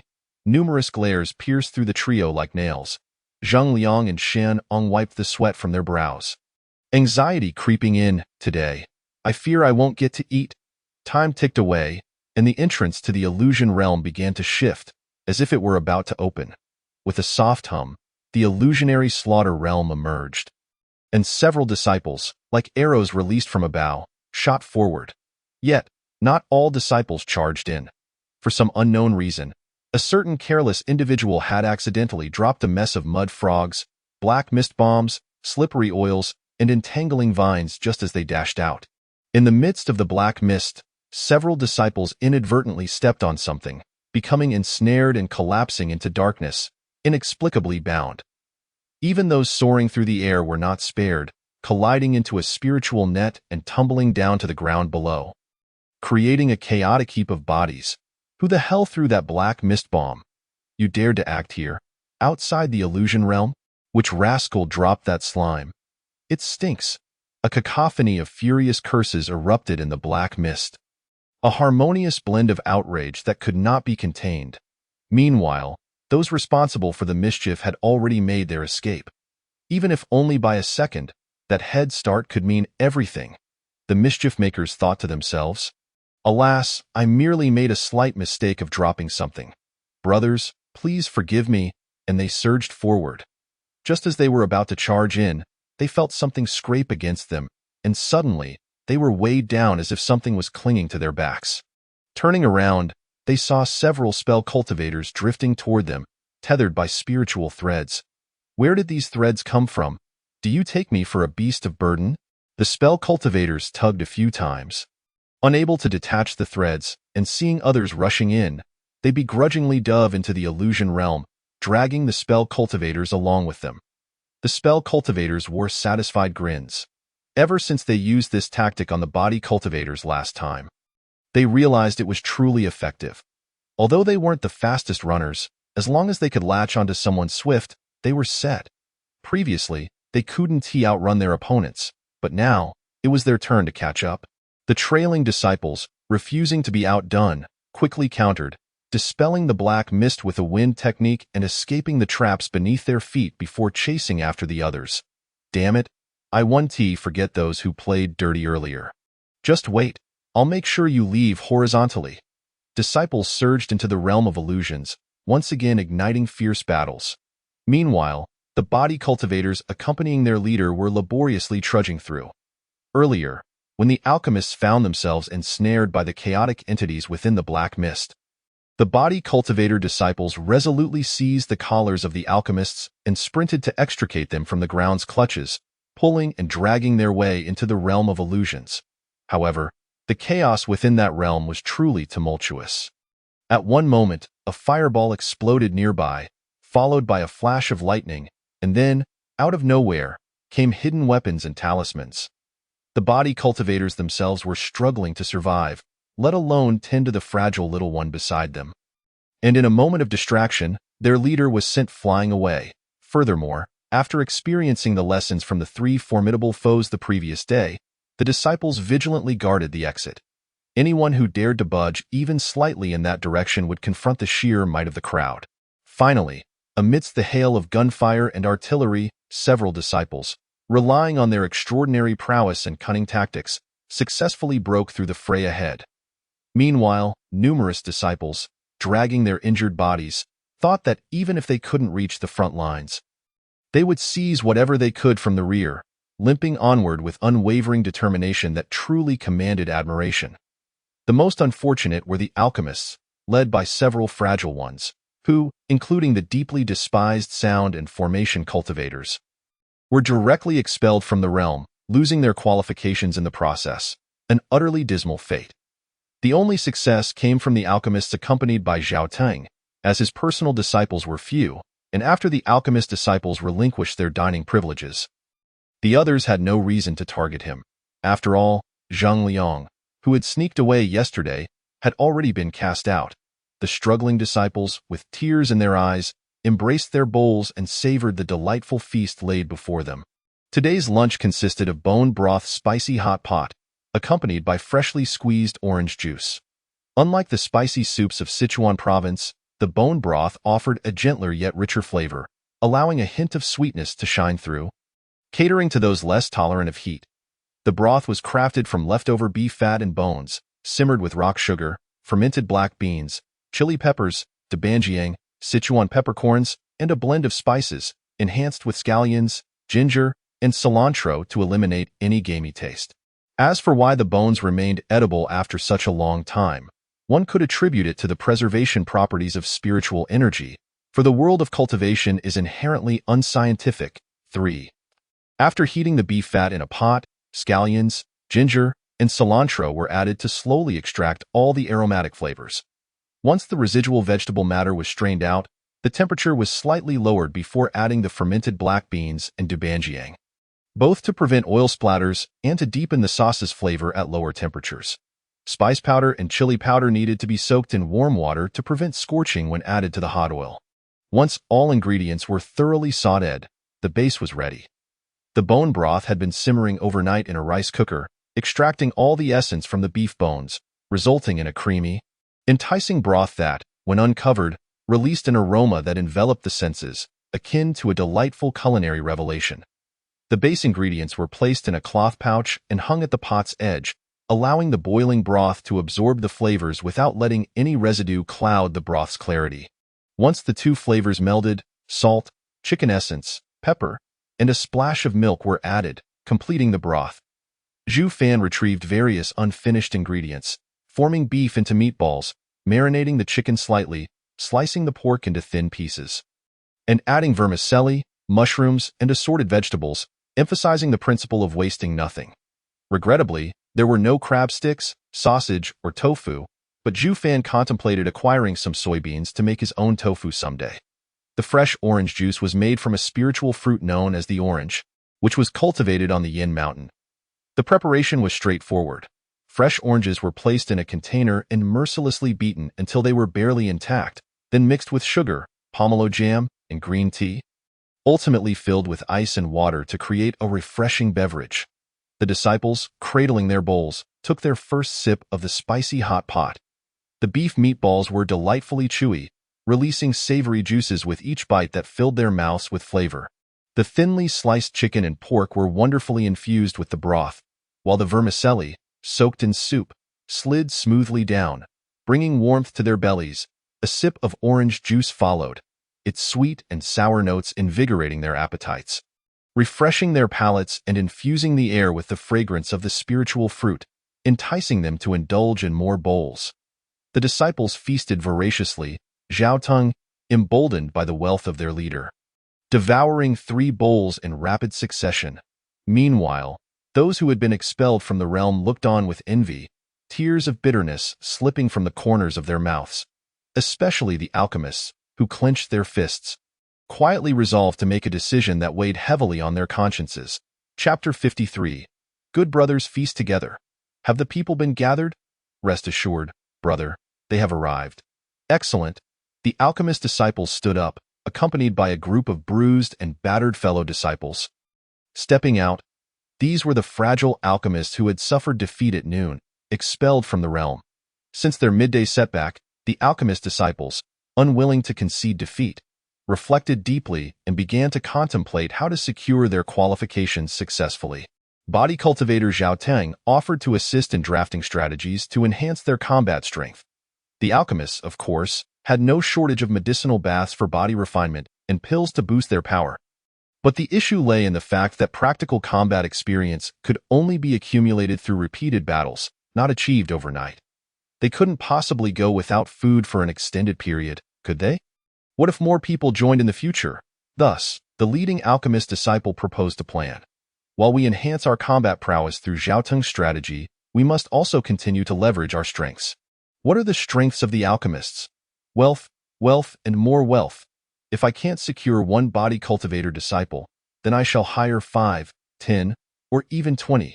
Surely one of them can protect me, of course. They couldn't hire too many, as body cultivators had hearty appetites. What would happen if they indulged themselves and consumed all their share? Hence, several alchemists calculated their combat strength and decided to hire 3 additional body cultivator disciples each for assistance. With 4 champions and 1 bronze, could they not secure their footing? They had already sent body cultivator disciples to gather reinforcements, and now those reinforcements had arrived. It was time to meet them. Zhao Teng, did you say the alchemist would cover our lunch expenses? A group of body cultivator disciples gleamed with excitement, incredulous at the prospect of fortune falling from the sky. Rest assured, would I deceive my own brothers? Zhao Ting, recalling the delightful feast they had enjoyed at noon, felt his mouth watering. Meanwhile, the other body cultivator disciples, having failed to bring back their leader, felt quite helpless. But upon hearing that their leader intended to increase their team, could this convoy not soar to new heights? Thus, everyone eagerly called upon their close comrades to join them. With wealth, they would feast together. Upon hearing that the alchemists were treating, everyone exclaimed in astonishment. The alchemists are treating? Is this a joke? Who in the world would dare to treat body cultivators to a meal? Who among them possessed enough spiritual minds to do so? No matter how wealthy the alchemists were. They wouldn't simply play the fool, would they? While the body cultivator disciples remained puzzled, the alchemist disciples emerged, warmly welcoming their new allies. The body cultivators responded with enthusiasm, albeit internally questioning, why do these alchemists appear as if they've just been beaten? Alchemists are the treasures of their sect. Who would dare lay a hand on them? If the body cultivators' thoughts were audible, the alchemists would undoubtedly commend them. Until today, the alchemists had never anticipated being so thoroughly bested on their own Danju Peak. Yet, those relentless gluttons would stop at nothing for a meal, exhibiting truly ruthless tactics. In any case, under Zhao Tang's introduction, both parties met, and the alchemists directly articulated their needs. You four bring me up the mountain for a meal, and I'll cover the expenses. The body cultivator disciples exchanged perplexed glances. Huh? Do you alchemists also eat? And what's this about dining on the mountain? Previously, the body cultivator disciples had heard rumors that a big shot had moved to a new peak on Danja Mountain and opened a new alchemy hall. However, the mention of a meal raised further questions. Which alchemy hall serves food? Observing the bewildered expressions on the body cultivators' faces, Zhao Teng took it upon himself to provide a detailed explanation. However, his explanation only deepened their confusion. Food with alchemical properties. What kind of miraculous concoction is that? And we have to fight against other disciples in the realm before going up the mountain? Despite their lingering doubts, the body cultivator disciples ultimately acquiesced to the alchemist's request, for the offer of lunch was simply too enticing. Wasn't he the goal to protect their own during the brawl? As long as the leader's funds were secured, they would face any challenge. Seeing that the body cultivator disciples had agreed, the alchemist disciples rejoiced and retrieved several items from their storage rings. This is a speed pill. Consuming it will enhance your speed. This is a power burst pill. It can unleash tremendous strength for a short duration, boosting both attack and defense. This is a delay spirit powder. When scattered, it can weaken opponents' spiritual power during combat. Keep these handy. The body cultivator disciples? Their expressions turned incredulous. Wait, how can you alchemists be so severe, so underhanded? Even in the realm of illusions, we fight against our fellow disciples, our brothers and dear friends. Do you not feel a pang of conscience employing such tactics against your kin? The gazes of the alchemist disciples upon them reveal not a flicker of emotion. Rather, they even smirk coldly. Conscience? What conscience? What need for conscience when facing that bunch of ruffians? You have no idea of the atrocities they have committed. Their methods are far more ruthless than ours. Alas, ignorance is bliss. Once you step onto the battlefield tomorrow, you will grasp the true essence of brutal conflict. The alchemist disciples outlined a few matters, finalized the combat plan, and then sent off the astonished physical cultivators, turning back to their quarters to commence their medicinal baths for body refinement. Regardless of the circumstances, I must have my meal tomorrow. The following day, fierce battles erupted once more at the entrance of the illusory realm. Even though combat was forbidden outside its confines, every other means of conflict was employed to the fullest. The disciples had already discovered a way to counter the black mist traps from yesterday. Several gusts of wind sent the black mist back into the faces of the sixth faction. Toppling them over as they passed by, they did not forget to kick them in retaliation for their inner grievances. The newly hired physical cultivators, witnessing the scene for the first time, were left utterly dumbfounded. Where did these traps come from? Why did those outer disciples wield meteor hammers? How could these individuals be more vicious than the alchemists? The disciples were utterly perplexed. "Stop dawdling. Hurry up," Zhao Ting urged, leading the charge into the illusory realm. Inside, intense battles continued to rage. 4 Physical cultivators protected one alchemist, struggling to fend off attacks from all directions. "Quick, use the elixirs," the alchemist disciple gritted out. Upon hearing this, the physical cultivators could only swallow their pills and scatter the contents outward. "What is this?" A large number of them were caught off guard. Those who attempted to cast spells found them exploding beside them, while those who sought to evade were struck mid-flight. "Run!" The alchemist disciples were suddenly elated, urging everyone to dash forward. For the first time, they felt that victory was within their grasp. The alchemists and physical cultivators surged forward, on the verge of breaking through, when suddenly, the ground beneath them shimmered, and they paused in disbelief, looking down at their feet.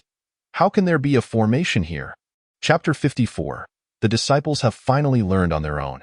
How can there be a formation here? Not only the alchemist and physical cultivators were ensnared, but even some nearby disciples were caught in the fray. It was a third-tier entanglement formation. Threads of spiritual energy shot out, ensnaring the legs of the disciples. The threads were remarkably resilient, proving difficult to escape. The alchemists and physical cultivators were utterly baffled. Formation techniques are either pre-laid for triggering or activated via formation discs, or they are set up on-site using mediums. Yet, those in the perception realm lacked the spiritual energy to use formation discs. How could they have laid one down in advance? How did that group manage to set it up together? Observing the shocked, confused, angry, and frustrated expressions on the faces of their adversaries, the formation masters who had been under constant duress these past few days felt an overwhelming urge to laugh skyward. They had not previously had the opportunity to set up formations, as other disciples would obviously prevent them from doing so.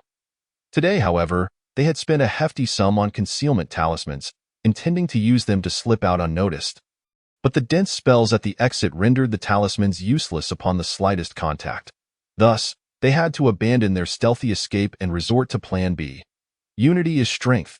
They secretly gathered to unleash a combined attack formation, releasing a wide-area spell. The only drawback was that it took time to release, making it easier to avoid, necessitating the right opportunity. Just then, the powder scattered by the alchemists had caused chaos among the other disciples, and the formation masters saw this as the perfect moment. They immediately executed the combined attack formation, ensnaring everyone before charging forward. The alchemists, caught in the formation, watched in fury as their hard-earned success was snatched away by these suddenly emerging sixth faction members. Their anger boiling over. "Damn it, it would be one thing if it were someone else, but you formation masters are making a mockery of your fellow brethren. I curse you, formation peak." The formation masters did not care about them. Why stay and endure punishment? They all fled in haste. Coincidentally, Yi Yusong was enjoying a meal while watching the scenes unfold in the illusory realm, and upon witnessing the spectacle, he couldn't help but laugh heartily. Zhuo Fan had grown accustomed to the vice leader's often erratic demeanor. Seeing the vice leader's carefree attitude today, he guessed it was indeed the third-rate Yi Yusong, relishing the scenes in the illusory realm. Remarked to Zhuo Fan, "It's all thanks to you." Zhuo Fan, puzzled, responded, "What do you mean? I didn't teach them to cause such havoc." Observing Zhuo Fan's bewildered expression, Yi Yusong elaborated, "Do you know why? In previous years, our Yinshan consistently ranked at the bottom among the 6 major sects during the sect competitions?" Zhuo Fan shook his head. Why? Yi Yusong sneered. "Because Yinshan is filled with a bunch of mindless brutes. From the leader down to the outer disciples."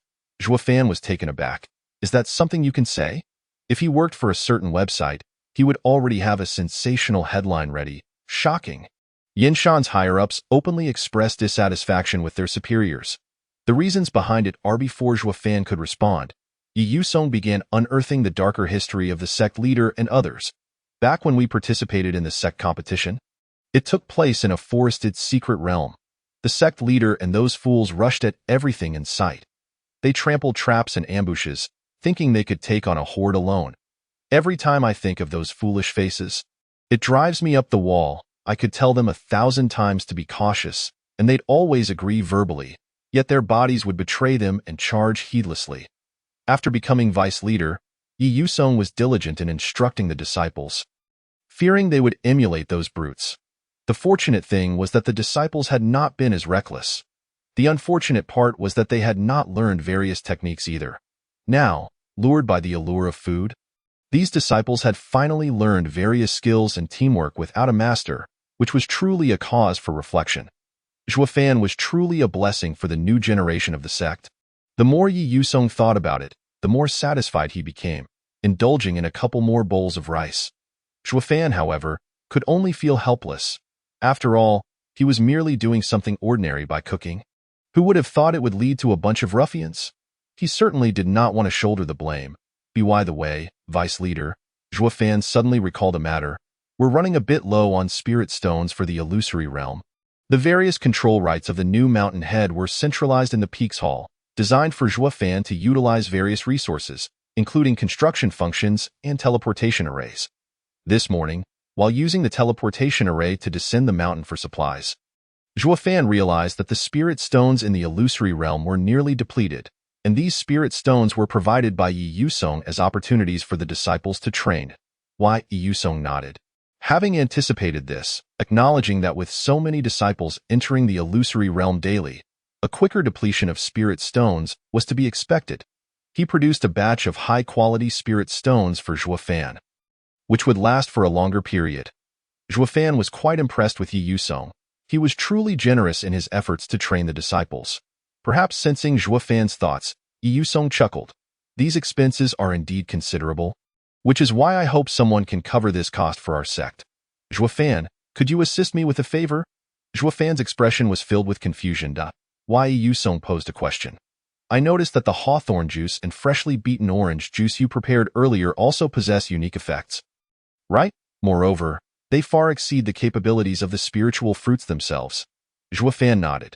With the system's assistance, those spiritual fruits indeed showcased unexpected results. Yi Yusong suddenly proposed a concept.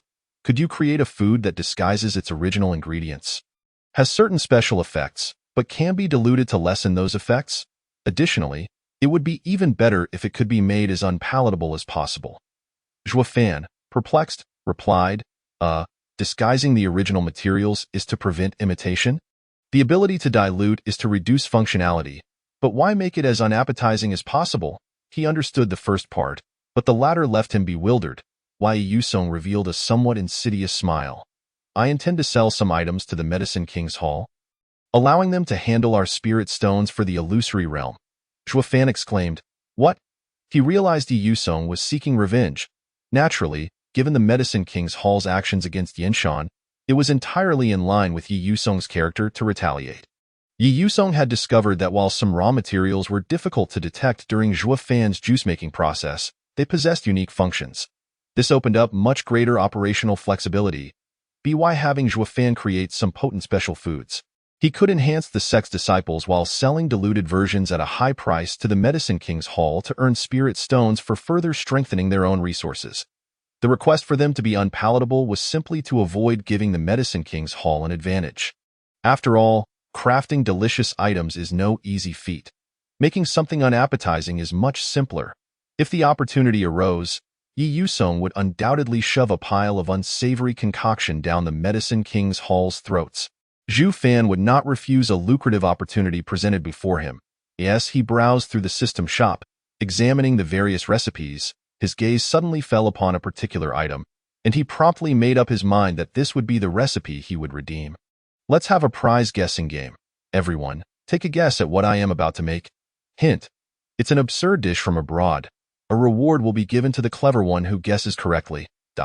Chapter 55. Thoughtful acts of kindness earn grateful hearts. After finalizing the recipe, Zhuofan informed Yi Yusong of the necessary ingredients, who appeared slightly astonished, not expecting Zhuofan to come up with a plan so quickly. This was undoubtedly a positive development. The mere thought of delivering a resounding blow to the Medicine King Hall invigorated Yi Yusong, and he eagerly set out to gather the ingredients. Zhuofan then began to distribute meals to the disciples who had qualified for today. Following his preparation of spicy hot pot yesterday, there remained a considerable amount of vermicelli, which Zhuofan decided to transform into the traditional dish ants climbing a tree.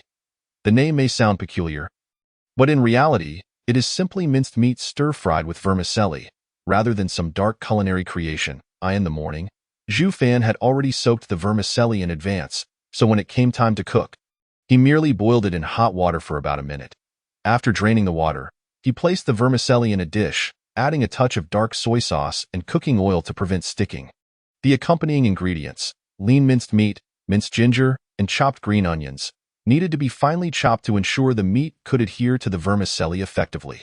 When stir-frying the minced meat, it was crucial to use warm oil to avoid burning it directly. Once the minced meat reached a distinct and granular state, a splash of cooking wine and soy sauce was added until the meat turned a golden color, at which point it was set aside. Afterward, the doubanjiang and minced ginger were added to the pan. Once fragrant, the vermicelli and minced meat were introduced. While stir-frying, long chopsticks could be used to toss the vermicelli around the pan, allowing it to cling intimately to the minced meat. Once adequately cooked, the final touch was to sprinkle in the chopped green onions, Sichuan pepper, and sesame oil to complete the dish. The other accompanying dish was a light lamb and radish soup. Considering the stir-fried vermicelli was quite oily, Zhu Fan opted for a milder soup, creating a perfect balance between richness and lightness. The disciples of the Zhangjin Peak rushed ahead of the alchemists to claim the first place, thereby earning the right to choose dishes. Meanwhile, the alchemists and body cultivators, having resorted to underhanded tactics, successfully secured a spot in the front row. The subsequent few impoverished body cultivators experienced the joy of being treated to a meal for the first time and were practically overwhelmed with eagerness to eat. The soft, glutinous vermicelli required little chewing, melting deliciously in the mouth. Even after digestion, its lingering flavor provided immense pleasure. The spiciness of the doubanjiang was just right, its subtle heat enhancing the savory taste rather than overpowering it. The tender and smooth vermicelli combined perfectly with the rich flavor of the pork, merging harmoniously in the mouth. The morsels of meat seemed to play hide and seek, dancing at the tip of the tongue one moment, then vanishing into the vermicelli the next, leaving only a fragrant essence that added a unique intrigue to the dining experience. After a few bites of the vermicelli, a sip of the delicious soup followed, warming the tongue as it slid into the stomach, providing a sense of warmth and satisfaction. The disciples reveled in this blissful experience, while the alchemist disciples applauded their cleverness in securing a meal, momentarily forgetting the anger of having been tricked earlier. However, this forgetfulness was short-lived, as the array cultivators ordered a serving of lamb skewers. Earlier, Zhang Liang had claimed first place and ordered lamb skewers, and that overpowering flavor was unforgettable to everyone. This time, the array cultivators managed to secure their victory through teamwork, and the lamb skewers were distributed among them. With each bite, they felt an overwhelming sense of fulfillment. The alchemist disciples, now devoid of their earlier composure, felt their teeth nearly crack under the pressure of their frustration. It should have been ours in the first place. They roared inwardly, wishing to shove the pill furnace down their throats. Unbeknownst to the alchemists, the disciples previously defeated by the medicine were quietly watching their backs, filled with the camaraderie of fellow disciples. Once the meal concluded, Zhu Fan informed everyone that he would be preparing something special the following day and would not be serving food, requesting the disciples to return the day after. The disciples transitioned from shock to confusion, then to despair, pleading earnestly for a meal. Yet, they were unaware that Zhu Fan's intention to deny them food was ultimately for their own benefit. Even Zhu Fan himself was oblivious to the terrifying potency that the dish he was about to create would possess. The disciples could only disperse helplessly. Some headed to the spiritual chambers to cultivate, others to the fighting arena to practice, while a few lingered, pulling out wooden puppets. These were the disciples from District D10, who were unsure of Zhu Fan's intentions but speculated that his reason for not preparing their meals was that he needed to focus entirely on crafting a wondrous and unique dish. Although they could not taste this mysterious delicacy, even the aroma would surely be life-extending. With anticipation and longing, the disciples buried their wooden puppets, unaware that they would soon pay a steep price for their actions. The next day, a tremendous crashing sound echoed from the Koxiang Hall. Yi Yusong had captured a live golden horned rock bull, as Zhu Fan had suggested that it would be best to use one that was still alive. Thus, Yi Yusong had refrained from slaughtering it. He set up a spiritual confinement, and currently, The bull was angrily thrashing about inside. "Deputy Master, is the bull well fed?" Zhu Fan inquired. Wei Yusong appeared perplexed. He had casually brought one over. And whether it was full or not was beyond his knowledge. It would be best to feed it well first, and then let it digest for a bit, Zhu Fan gestured, articulating the requirements for the dish. Although Yi Yusong was uncertain why the ingredients needed to be well fed before proceeding, he naturally complied with Zhu Fan's request. Thus, a prominent figure from the Harmony Void Realm began searching for grass to feed the bull. However, the golden-horned rock bull, being a sixth-tier beast, was quite discerning and rejected ordinary grass. Wei Yusong had no choice but to procure some spiritual herbs. Unfortunately, the bull remained obstinate, refusing to eat and continuing to thrash about in the confinement. It must be said, this bull was truly formidable, displaying boundless stamina even after such exertion. Wei Yusong, worried that the bull might tire itself out, compassionately broke one of its legs, fearing the beast would go hungry. He tenderly stuffed a handful of spiritual herbs into its mouth, even going so far as to block its mouth to prevent it from spitting them out. Such meticulous and considerate acts of kindness were truly moving. The bull, touched by this care, trembled in gratitude, even offering a few dung cakes in return to the two kind-hearted individuals. Upon seeing the dung cakes, Zhu Fan knew the bull must have been well fed. Thus, after allowing it some time to digest the spiritual herbs, they began to examine its stomach and intestines. The bull, having its belly opened, lay still and compliant. Zhu Fan successfully retrieved the necessary ingredients from within the bull's stomach and intestines. Along with the digested contents, as for what they were, clever readers had already guessed the answer yesterday. It was none other than the astonishingly bizarre and indescribable bull dung soup. Chapter 56. A sincere admiration. Yi Yusong stared in bewilderment as Zhu Fan pulled out a battered iron pot and set it outside to boil the bull's intestines. The intestines, having only been rinsed on the outside and not internally, still contained some rather unsavory remnants. He had previously tasted Zhu Fan's braised pork offal, which had been thoroughly cleaned before preparation. Devoid of any strange odors, however, this time, despite his earlier desire to retaliate against the Medicine King Hall, he never imagined Zhu Fan would actually proceed with such a plan. How utterly exhilarating! Just the thought of the Medicine King Hall's crew consuming such a dish filled Yi Yusong with barely contained glee. But would this truly be successful? Could the bull's unmentionable parts yield a dish with miraculous properties? Yi Yusong was quite curious. Not far away, Zhu Fan was adding segments of lemongrass and salt, along with beef bile, to the pot according to the recipe. After just a short while, a foul odor began to emanate, and the pot even started to froth. This pot was not from a system marketplace, but rather a regular iron pot purchased earlier. After this cooking session, it would be rendered unusable. Xiao Lu and the rice cooker breathed a sigh of relief, grateful that they were not used to prepare this concoction, proving that Zhu Fan still held affection for them, which brought tears of emotion. As the water reached a boil, the contents began to bubble. Zhu Fan and Yi Yusong, closest to it, donned masks of agony and clutched their noses. For cultivators, with their heightened senses, squatting near this was akin to a form of torture. Wei Yusong had no choice but to seal off his and Zhu Fan's sense of smell to endure standing there, lest they succumb to unconsciousness from the stench. The broth was now boiling, and Zhu Fan, standing at a distance, used his spiritual energy to manipulate a spatula, wary of splashing the vile mixture onto himself. With each stir, the contents within the intestines of the beef leaked out, the yellow-green hue thickening, and the odor growing ever more horrific. The scene resembled a sorcerer's cauldron, bubbling ominously while emitting puff-puff-puff sounds. Considering the reader's tolerance levels, I shall refrain from further descriptions. Let us leave it to the imagination. As the boiling continued, a bizarre green smoke began to rise from the mountaintop, as if tainted by some form of pollution. Yi Yusong and Zhu Fan wore serious expressions, utterly hesitant to approach. Meanwhile, the disciples far below remained oblivious to the situation above. What was the source of that green smoke? They had no idea. Some disciples gazed at the smoke in the sky, utterly perplexed.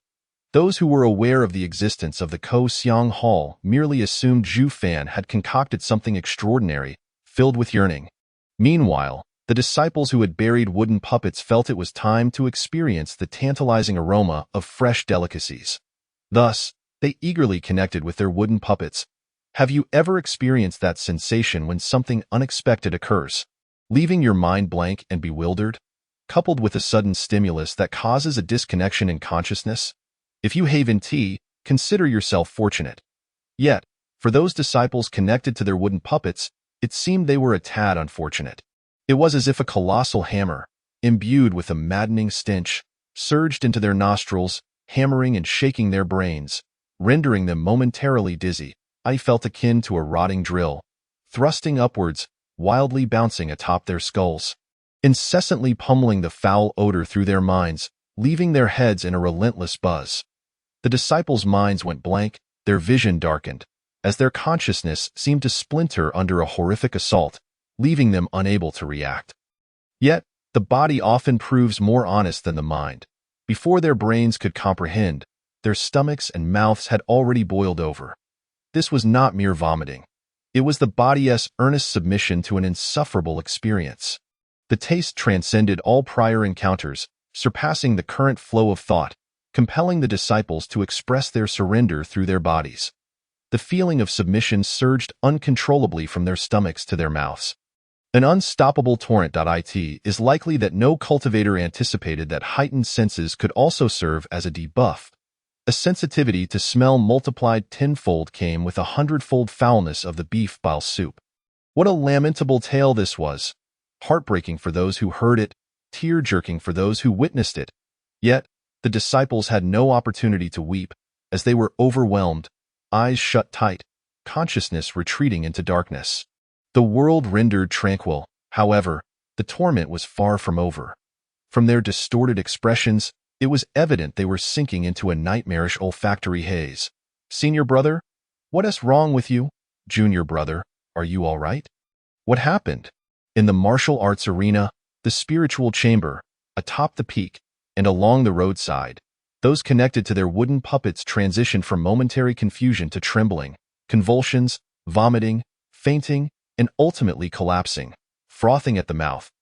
The other disciples were entirely unaware of what transpired, only noting that their fellow practitioners, who had been walking just fine a moment ago, were now in dire straits.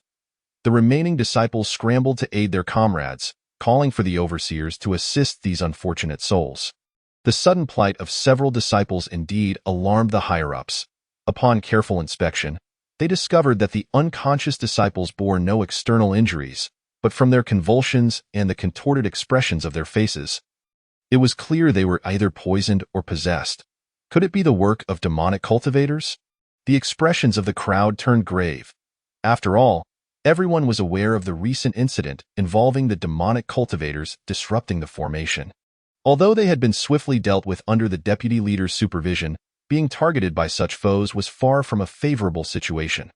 Thus, the overseers attempted to revive the disciples while urgently contacting the deputy leader to report the situation. For some reason, the deputy leader, who usually kept a close watch on the sect's affairs, was currently unreachable, leaving everyone to seek out a certain single-minded leader. What? Another attack on my Yin Mountain by demonic cultivators? Furious, Jia Yi slammed his palm onto the table, rising to his feet, grabbing his weapon, and rallying the other elders, preparing to eradicate the pests surrounding Yin Mountain. However, before they could act, they needed to locate Yi Yusong. Only with his arrangements would they feel at ease. Jia Yi knew Yi Yusong was likely seeking Zhu Fan's assistance for something, so he promptly set off for the Koxiang Hall. As an expert in the extreme ascension realm, he flew with remarkable speed.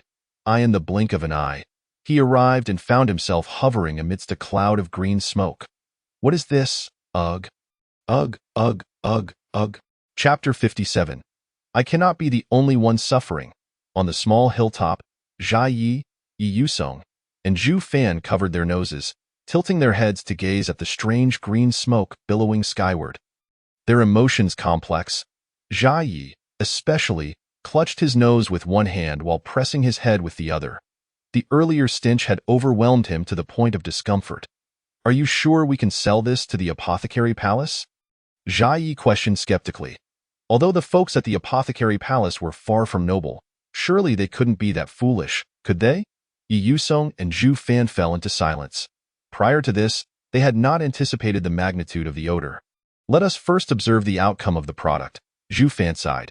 If it proved ineffective, they would chalk it up to a failed attempt and simply try something else. Once the froth had simmered down significantly, he extinguished the flames and dared to approach the pot. The now still pot, devoid of bubbles, exuded a sinister-looking dark green liquid. Successfully brewed beef ball soup. Evaluation. Garbage. Achievement points. 0. Cultivation points. 0. Zhu Fan exclaimed. Isn't the lowest evaluation supposed to be rough? Xiao Lu, what is going on? Yet, to be fair, this could not be blamed on Xiao Lu. After all, this concoction appeared fundamentally flawed. The item, which, under no circumstances, could be regarded as food, had completed its cooking, but a new question arose. Who would dare test the toxicity, the efficacy of this substance? The three exchanged glances. Zhu Fan, what exactly is the effect of this? Jia Yi even struggled to find a name for the abomination before them. This can enhance the meridians, allowing cultivators to endure the potency of higher-grade elixirs. Upon hearing Zhu Fan articulate the benefits listed in the recipe, the expressions of Jia and Yi shifted dramatically. The meridians are closely linked to cultivation, influencing not only the practice of techniques but also the absorption of elixirs. Typically, low-level cultivators refrain from consuming mid to high-grade elixirs, even if they can afford them. This is due to the fact that the meridians of low-level cultivators cannot withstand the potency of high-grade elixirs. Minor cases may result in meridian damage, while severe cases could lead to death or disfigurement. Previously, there were fortunate cultivators who stumbled upon exceedingly rare treasures in the wild, only to perish after consuming them in their excitement. Conversely, there are young masters and mistresses from esteemed cultivation families who, with the aid of higher-level elders, can attempt to absorb high-grade elixirs or spiritual herbs, but this process necessitates utmost caution. Even a minor misstep could result in injury. Throughout history, only a few rare treasures have been known to strengthen the meridians. What Zhu Fan has created today, one might say, is astonishing. If this substance indeed possesses such power, the alchemists, particularly those from the Apothecary Palace, will undoubtedly be overjoyed. Originally, the Apothecary Palace could only sell 13th-grade elixirs to cultivators below the heart-building realm. With this item, they might be able to sell 14th-grade elixirs to those cultivators. Just imagine the profit. Furthermore, if those prominent families wish to cultivate their next generation, they would surely pay handsomely for such a product. At this moment, Jia Yi and Yi Yusong were beyond caring about the foul odor surrounding them. They began contemplating how to handle this peculiar substance should it truly possess such remarkable effects, in a manner that would maximize benefits for their sect. After a moment of reflection, Jia Yi resolved to heed Yi Yusong's counsel. Yi Yusong, after a brief period of contemplation, concluded that it was imperative to verify the efficacy of this item. The two exchanged glances for a brief moment, prompting an immediate jolt of realization in Jia Yi, causing cold sweat to cascade down his brow. The look in Yi Yusong's eyes was unsettling. Laden with ominous implications, was it possible? In the midst of Jia Yi's growing trepidation, Yi Yusong spoke. Master Zhangmin, we must find someone to test the effects of this substance, thus I shall seek out a volunteer. Jia Yi had never reacted so swiftly in his life. Consider this, I am already at the extreme ascendancy realm, which means I can consume any elixir. Thus, it would be futile for me to test it myself. We must find someone from a different realm, correct? After a moment's thought, Yi Yusong nodded in agreement. Indeed. Jia Yi felt as if a great weight had been lifted from his shoulders, and without a moment's hesitation, he swiftly vanished from sight. Yi Yusong proceeded to inquire further of Zhu Fan regarding other matters, such as whether diluting the substance with water would affect its potency. This, Zhu Fan admitted ignorance. As the recipe did not specify, he intended to consult Xiao Lu, but upon attempting to reach him, was met with the response, "Beep, the user you are trying to contact is currently busy. Please try again later." Even a system could find it repugnant? How absurd. The two did not wait long. Within a minute, Jia Yi returned, dragging along a robust and muscular man. Master Zhangmin, where is this? Good heavens, what is that stench? The unfortunate soul snatched by Jia Yi was Peng Han, the peak master of Kunli Peak, known to be the second most formidable body cultivator in Yin Mountain, just after the Master Zhangmin himself. Moments ago, he had been energetically training his disciples' resilience, only to be abruptly pulled into this foul-smelling place. He could scarcely fathom how such a horrid stench could exist within the confines of Yin Mountain. Even in his mortal days, he had never encountered anything so vile. "We brought you here to test a substance similar to an elixir," Zhai Yi began. "After all, you are a body cultivator with the keenest sensory perception." "Is that all?" Peng Han questioned, perplexed. "You could have simply stated that. It feels as though you are trying to poison me." Zhai Yi averted his gaze, unable to meet the clarity in his fellow disciple's eyes. "Master Peng," Yi Yusong interjected with a smile, producing a piece of sauced bone. "Please open your mouth." "Huh?" Peng Han was taken aback, instinctively letting out an ah, only to have his mouth filled with the succulent bone. The sound of crunching echoed as he devoured it, his eyes lighting up with delight. "What is this? It's delicious, and it even contains spiritual energy. Is it from a high-grade demon beast? Do you have more?" "There is plenty more, should Master Peng desire it," Yi Yusong teased, then gestured towards a peculiar dark green liquid nearby. "However, I kindly ask you to take a sip of this and inform me of its effects." Peng Han gazed hesitantly at the strange liquid, lost in contemplation. He glanced at Master Zhangmin, who averted his gaze, unable to meet his eyes. "Are you truly trying to poison me?" Peng Han was at a loss for words. Feeling betrayed by his own sect leader, a wave of chilling disillusionment washing over him. "What is this substance? Why must we test it?" he inquired, his expression rife with resistance.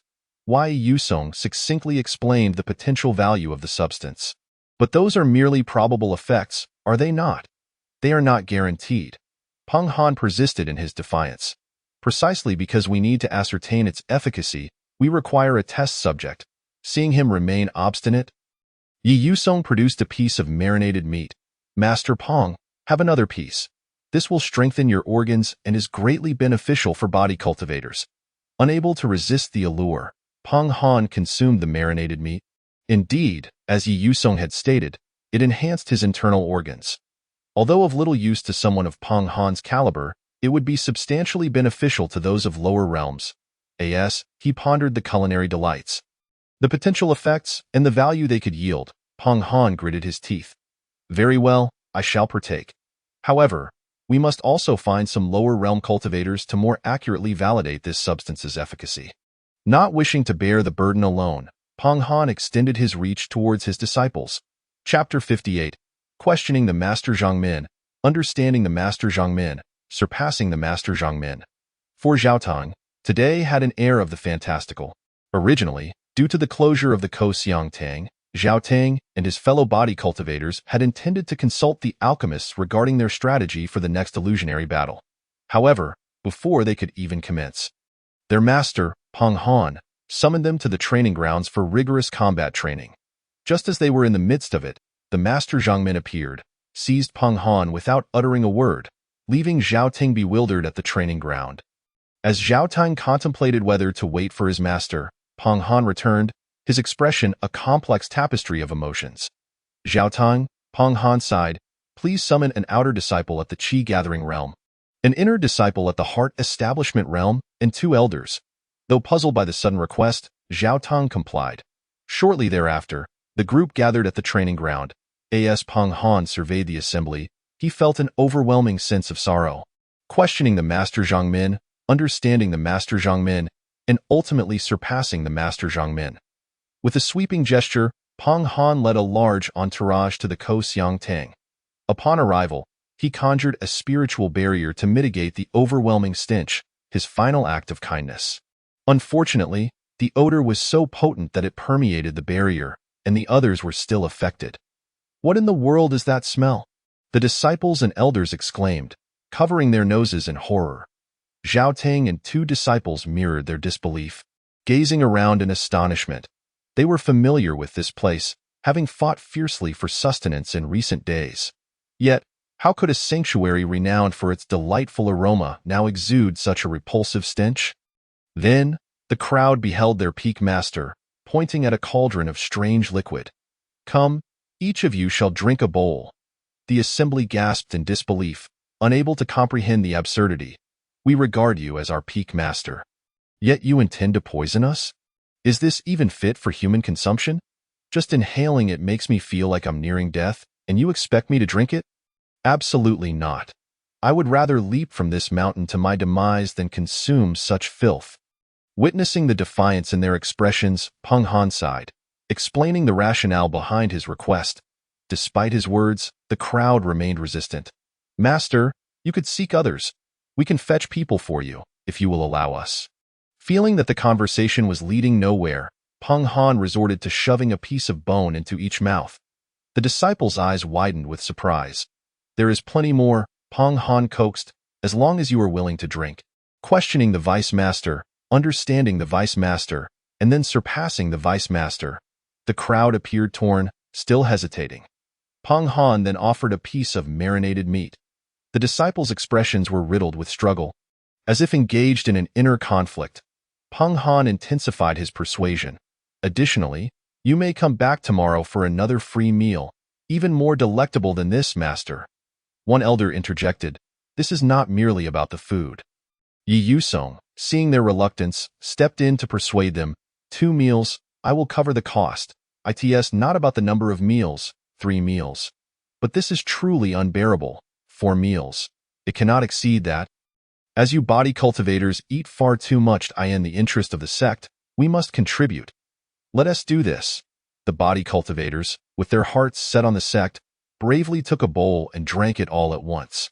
Youth is indeed a blessing. They collapsed into sleep almost instantly, observing the scattered forms of his fellow cultivators. Yi Yusong sighed. Only 2 remained conscious, Peak Master Peng Han and an elder at the transformation realm. Although they managed to retain awareness, sometimes it truly might have been better to succumb to unconsciousness.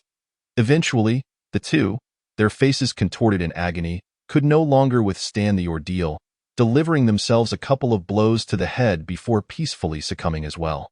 Yi Yusong surveyed the aftermath of the chaos, lost in thought. If we could administer this substance to our enemies, would it not render them unconscious and unable to resist?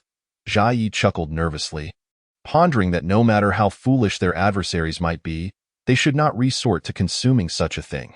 Zhu Fan, observing the scene, felt a complex swirl of emotions. He had never imagined that the concoction he created could wield such formidable power. Could it truly incapacitate even those at high realms? Was he a culinary god or a poison god? Xiao Lu, in a fit of rage, retorted, "This is the mess you made yourself, host. Don't drag me into it." Zhu Fan, "Yet, it was precisely according to the recipe you provided that I prepared this dish. So, isn't this cuisine also a creation of humanity?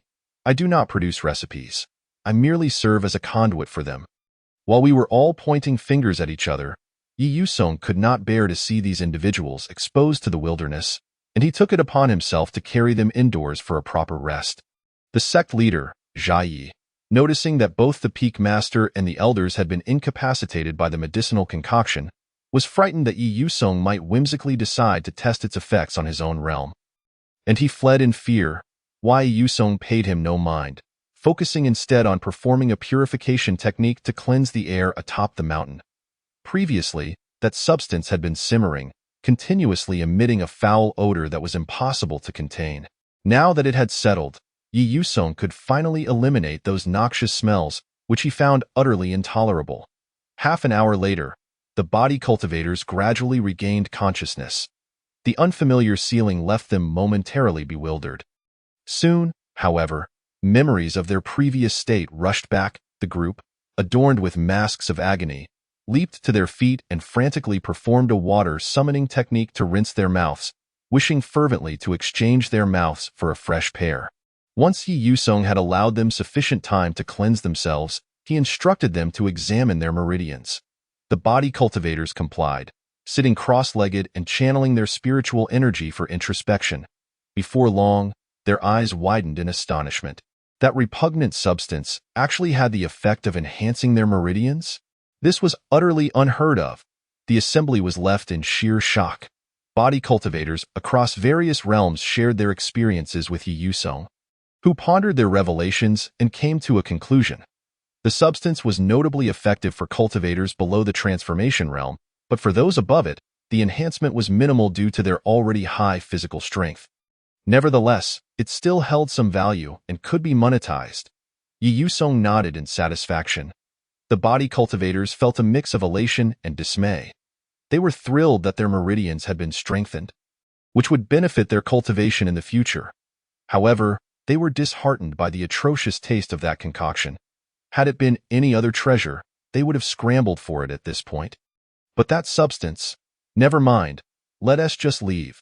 As the body cultivators prepared to take their leave, they noticed Yi Yusong producing that peculiar pot of liquid once more. The body cultivators exclaimed, "Vice sect leader, what do you intend to do with that?" "You can't possibly be," Yi Yusong, narrowing his eyes with a smile, replied. "I plan to dilute this substance's efficacy and sell it to the apothecary hall. So I must ascertain how much water to mix for optimal results. Regardless, it will benefit your cultivation. So I ask you to consume it a few more times and report the effects to me." The body cultivators responded in unison. "No." Chapter 59. A small shock to the apothecary hall after enduring what felt like torture. The body cultivators appeared dazed, their eyes vacant, and they slumped on the ground as if life had lost its meaning. Overwhelmed by guilt, Zhu Fan retrieved some beverages and distributed a few cups, hoping to rekindle their will to survive. However, inexplicably, the more they drank, the more despair they seemed to feel, as if they were on the brink of death. Only when Zhu Fan's supply was entirely depleted did the body cultivators spring back to life.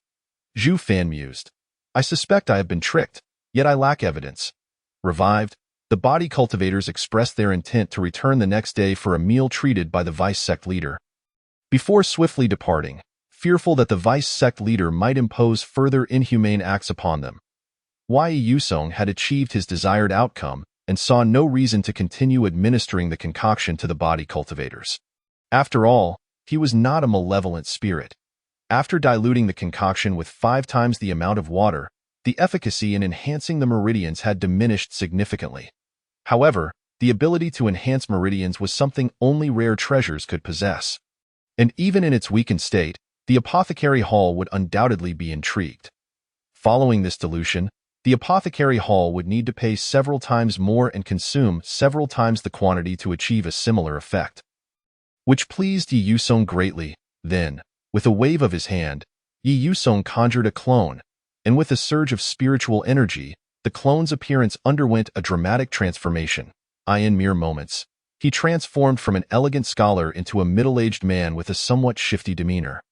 It was Zhu Fan's first encounter with this illusionary technique, and he couldn't help but exclaim in wonder.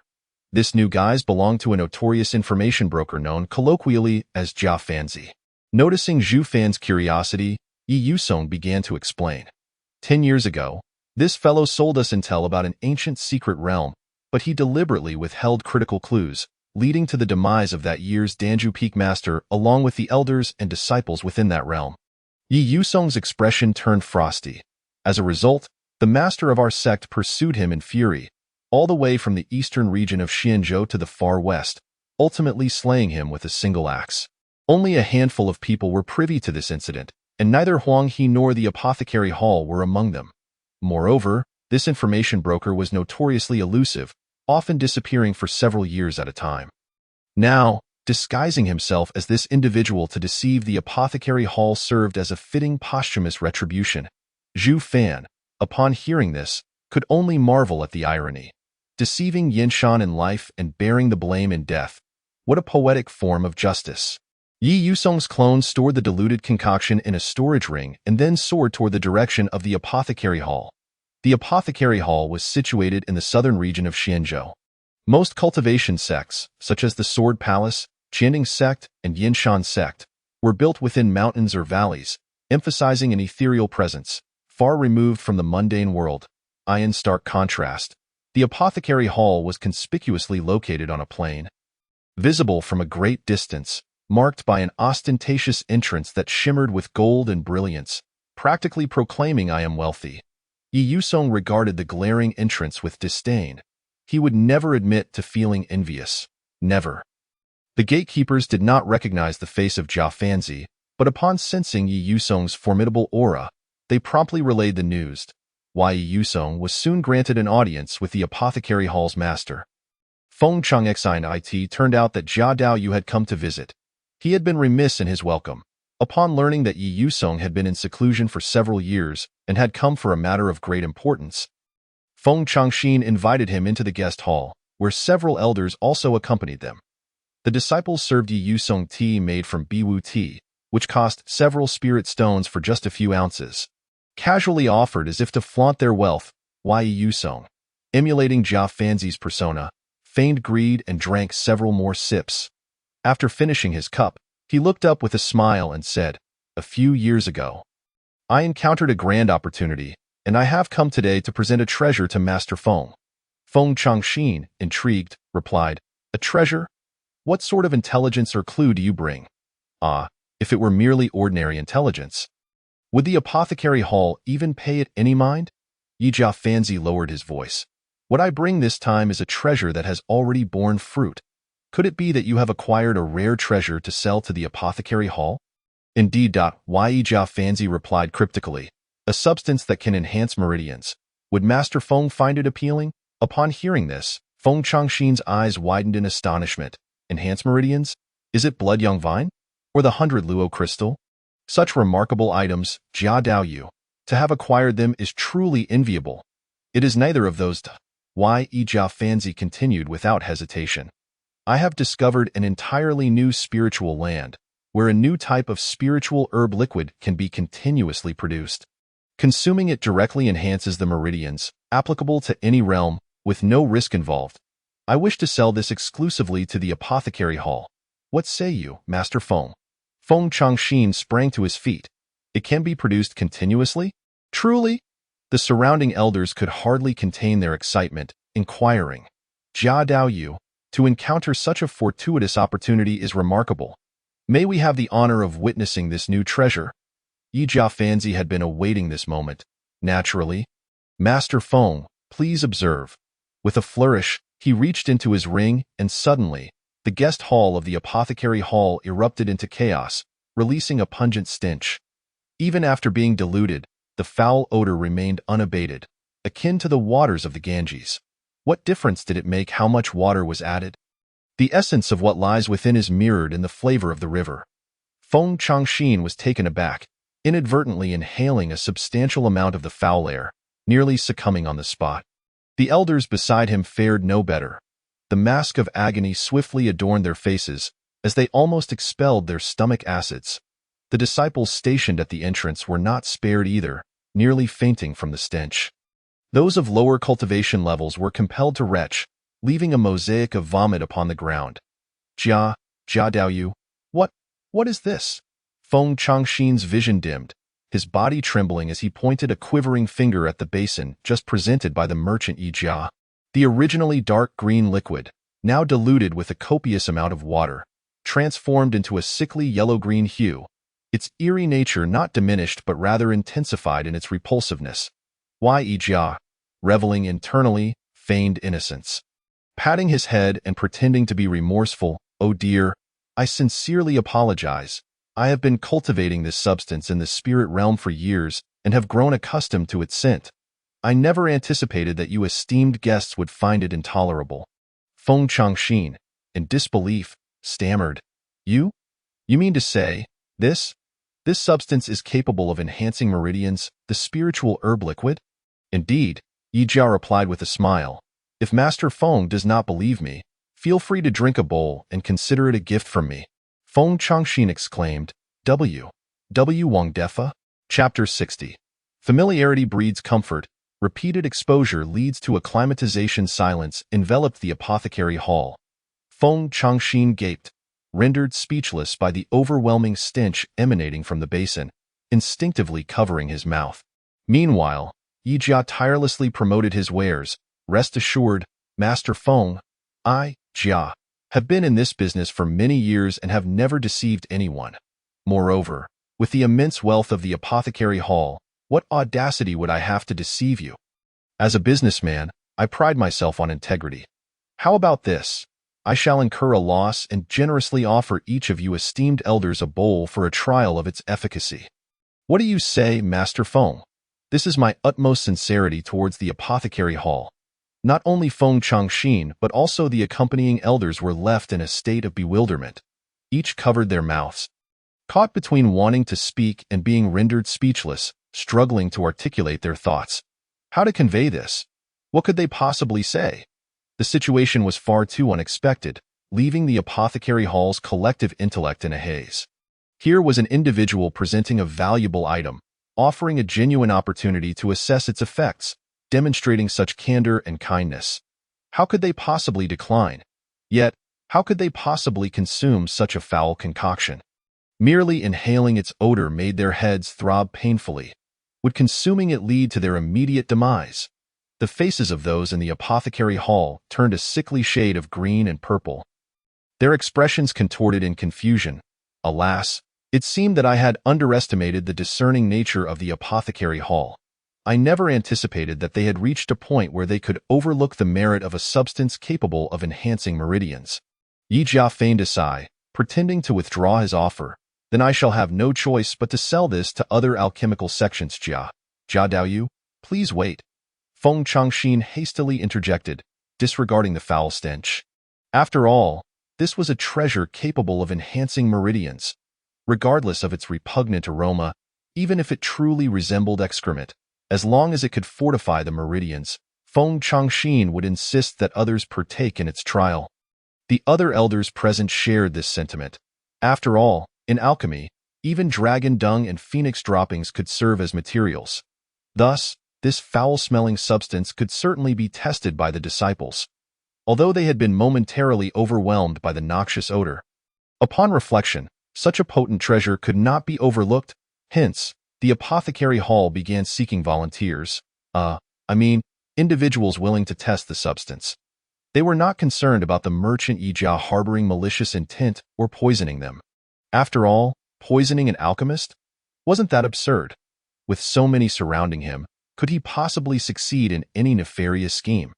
Even if the alchemist's combat prowess was not formidable, Feng Changxin was a formidable figure in the extreme ascension realm. If he could not withstand the pressure of his own realm, he may as well bury himself in the ground. Thus, the apothecary hall summoned several outer and inner disciples. Although Yi Jia only mentioned offering free samples to the sect leader and a few elders, who would dare discuss payment with an alchemist? Ha ha ha, do you believe I could purchase enough to burst these disciples? The summoned disciples appeared utterly bewildered. What was happening? Did someone defecate in the reception hall? Who would dare to commit such an act in the apothecary hall? Before they could ponder further, an elder pointed to the basin of indeterminate contents, declaring, "Come, each of you shall drink a bowl." The disciples? How could they possibly agree to this? They certainly could not. Protesting vehemently, they found their objections falling on deaf ears as the elders forcibly restrained them, administering a bowl of the concoction into each of their mouths. The disciples then fell into a deep slumber. To their astonishment, however, the elders exhibited such disregard for their dignity, swiftly administering awakening pills to rouse them. They even inquired about their sensations after consuming the liquid. Brutes! Utterly inhumane. Several disciples nearly revolted against the sect. Had they been able to resist, they would have engaged the elders in a fierce battle. Alas, under the oppressive aura of the elders, the disciples could only weep silently as they circulated their spiritual energy within, discovering to their astonishment that their meridians had indeed been enhanced. Upon hearing this revelation, the expressions of the senior members of the apothecary hall turned grave. Who would have thought it to be true? Such a treasure must not be overlooked. Just as the elders were about to speak, Yi Jia interjected, "Esteemed members, why not allow others of different realms to try as well? After all, the effects of consumption may vary with different cultivation levels." Yi Jia was eager to feed every member of the apothecary hall a taste of his foul concoction. Upon hearing this, the elders exclaimed, "Ah, what a brilliant idea! Jia Daoyu is truly considerate," with a grand gesture. They declared, "I shall purchase several more portions, bring forth more individuals." Soon, a few more guinea pigs were summoned, following the same procedure. From refusal to helpless compliance, from unconsciousness to forceful revival.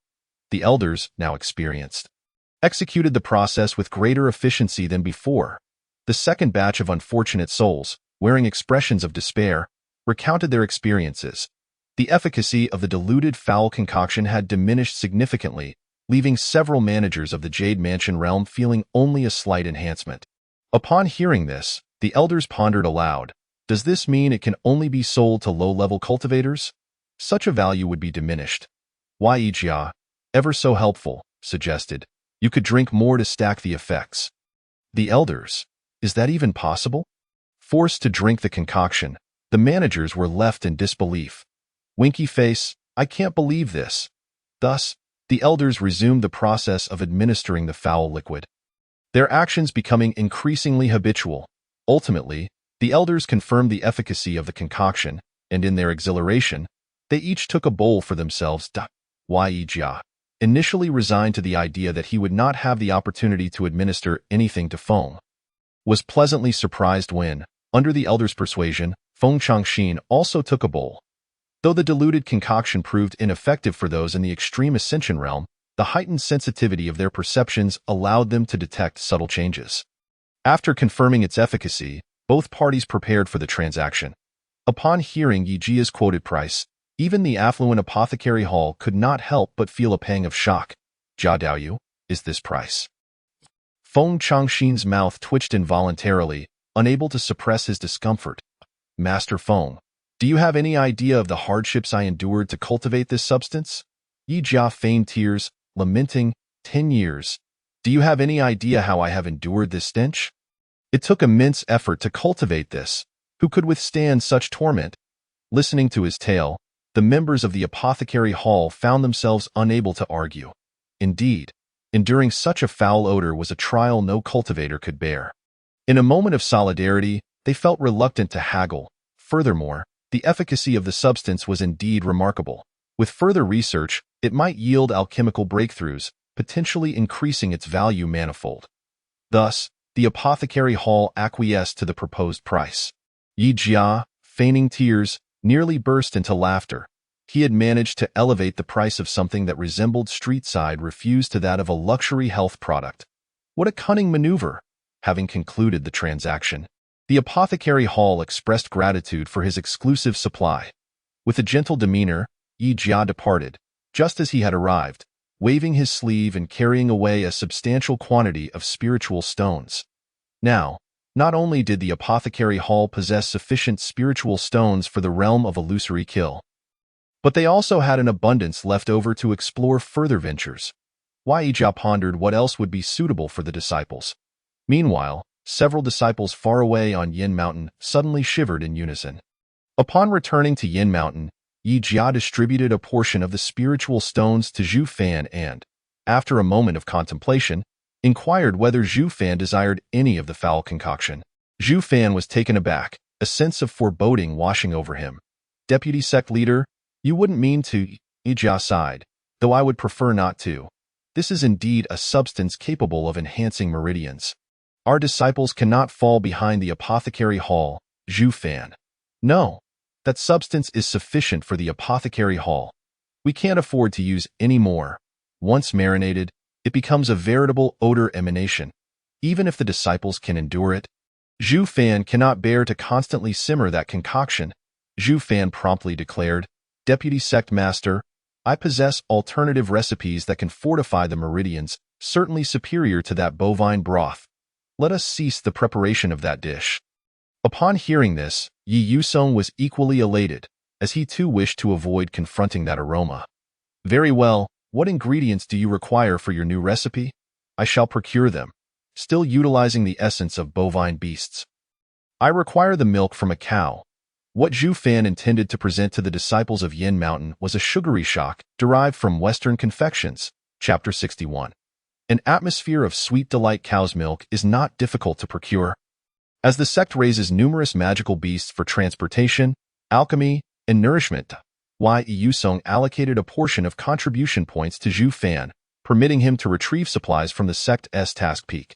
Due to a well-known reason, Zhu Fan currently lacked appetite and resolved to commence his preparations the following day. At dawn the next day, Zhu Fan utilized the teleportation array to journey to the task peak. Besides the bovine beasts, he also encountered various other magical creatures raised by the sect, including chickens, ducks, geese, and fish. Eager to sample something novel, Zhu Fan exchanged several spirit stones for a variety of ingredients. Within the system's marketplace, another recipe capable of fortifying the meridians required a substantial amount of condensed milk. This rich product, derived from concentrated cow's milk, boasts an intense flavor. However, a certain brand of condensed milk was excessively sweet. Thus, crafting it oneself allows for customization of sweetness. The method of preparing condensed milk is quite simple. Combine milk and sugar in a pot, stirring them together before heating. Excessive sweetness can be overwhelming, so Zhu Fan moderated the sugar content. Initially, he used medium heat, then reduced it to a simmer after boiling, continuously stirring to prevent scorching the bottom of the pot. The cooking process is lengthy, as a significant portion of the milk's moisture must evaporate. When the milk attains a buttery yellow hue and becomes notably thick, it is ready to be poured out and cooled. Upon completing the condensed milk, Zhu Fan proceeded to the bread-making process. He combined high-gluten flour, eggs, milk, sugar, and yeast, mixing them thoroughly before kneading the dough. Zhu Fan had become adept at utilizing spiritual energy to facilitate the kneading, greatly reducing effort. For those without spiritual energy, a food processor may serve as a substitute. After kneading the dough for a while, he added salt and butter, applying greater force until the dough became smooth and delicate. The dough was shaped into small rounds and flattened, with sizes determined by the container or personal preference. Considering the appetites of the Yin Mountain disciples, Zhu Fan opted for larger portions. He purchased several bags of milk powder from the system's marketplace, blending it with condensed milk in a 1:2 ratio to create a condensed milk paste, which he then encased within the dough. As the condensed milk would melt during heating, it was crucial to seal the dough tightly. Once assembled, the dough was placed in a container, allowed to rise until it reached 8/10 full, then coated with coconut flakes before being placed in the oven. One must acknowledge that the kitchenware from the system's marketplace is rather expensive. Zhu Fan had accumulated achievement points for quite some time, yet could hardly afford a few items. Xiao Lu, might we negotiate the possibility of purchasing items with spirit stones? Zhu Fan sighed, gazing at his depleted achievement points. Beep, your suggestion has been received, and we will give it serious consideration. Thank you for your valuable input regarding the system. Zhu Fan, understood. I will ensure to bring it up next time. As the high temperature of the oven enveloped the creation, the sweet aroma of milk gradually permeated the air, infusing the surroundings with a saccharine essence. When Yi Yusong arrived, the fragrance was at its peak. The deputy sect master had never encountered such an alluring scent of confectionery, leaving him utterly astonished. Upon learning that this was the new recipe Zhu Fan had prepared for the disciples to strengthen their meridians, Yi Yusong could not contain his joy. The stark contrast between yesterday and today was nothing short of remarkable. The thought of the apothecary hall consuming their meal while they indulged in this delightful aroma filled Yi Yusong with immense satisfaction. Subsequently, he inquired of Zhu Fan regarding the yield and efficacy of this creation, pondering how best to incorporate such a remarkable delicacy for the disciples. Before long, the bread emerged from the oven, its exterior a golden hue, exuding an enticing aroma that enveloped Zhu Fan, leaving him pleasantly fragrant. Beep. Successfully created condensed milk bonbon. Evaluation. Good. Achievement points earned. 10 points. Cultivation. 20 points. The golden crust of the bread had a slight char. Yet this did not detract from its flavor. Rather, it accentuated the coconut's essence. The texture felt incredibly soft in hand, almost fragile, yet it exhibited a delightful elasticity that compelled one to poke at it. Freshly baked, it still radiated warmth. Upon taking a bite, true to its name, the sugar bomb burst within, releasing a rich, creamy flavor that proclaimed its sweetness. Zhu Fan's calibrated sweetness was impeccable, neither overwhelming nor forgettable, allowing one to relish its delightful essence. After consuming one, Zhu Fan felt spiritual energy flowing like a warm current into his dantian, spreading throughout his limbs, indeed fortifying his meridians to some extent. Zhu Fan estimated that consuming 2 or 3 condensed milk bombs would reach the recipe's maximum potential for enhancing meridians. However, he was uncertain how this enhancement would translate for practitioners of other realms.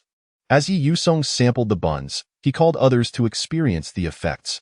However, after waiting for a while, the elders and the sect master, who had been eager to teleport over upon hearing of Zhu Fan's new creation, were now conspicuously absent, feigning indifference.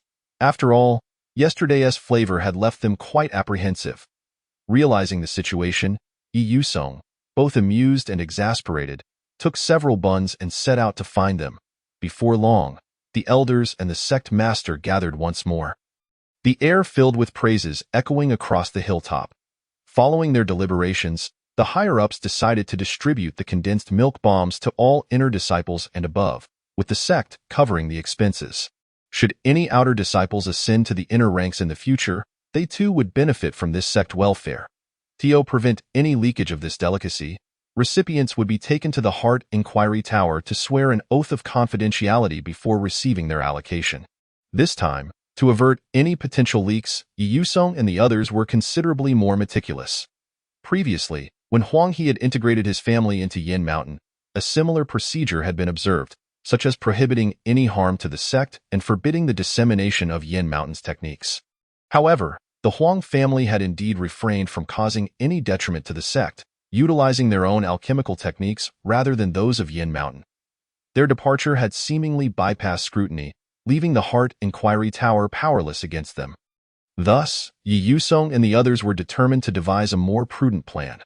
Meanwhile, Zhu Fan inquired about the number of inner disciples, direct disciples, and elder caretakers, calculating the necessary quantity of buns. Goodness, this quantity is rather substantial. It feels as though my spiritual energy for kneading the dough may not suffice. Might I enlist some assistance? Zhu Fan hesitantly asked, only to be met with astonished gazes from Yi Yusong and the others. It is well known that alchemists seldom share their self-created recipes. Moreover, given the exceptional effectiveness of Zhu Fan's creation, this was precisely why Yi Yusong had not arranged for any assistance previously. Yet now, Zhu Fan had proactively suggested collaborating with others in the preparation, leaving the members of Yin Mountain utterly astounded. What selflessness and sincerity Zhu Fan displayed as a disciple. Reflecting on Huang He's earlier attempts to recruit talent, they were once again moved to tears by Zhu Fan's earnest devotion to the sect. In truth, Zhu Fan had not contemplated these sentiments deeply. He simply lacked the self-awareness typical of an alchemist. Who among alchemists employs a rice cooker for their craft? Currently, Zhu Fan merely sought to ease his workload. After all, how long would it take him to produce such a vast quantity of buns alone? Zhu Fan was also perplexed as to why his request for assistance was met with overwhelming support from the sect leadership, who provided him with a generous allocation of contribution points and monetary rewards. Unbeknownst to either party, their mutual goodwill flourished, creating a harmonious atmosphere sweeter than the condensed milk bombs themselves. After sampling a few of the condensed milk buns, the sect master and elders returned to make arrangements. Meanwhile, Zhu Fan sought additional helpers and once again utilized the teleportation array to travel to the task peak. Chapter 62. The relentless spiritual energy mixer engaged in a fierce battle. Senior, I kindly request your assistance in posting a task.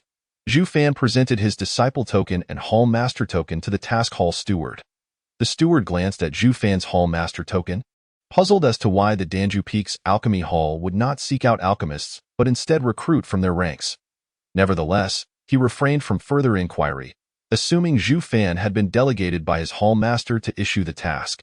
Initially, Zhu Fan had contemplated whether to seek helpers directly from Danju Peak, but ultimately deemed it inappropriate. After all, other prominent figures' alchemy halls simultaneously enlisted disciples for assistance while also instructing them in the art of alchemy. What would he do? Teach them how to explode an alchemy furnace? That would be a disservice to the students. Moreover, Zhu Fan merely sought to enlist a few unfeeling spirit power mixers. After all, the alchemists were occupied daily with concocting elixirs for their sect. It seemed rather inappropriate to burden them with such trifling tasks.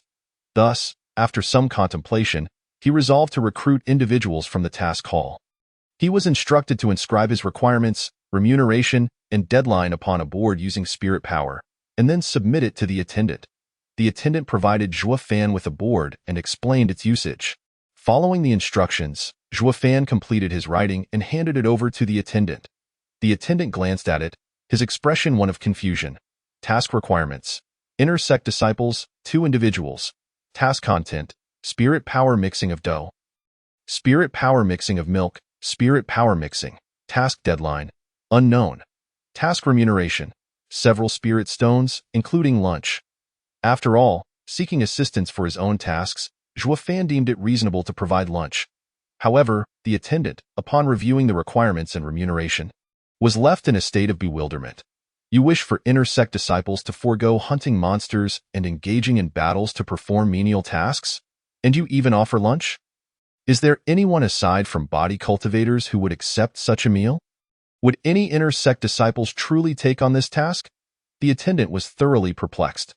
Yet, he refrained from voicing further objections, as Zhuo Fan had not violated any rules regarding task postings. It was indeed a curious situation. But ultimately, it was not his money being spent. Once Zhuo Fan had dispatched the task, he returned, needing to prepare lunch for that day. Initially, as the attendant had anticipated, his task went unnoticed. However, after a while, things began to take an unexpected turn. Swoosh! A flying magical artifact sliced through the air with a resounding noise. The attendant watched in astonishment as an individual, propelled by the artifact's speed, failed to halt in time and crashed directly into the large door on the left side of the task hall. Rolling inside. Had the attendant not reacted swiftly to summon a shield, the tables within the hall might have been overturned. With a dark expression, the attendant seized the individual, demanding compensation for the damaged door. Yet, he found the person gazing wide-eyed at the task board, hands trembling with excitement, pointing eagerly at a particular board. Attendant, I wish to accept this task from the Gumdrop Hall. Quickly, please. I'll give you a hammer for a task. The attendant retorted, You just smashed my door and you dare ask for a task? Just as he was about to deliver a well-deserved reprimand, a cacophony of magical artifacts slicing through the air erupted from outside, accompanied by a throng of footsteps. Bang!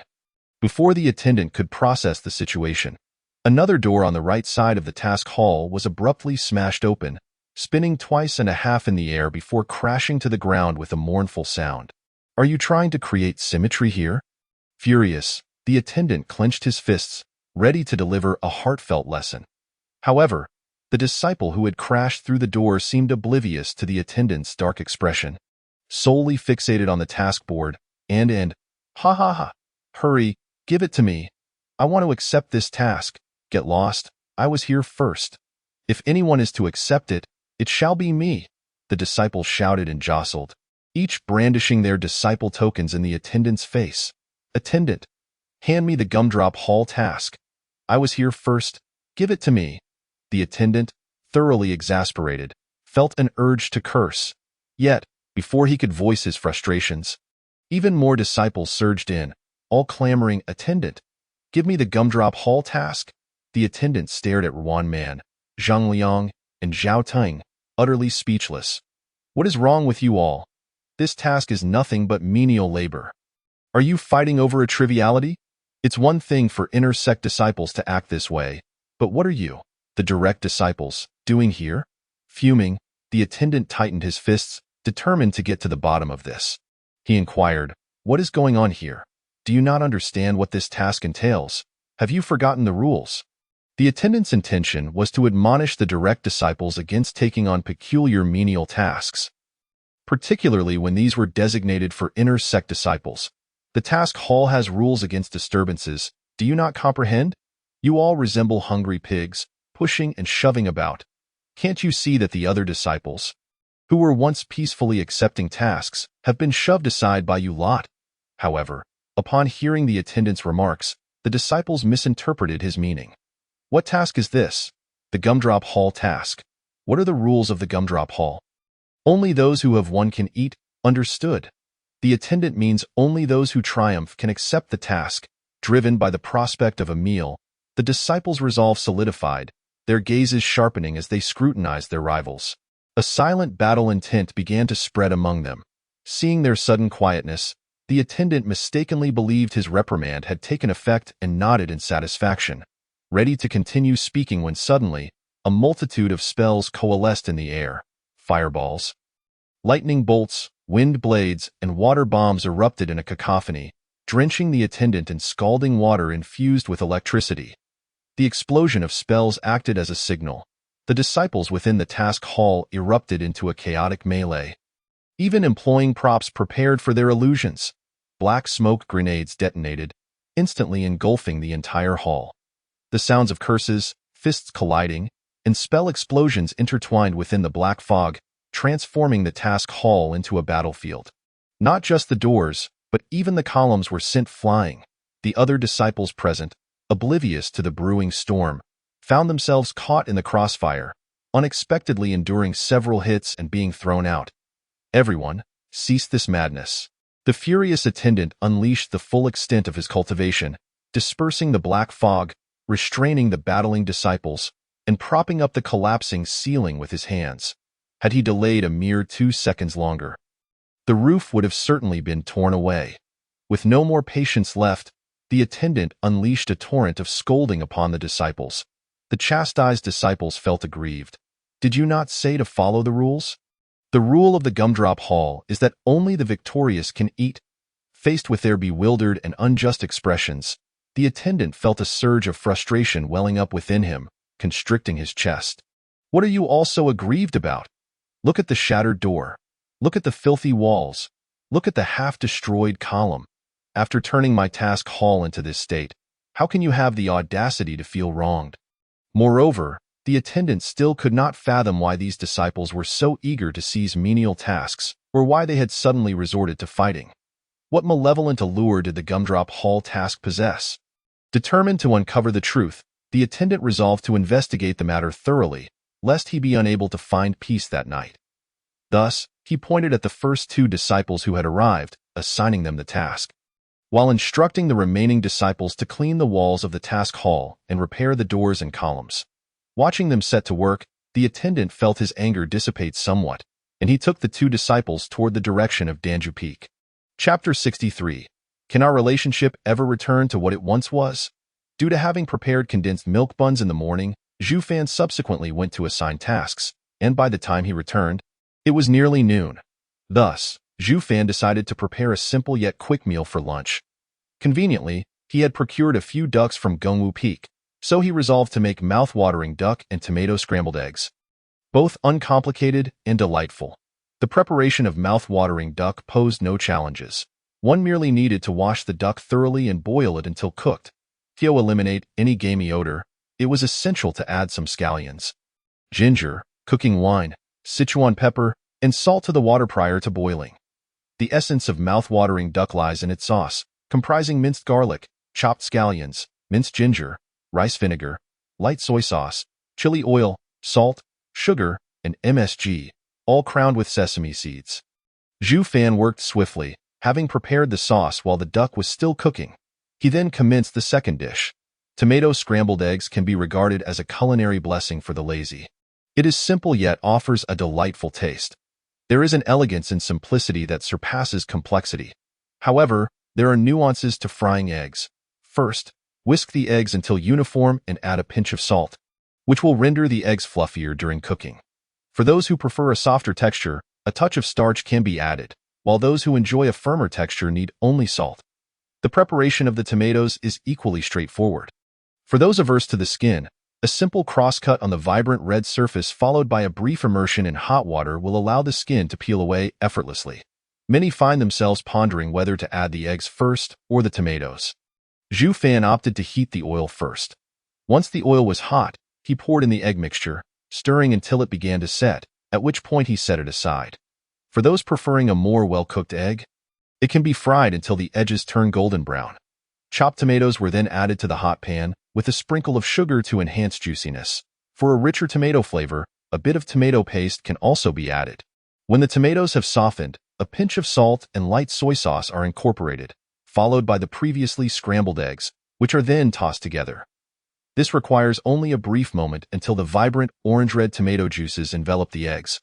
Completing the dish, by the time the tomatoes were finished, the duck was nearly ready.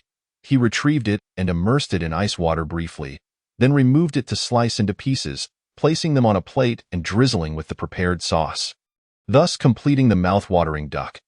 Zhu Fan accomplished lunch in a remarkably short time, and as he carried it out, Yi Yusong and others had just arrived, while the disciples at the foot of the mountain had yet to enter the illusory realm.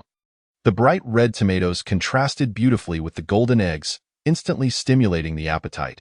A generous spoonful of sauce combined with eggs poured over the pristine, glistening rice transformed it into an alluring crimson.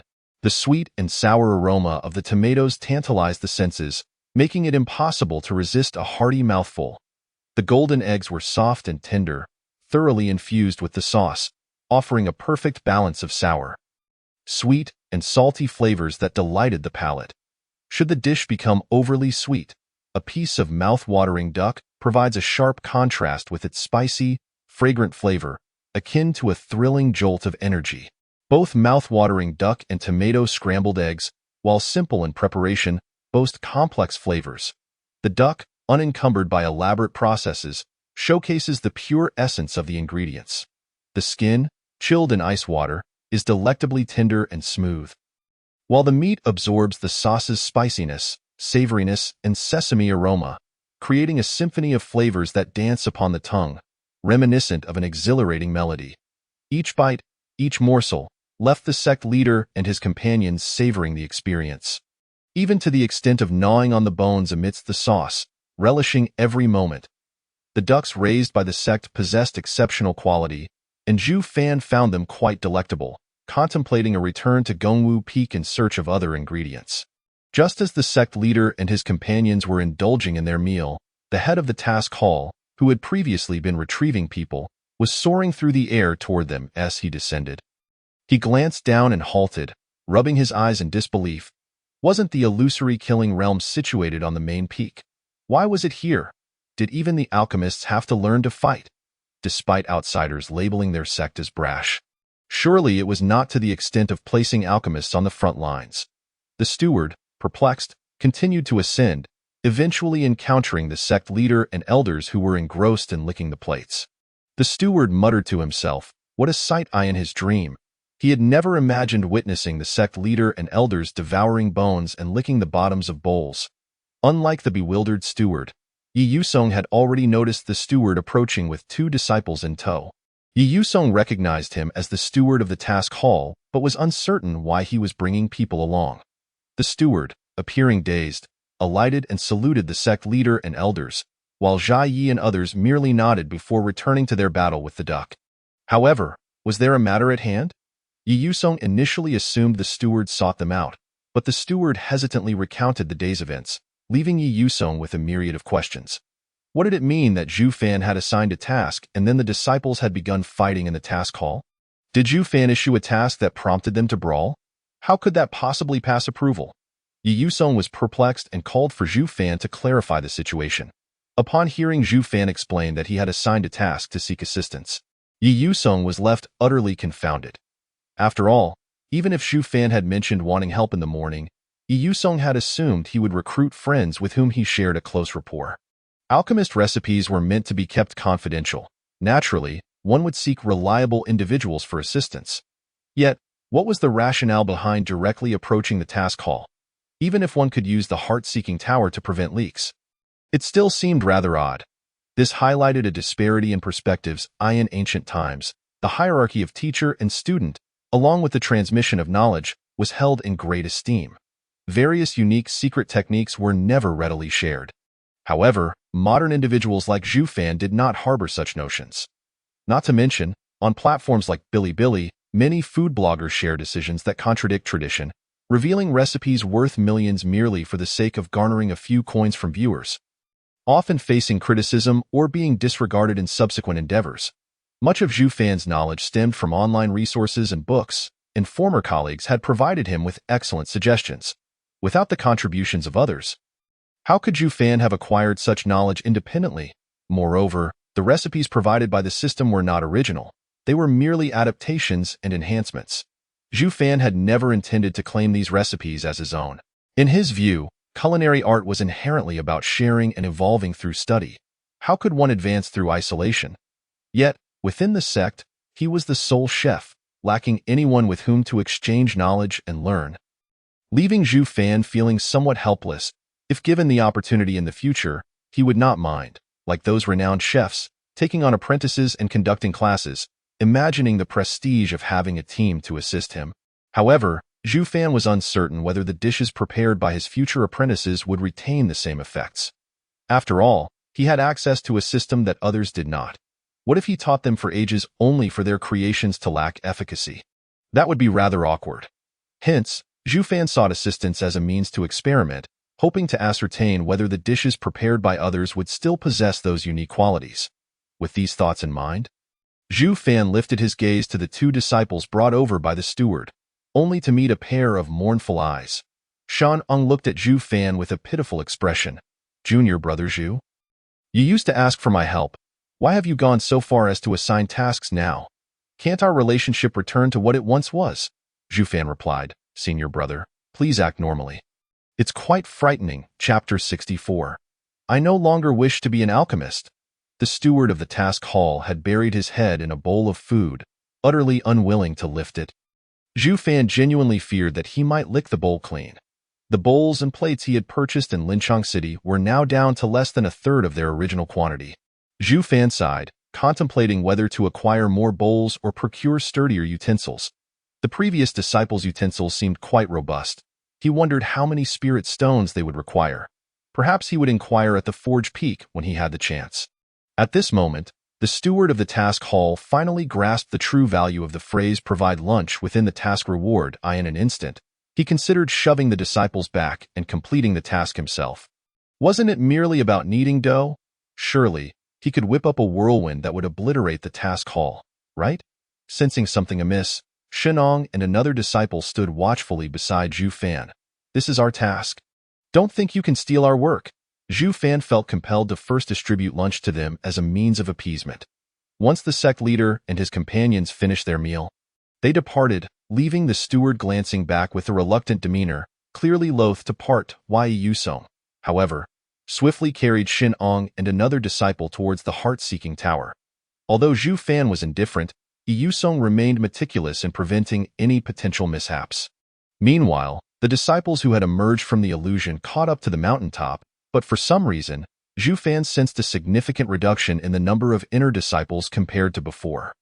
Little did he know that those inner disciples were undergoing labor reform for having vandalized the task hall. Poor souls, not only were they without assignments, but they also missed out on the illusion due to their labor reform. Truly a case of losing both the lady and the soldiers. Upon learning that Shan Ong and another disciple had secured a task from the chewing hall, envy and jealousy ran rampant among the others, especially among the outer disciples, who, realizing that only inner disciples could undertake tasks, felt an invigorating desire to strive harder, their minds consumed with the ambition to quickly ascend to the inner sect, thus earning the chance to partake in menial work. After a while, Shun Ong and his companion flew back from the heart-seeking tower, their spirits soaring with excitement, a wondrous delicacy that strengthens meridians. We get to participate in its creation. Zhu Shidi, you are remarkable. Zhu Fan led the two into the kitchen, demonstrating the preparation process. As the high-temperature baking commenced, an intoxicating sweetness enveloped Shenong and his companion, leaving them dizzy with desire, wishing to rush the oven and devour the creation. Zhu Fan, having invested considerable resources in acquiring the oven, promptly curtailed their eagerness. When the freshly baked condensed milk packets emerged, the sweetness permeated their very souls, nearly rendering them intoxicated. The inclination towards sweetness is an innate biological instinct. The dopamine released by the brain is a manifestation of happiness. Why do human children revel in birthdays? It is not merely to celebrate another year of existence and the accompanying responsibilities, but rather because birthdays allow for unrestricted indulgence in cake, a moment to delight in happiness. Shinong and his companion, overwhelmed by the delightful aroma, licked their fingers, fearful of missing even a hint of flavor. Subsequently, they began to inspect their meridians, joyously discovering a slight enhancement. Zhu Fan fed them 3 more packets. And indeed, as he had surmised, 3 was the limit for this recipe's strengthening effect.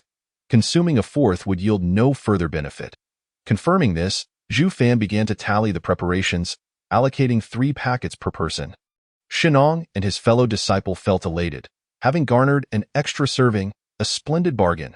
They then began to emulate Zhu Fan's actions, one mixing the dough while the other blended the milk.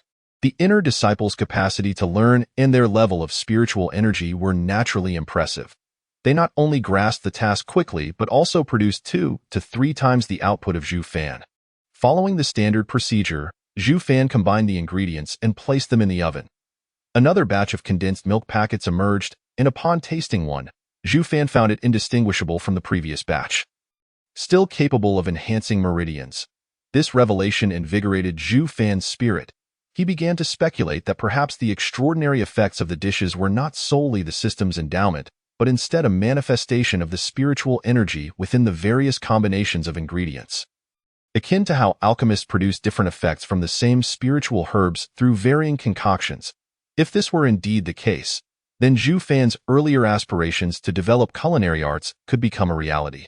Filled with enthusiasm, Zhu Fan, with the assistance of Shenong and another disciple, embarked on a series of culinary experiments.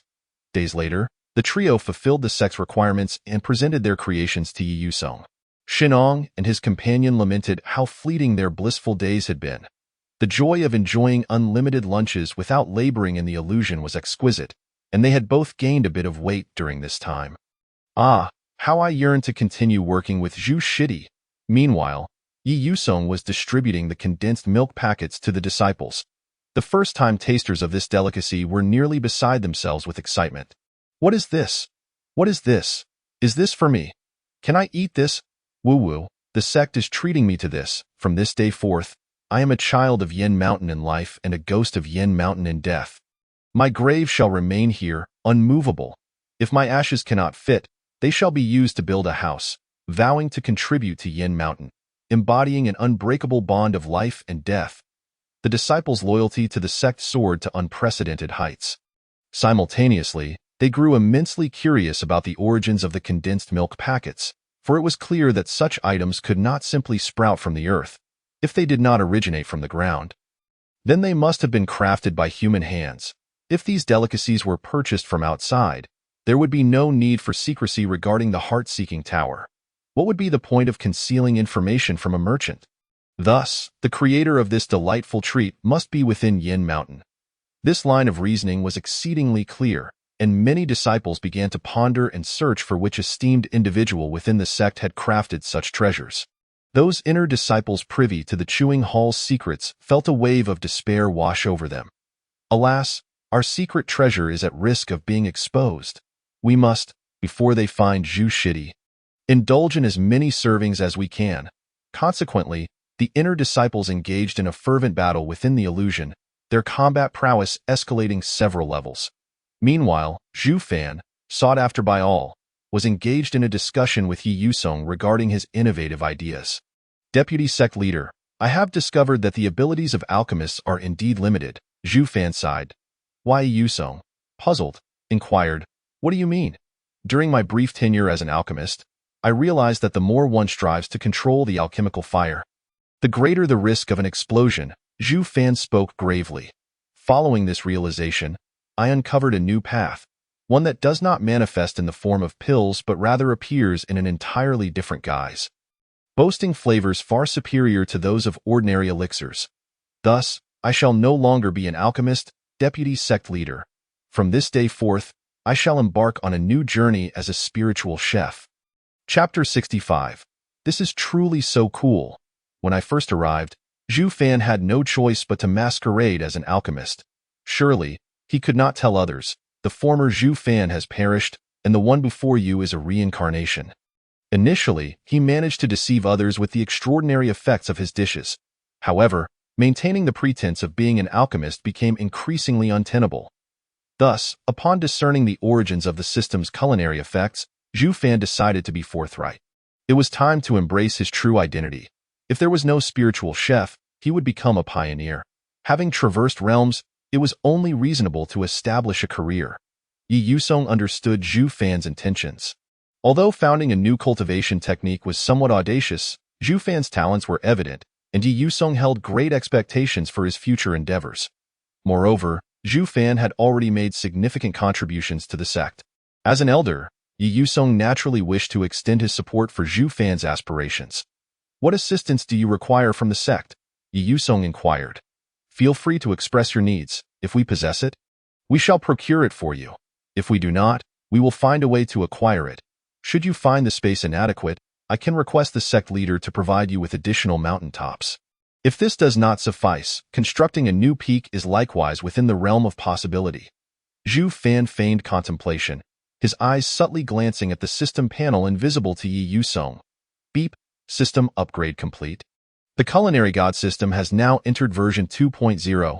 Dear host, based on the latest developments, the system has undergone adjustments and optimizations. 1. The special effects of various ingredients have been delineated. The host may now independently mix and match ingredients for recipes. 2. A culinary god reputation task has been issued. The host may promote the name of the spiritual chef through various means. 3. In response to the host's suggestions, a spirit stone exchange service has been initiated. Spirit stones can now be exchanged for achievement points. 4. The system mall has been updated. Achievement points can now be exchanged for an array of new ingredients. 5. Assistant Xiao Lu has been enhanced. Its emoticon effects are now even more dazzling. This is truly so cool. The system upgrade is complete. Hosts may explore further content at their leisure. Zhu Fan mused. Did the designer of this system hail from Snow Leopard Corporation? What on earth is this? The effects have become even more extravagant. Is this what you call an enhancement? Aside from the 5th point, which was utterly useless, the other updates were rather commendable. The new tasks aligned perfectly with Zhu Fan's aspirations. Offering additional cultivation rewards, he estimated that soon he would ascend to the heart-building realm. Furthermore, regarding his previous desire to purchase items with spirit stones, he could now exchange them for achievement points. In high spirits, Zhu Fan opened the system mall and clicked on the exchange feature, only to promptly close it with a snap. It's so dark. The exchange rate is excessively unfavorable, he lamented. Well, since there are long-term tasks available, I shall focus on completing those to accumulate points. If I find myself in urgent need later, I can always exchange some spirit stones. The system's reputation task was to promote the name of the spiritual chef. And while the specific methods were not outlined, promoting culinary arts should also count as a form of enhancement, right? Having made his decision, Zhu Fan expressed to Yi Yusong his intention to recruit individuals to promote the path of the spiritual chef. There was no need to relocate. Everyone here had grown accustomed to the surroundings. Zhu Fan hesitated to voice his concerns. Although other alchemy halls also recruit disciples for assistance, my approach is somewhat unique, and I am uncertain if any disciples would be willing to join me. The other alchemists only open their halls to disciples who have reached the transformation realm, while my own cultivation level is rather low. I wonder if the other disciples would mind. Why Yusong chuckled lightly upon hearing this.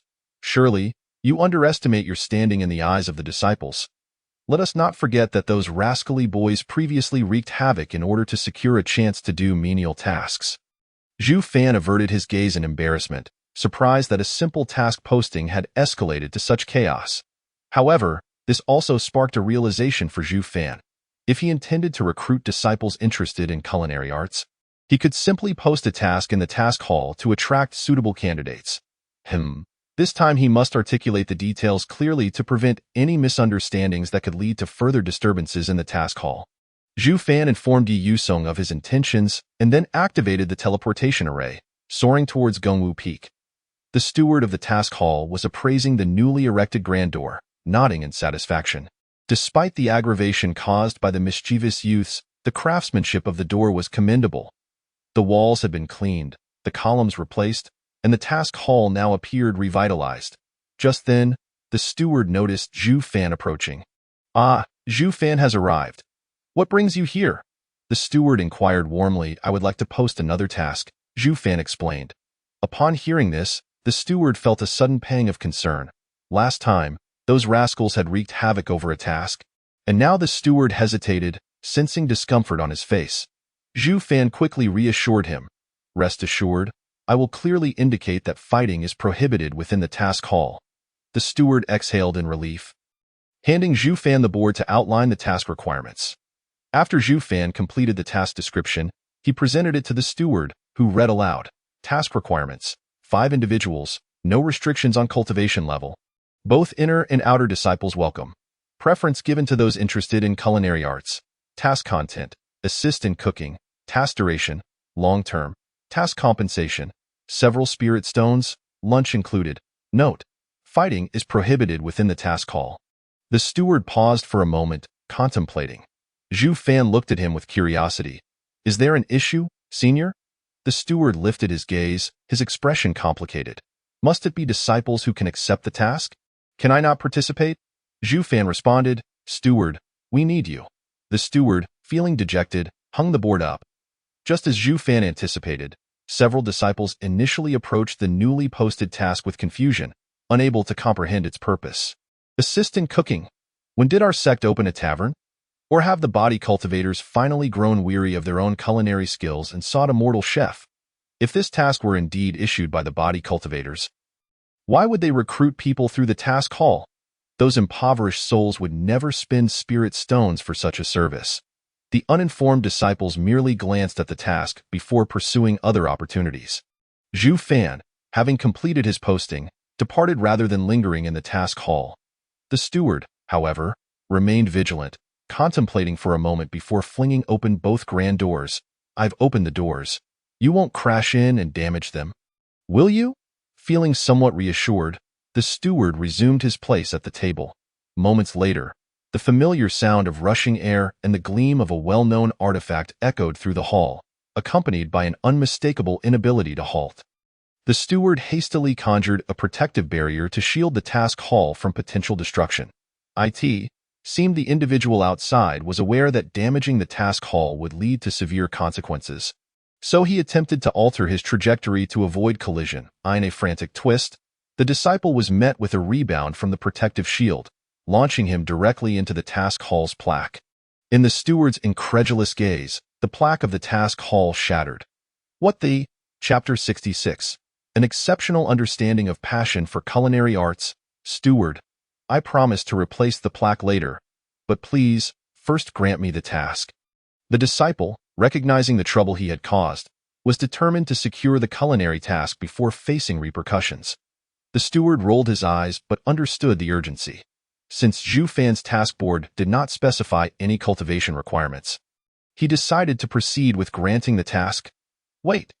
The steward led the disciple into the task hall, just as a heart-wrenching scream echoed from behind, causing him to freeze momentarily.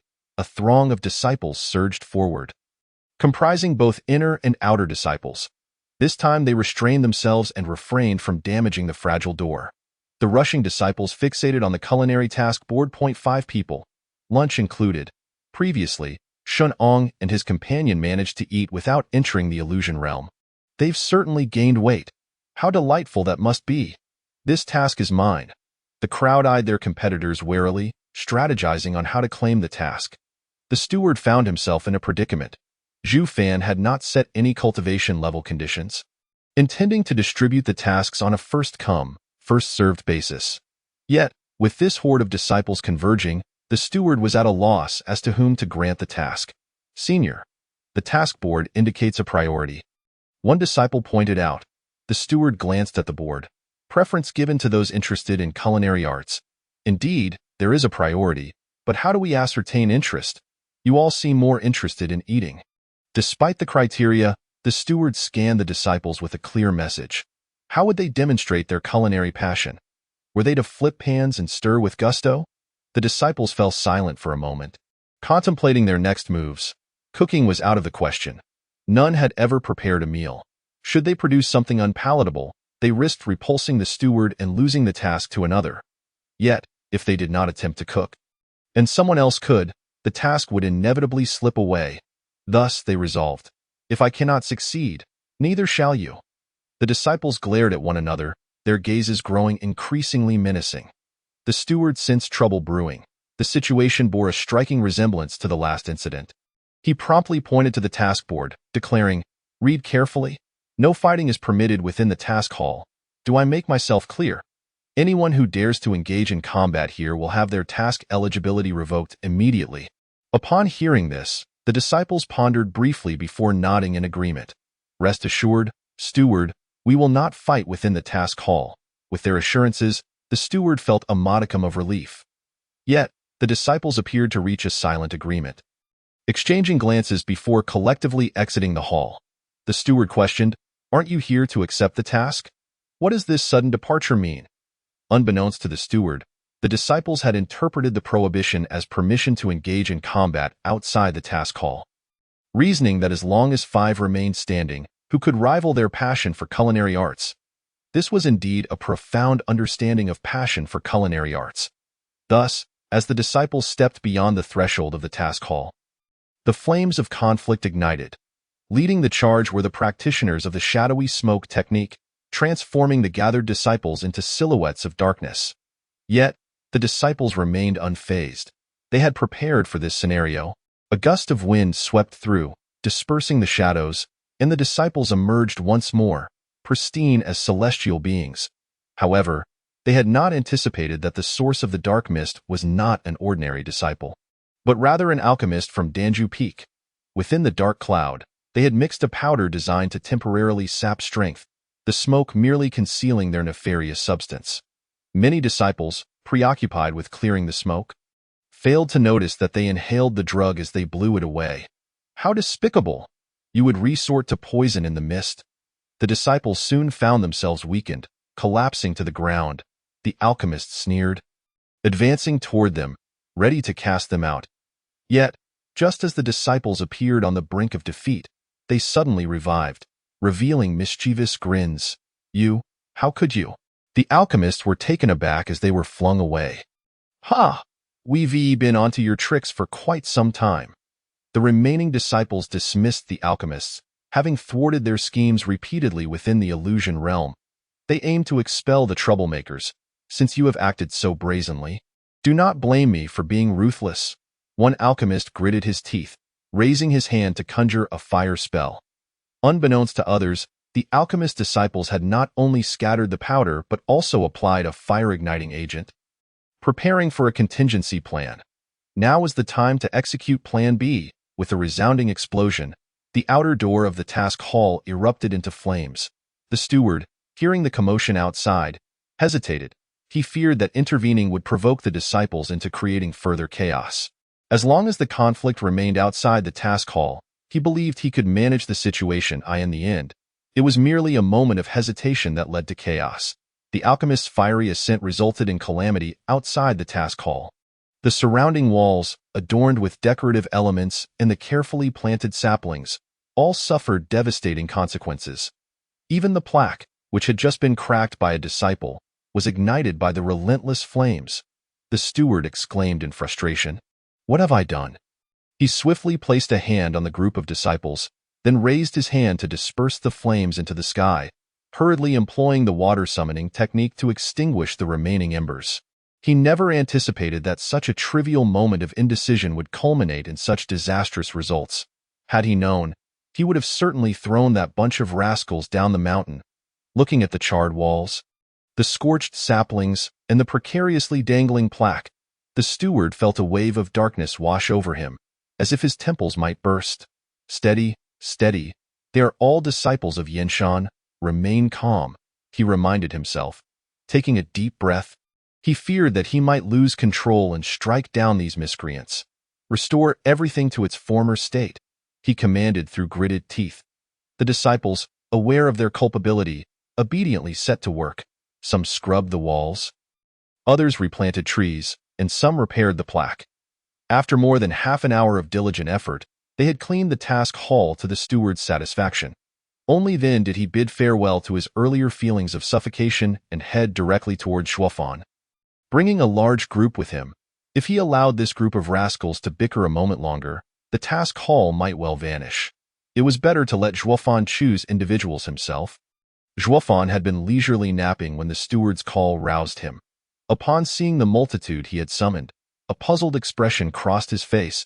I thought I only requested 5 people. What is this crowd? The steward, with a grave demeanor, recounted the series of events, leaving Zhuofan in stunned silence. So, because I wrote that fighting was forbidden in the task hall, you chose to brawl outside its doors? Truly, a remarkable group of talents.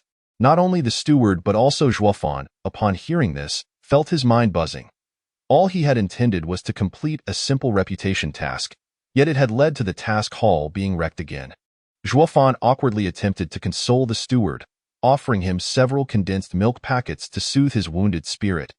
After the steward departed, Zhuofan feared that if he reflected any further on the earlier chaos, he might be compelled to act violently. A group of disciples gazed at Zhuofan, eager to demonstrate their culinary zeal. Zhuofan scratched his head, uncertain how best to select individuals. Well, how about I directly pose a few culinary questions? Thus, he asked a few simple questions, only to be met with a sea of bewildered expressions. After all, having cultivated for so many years, the disciples were utterly clueless about cooking. Seeing Zhuofan's disappointed demeanor, the disciples grew anxious. Zhuofan, just ask us other questions. We can definitely do it. Yes, Zhuofan, grant us another chance. With a sigh, Zhuofan casually inquired. So, who knows how to control the heat when stir-frying over a fierce flame? The disciples fell silent for a moment. Then one clever lad ignited a flame in his hand, exclaiming, "Is this the kind of fierce flame you mean?" Upon witnessing this, the other disciples' eyes lit up, and they too began to conjure flames. Your flame isn't hot enough. Watch me. Pathetic. Mine is way hotter. Zhuofan, look at how immense mine is. Before Zhuofan could interject, the disciples, seemingly possessed, began competing over whose flame was the largest. Then, with a resounding boom, after the task hall caught fire, the fragrant hall followed suit. Chapter 67. Rounding up, the two instances were practically identical. Chapter 65. System task modified, converting the disciple mentoring task into a reputation task. Thus more fitting, after casting several water summoning techniques, Zhuofan slumped into a chair, utterly exhausted. He finally grasped the steward's exasperating predicament. The other disciples, fully aware of their mischief, remained as quiet as mice, diligently attending to their tasks. Some scrubbed the walls, others replanted trees, and some repaired the tiles. Having grown adept from the experience of repairing the task hall twice, the disciples worked with newfound skill. When Yi Yusong arrived, he was met with the bustling scene of a construction site. During his initial deployment of the illusion, he had anticipated that the disciples might inadvertently involve the fragrant hall in their chaos, and thus set up protective and sensing formations outside the walls. However, he had not foreseen that Zhuofan would let them inside, leading to the courtyard being set ablaze. Did they inadvertently trigger bugs in both the task hall and the fragrant hall? Receiving complaints from the steward left Yi Yusong speechless. He planned to summon several formation masters to reinforce the area.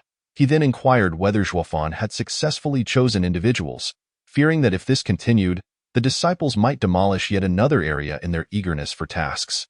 Zhuofan felt equally helpless. He had merely posed a few questions and already set a building aflame. If he tested further, might he risk losing his entire mountain? Let's do this. Think of some testing methods, and I will arrange for them in the illusionary killing realm. Then, let the interested disciples test themselves, and you can select the most suitable candidates. Upon hearing Yi Yusong's suggestion, Zhuofan nodded in agreement. The feasibility of this plan was high, and it alleviated concerns about causing further destruction. I hope you can devise the testing method swiftly, Yi Yusong said with a smirk, conjuring a luminous screen that displayed a multitude of disciples jostling at the foot of Danju Peak. All of them were unfamiliar faces to Zhuofan, and due to the sheer number, the screen could barely contain them. Zhuofan stared in astonishment. What is going on? Yi Yusong chuckled. There are several waves of disciples on their way here. Do you need me to teach you the method of splitting oneself? Zhuofan exclaimed. W? Where did all these people come from?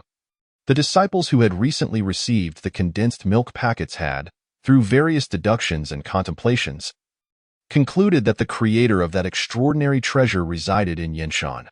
Consequently, these unforgettable culinary enthusiasts frantically set out to search for him. While the creator might be an elusive mogul reluctant to reveal his identity, the disciples refused to give up. What if they found him?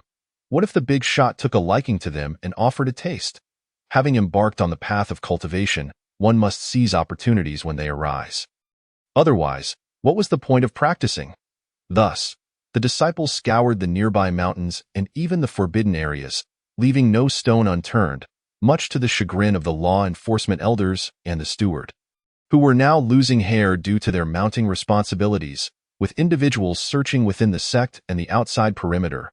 The disciples dug deep for clues, turning over earth and uprooting grass, causing rabbits in their burrows to scurry in fright. Alas, no significant leads were discovered at that moment. A particularly clever disciple suddenly recalled certain rumors that had circulated from Danju Peak not long ago. You think it's possible that the esteemed predecessor we seek is the one mentioned in those rumors from Danju Peak? A disciple who had just tilled a couple of acres boldly proposed. Rumors from Danju Peak? Several dirt-covered disciples recalled the so-called tales. Isn't that regarding the reclusive mogul who opened a school within the illusion? Wasn't it said that the deputy sect leader had entered the illusion, battling his way through? I heard it was about the deputy sect leader moving 7 large doors to the entrance of Danju Peak, and then assuming the title of sect leader. The crowd responded, "We're discussing rumors, and you're telling jokes?" The previously lively atmosphere instantly cooled. The first disciple to speak was utterly speechless, yet he recounted the earliest, still somewhat plausible rumor. It was the disciples from Danju Peak who first mentioned it. Apparently, a reclusive mogul opened a new pill hall, but to meet him, one must first pass through the trials of the illusionary killing realm. Only then did the group come to a realization. Oh, so we need to pass the trials before meeting the mogul? That makes sense. Then that disciple continued later. Those alchemists came down and claimed it was all a misunderstanding. There were no alchemist moguls above, and the illusion was merely a test devised by the deputy sect leader. Thus, the rumors faded into obscurity, but it now seemed evident that those alchemists were not being entirely truthful. They were certainly hiding something. The others were puzzled. What does it matter? Even if they are concealing something, it must pertain to alchemy at Danju Peak, right? That was undoubtedly the case, but the disciple then offered additional clues. However, every day, not only alchemists go to participate in the illusion. Disciples from other peaks rush into the illusion at noon. Surely, they can't all be seeking guidance in alchemy. Just a couple of days ago, I wanted to see what they were up to, but before I could enter, I was unexpectedly engulfed in a cloud of black smoke. Then someone unkindly scattered powder in that smoke, and I was knocked down in an instant. I couldn't make it inside before the illusion closed. Later, when I asked other disciples what had happened, they were all evasive. Just yesterday, I wanted to check again, but our master suddenly called for us to gather at the heart-testing tower. The more I think about the events at Danju Peak, the more suspicious it seems. What if that reclusive mogul is the one who helped us strengthen our meridians? The group pondered, indeed feeling that the behavior of those individuals at Danju Peak was rather odd. Moreover, there was a strong possibility that the reclusive mogul had bestowed treasures upon them. After all, pills are round, and that condensed milk packet also closely resembles a round shape, indicating a significant correlation. Moreover, elixirs are indeed consumable, and the condensed milk packages are also edible. What a remarkable coincidence. Ultimately, elixirs can enhance one's physical prowess and assist in cultivation, and that exquisite delicacy can achieve the same.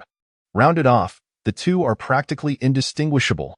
The crowd nodded in agreement, feeling exceedingly validated in their thoughts. Well then, as noon approaches, let us venture forth to investigate. Even if we are mistaken, it matters not. After all, the illusionary trial is free of charge, allowing us to train without expending spirit stones.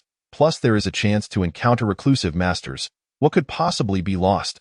Thus, the group set off towards Danju Peak. Their movements, of course, did not escape the notice of other disciples. With everyone scouring the mountains for masters, why were you suddenly rushing back? Did you uncover something? As fellow disciples, let us also take a look. Consequently, a large wave of disciples followed suit. Observing this influx, the remaining disciples sensed something amiss and also decided to follow. Thus, in this seemingly infinite chain reaction, one after another, waves of disciples surged towards Danju Peak. Chapter 68. The illusionary realm will propel you away. Damn. Where did all these people come from today? Surely, it can't be that Qidao Peak is luring them over again. Damn those from Qidao Peak. Once you enter the illusionary realm, you won't have any good fortune left. The disciples, originally vying for resources, were almost crushed by the sudden influx of newcomers, each one cursing in frustration. Some disciples had gone to the task hall to snatch up missions, leaving behind fewer competitors, and the remaining ones felt a surge of confidence regarding their prospects for lunch. Suddenly, inexplicably, a large throng of disciples appeared, many of whom were inner sect and direct disciples. Crowding in, some outer sect disciples with lesser cultivation couldn't he even glimpse the entrance to the illusionary realm? Everyone, please don't push. Suddenly, for reasons unknown, the illusionary killing realm, which had been peacefully situated moments ago, erupted in brilliance and ascended to the mountain peak in an instant. The disciples exchanged bewildered glances, perplexed by the occurrence. Did we squeeze it away with our pushing? While the disciples at the foot of the mountain were in a daze, Yi Yusong at the summit had already used the illusionary killing realm to gather the earlier mission seekers. Upon entering, the disciples found themselves not in the previously contested area against the demonic beasts, but rather in an entirely new, pristine white space. Each person was separated by a transparent barrier, granting everyone an individual little space. Before each individual was a table, along with various cooking utensils. Meanwhile, Yi Yusong and Zhuo Fan floated in the air, visible to all disciples. Let us be amicable among fellow disciples and refrain from thoughts of combat. Instead, let us engage in a cordial test, Yi Yusong said with a smile, leaving the disciples speechless, rolling their eyes inwardly. As if we were so eager to fight. Who, after all, had set up the illusionary killing realm at the foot of the mountain to make us compete for positions? Subsequently, Yi Yusong snapped his fingers, and a plethora of ingredients appeared before the disciples. Pointing towards Zhuo Fan, he remarked, "The culinary path that Zhuo Fan practices is no simple matter. Since you all wish to undertake tasks, pay close attention. This session is a special instructional benefit from Zhuo Fan. You must all remember this kindness." The disciples were still contemplating the deputy master's meaning when Yi Yusong raised his hand, summoning a large light screen that displayed Zhuo Fan's hand movements. This was a method proposed by Yi Yusong. For sword and knife cultivators alike, before teaching their disciples, they often demonstrate a few techniques, and the extent of learning relies on the disciples' comprehension. Thus, Yi Yusong directly requested Zhuo Fan to demonstrate, to see if the disciples could replicate his actions. Zhuo Fan had no other ideas and readily agreed. Although he felt a bit shy under the scrutiny of so many eyes, his professional demeanor prevailed, and his hands remained steady. Today, he chose to prepare two relatively simple dishes, Taishan sanmei and stuffed bell peppers. Taishan sanmei refers to a soup made from cabbage, tofu, and mountain spring water. The local ingredients are of superior quality and exquisite flavor, attracting many to sample the dish, thus earning its esteemed reputation over time. The cabbage is glossy and pale yellow, locally known as ivory white. Furthermore, the tofu in the soup is meticulously crafted, delicate and tender, pure as fine jade. Anticipating high-quality ingredients from the system's marketplace, Zhuo Fan curiously exchanged a considerable number of spirit stones for these ingredients. Although the exchange rate was somewhat unfavorable, the quality of the ingredients was undeniably top-notch. Before the disciples arrived, Zhuo Fan could not resist and bit into a piece of cabbage. The crisp and juicy texture, accompanied by a hint of sweetness, produced a delightful crunch that was even more satisfying than some snacks. Truly, the system's premium ingredients justify the expenditure. For the soup, the cabbage need not be chopped too finely. Larger pieces suffice for easy scooping. Boiling water with salt is added, and the cabbage is briefly immersed before being retrieved, ensuring it retains a crisp texture. The tofu cubes may be boiled a little longer to achieve a smooth, tender consistency. Rendered pork fat is heated in the pot, followed by the addition of broth, and then the tofu and cabbage are added for a brief simmer before sprinkling with fine salt and MSG before serving. The essence of this dish lies in the quality of the ingredients, and the primary flavor should express the ingredient's inherent taste. Adding excessive seasoning would detract from its original beauty. Zhuo Fan selected this dish not only for its simplicity but also to gauge the disciples' ability to manage time and ingredient proportions. The preparation of stuffed bell peppers is also uncomplicated. Lean meat is finely chopped, an egg is added, along with minced green onions, cooking wine, soy sauce, oyster sauce, starch, and 5-spice powder, all mixed thoroughly to ensure the meat and seasoning are well integrated. The overly aggressive seeds of the bell peppers are removed, softening their spicy essence.